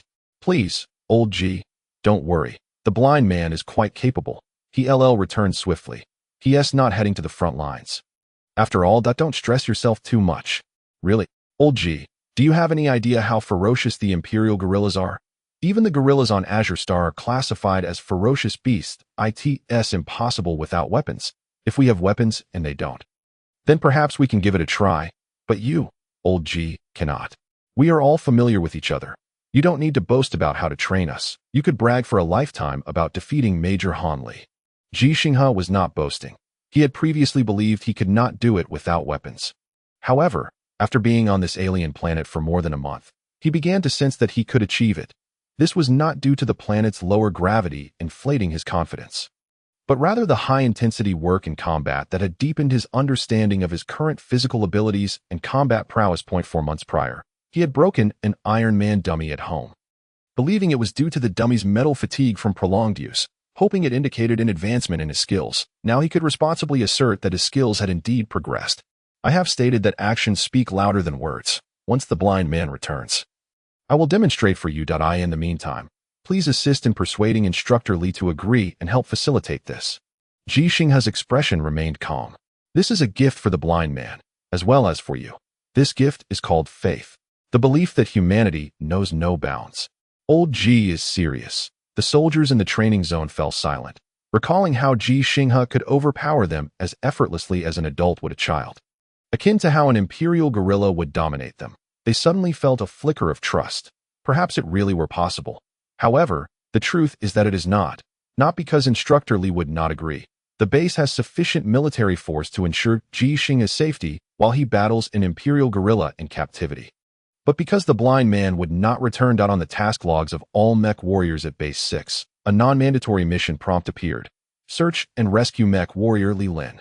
Search and rescue is not the same as rescue, as no one could ascertain whether the missing Li Lin was alive or dead. The newly promoted third-class mech warrior Ji Xinghe also received this mission prompt. He hesitated for a moment, but ultimately chose to accept the task. Chapter 056. Commander, how will you choose? The unique and complex environment of this alien planet has significantly impacted human communication technology, just as there are no conventional aircraft on this alien world. Thus, instances of being lost are not uncommon. Not only do individual mechs go missing, but entire squads sometimes do as well. This could be due to the alien magnetic field's movement, various minerals capable of emitting electromagnetic waves, or solar flares producing electromagnetic radiation that cannot be shielded by the thin atmosphere. However, this time, the blind man's disappearance is somewhat unusual. The high-altitude reconnaissance satellites have not detected any traces of the Imperial Army, and thus far, no Imperial mechs have been observed in the San Lu Gorge area. The frontline troops in the war zone have dispatched intelligent drones to investigate the gorge, but those drones have also gone missing. In the training zone of Base 6, Colonel Chen Sun, who seldom appeared here, arrived with more detailed mission intelligence. Standing before him were 3 mech warriors who had accepted the task of searching for the blind man. Though the situation was tense, Base 6 was not devoid of willing mech warriors. Many were eager to undertake this mission, but they could hardly leave the base, as their primary duty was to protect it. The frontline troops cannot dispatch scouts or reconnaissance mechs, as this could potentially attract the attention of the Imperial Army, leading to unpredictable consequences for us. If the Imperial Army begins to explore the San Lu Gorge, they may directly breach our blockade and discover the exact locations of Base 3 and Base 6. The San Lu Gorge connects Base 3 and Base 6. It does not truly connect them but lies between the two bases. stretching approximately 375 kilometers, spanning the war zone and blockade line currently between bases 3 and 6. The Empire does not possess satellites, as they have been shot down by us. So they are unaware of the precise locations of all our bases, camps, and mines. This is one of the few advantages we hold in this war. So I do not want to emphasize how severe the consequences would be if the Imperial Army were to uncover the locations of both our bases. Without satellites, there is no true global perspective. Ji Xinghe understands this well. Akin to having a panoramic map in a video game, the Federation, equipped with high-altitude reconnaissance satellites, is, in a sense, like a player with a map pack. While the Empire, lacking reconnaissance satellites, must rely on short-range, easily lost intelligent drones, much like an ordinary player who can only see the illuminated areas on a minimap.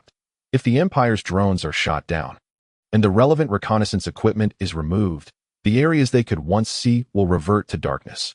Colonel Chen Sun's gaze focused on Ji Xinghe, his expression stern and his tone severe. From this perspective, the objective of this mission is not only to search for Second Lieutenant Li Lin and his mech, but also to ascertain what unusual occurrences have transpired in the Sanlu Gorge. If Imperial Mechs have indeed evaded our high-altitude reconnaissance satellites and appeared in the gorge, this mission will not only be exceedingly dangerous, but will also concern the safety of over 75,000 personnel in bases 3 and 6. The safety of all soldiers stationed along our blockade lines in this area, and our strategic positioning on this alien planet, as well as the nature of the war between our Federation and the Empire. Ji Xinghe comprehended why Colonel Chen Sun spoke with such gravity and why he gazed at him intently. Yet he remained steadfastly focused, his posture erect like a javelin. His remarkable mental state even cast doubts on whether Xinxin had indeed obtained the medication, leading one to suspect he might not fully grasp the perilous risks inherent in this mission. After scrutinizing Ji Xinghe for a moment, Colonel Chen shifted his gaze to the two mech warriors beside them, both of whom were first-level mech warriors. One had been summoned from the rotation guarding the base, while the other was Wang Gue. I hope this mission carries no risks. It is precisely due to the anomalous environmental disturbances in the Sanlu Gorge and the damage sustained by Second Lieutenant Li Lin's mech that the staff believes the probability of non-imperial factors to be 93. Nonetheless, a 7 possibility remains. Given that reinforcements cannot be dispatched to the gorge, we are left with no choice but to send 2 mech warriors to undertake this task. I hope it will be the 2 of you. In the distance, the deaf man clenched his fists tightly, freshly manicured nails embedding into his palms, drawing a hint of blood unnoticed by others. He had failed the retest. He had a better chance than the cripple and left-handed brother. Yet he still faltered. Among the remnants, only Wang Gue had passed the retest, and that was merely half an hour ago, the 3rd attempt in over a month. Ji Xinghe too tightened his fists, under the circumstances where others could execute this mission. He ought not to volunteer. Yet, akin to his initial reluctance to let the blind man take his place, he felt this was his responsibility, believing himself stronger than Wang Gue and the first-level mech warrior. However, I cannot decide which 2 of you will go. This is not merely a combat mission, so we cannot base the selection on your combat prowess. In a certain sense, this is a task reliant on luck. As a soldier, I do not believe in luck, yet often we are compelled to do so. Therefore, let us draw lots. Ji Xinghe's clenched fists relaxed. He was not surprised that the decision would rely on drawing lots. Upon accepting this mission, he had already inquired, reminiscent of the death squads and ancient military formations which often determined their fates by drawing lots, a matter divorced from luck, simply a dilemma of choice. Instructor Li approached, carrying a metallic box, and was the first to stand before Ji Xinghe, speaking softly. Old Ji, I admit your exam results are commendable, even surpassing Wang Gue's, but this is no jest. Think of your granddaughter. And refrain from extending your hand, if you will. Colonel Chen Sun, standing behind, frowned but remained silent. Wang Gue and the other first-level mech warrior displayed no change in expression. They too did not wish for Ji Xinghe to go. Yet, without a moment's hesitation, Ji Xinghe extended his hand into the metallic box, grasping 3 metallic spheres to feel their texture. For the sake of my granddaughter, I must go. This unspoken thought lingered within him as he withdrew his right hand, revealing a perfectly round black sphere, indistinguishable in size, weight, shape, and color from the other 2, save for a short red line painted on it. No, do it again. Wang Gue was the first to object, for that red line signified Ji Xinghe's selection. From afar, Shenmue had yet to see the sphere in Ji Xinghe's hand, but upon hearing Wang Gui's words, he understood. Old Ji is cheating. He is an 8th-level mechanic, capable of discerning the differences among those 3 spheres. I swear, you must believe me. Though it sounds unbelievable, Old Ji truly can sense it. Let us redo the draw, and have Old Ji be the last to touch. 3 metallic spheres. 2 denoted participation in the mission. 1 denoted non-participation, ensuring the first person to touch would have the highest probability of not participating. Another first-level mech warrior chimed in. I believe, in this age of intelligence, relying on a draw seems rather primitive. Let the central computer of the base conduct a random selection instead. The central computer could randomize completely or be subjected to human control. Instructor Li turned to Colonel Chen Sun, the only one present capable of making a decision. Yet the typically cold and ruthless Colonel hesitated this time. Ji Xinghe dreaded this hesitation. Over 4 months ago, on the Azure planet, he had witnessed such indecision and various refusals, and his previous choice had been to utilize Pei Jing. Now, although Su He was nearby, he could not play a pivotal role in this situation. The distinction lay in the fact that Pei Jing had been live-streaming, whereas Su He was merely recording. Suddenly, Ji Xinghe spoke, the temper he had after his son's death resurfacing. 1 second, I could break both their legs. Do not push me. Everyone was taken aback. Without the final 3 words, Ji Xinghe would have merely stated a fact. But with them, it became a threat. Wang Gui, who had been on the receiving end of many beatings from Ji Xinghe, along with the first-level mech warrior also bested by him in the training area, naturally believed in Ji Xinghe's strength. The 2 promptly leapt away, seeking distance from him. Yet before they could truly perceive the extraordinary height and distance of their jump in the alien low-gravity environment, they felt a sudden tightness around their necks. Standing at 1.92 meters, Ji Xinghe hoisted the 2 first-level mech warriors effortlessly, akin to lifting 2 chicks, and turned to Colonel Chen Sun. Sir, how do you choose? Chapter 057. It is better to become a god than to worship one. Ji Xinghe finally possessed his own mech, albeit temporarily. This was a federated 16th generation standard mech, the same model he piloted during his initial practical test, and like that machine, this one too had just been repaired. A 4.2-meter mech is not particularly tall, especially as Ji Xinghe's height had returned from 1.9 meters to 1.92 meters, yet when he stood beside the mech, he still exuded the impression of a child standing next to a grown man.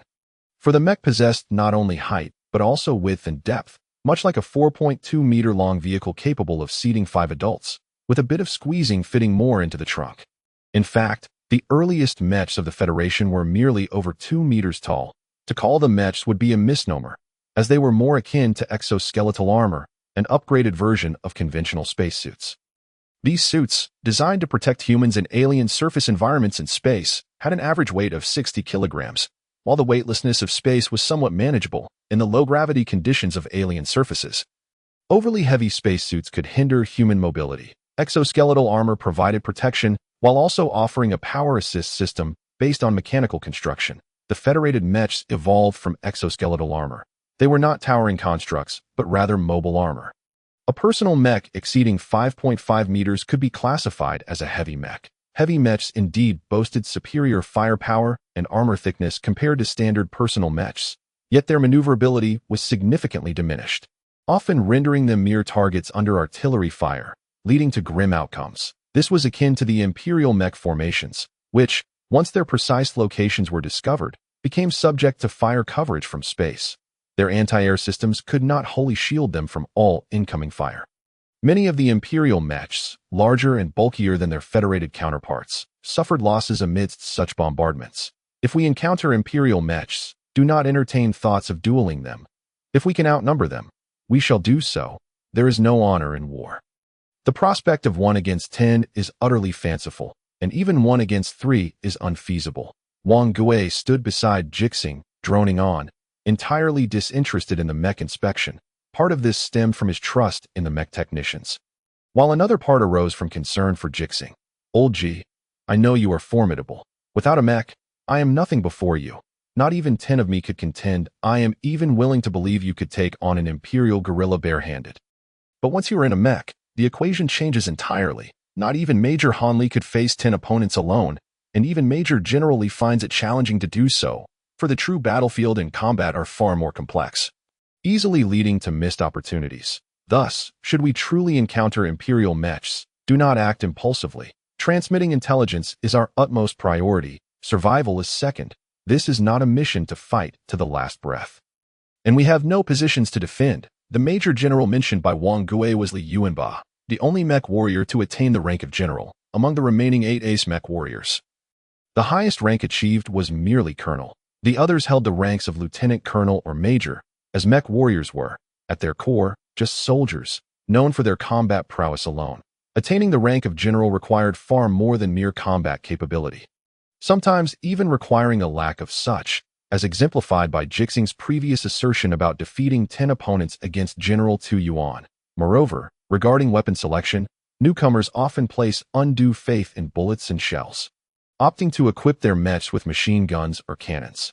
Yet, the effectiveness of both bullets and shells is limited. The armor defenses of Imperial mechs are formidable, as are ours, and they can evade attacks. Hitting vital points using the armaments mounted on the mech is exceedingly challenging. Furthermore, mech combat typically occurs at close range, where utilizing more powerful weapons may inadvertently harm oneself. Most importantly, when the bullets and shells are expended, the attachments of machine guns and cannon muzzles become a burden. As Wang Gue rambled on, Ji Xinghe had already selected the weapons for his mech, not a weapon system, but weapons. For Ji Xinghe had chosen merely 2 blades. What kind of blades are these? I've never seen them before. Are they perhaps a tad too short? Wang Gue was momentarily taken aback.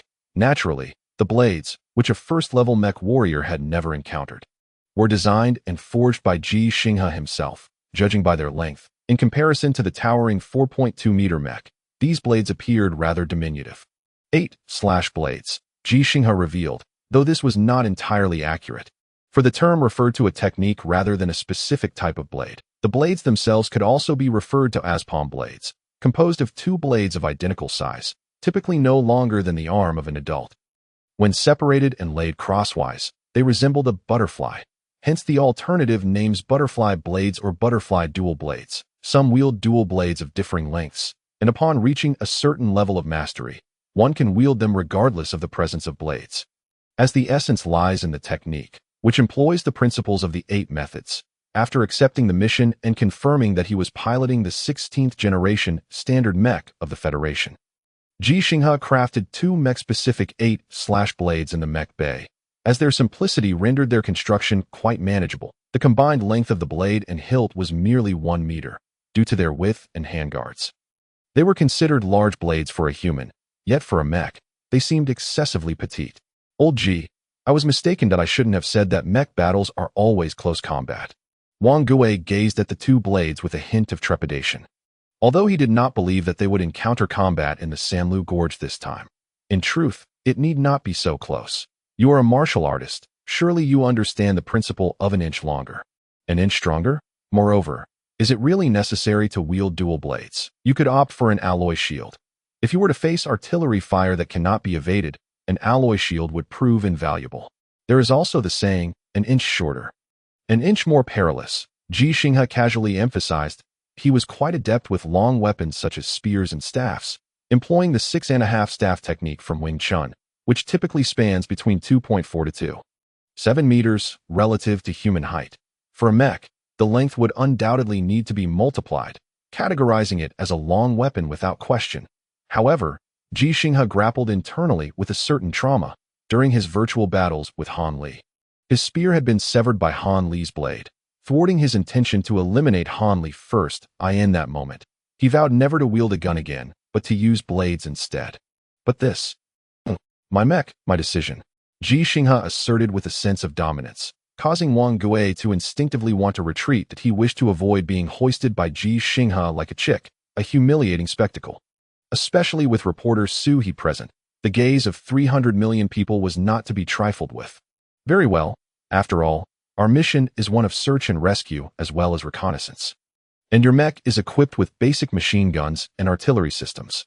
Wang Gue dashed to inspect his mech. Having finalized his own mech's configuration, Ji Xinghe personally affixed a toolbox to the mech's mounting point before turning to check on his granddaughter. This moment was, in fact, quite challenging, more so than negotiating with Major General Tu Yuan, more arduous than his journey to this alien world, more difficult than making the decision to accept the mission. and more daunting than threatening Colonel Chin's son. Yet, it also wasn't insurmountable. Grandpa, Xin will wait patiently for your return. Until this very moment, Xin remained unaware of the reasons behind Ji Xinghe's departure from the base. For no one had informed her, and discussions concerning related matters were often kept from her. Thus, in her perspective, Ji Xinghe was simply going to work, akin to her mother when she was on a late shift. All right, Grandpa will return. Ji Xinghe felt a pang of reluctance, recognizing the cruelty of his decision, yet who could remain in comfort on an alien planet? Moreover, he had to go. This mission was solely to rescue the blind man and gather intelligence. Without any stipulations to retrieve medicine from Base 3, Wang Gui would be willing to assist him, as would the blind man. But he could not perpetually rely on others. Furthermore, he recalled the blind man's past kindness. Not far away, Shen Mu was eavesdropping, and upon hearing Ji Xinghe's words, he couldn't help but slap his thigh at Su. He frowned beside him. What's wrong? It's over. Old Ji has jinxed it, just like the blind man. In dramas and films, such phrases usually precede, "What nonsense? Bah, bah, bah." Oh, I'm sorry, I misspoke. Bah, bah, bah. Sui sighed. Actually, it's nothing. Old Ji doesn't concern himself with such things. Why not? Don't older folks tend to be superstitious? Because old Ji is a mechanic. Just like you. You know, when I advised old Ji against going and suggested I could ask Wang Gui to fetch the medicine from Base 3, do you know what he said? What did he say? He said, "It is better to rely on oneself than to depend on others. It is better to become a god than to pray to one." Chapter 058. Do you see the golden star on my mech? In the depths of the gorge, averaging 3,500 meters, the blind man ran for his life without looking back, yet he could clearly see the 3 Imperial mechs pursuing him. For he was no longer a blind man. His mech now bore a camera at the back of its head. The mechanical eye provided a perspective that felt somewhat foreign, akin to viewing through an ancient mobile phone screen during a video call. Yet he could not mistake those 3 mechs for anything other than Imperial mechs. The Imperial mechs originated from the Federation's designs. The Imperial guerrillas previously did not require cumbersome space suits on this alien world, allowing them to adopt a significantly lighter variant, which further augmented their already formidable combat capabilities in the low-gravity environment as they ran. The bullets from heavy machine guns could not keep pace with them, not because they outran the bullets, but because they outpaced the firing soldiers of the Federation, exceeding the speed of aiming and moving. In such circumstances, as the combat distance closed, the Imperial guerrillas' superior physical attributes, combined with their weaponry, rendered them a devastating force against the Federation soldiers. Consequently, the Federation developed mechs, reclaiming resources from occupied bases and establishing new bases, military camps, and mining areas, along with fortifications. However, the Empire possessed not only guerrillas but also exceptionally intelligent monkeys, according to intelligence gathered by the Federation. The guerrillas in the Empire were warriors, while the monkeys were scientists and mechanics, skilled technical personnel. Once the first Federation mech was captured by the Empire, the likelihood of the Empire developing mechs approached near certainty. With the capture of a second or third mech, the soldiers of the Federation finally witnessed the emergence of Imperial mechs. The initial generation of Imperial mechs closely resembled the standard Federation mechs, albeit with a simpler construction. However, this simplicity did not diminish their combat effectiveness, as the physical prowess of the Imperial guerrillas surpassed that of the Federation humans, while the performance of the mechs they piloted might lag behind that of the Federation's. Their overall combat capability was generally superior. Thus, the Federation produced generation after generation of new mechs, while the performance data of the Imperial mechs continued to evolve. The terrifying aspect was that every Imperial guerrilla could become a mech warrior. Yet not every human could claim that title. Even more alarming was the fact that the Empire, as a feudal regime, could marshal the collective resources of the entire Empire, or rather, the entire planet, to forge such war machines. Whereas the Federation could not. Damn it, why are those damned guerrillas appearing in the Sanlu Gorge? The blind man found himself utterly perplexed, for this gorge held no strategic value, while it contained some rare mineral deposits. The difficulty of extraction was immense. The depth was one reason, frequent rock slides on both sides were another, and the electromagnetic radiation emitted by these minerals could disrupt communication signals and electronic devices. Compounding the issues, the blind man's disconnection stemmed from the latter. Could it be because, contemplating a possibility, the blind man had to abandon the objective of retrieving medicine from Base 3? his primary task became relaying information, followed closely by investigating the intentions of the three Imperial Mechs. The optimal strategy was to evade those Mechs and proceed directly to Base 3 or to a location with communication signals. Yet he found no route of escape. Though the gorge was long and deep, with its widest point exceeding 30 kilometers, the area where he encountered those three Imperial Mechs spanned a mere 3 kilometers, a zone not the narrowest in the gorge, but one where passage would inevitably lead to detection. Moreover, within that area, no communication signals existed, and the blind man, who should have swiftly traversed this zone to report his situation, became disconnected under such circumstances. Even less fortunate was his attempt to retreat to a signal-enabled area to relay intelligence. The traces he left behind were discovered by the Imperial Mechs, initiating their pursuit. The blind man could indeed have fled. For when he was discovered, he was at a considerable distance from the Imperial Mechs. Yet, he chose not to sprint away at full speed. Instead, he opted for a continuous series of evasive maneuvers. Even as the distance between them diminished, in no matter which direction he ran, there was always the possibility that the Imperial Mechs would lead them to the location of the Federation's base. I can die, but the base's location must remain concealed. Yes, this is my last testament. Remember, do not edit me out, for I too wish to be a revered hero. At the moment he recorded these words, the blind man was unaware that from the instant he landed on the alien planet, he had already become a hero. Indeed, even from the moment he enlisted, he had been a hero, fully aware of the choices he was making and the challenges he would face. However, a final testament could not consist of merely these words. So as he was pursued, he began to articulate his true last words. First and foremost, do not blame Lao Ji. It was not he who compelled me to come here, but rather my own volition. And do not hold Xinghe accountable. I believe we ought to be grateful to her, for without her, how could I have uncovered the Imperial conspiracy? Remember, do not blame them, or else I shall come to your bedside at night to dance, frightening you to death. Secondly, my family is actually quite well off. You need not worry about anything, nor feel compelled to offer support. There is no need for that. Thirdly, to the lame, the crippled, the one-eyed, left-handed brother, and the deaf, do not resent me for calling you as such. I have allowed you to call me blind man, have I not? We must confront the truth, acknowledge our flaws, and then overcome them to create miracles. I can reclaim what belongs to me, and so can you. Keep fighting. As for the fourth matter, do not let them see this part. It is only for my family. The blind man felt an urge to weep, for he sensed that escape was no longer an option, and reaching a location with a communication signal before being truly caught seemed increasingly unlikely. Yet, he had lost the ability to cry. His eyes, along with his eyelids, had been irreparably damaged by shrapnel from the Mechs, leaving his eye sockets severely affected. Thus, he could neither shed tears nor blink. His mechanical eyes, which functioned like cameras, required no blinking. Dad, Mom, I'm sorry, I cannot return. But do not grieve, for your son is a hero. Ha! Does that sound shameless? Who declares themselves a hero?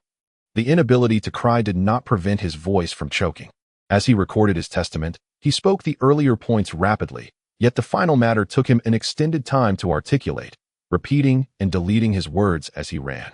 Dad, Mom, please do not follow Lao Ji to this alien world seeking revenge for me. Though he is older than both of you, he is remarkably formidable. His health is impeccable, and at over 60, he still lacks gray hair or baldness. His hairline is comparable to mine, which is quite enviable. Oh, I almost forgot. He has some gray hair now, but that's a recent development. His words came in fits and starts, fluctuating from calm to choked back to calm again.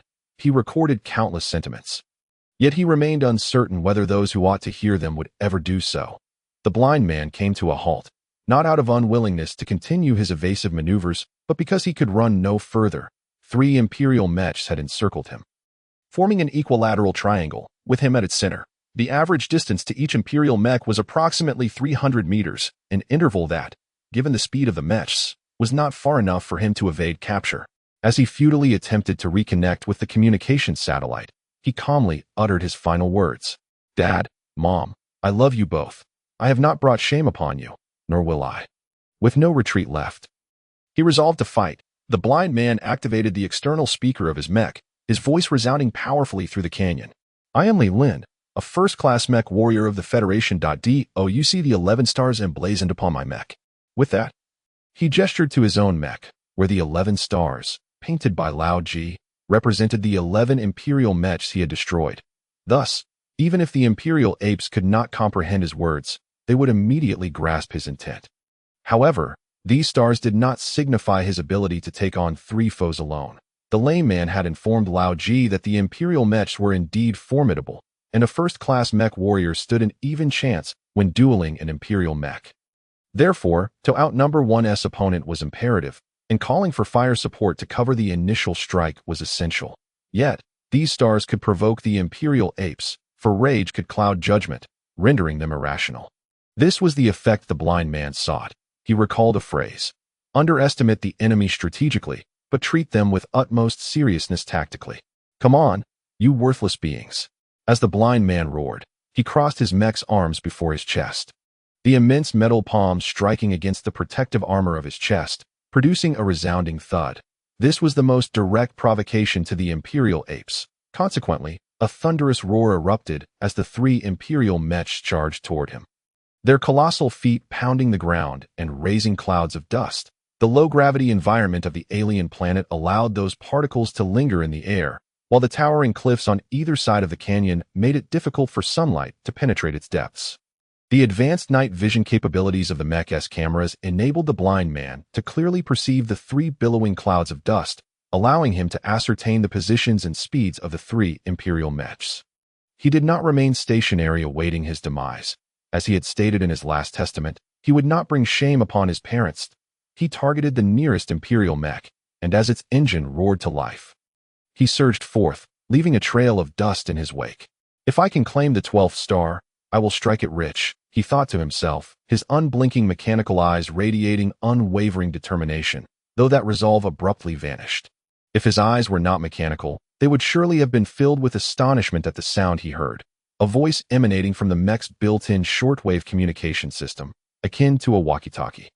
A system accessible to all standard Federation mechs. Reinforcements had arrived from the Federation, yet instead of feeling elation at this unexpected turn of fate, the blind man was overwhelmed by shock, nearly losing control of the mech and stumbling as he ran at full speed.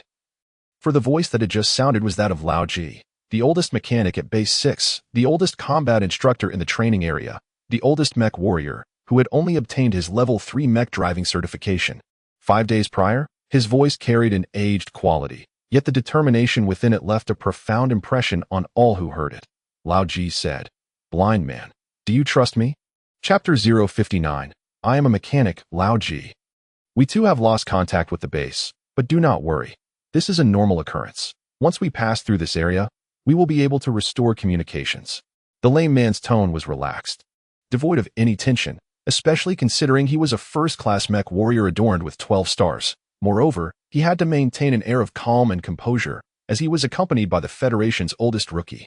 The juxtaposition of oldest and rookie seemed incongruous, yet when the individual in question was Lao Ji, the title of oldest rookie became entirely fitting. Lao Ji himself felt no anxiety. Rather, he was filled with an unprecedented excitement, not due to his first experience piloting a mech across the alien landscape, but because throughout the prolonged operation of the mech, he had felt an invigorating vitality he had not experienced in quite some time. It was not the vitality of his body.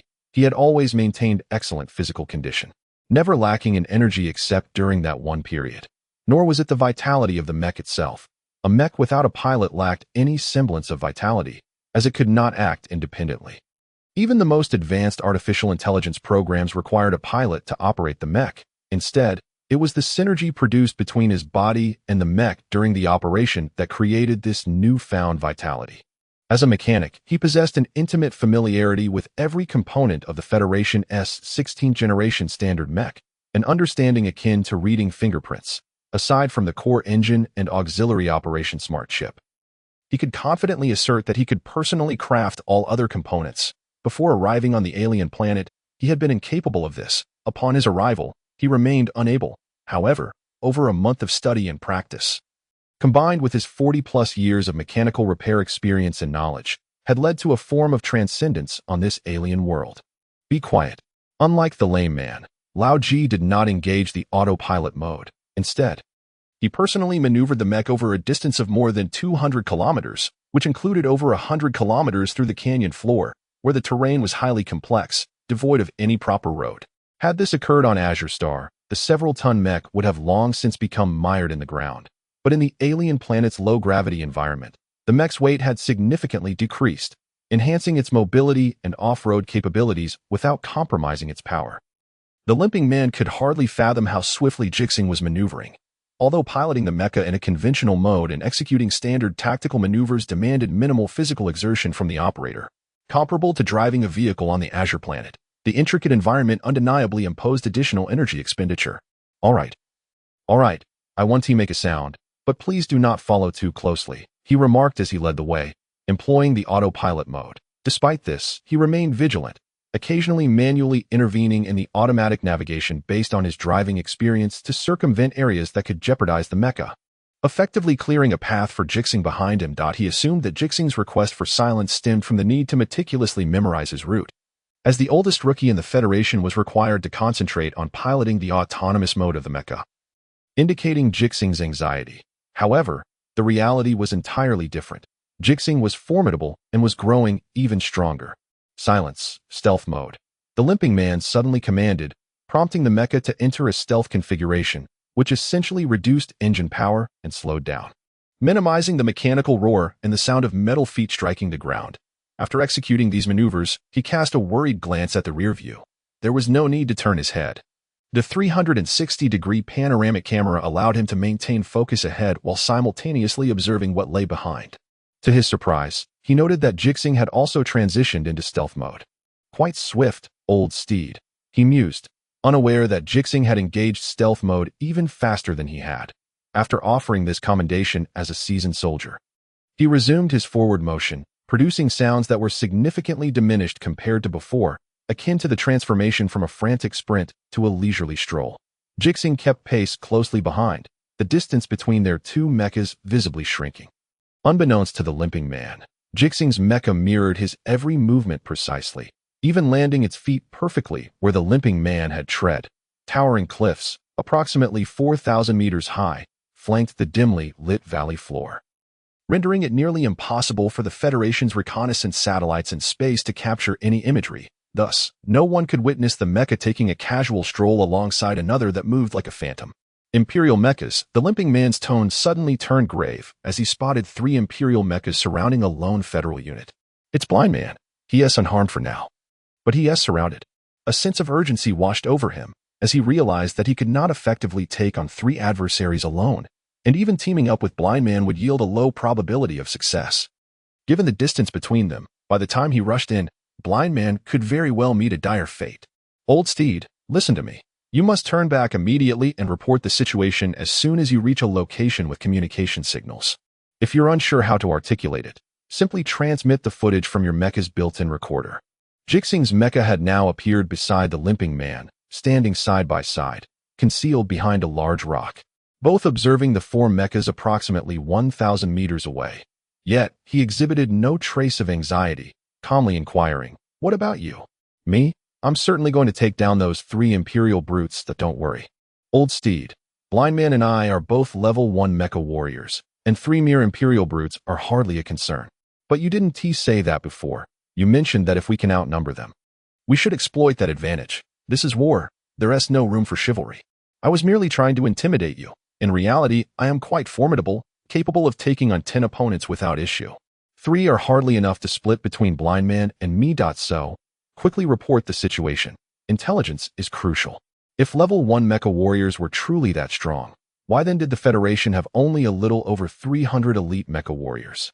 The disparity between 10-star and 20-star warriors was significant enough to transform Wang Gui, a 12-star warrior, into a limping man, and for Li Lin, an 11-star warrior, to become Blind Man, not to mention my son. Ji Xinghe. Ji Xinghe refrained from voicing his thoughts, discerning the limping man's deceit, yet chose not to argue, softly stating, "In truth, I am quite strong." "I know. You can certainly take on 10, so you are strong. I meant to say that I am also strong in armor-piercing combat." "Old steed. Stop dawdling. This is an order, Private Ji Xinghe." The limping man's mecha turned to face Ji Xinghe, his tone stern, akin to that of Colonel Chin Sun. "Immediately, turn around, engage stealth mode for 700 meters, and then switch to full power mode." The limping man held the rank of second lieutenant, far surpassing Ji Xinghe's status as a private. He was a level 1 mecha warrior, while Ji Xinghe was a level 3 warrior. The limping man's mecha bore 12 gold stars, whereas Ji Xinghe's mecha was adorned only with an alien earth-toned camouflage, a special radar-absorbing paint. Thus, it was an order that Private Ji Xinghe could not disobey. Yet, I am Federation level 1 mecha warrior Li Lin. Do you see the gold stars on my mecha? 11 of them. From a distance, Blind Man's furious voice echoed, and the 3 Imperial mechas remained oblivious to the exchange. But both the limping man and Ji Xinghe understood. The limping man seethed. Get lost, Ji Xinghe. Did you hear me? Get lost. Ji Xinghe did not retreat. Instead, he controlled his mecha's arm, removing a toolbox from the mounting point on his mech's back with a metal hand that possessed only a thumb. My apologies, I am a mecha technician. As the metal toolbox hit the ground, 3 plumes of dust arose in the distance. Actually 4, but due to distance and the limitations of night vision, the limping man and Ji Xinghe could only barely discern 3, indicating that the 3 Imperial mechas were simultaneously charging toward the solitary blind man.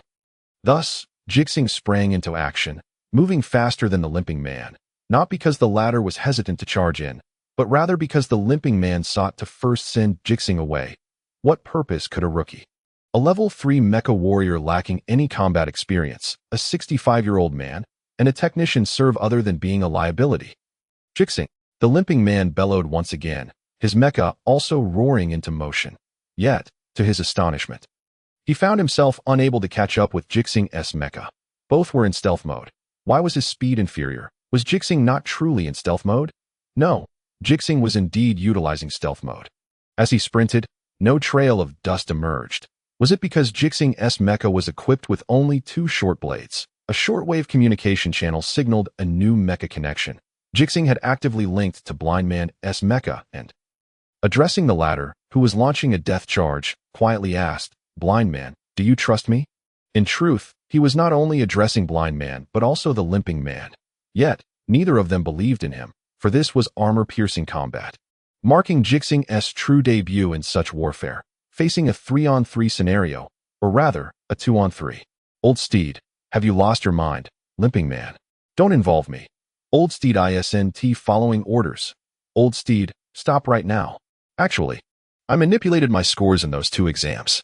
Suddenly, the chaotic shortwave communication channel fell silent upon Ji Xinghe's revelation. Blind Man and the limping man instantly recalled the 2 exams Ji Xinghe referred to, the practical test for the mecha driving qualification certificate, both of which were scored out of 750. Ji Xinghe had achieved 699 in the first exam, tying with Blind Man, and 700 in the second, falling just 3 points shy of Blind Man's score of 703. In the theoretical exam, however, Ji Xinghe had attained a perfect score of 750. What are you talking about? What the hell are you saying? Both Blind Man and the limping man, filled with rage, struggled to articulate their thoughts. For Ji Xinghe's actions could very well lead to their demise here, an utterly pointless death. The odds of winning a 2-on-3 fight were already slim, and with a novice like Ji Xinghe to worry about, how could they possibly seize victory? I'm saying, never mind. Though Ji Xinghe uttered these words, he did not relent.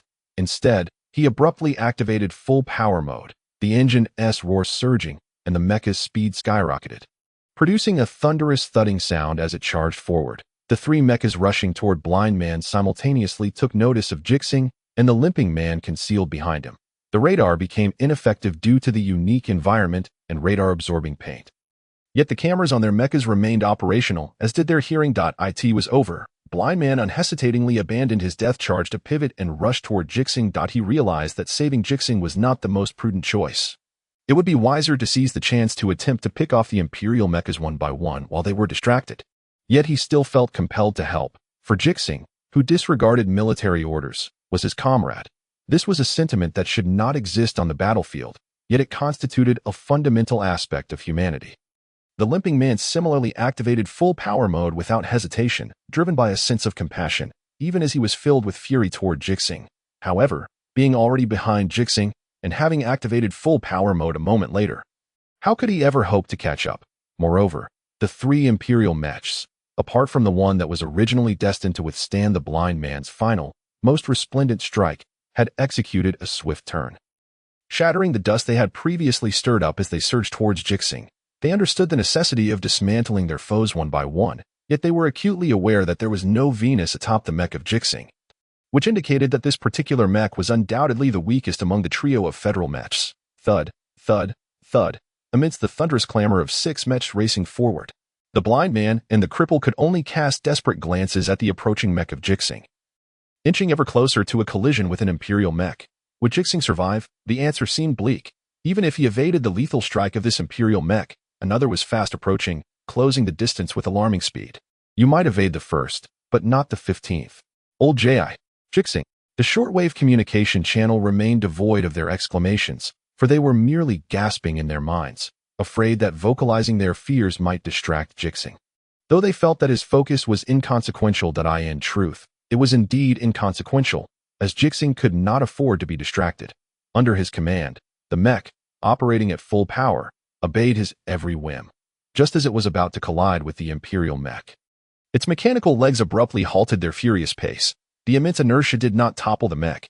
Instead, it propelled it forward, akin to a figure gliding upon ice, except this surface was devoid of ice, resulting in Ji Xinghe's mech carving a deep furrow into the ground. The specialized lance of the Imperial mech surged forth, and at a staggering height of 4.2 meters, it was impossible for Ji Xinghe to evade at such velocity.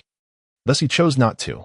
The bending of a mech's knees has its limitations, not in the bend itself, but in the mech warrior's ability to maintain balance during such bending.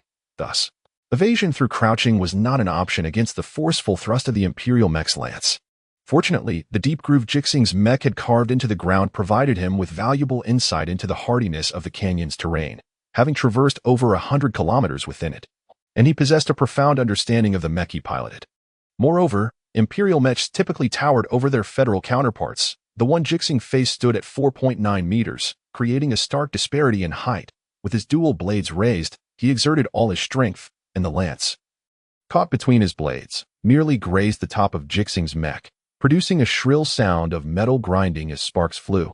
This was abruptly interrupted by the resounding crash as the two mechs finally collided. Such impacts were common yet deadly. The demands placed upon a mech warrior's physical prowess were immense, not solely due to the excessive strain from non-standard tactical maneuvers, but also because of the ferocious collisions between mechs. Unlike automobiles, mechs lack safety airbags. A single collision could be catastrophic. What would happen if a shell struck the mech's protective armor?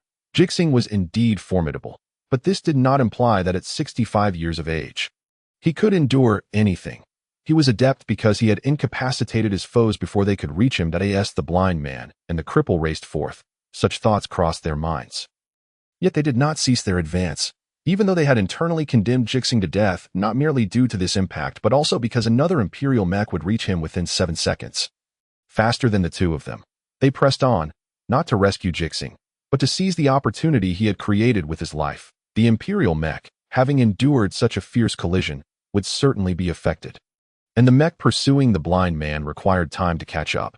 Thus, a chance for a 2-on-2 confrontation arose, and even a possibility for 3 separate 2-on-1 opportunities, if they could seize such an opportunity.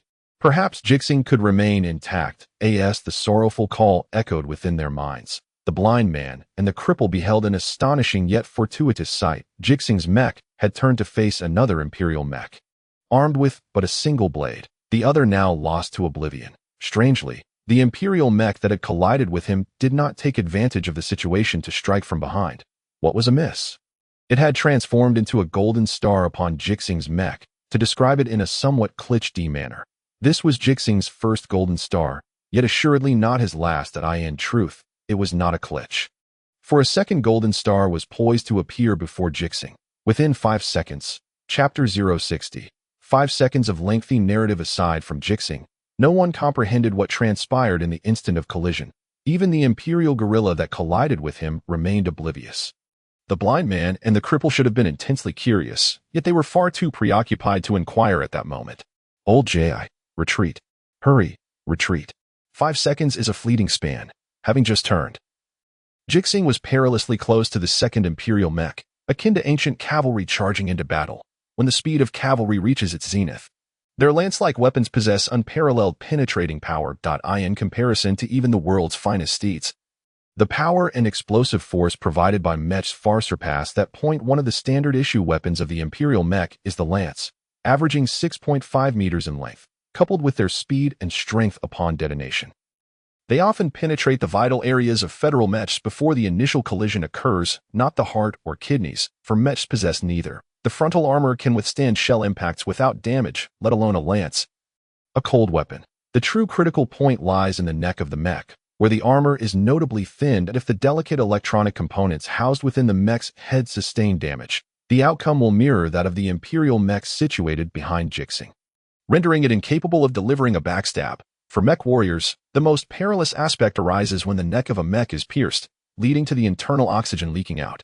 Even though the sensory-operated helmets worn by mech warriors provide oxygen, and the portable protective suits they don during piloting offer a degree of protection, exposure to the alien environment would not sustain the Federal Mech warriors for long. The 5 seconds do not merely represent the time until the second Imperial Mech collides with Ji Xinghe's mech.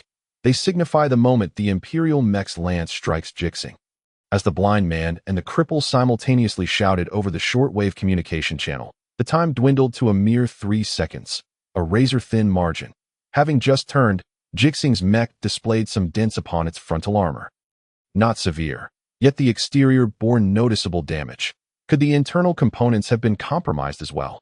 The first-tier mech warriors, the cripple and the blind man, were acutely aware that such collisions heavily relied on luck. With good fortune, one might endure 5 or 6 collisions and continue to fight.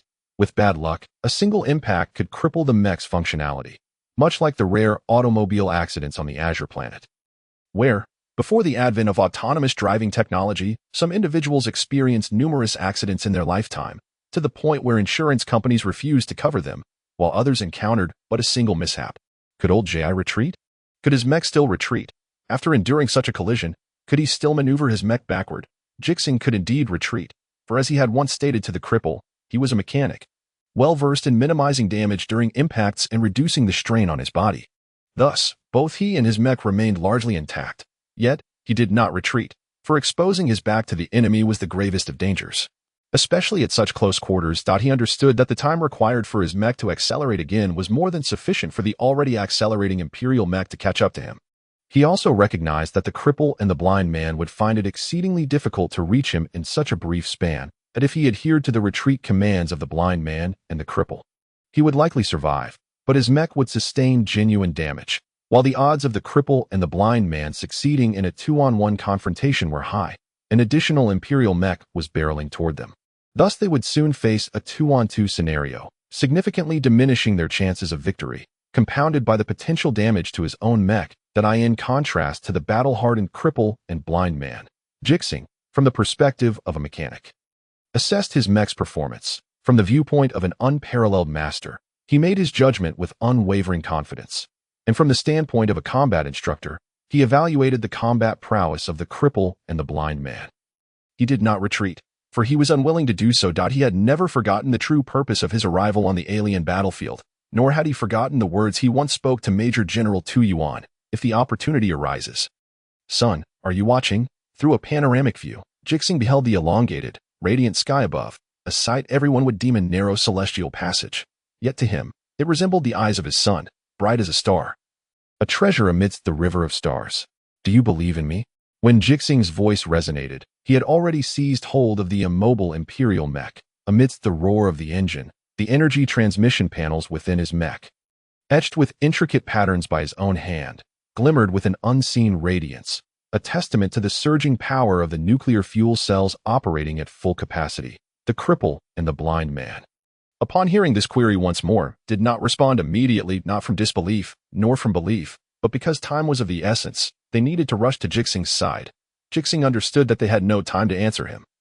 Nor did he require an answer, just as he had not engaged in debate with the doubting cripple and blind man after posing his question.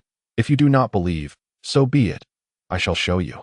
The Imperial Mech, larger than Ji Xinghe's 16th generation Federal Mech, did not strike when it had the chance, for it had become immobile, yet now it suddenly sprang to life. No, it would be more accurate to say it soared into the air.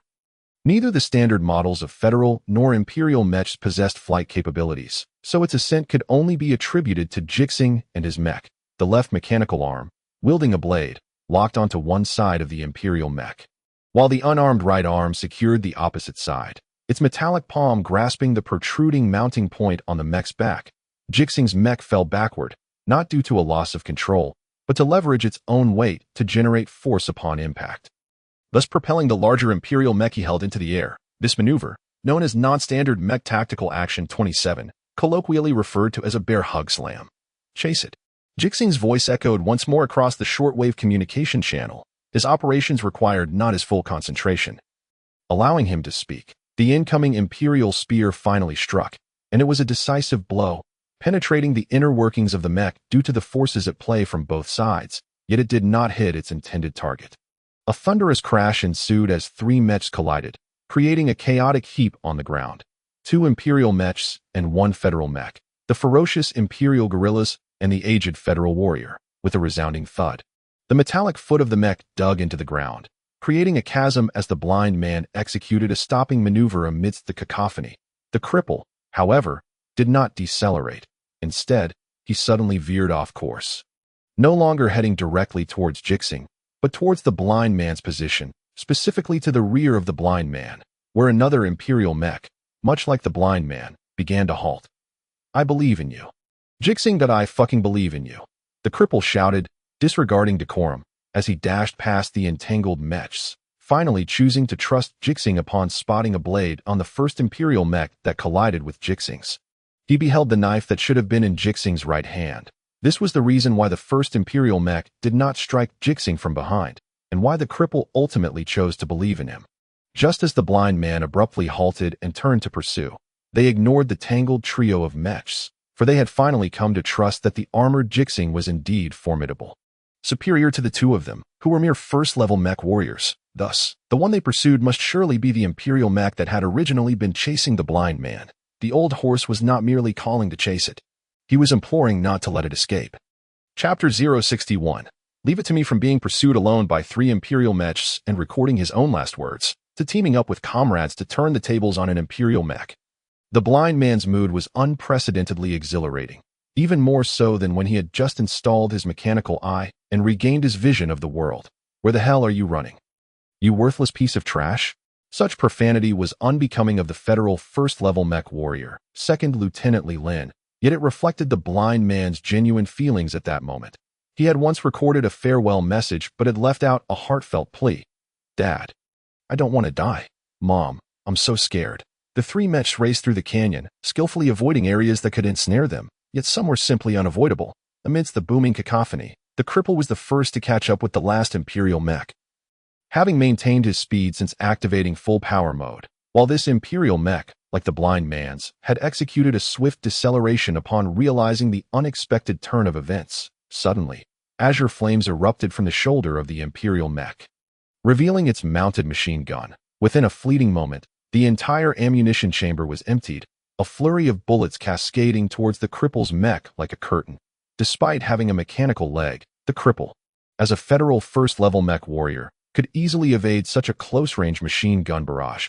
He may not have been faster than the bullets, but he was swifter than the mech's gun barrel, which had suddenly lifted and aimed. With a resounding crash, the Federal mech, having executed evasive maneuvers, slowed for merely a few seconds before charging forward once more, undeterred by the prospect of an encounter with the Imperial mech.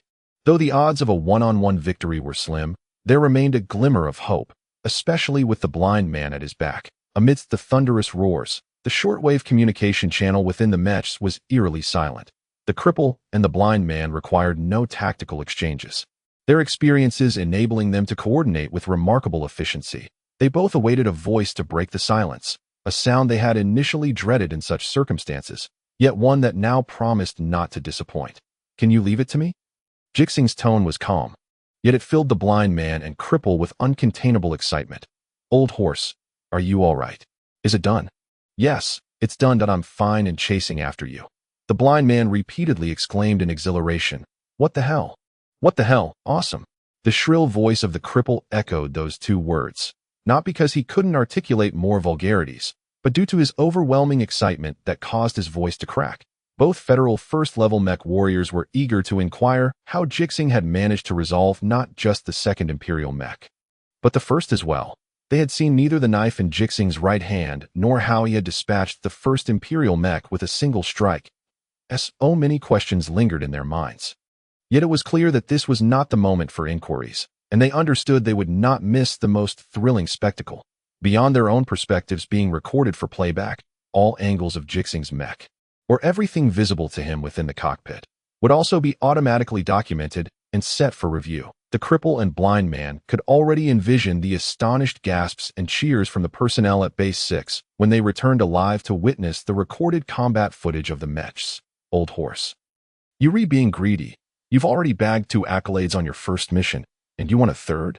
Exactly, old horse, it's a shared bounty. You know, encountering 3 Imperial Mechs in this place is no small feat. You've taken down 2. We've taken 1. Isn't that enough respect for the elders? Cripple, you just insulted me. Although Ji Xinghe's tone remained steady, devoid of any hint of anger.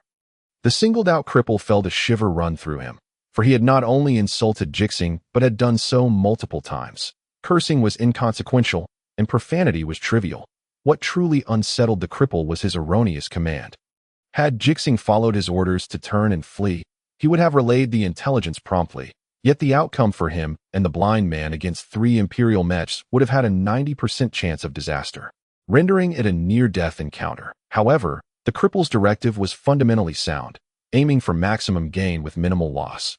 2 lives lost were preferable to 3, and it was far better than failing to transmit the message accurately.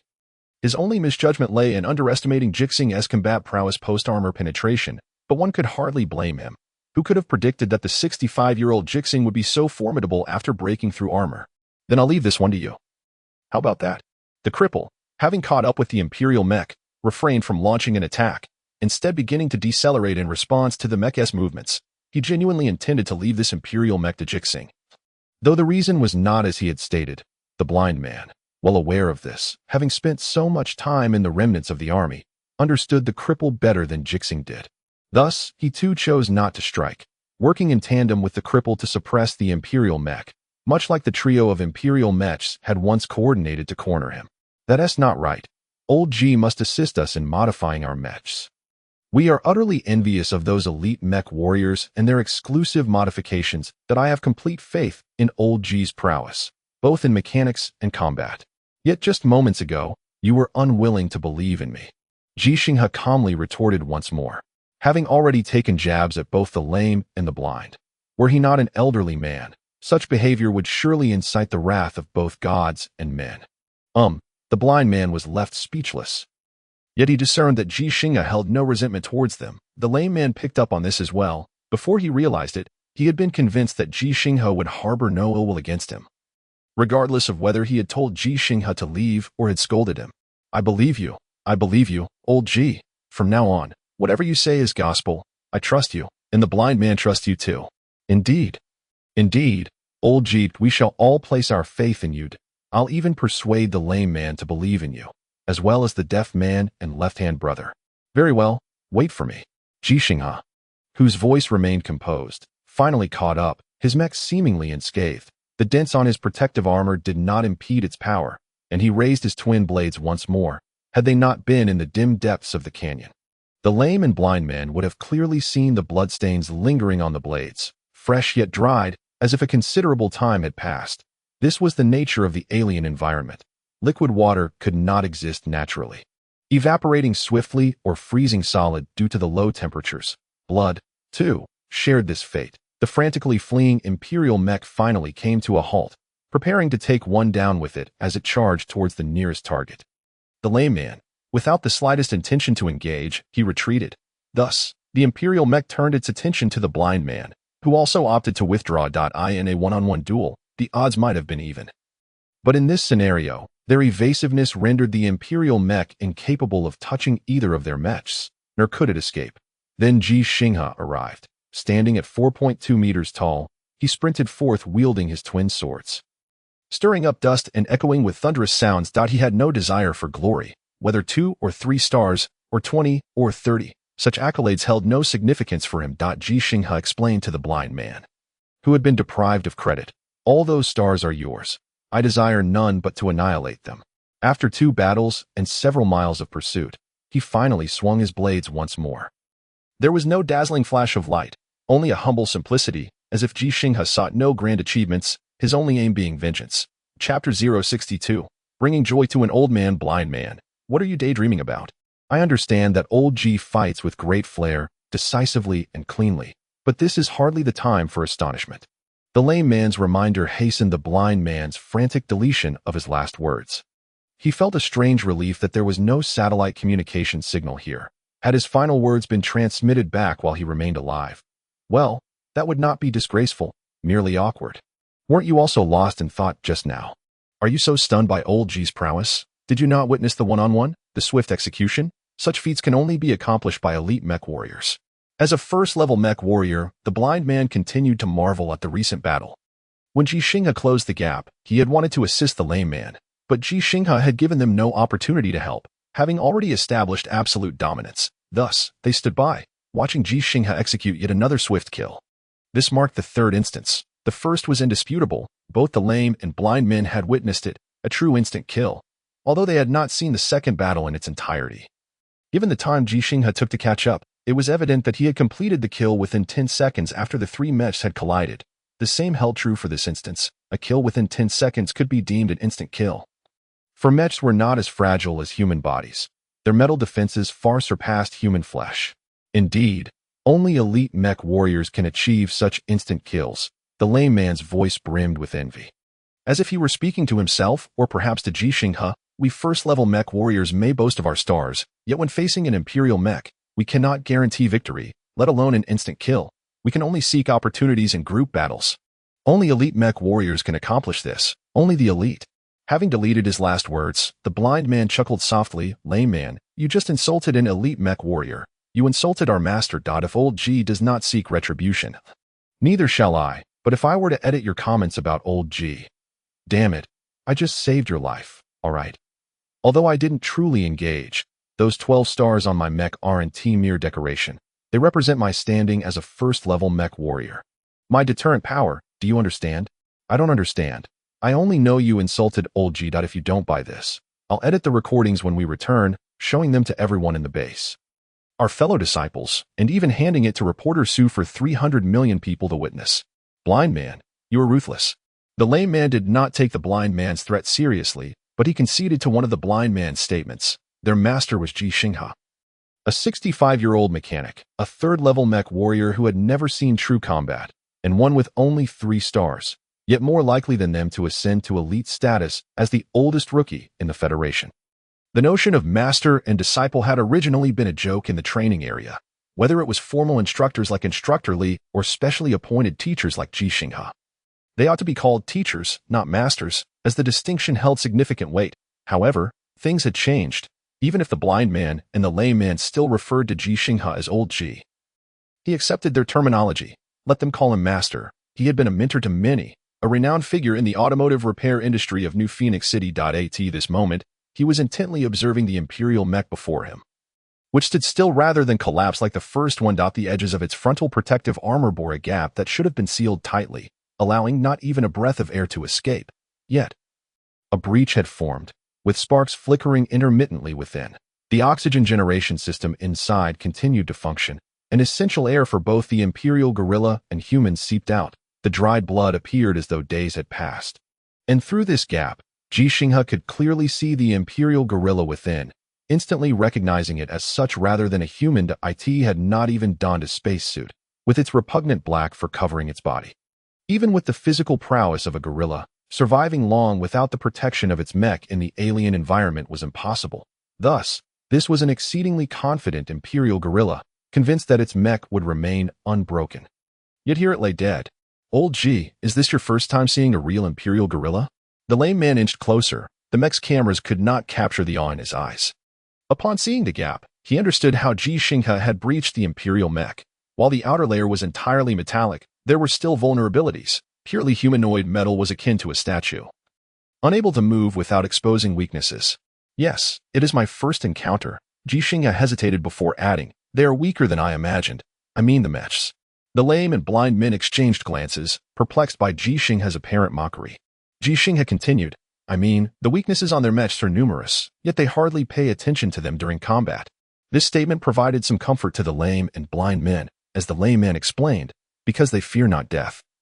And even if they have weaknesses, hitting them accurately during battle is quite challenging, but there's a saying, isn't there? The best defense is a good offense. Their offensive capabilities are formidable. The blind man chimed in. Moreover, the Empire cares little for the lives of these guerrillas. They could be seen as a nation of soldiers, whereas we cannot afford such luxury. After a moment of consideration, Ji Xinghe asked, so why are they here? Shouldn't I have left one alive for interrogation? Leave one alive for interrogation. The lame and blind men exchanged knowing glances within their mechs, immediately recalling Ji Xinghe's merciless demeanor when confronting Imperial guerrillas. They quickly realized what Ji Xinghe meant by interrogation. However, they did not view Ji Xinghe as cruel. They were aware of his history and understood that, if necessary, they could be even more ruthless than Ji Xinghe. It's pointless. They wouldn't reveal anything. And even if they did, we wouldn't understand. The automatic translation function has significant limitations unless we can restore communication and consult experts from the base. The blind man seemed to have completely forgotten his previous exhortations to the guerrillas and reminded, now we need to swiftly dismantle their mech communication modules. Clear the battlefield and establish communication with the base. Indeed, the crippled man's tone suddenly lightened. With the old steed present, neither the blind man nor I shall partake in the cleanup, as we are, after all, professional mechanics. Thus, blind man, you shall proceed ahead, exercise caution, and report intelligence immediately upon re-establishing communication. Then scout the way. We still have to reach base 3. Without hesitation, the blind man responded affirmatively and departed. For he was alive and thus needed to procure medicine from base 3. The crippled man remained to assist Ji Xinghe in clearing the battlefield, and Ji Xinghe was more than willing to engage in the cleanup. For among the 3 Imperial mechs lay components he coveted, he had never abandoned his aspiration of constructing his own mech. Just as stated in the inaugural episode of The Old Man and the Stars and the Sea, his elementary school classmate once remarked, the old steed's initial dream was to personally craft a transformer, only to discover the technical impossibility, leading to the pursuit of capturing one instead. Upon arriving on the alien planet, Ji Xinghe intended to utilize the resources available at the base to create his envisioned old man's delight, but upon realizing the scarcity of resources and the urgent need to allocate his earned contribution points for his granddaughter's medical treatment, he understood that the old man's delight might forever remain an unattainable dream. However, he now had an opportunity. Take what was lacking, seize it from the Imperial mechs, kill first, and then plunder. Chapter 063. On Venus with a Crack. Ji Xinghe's mech hatch opened.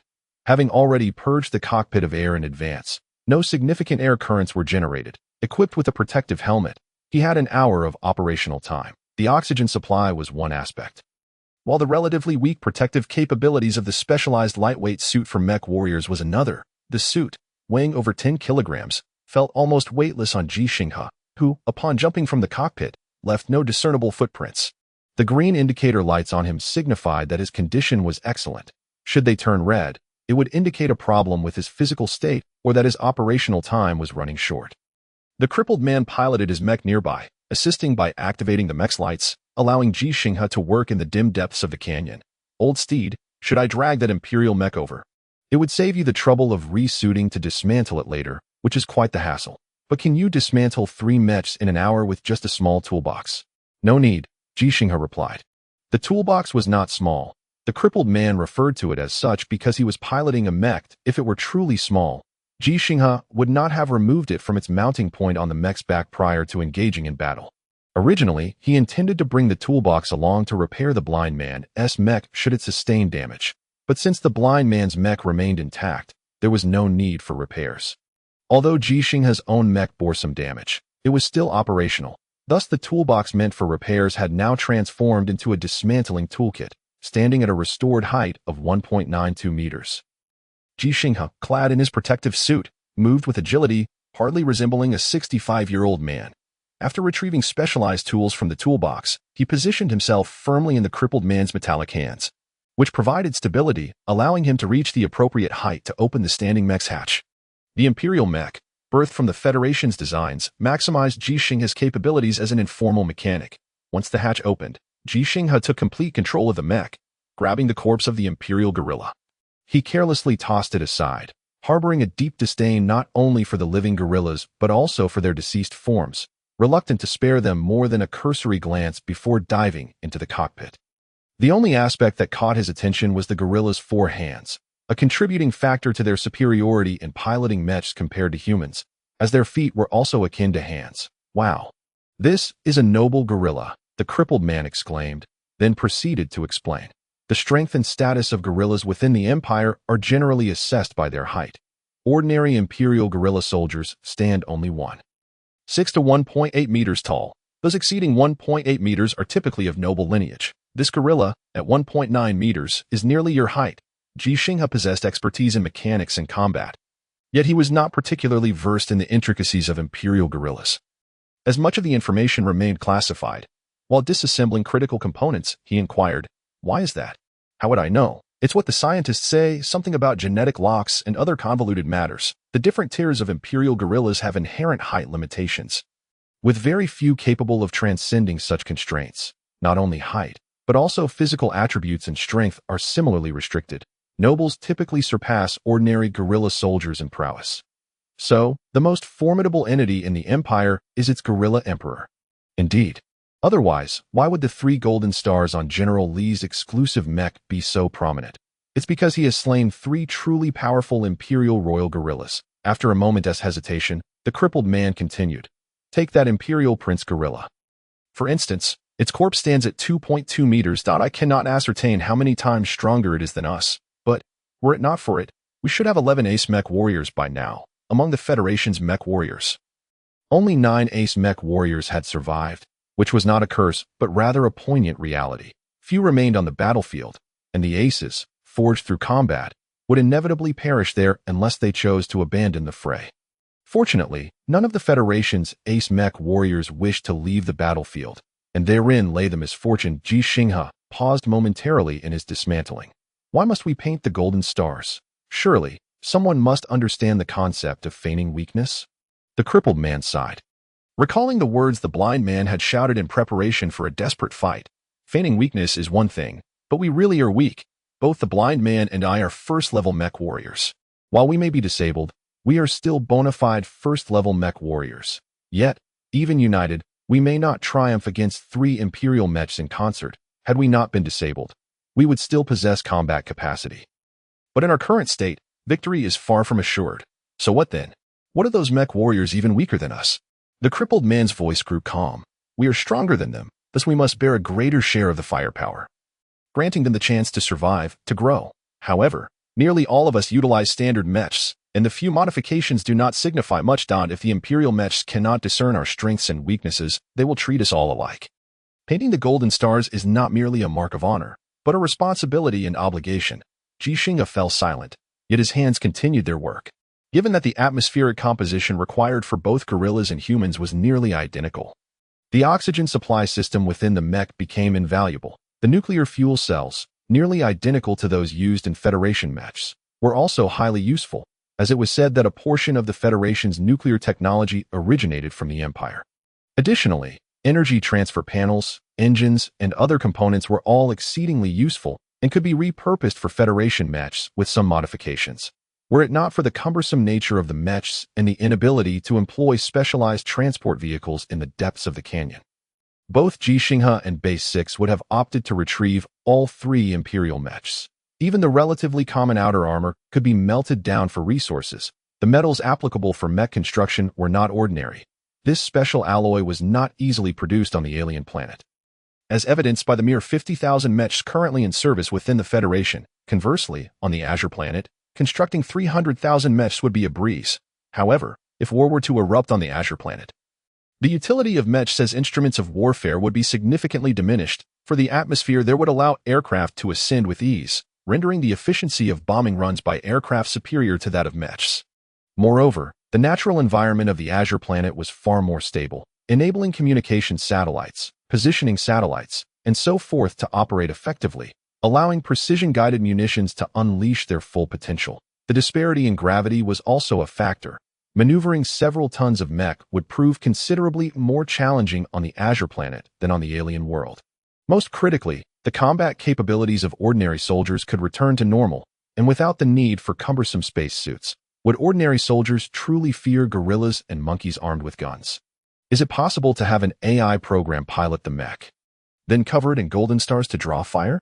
It is conceivable, but the consequence would be that the imperial gorillas would no longer trust the golden stars on our bodies, and we would no longer be able to shoulder greater responsibilities. Then, after dismantling an imperial mech, Ji Xinghe suddenly reversed his stance. Let me keep those 3 golden stars. What? Old steed, that is not fair. You promised to share them with the blind man and me. You said it yourself. With great power comes great responsibility. I never said that. Don't think you can spout platitudes just because of your age. But I am stronger than you. That is because I am lame. And the blind are indeed blind. I am blindfolded, one leg shackled, yet I am able to strike both of you. Back to this again. I have yet to settle the matter of you grabbing me by the neck last time. Do not think your strength makes you exceptional. Shall we calculate it then?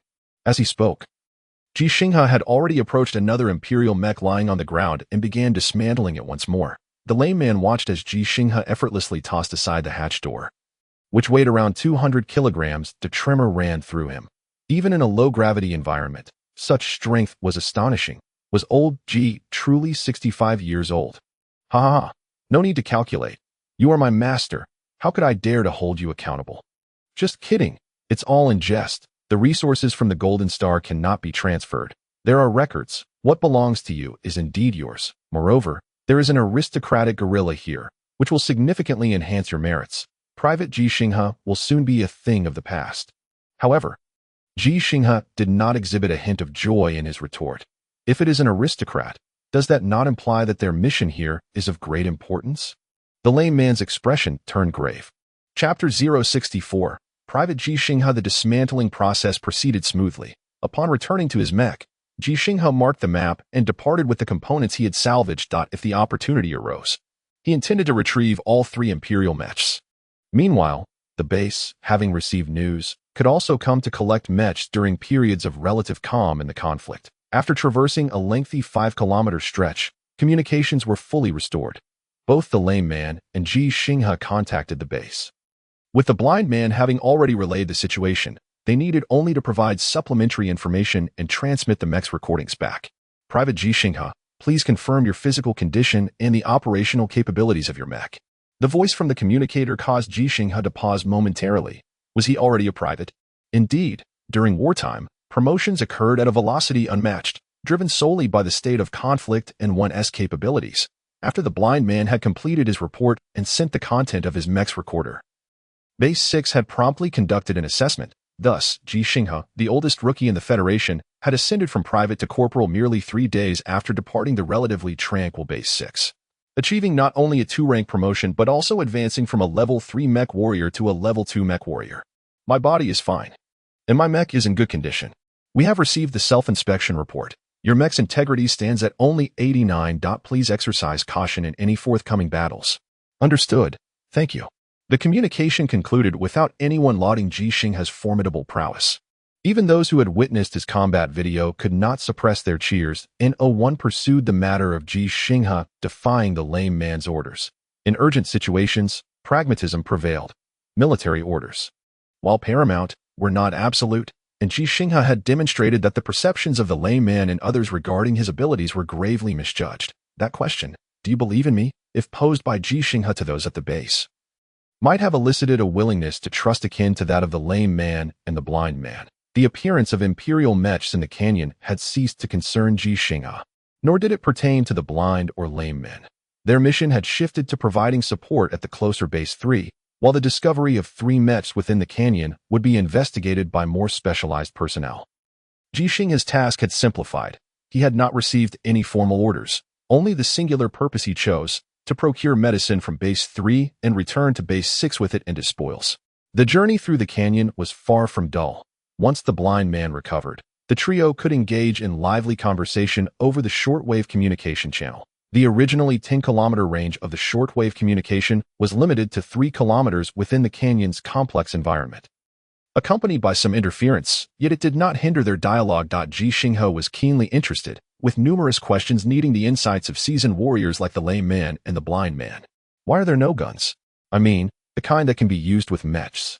They are difficult to aim. Controlling a mech to maneuver is already quite challenging, let alone aiming a gun while piloting it. Moreover, in combat, ammunition is expended rapidly. Carrying large quantities would hinder a mech's mobility. And changing magazines is not easy. At that moment, Ji Xinghe comprehended how ludicrous it had been to suggest to Major Tu Yuan that he only needed a gun. Bringing a knife to battle mechs on an alien planet seemed more like a jest, without the formidable strength provided by the mech. His blade would be incapable of penetrating even the most vulnerable armor. However, we do have some sharpshooters. The blind man added after the lame man's explanation, their firearms can even directly breach mechs. But to utilize their marksmanship, cumbersome space suits simply won't do. They wear small mech suits resembling exoskeletons, which I've heard are quite expensive. The height of these small mechs is under 2.2 meters, roughly comparable to the human form, rendering them incredibly agile, yet offering limited power relative to conventional mechs, making them somewhat inadequate in direct confrontations, relying instead on firearms and other weapons for combat. Sharpshooters are indeed formidable. I have encountered them before. Their support during our mech battles made things considerably easier, the lame man remarked. However, the issue is that alien planets frequently experience dust storms, some lasting months on end. In such conditions, besides mechs, other weapons and equipment become virtually useless, and they cannot see their targets to snipe. The speed of dust storms on alien planets can reach over 180 meters per second, while a level 12 typhoon on Blue Star only achieves a wind speed of 32.6 meters per second, far inferior to the intensity of alien dust storms. Once a dust storm arises, it can persist for weeks or even months, covering vast areas, with impacts often extending over 1,000 kilometers, complicating the alien environment. Every few years, storms capable of enveloping the entire alien world occur. During such events, observing the planet from Blue Star appears akin to gazing upon a dark red lantern amidst the void of space. I detest dust storms the most. Not only does communication fail, but our satellites become useless, rendering everything invisible. The radar and sonar systems on mechs also become ineffective, making us blind on the surface. There's no remedy for it. The Empire's fearless guerrillas care not for dust storms. They relish engaging us during such times, for without satellites and space fire support, our solitary starships become ineffective. I once encountered a dust storm, and it was only when that Imperial mech was within 30 meters of me that I noticed it. It startled me. The lame man and the blind man spoke fervently, not out of a desire to chat or boast of past heroics, but because they were acutely aware of one fact. Ji Xinghe could not merely remain a mechanic at the base. It was not solely a matter of strength but also of character, his willingness to defy the lame man's orders in a critical moment and to confidently, if not arrogantly, inquire whether the blind man believed in him spoke volumes. If Ji Xinghe were destined for the battlefield, the experiences of the blind and lame men would undoubtedly assist him in the future. Just as Ji Xinghe taught them combat techniques, they imparted their knowledge of mech warfare and the alien environment to him. The saying goes, in a trio, there must be a teacher among them, and it was fitting that the three of them, as they left the landing site of the Great Canyon, found themselves in the afternoon of the alien world. I missed the fiery red sun. What is this Mechs scattering that makes the sun look so blue? I long for the moon. I haven't seen it in many years. Old G, what about you? I miss my granddaughter. Then let us hasten. We have sufficient energy. The blue sun hung high, the ochre earth stretched vast, and the wind cut like a knife, pursuing the three mechs in motion. The ground they traversed bore orange-red footprints, rich in hematite, scattered throughout the alien dust. The blood-red iron did not obstruct their path forward, and as Base 3 loomed into view, the old man, the lame man, and the blind man all smiled. Chapter 065. A challenge from the elite Base 3 was nestled within a mountain, its access points for spacecraft and other vehicles invisible from a distance. The use of optical camouflage technology combined with holographic projection allowed the Federation's bases on alien worlds to remain concealed from the Empire's conventional detection methods. From afar, the three mechs appeared as if they had crashed into the mountainside. Yet in the next moment, they vanished without a trace. The ground beneath them transformed into a metallic surface, resembling the deck of an aircraft carrier, featuring a substantial area akin to a landing pad. Almost identical in structure to Base 6, that after passing through several metal gates and undergoing routine procedures of armor removal, cleansing, disinfection, and medical examination, Ji Xinghe and his companions truly entered Base 3, although no native life forms existed on the alien planet. theoretically eliminating any sources of infection. The bodies of the imperial guerrillas could still harbor unknown viruses. This feels comfortable. The blind man, now donned in his everyday uniform, called out loudly without the slightest hint of restraint in the presence of the strangers from Base 3. This was not a display of social bravado. Rather, it stemmed from the stark reality that humans were exceedingly scarce on this alien planet. Since they were not merely comrades but also fellow countrymen. Although the blind man was initially unfamiliar with the personnel from Base 6, he had managed to bond with them during most times, except for a brief period of emotional despondency following his loss of sight. What's even more pleasant lies ahead. It's time for a meal. So let us hurry, and after we eat, we can indulge in a good sleep. The reception staff did not pose many questions. After completing their routine tasks, they promptly urged the group onward. Dining was of paramount importance on this alien world, and the staff was well aware that the 3 mech warriors before them had not enjoyed proper meals or rest over the past 10 days. Indeed. We mustn't delay. The blind man instinctively agreed, only to suddenly notice the peculiar gaze of the reception staff directed at Ji Xinghe, perhaps pondering why a mech warrior of such advanced age existed. It might also have crossed their mind why someone of his age still held the rank of private. How could a veteran of such years find themselves in such a position? Pardon us, might we first visit the medical area? What's the matter? Is someone injured? Why wasn't this reported earlier? No issues were detected during the physical examination. Who is feeling unwell? Although the reception staff was addressing the blind man's inquiry, their eyes remained fixated on Ji Xinghe, the curiosity in their gaze turning to a hint of anxiety. For all intents and purposes, Ji Xinghe was the most susceptible among the trio to physical ailments. Despite the other two, one being blind and the other limping, the blind man had regained his sight, and the limping man no longer limped.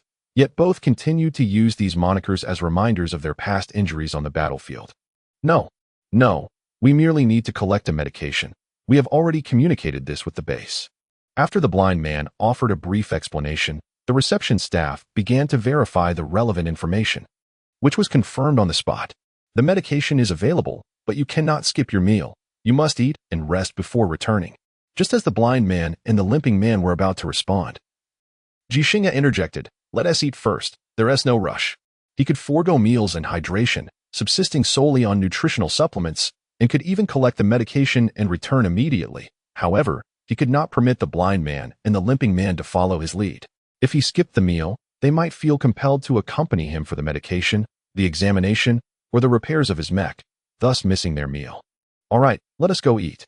Base 3 excels in medical care, agriculture, and livestock. There might even be real meat in the cafeteria that I've vomited from the synthetic meat and artificial starches countless times. Lao Ji, it's been a while since you've had real meat. Hasn't it? Canned meat and jerky don't count. I mean fresh meat. Indeed. Ji Xinghe had little desire for food. Individuals of his age typically possessed little appetite, whether it was soy protein, lab-grown meats, or artificially produced starch from hydrogen generated through carbon dioxide electrolysis, and the multifunctional nutrient supplements provided after leaving the base.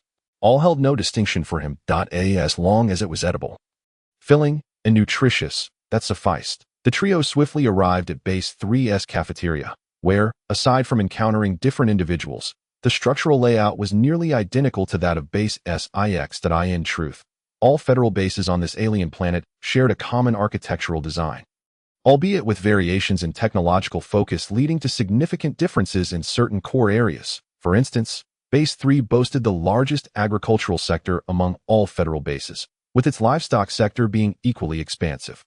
The advancements in agriculture and livestock allowed Base 3's medical technology to surpass that of other bases, and the special medication required by XIN could only be produced here. However, Ji Xinghe had no interest in touring. He held no fascination with how the Federation cultivated and raised livestock on an alien planet. His sole interest lay in mining and metallurgy. Each base possessed mech maintenance and training areas, all nearly identical. Yet he completely disregarded the only aspect that intrigued him, as he had never visited the mining or metallurgy sectors during his time at Base 6. Throughout his life, Ji Xinghe had exhibited remarkable self-control, not only through decades of martial training and study, but also in regulating his interests. With a keen sense of priorities, the blind man and the limping man indulged in hearty meals, while Ji Xinghe satisfied only about 80% of his hunger, not due to a lack of appetite, but rather due to his self-discipline. His digestive capacity far surpassed that of his peers, but still paled in comparison to that of younger individuals. Replenishing hydration and collecting medication went smoothly. Upon reaching the mech area of Base 3, they beheld their respective mechs. The blind man's and the limping man's mechs exhibited minimal damage and could be ready for action after a quick fuel cell replacement. Ji Xinghe's mech, however, required not only a battery replacement, but also an upgrade to its protective armor, a straightforward maintenance task. Lao Ji, how did you manage this? 2 collisions, yet the internal components show no signs of damage whatsoever. The limping man, having seen the maintenance report and repair plan from the Base 3 mech technicians, couldn't he help but inquire again. He had previously asked Ji Xinghe if his mech was intact, but had only received an assurance of its safety. Now, seeing the professional report, he was finally convinced. It's akin to when I collide with you. You feel pain, and you are knocked off balance, losing control of your body, yet I can continue to pursue and strike you. Upon hearing Ji Xinghe's response, both the limping man and the blind man recalled their experiences of being beaten in the training area of Base 3. The difference was that the limping man had truly endured the blows, while the blind man had not. He had merely heard the cries of pain from the limping man and others, alongside the commentary of an observer. So what, Lao Ji, could you clarify? The blind man asked earnestly. We haven't fought before, so I don't quite understand your explanation. Ji Xinghe paused for a moment. It's quite simple. In a fight, I will use my shoulder to strike your chest, my foot to kick your shins, my hands to control your arms, and my elbow to strike your head. The same principle applies to the Mechs. The protective armor serves as a strength that should enable it to fight like a human. Because the Mechs we pilot are mechanical beings that resemble humans, not humans that resemble machines. Since the advent of Mechs, 2 significant research directions had emerged: mechanical forms that resembled humans, represented by the current standardized mech designs featuring heads, limbs, torsos, and even fingers, reflecting the belief in the versatility of human limbs, and human forms that resembled machines, characterized by various bizarre mech designs where legs could be tracks, hands could be cannons, and some might lack heads altogether, possessing only a cabin-like torso, or resembling animals with legs on the ground, laden with various weapons like mobile artillery. In summary, they resembled machines or animals more than they resembled humans. I understand your point. Lao Ji, Mechs resemble humans, thus they can fight like humans. That's why we learn combat techniques. The limping man inquired again. But what I'm asking is, how exactly do you do it? Ji Xinghe pondered for several seconds. Is it possible that I have already answered, yet you have not comprehended? The limping man felt slightly offended, and so did the blind man. As neither of them fully understood, it was also possible that they had grasped the concept, but simply did not know how to apply it. Hello. Are you Private Ji Xinghe, a level 2 mech warrior? Someone came to interject. Yes, hello.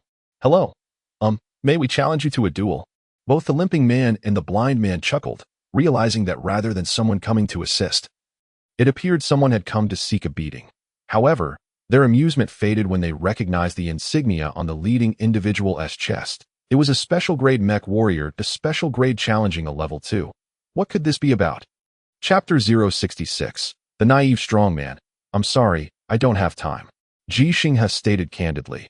As he genuinely had no time to spare, he intended to leave Base 3 directly after his mech repairs were completed. The level 1 mech warrior who had spoken momentarily froze, glancing at the special grade warrior beside him. Please don't misunderstand. I have no intention of provoking you. I merely heard you defeated Han Li and watched your combat footage in the canyon where you fought 3 opponents alone. So I am eager to test myself. Standing at 2 meters tall, Jackson was incredibly robust, resembling a bodybuilder more than a mech warrior. However, the insignia on his chest indicated that he was indeed a formidable special grade mech warrior. An undeniable fact that as he spoke, he took a couple of steps forward, positioning himself directly in front of Ji Xinghe, exuding an overwhelming presence that contradicted his claim of no provocation. The limping man and the blind man frowned. Stepping forward to stand half a step behind Ji Xinghe furrowed his brow. I have never fought 3 opponents simultaneously, and I truly don't have time. Heh. Jackson chuckled, but his smile quickly faded, his expression turning serious as he looked at Ji Xinghe. So, do you concede? Ji Xinghe's brow furrowed even deeper. He genuinely could not fathom why this individual chose to provoke him. From the moment he first encountered the federal military, through a 3-month journey aboard the spacecraft, to now, having lived on an alien planet for nearly 2 months, He had never witnessed any conflict between individuals, nor had he experienced any genuine disputes. In fact, within Base 6, it was Ji Xinghe who was the one disregarding rules, undermining authority, and defying military orders. However, he was not a soldier in the strictest sense. He could only be regarded as a rookie who had not undergone formal military training, a mechanic who, technically speaking, did not belong to the military system. Those who did belong to the military system were generally referred to as mechanics, and they did not repair mechs within the base. Their work was conducted in the barracks and on the front lines. Are you Jackson? The crippled man squinted at Jackson for a moment before finally recognizing him. There were only a little over 300 elite mecha warriors in the Federation, and while his physique was not uncommon, it was still quite rare. That's me. Jackson nodded slightly, yet his gaze remained fixed on Ji Xinghe rather than the questioner. The cripple suddenly laughed. What's the matter? After being defeated by Major Han Li, are you too afraid to confront him and instead bully a 65-year-old man here?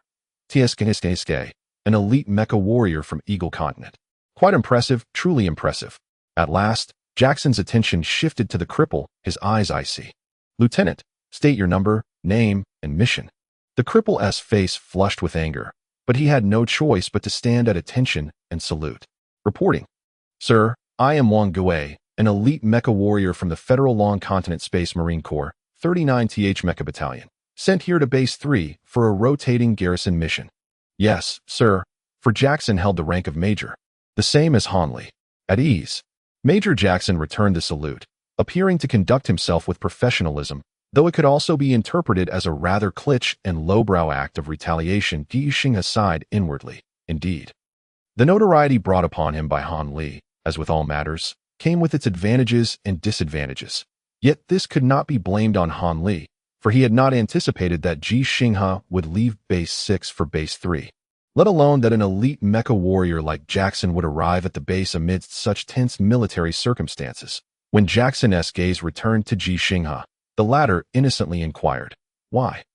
Jackson did not use his rank or status to intimidate Ji Xinghe, but instead replied earnestly, devoid of expression. What Lieutenant Wang Gui said is one reason. I am indeed dissatisfied with my previous defeat to Han Li. That time, I was not as robust and was not well versed in close combat. However, I have since grown, and I intend to reclaim that victory. But Lieutenant Wang Gui made two incorrect assertions. First, I am not that petty. People from Eagle Continent and Long Continent are all Federals. Our only enemies are the Imperial guerrillas and monkeys. Unity among us Federals is paramount on alien soil, which is why I speak the truth. This is not a provocation. Of course, I do not deny that competition is essential, and we must engage in it. Secondly, I am not afraid to seek out Han Li. In fact, I have always wanted to face him again, but I simply have not had the opportunity to encounter him for a long while.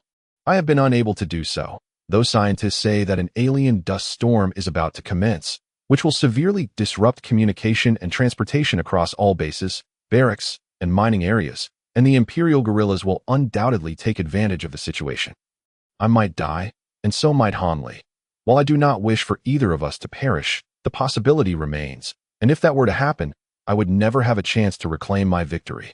Jackson remained expressionless. Even though his words might have moved those nearby, much like Colonel Chin Sun, who was perpetually stoic, these professional soldiers seldom showed emotion. Mr. Ji, you are quite advanced in age at 65, older than my father. Yet you are remarkably strong. I can see that you are indeed formidable. Han Li has also remarked that you are a peerless master, stating that his battle with you was not a deliberate concession, which is why I wish to test my mettle against you. If I can defeat you, it would signify my ability to defeat Han Li as well. Should I lose, I believe that as long as I can endure longer than Han Li, I could still consider it a victory over him. Please grant me this opportunity. I do not wish to leverage my rank against you, though I could. Ji Xinghe's furrowed brows relaxed. His naive question had received a naive answer. I can fight you.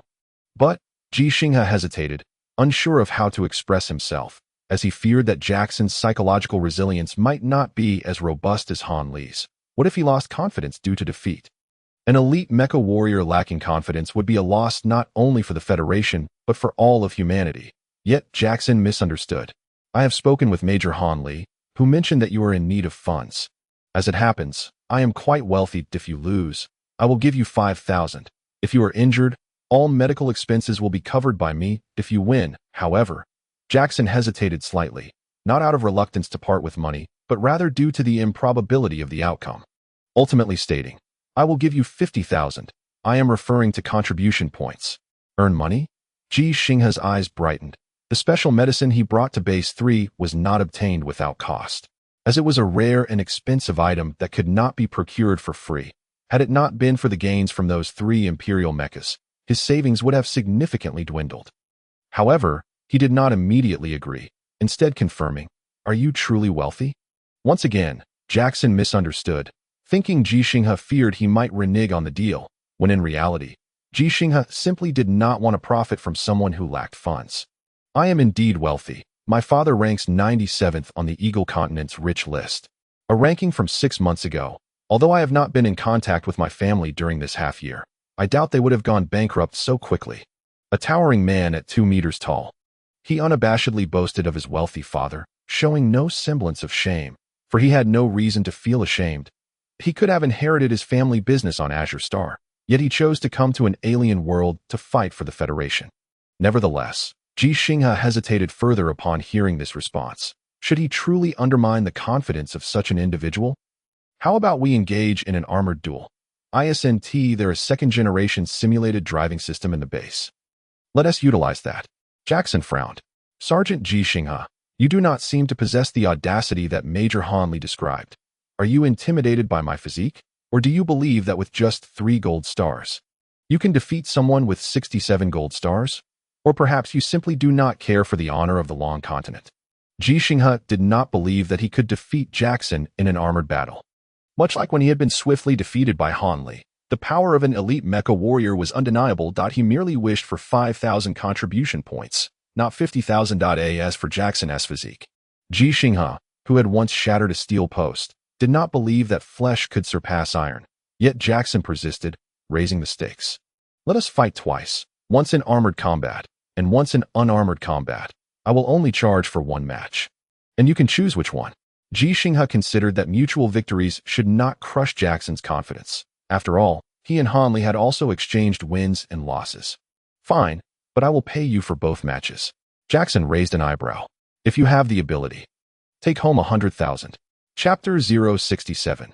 Honor and Relief. The training area of Base 3 was bustling with numerous onlookers, many of whom were not combat personnel, drawn by the prospect of witnessing a virtual battle featuring an elite mecha warrior like Jackson.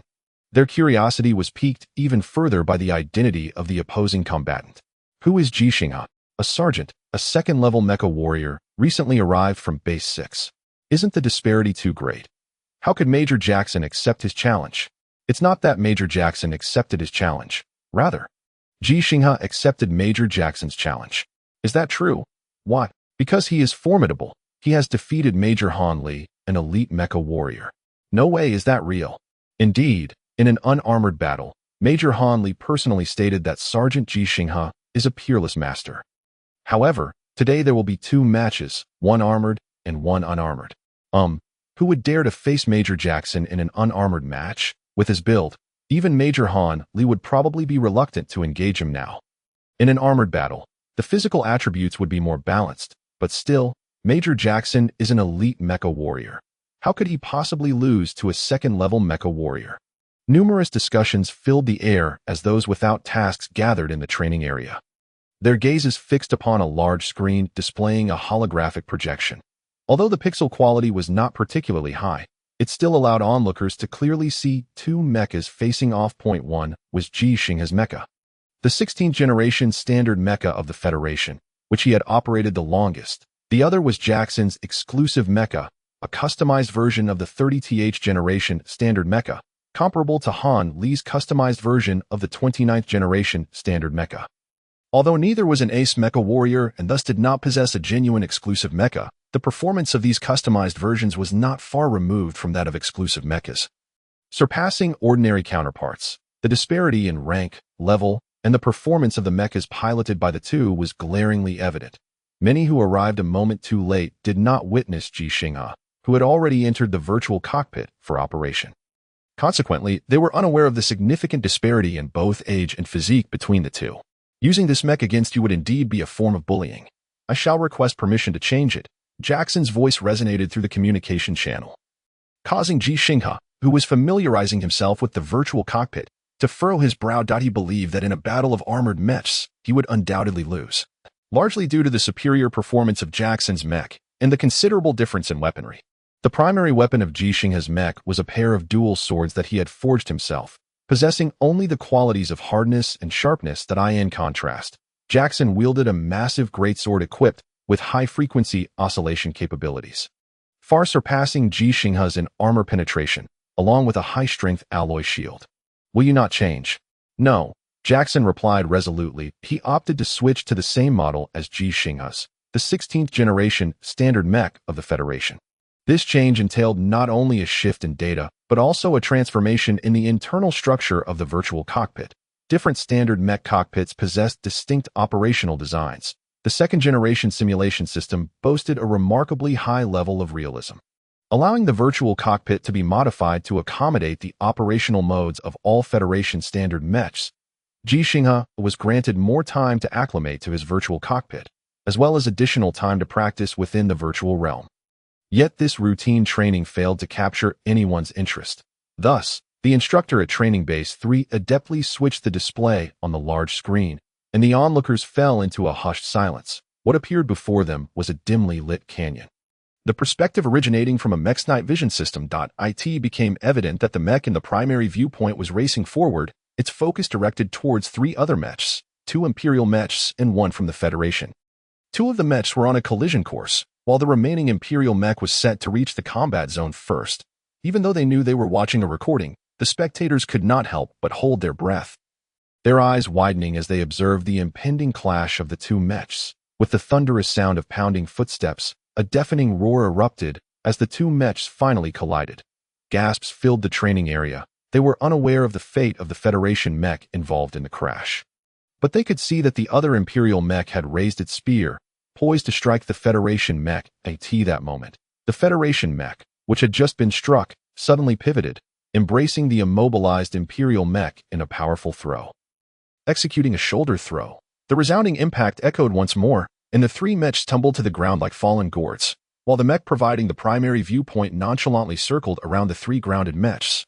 Continuing its pursuit of another Imperial mech, the onlookers were momentarily stunned. The preceding events had unfolded in a mere 10 seconds, with the final throw occurring within 5 seconds, leaving them no time to comprehend what had transpired. How could they be so certain that their comrade had dealt with the two Imperial mechs? After all three mechs had fallen together. In their confusion, the screen in the training area shifted perspectives, this time revealing Ji Xinghe's mech viewpoint, allowing the audience to finally grasp the situation. In the first skirmish, Ji Xinghe deftly blocked the Imperial mech spear with his dual swords, sparks flying like rain from the friction of metal. As the dazzling display of sparks rained down, Ji Xinghe withdrew and then struck with precision, utilizing the momentum from the clash of the two mechs along with his own mech's power to bypass the Imperial mech's protective armor and pierce through. In the second engagement, while executing the shoulder throw on the Imperial mech, Ji Xinghe not only used it as a shield but also as a weapon, though all three mechs appeared to be downed. Ji Xinghe was the first to rise. The sound of cannon fire erupted from the second downed Imperial mech, but Ji Xinghe skillfully used his mech's protective armor as a shield, deflecting the cannon's muzzle. Amidst the booming noise, Ji Xinghe's mech crashed down, not from damage but from a full-force descent, with the sharpest point being the single sword in his hand, thus concluding the battle. Rising and drawing his sword, two blades in hand, Ji Xinghe surged forward, pursuing the third Imperial mech. This mech, having expended all its ammunition in the previous chase, was now fleeing desperately towards Ji Xinghe. With a straightforward strike, Ji Xinghe's dual swords shattered the Imperial mech's spear. And then, using the protective armor on his mech's shoulder as a weapon, he struck, causing the desperate mech to lose its balance for a moment, though the now dulled dual swords failed to penetrate the mech's body directly. Swords are not merely for stabbing, they are meant for cutting, even if they are dual slashing blades. Clang, clang, clang. A flurry of strikes transpired within 10 seconds, and the once defensive Imperial mech was cleaved open, revealing one of its vulnerabilities. Inside lay an Imperial guerrilla. Thus, the third battle ended. Cheers erupted from the training area, celebrating this exceptional mech warrior. The victory, and the fact that humanity had not suffered losses in this encounter. The video continued to play, transitioning to the perspective of the spectators, whose voices were muted, yet the sounds of the battle remained, igniting the fervor of the onlookers. As the battle footage finally faded, the screen returned to the virtual world, presenting two identical 16th-generation Federation mechs, differentiated solely by their weaponry. One wielded a greatsword and shield, Jackson's standard configuration, while the other brandished dual swords, identical to those used in the prior video. The onlookers comprehended that the victorious combat footage and their cheers belonged entirely to Ji Xinghe. Jackson's voice reverberated throughout the training area. Do you genuinely believe that I, a special-grade mech warrior, would waste my time bullying a second-grade mech warrior? He is indeed formidable, both in armor removal and penetration. Yet, he remains insufficiently strong, for he is yet to undergo the trials of a true warrior. To experience defeat, because I am stronger, Private Ji Xinghe, your first defeat shall be at my hands. For this, I feel honored, and you should consider yourself fortunate. Chapter 068. Trusting the book is not as good as not trusting it. Two Federation 16th-generation standard mechs stood poised against each other. One adorned with 67 stars, the other with merely 3. This stark contrast illustrated an immense disparity in strength, akin to a chasm. Do not be intimidated by my numerous stars. They do not signify everything. A mech with 67 stars like mine may fall in battle, just as one with 77 stars like Han Li or 547 stars like Li Yuanba could also meet their demise. Of course, you with your 3 stars are no exception, Ji Xinghe remarked, suddenly feeling a surge of joy. For Han Li's and Li Yuanba's star counts had increased. They were still alive and fighting. I have always been puzzled as to why you from Longzhou are so formidable, when your average physical condition does not measure up to us from Yingzhou, Jackson stated seriously. Though this is good for the Federation, good for humanity, I must confess, it truly frustrates me. In the face of the candid remarks from the privileged Jackson, Ji Xinghe earnestly urged, please make sure to give it your all. Ha ha ha, all right. With a hum, Jackson's mech engine roared to life, entering full power mode immediately, before the full power mode was even fully activated. He had already commanded his mech to charge forward, targeting Ji Xinghe, who was 50 meters away. For the towering mech, 50 meters was a mere distance, easily traversable in a single charge at full power. As Jackson approached with formidable speed, Ji Xinghe tightened his grip on the control rods within his sensory operating R guards, but did not respond immediately. First, do not leap, as doing so will compromise your balance. During his charge, Jackson spoke rapidly, yet before he could finish, he had already commanded his mech to leap into the air, raising his greatsword to deliver a downward strike. Unless you can control your mech as I do.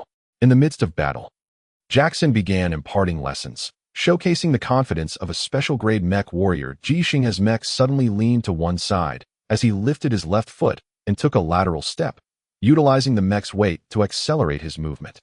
With his own mech now in full power mode, this step was swift. Even faster was the twist of his mech as he raised his dual swords, the engine on his mechanical arm propelling the blades forward. By the time his right foot descended, Ji Xinghe had maneuvered his mech to complete a turn, evading Jackson's descending strike, while simultaneously executing a circular slash aimed at the right side of Jackson's mech, which was unprotected as he wielded his alloy shield in his left hand. A resounding clash echoed as Jackson's greatsword struck Ji Xinghe's dual swords, followed by a thunderous sound as Jackson's mech landed. The realism of the second-generation simulation system was astonishing, capable of replicating not only sounds, but also the typical hardness of alien terrain. The colossal mech crashed to the ground with a thunderous sound, sending dust soaring into the air like the explosion of a landmine. The reddish-brown dust, rich in hematite, filled the surroundings, while sparks flickered as dual blades clashed against a heavy sword, merging in a manner reminiscent of an unseen sunset on an alien world. Second, the mech must fight like a human, yet it is not human. Jackson maintained his balance despite the leap in the collision of weapons, retracting his sword even as his right hand wielded an alloy shield that struck before the sword was fully sheathed. Defying the conventional wisdom of human combat, human power generation necessitates preparation, the unity of body and mind, principles of martial arts that elucidate this fact. Similarly, mechs require a buildup of energy, but they do not rely solely on a single main engine. Each limb is equipped with auxiliary engines. Thus, Jackson's strike involved not just his left alloy shield, but also his right foot, The very same Jackson who had just advised Ji Xinghe against leaping now executed a second attack that could have compromised his balance. Yet he remained steady. Instead, it was Ji Xinghe who nearly lost his footing, unable to withstand the forceful blow of the alloy shield, retreating to evade the strike, only to be caught by Jackson's right foot, which impacted his knee joint without damaging the protective armor. Third, do not fixate on attacking weaknesses. They are aware of their vulnerabilities as well, and such weaknesses may well be traps. At the moment Jackson uttered this, he had fully regained control of his mech's balance and was wildly swinging his heavy sword, wielding it with the ferocity of a knife. Ji Xinghe could only dodge or parry with his dual blades, transforming them into makeshift shields.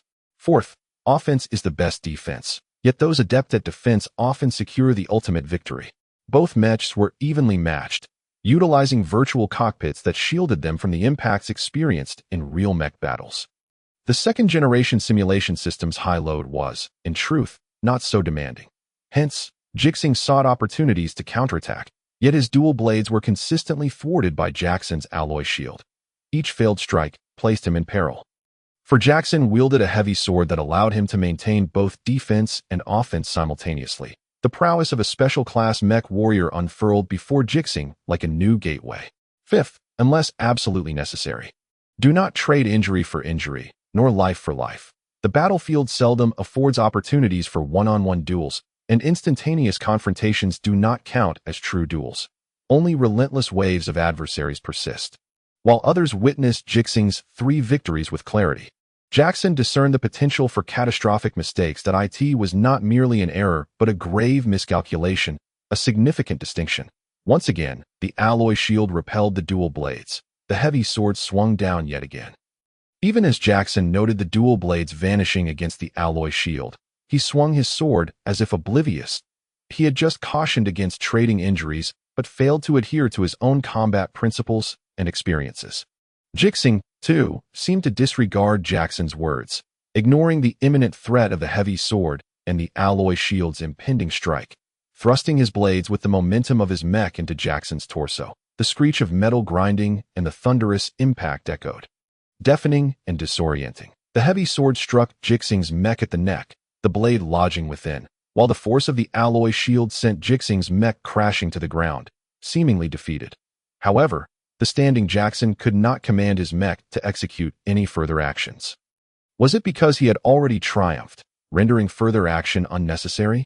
The onlookers in the training area, observing through the large screen, clearly saw the 2 blades embedded in Jackson's mech, which, though not excessively long compared to the mech, were sufficiently deep to penetrate the cockpit. Thus, it was a draw. The screen displayed the outcome, determined by the second-generation simulation system, which concluded that both had lost operational capability. One pilot was fatally impaled, while the other had nearly lost the head of the mech, exposing the cockpit to the alien environment. Typically, the head of a mech houses its core intelligence system, and in some standardized mechs, the position of the pilot's head coincides with that of the mech's head.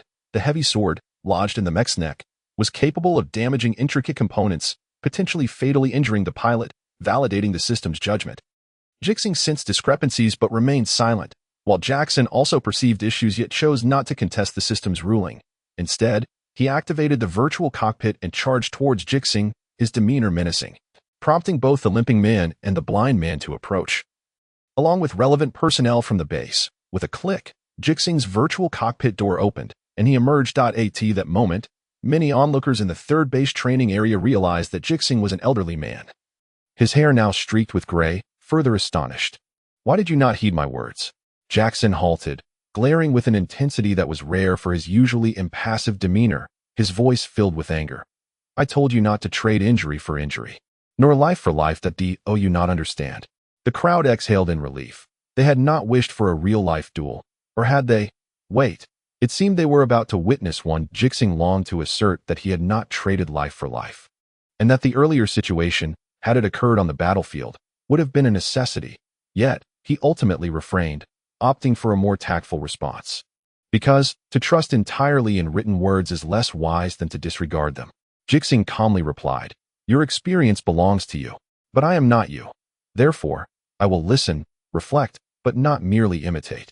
Jackson's anger gradually dissipated, transforming into a smile. He even applauded Ji Xinghe, uncertain whether it was for the recent battle or for Ji Xinghe's words. You won. 50,000. I will transfer it now, and we shall commence the second round.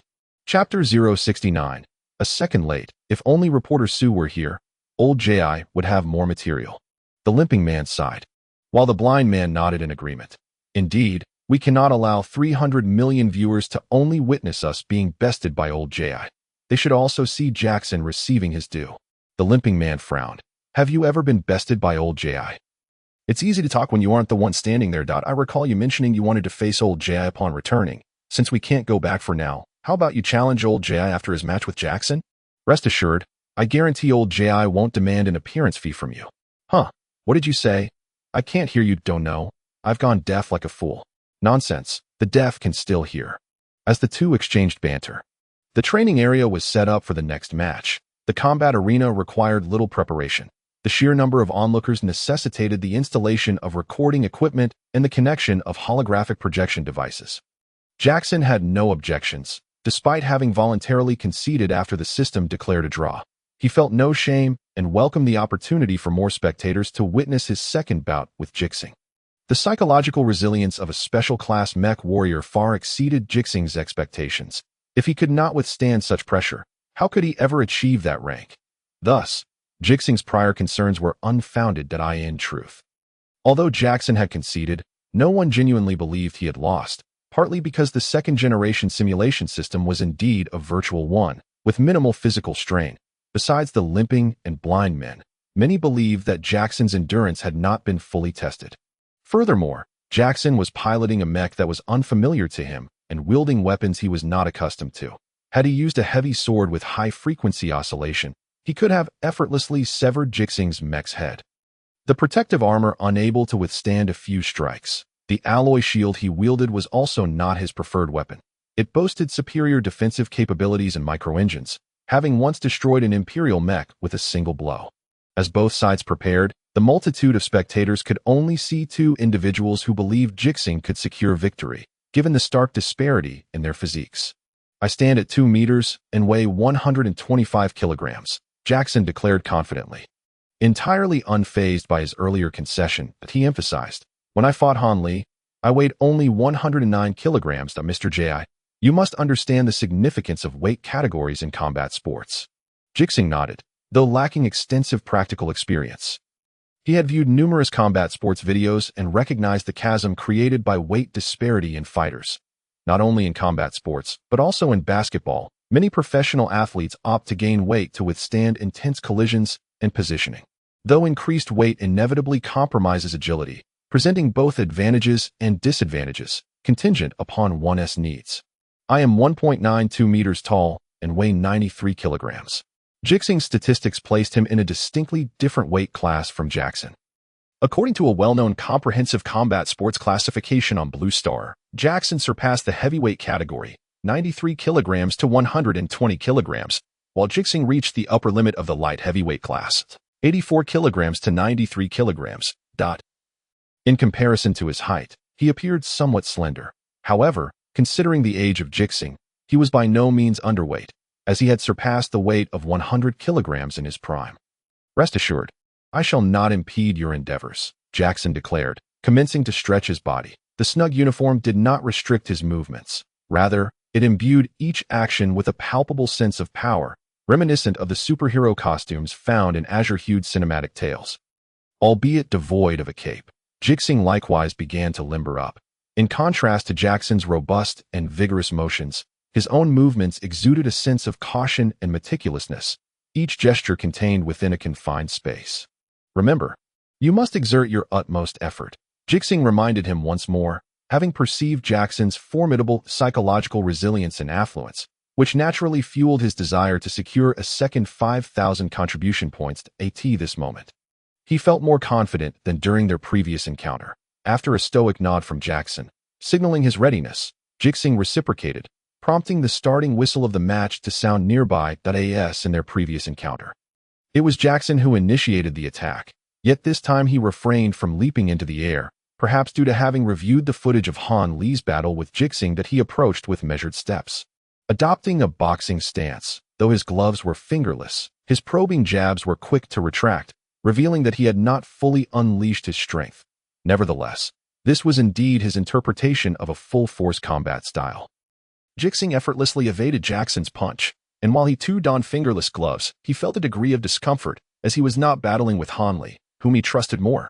Jackson, firmly convinced that Ji Xinghe was an unparalleled master, executed his attacks with great caution, each move striking a balance between offense and defense. His feet positioned one in front of the other allowed for rapid power generation during attacks, while also enabling him to create distance when defense was necessary. The speed of his punches increased, yet he consistently left no openings. Such an assault could not possibly land on Ji Xinghe, who maintained a standard boxing posture with his hands, though his footwork bore no relation to boxing. In response to Jackson's relentless barrage, Ji Xinghe moved with calculated precision, swaying his upper body with an agility that belied his towering frame of over 6 feet, despite Jackson throwing over 100 punches. None found their mark, nor did Ji Xinghe land a hit. As he refrained from launching a genuine offensive, frustration bubbled within Jackson. "What on earth are you doing?" he bellowed, lunging towards Ji Xinghe, his arms outstretched as if to embrace him, aiming to leverage his size and strength. Unbeknownst to him, Ji Xinghe mused internally, "I am counting." The time stood at 1 minute and 10 seconds. During his battle with Han Li, he had exerted his full strength at this very moment, only to be thrown several meters away by Ji Xinghe within a mere 5 seconds. Thus, 5 seconds remained? No. For seconds, as Jackson's arms closed in, accompanied by the sheer force of his charge, Ji Xinghe finally unleashed his power, transforming his clenched fists into open palms, striking with the precision of Wing Chun's 8 cuts at the crook of Jackson's arm that a pair of resounding cracks echoed. Many would later believe that the sound emanated from Ji Xinghe's hands meeting Jackson's arms. However, only those who meticulously studied the battle footage would realize that the sound was produced before impact, at a sound worth its weight in gold, effortlessly created by Ji Xinghe.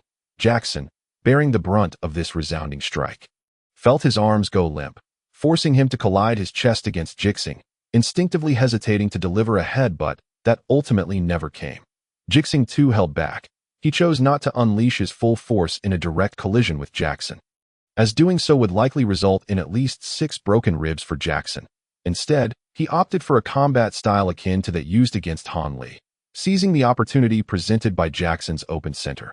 He grasped Jackson's collar with one hand and his belt with the other, twisting his body just as Jackson charged in, executing a sudden burst of power through his waist. The two figures collided. Yet the seemingly weaker one remained upright, while the colossal Jackson was sent sprawling several meters away, crashing to the ground and rolling an additional 3 or 4 meters to dissipate his momentum. What did 125 kilograms matter? On this alien planet, it was merely a little over 40 kilograms. The onlookers fell silent, their gazes shifting in astonishment from Ji Xinghe to Jackson, when they noticed that the rising Jackson chose not to re-engage in battle. They finally acknowledged his defeat. 1 minute and 14 seconds. Jackson, the elite mech warrior from Eagle Continent, had fallen, a second earlier than Major Han Li from Dragon Continent. Chapter 070. I am but dust. As the match concluded and the crowd dispersed, Jackson unexpectedly posed a question that left Ji Xinghe momentarily perplexed. Bright strength, hidden strength, transformed strength, dance strength. What kind of strength do you possess? The blind man and the cripple beside him shared a look of confusion, unable to comprehend the connection of his inquiry. Yet Jackson's expression was earnest, and when Ji Xinghe remained silent, he pressed on with a question that rendered Ji Xinghe utterly astonished. Or have you reached the level of gang strength? Ji Xinghe did not respond, his expression shifting from surprise to complexity. Observing this, Jackson misinterpreted the situation, exclaiming, "No way. Could it be that you've transcended to the realm of breaking through the void, impervious to divine intervention?" The Eagle Continent mech warriors accompanying Jackson looked on in bewilderment. They could not fathom his words. Not due to a language barrier. Both Eagle and Dragon Continent shared the same official languages, but rather due to cultural differences. Although the cripple and the blind man understood the two Dragon Continent mech warriors, they too wore expressions of perplexity. After all, they were all mech warriors. Jackson was an elite warrior, so what was he on about? "Do not conceal anything from me." Jackson hesitated before continuing. "I know your son.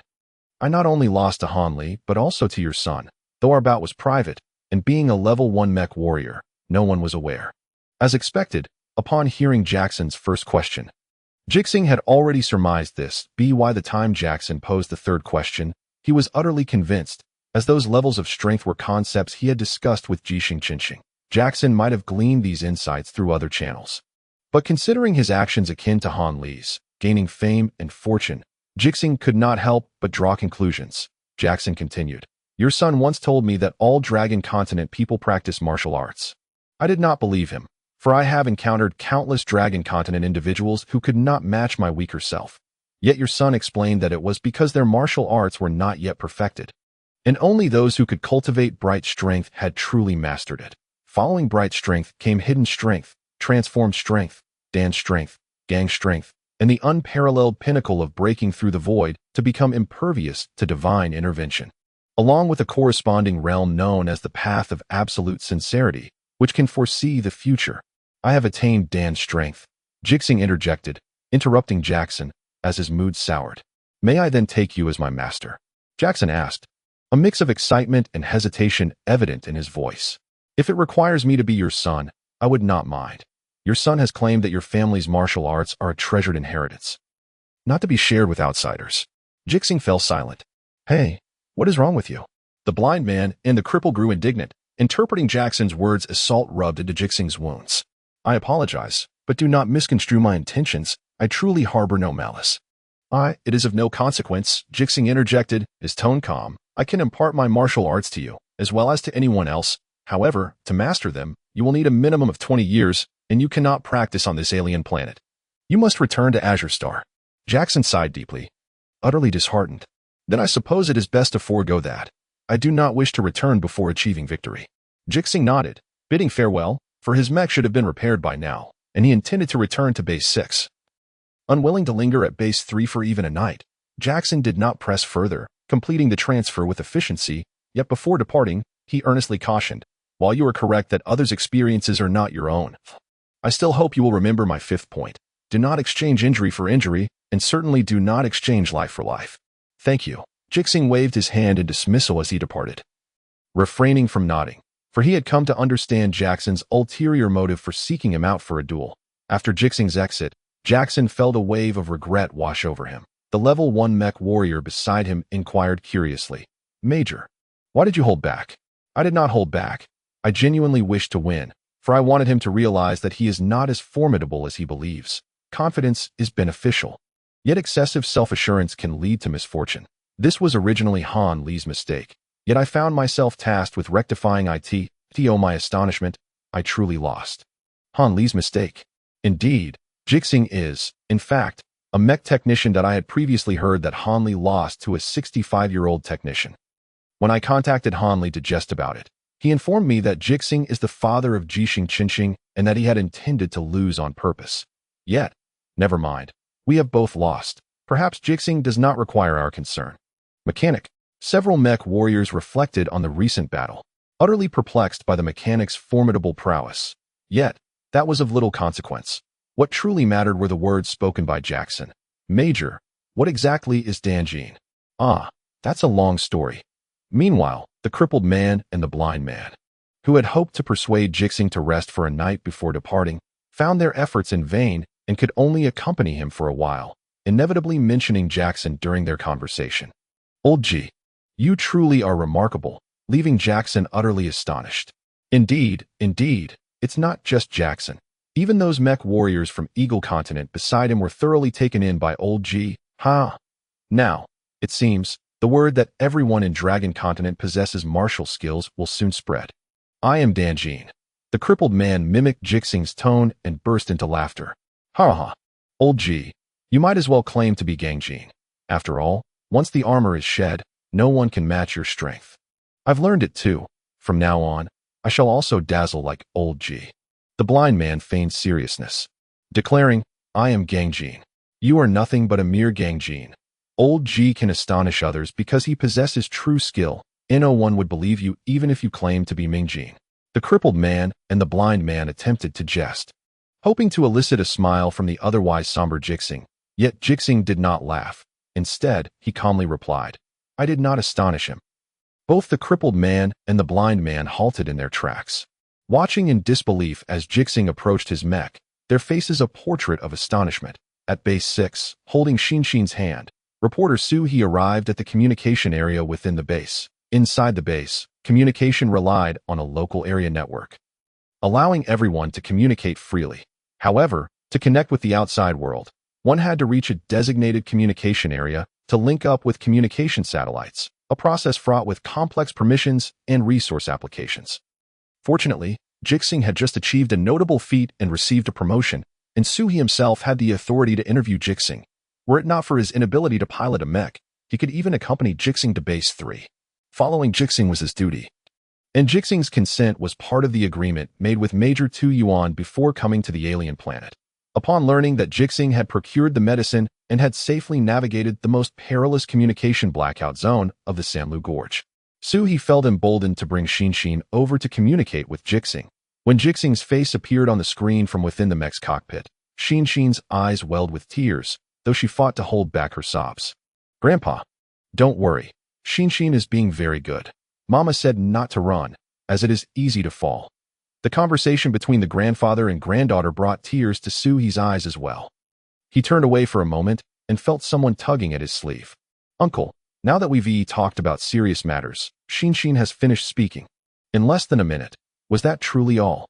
Su He noticed Xinghe's reluctance, yet he did not allow her to continue the conversation with Ji Xinghe, respecting her maturity. All right. Su He indeed had important matters to discuss, and with his emotions steadied, he spoke with slightly quickened pace, yet clear enunciation. "The second episode has been edited. The report concludes before your arrival at Base 3. They've sent over the battle footage of you and Major Jackson from Base 3, and we intend to include that in the third episode. I wanted to ask for your opinion." Although Ji Xinghe had come to the alien planet following the central strategy, he retained veto power over his own reporting, as he was the subject of the coverage. After a moment of contemplation, Ji Xinghe voiced his thoughts. "Let's cut out the videos of me with Han, Lee, and Jackson. Do not report on them." Su He was taken aback. "Why?" "Old Ji, this is a splendid opportunity for you to gain recognition. You defeated 2 elite mech warriors, not only for fame. Didn't you always aspire to forge a mech that truly belongs to you? With the content from these 2 episodes, public opinion could surely tilt resources in your favor." Major Han Li was considering this as well. "And the rest also Xinghe. Little Su," Ji Xinghe calmly replied while maneuvering the mech. "Have you ever seen dust?" "Huh? What dust?" "Dust raised by the wind." "I suppose I have." Su He answered uncertainly, as dust is often too minuscule to be seen by the naked eye. "Han Li is the wind, Jackson is the wind, and I am merely dust." Ji Xinghe's tone suddenly bore a weight of melancholy, reminding Su He that he was, after all, a man weathered by life. A favorable wind can lift the dust high into the heavens, yet it will ultimately settle back to the earth. Dust returns to dust, and soil returns to soil that I do not wish to be carried to heights that do not belong to me. Like dust, for I may very well be unable to shoulder the greater responsibilities and obligations that come with it. Greater responsibilities and obligations often imply sacrifice, but does Ji Xinghe fear death? Su He recalled the beginning of Ji Xinghe's story and internally answered no. He glanced at Xinghe beside him, understanding the reason behind Ji Xinghe's words. "I understand now. I will convey this to them." Su He inquired further, "What about your destruction of the 3 Imperial Mechs? That can be broadcasted, for it is my own accomplishment, and it is what I wish to showcase. Dust can sprout wings without the aid of the wind, soaring upward through the azure sky, diving into the rippling waters below.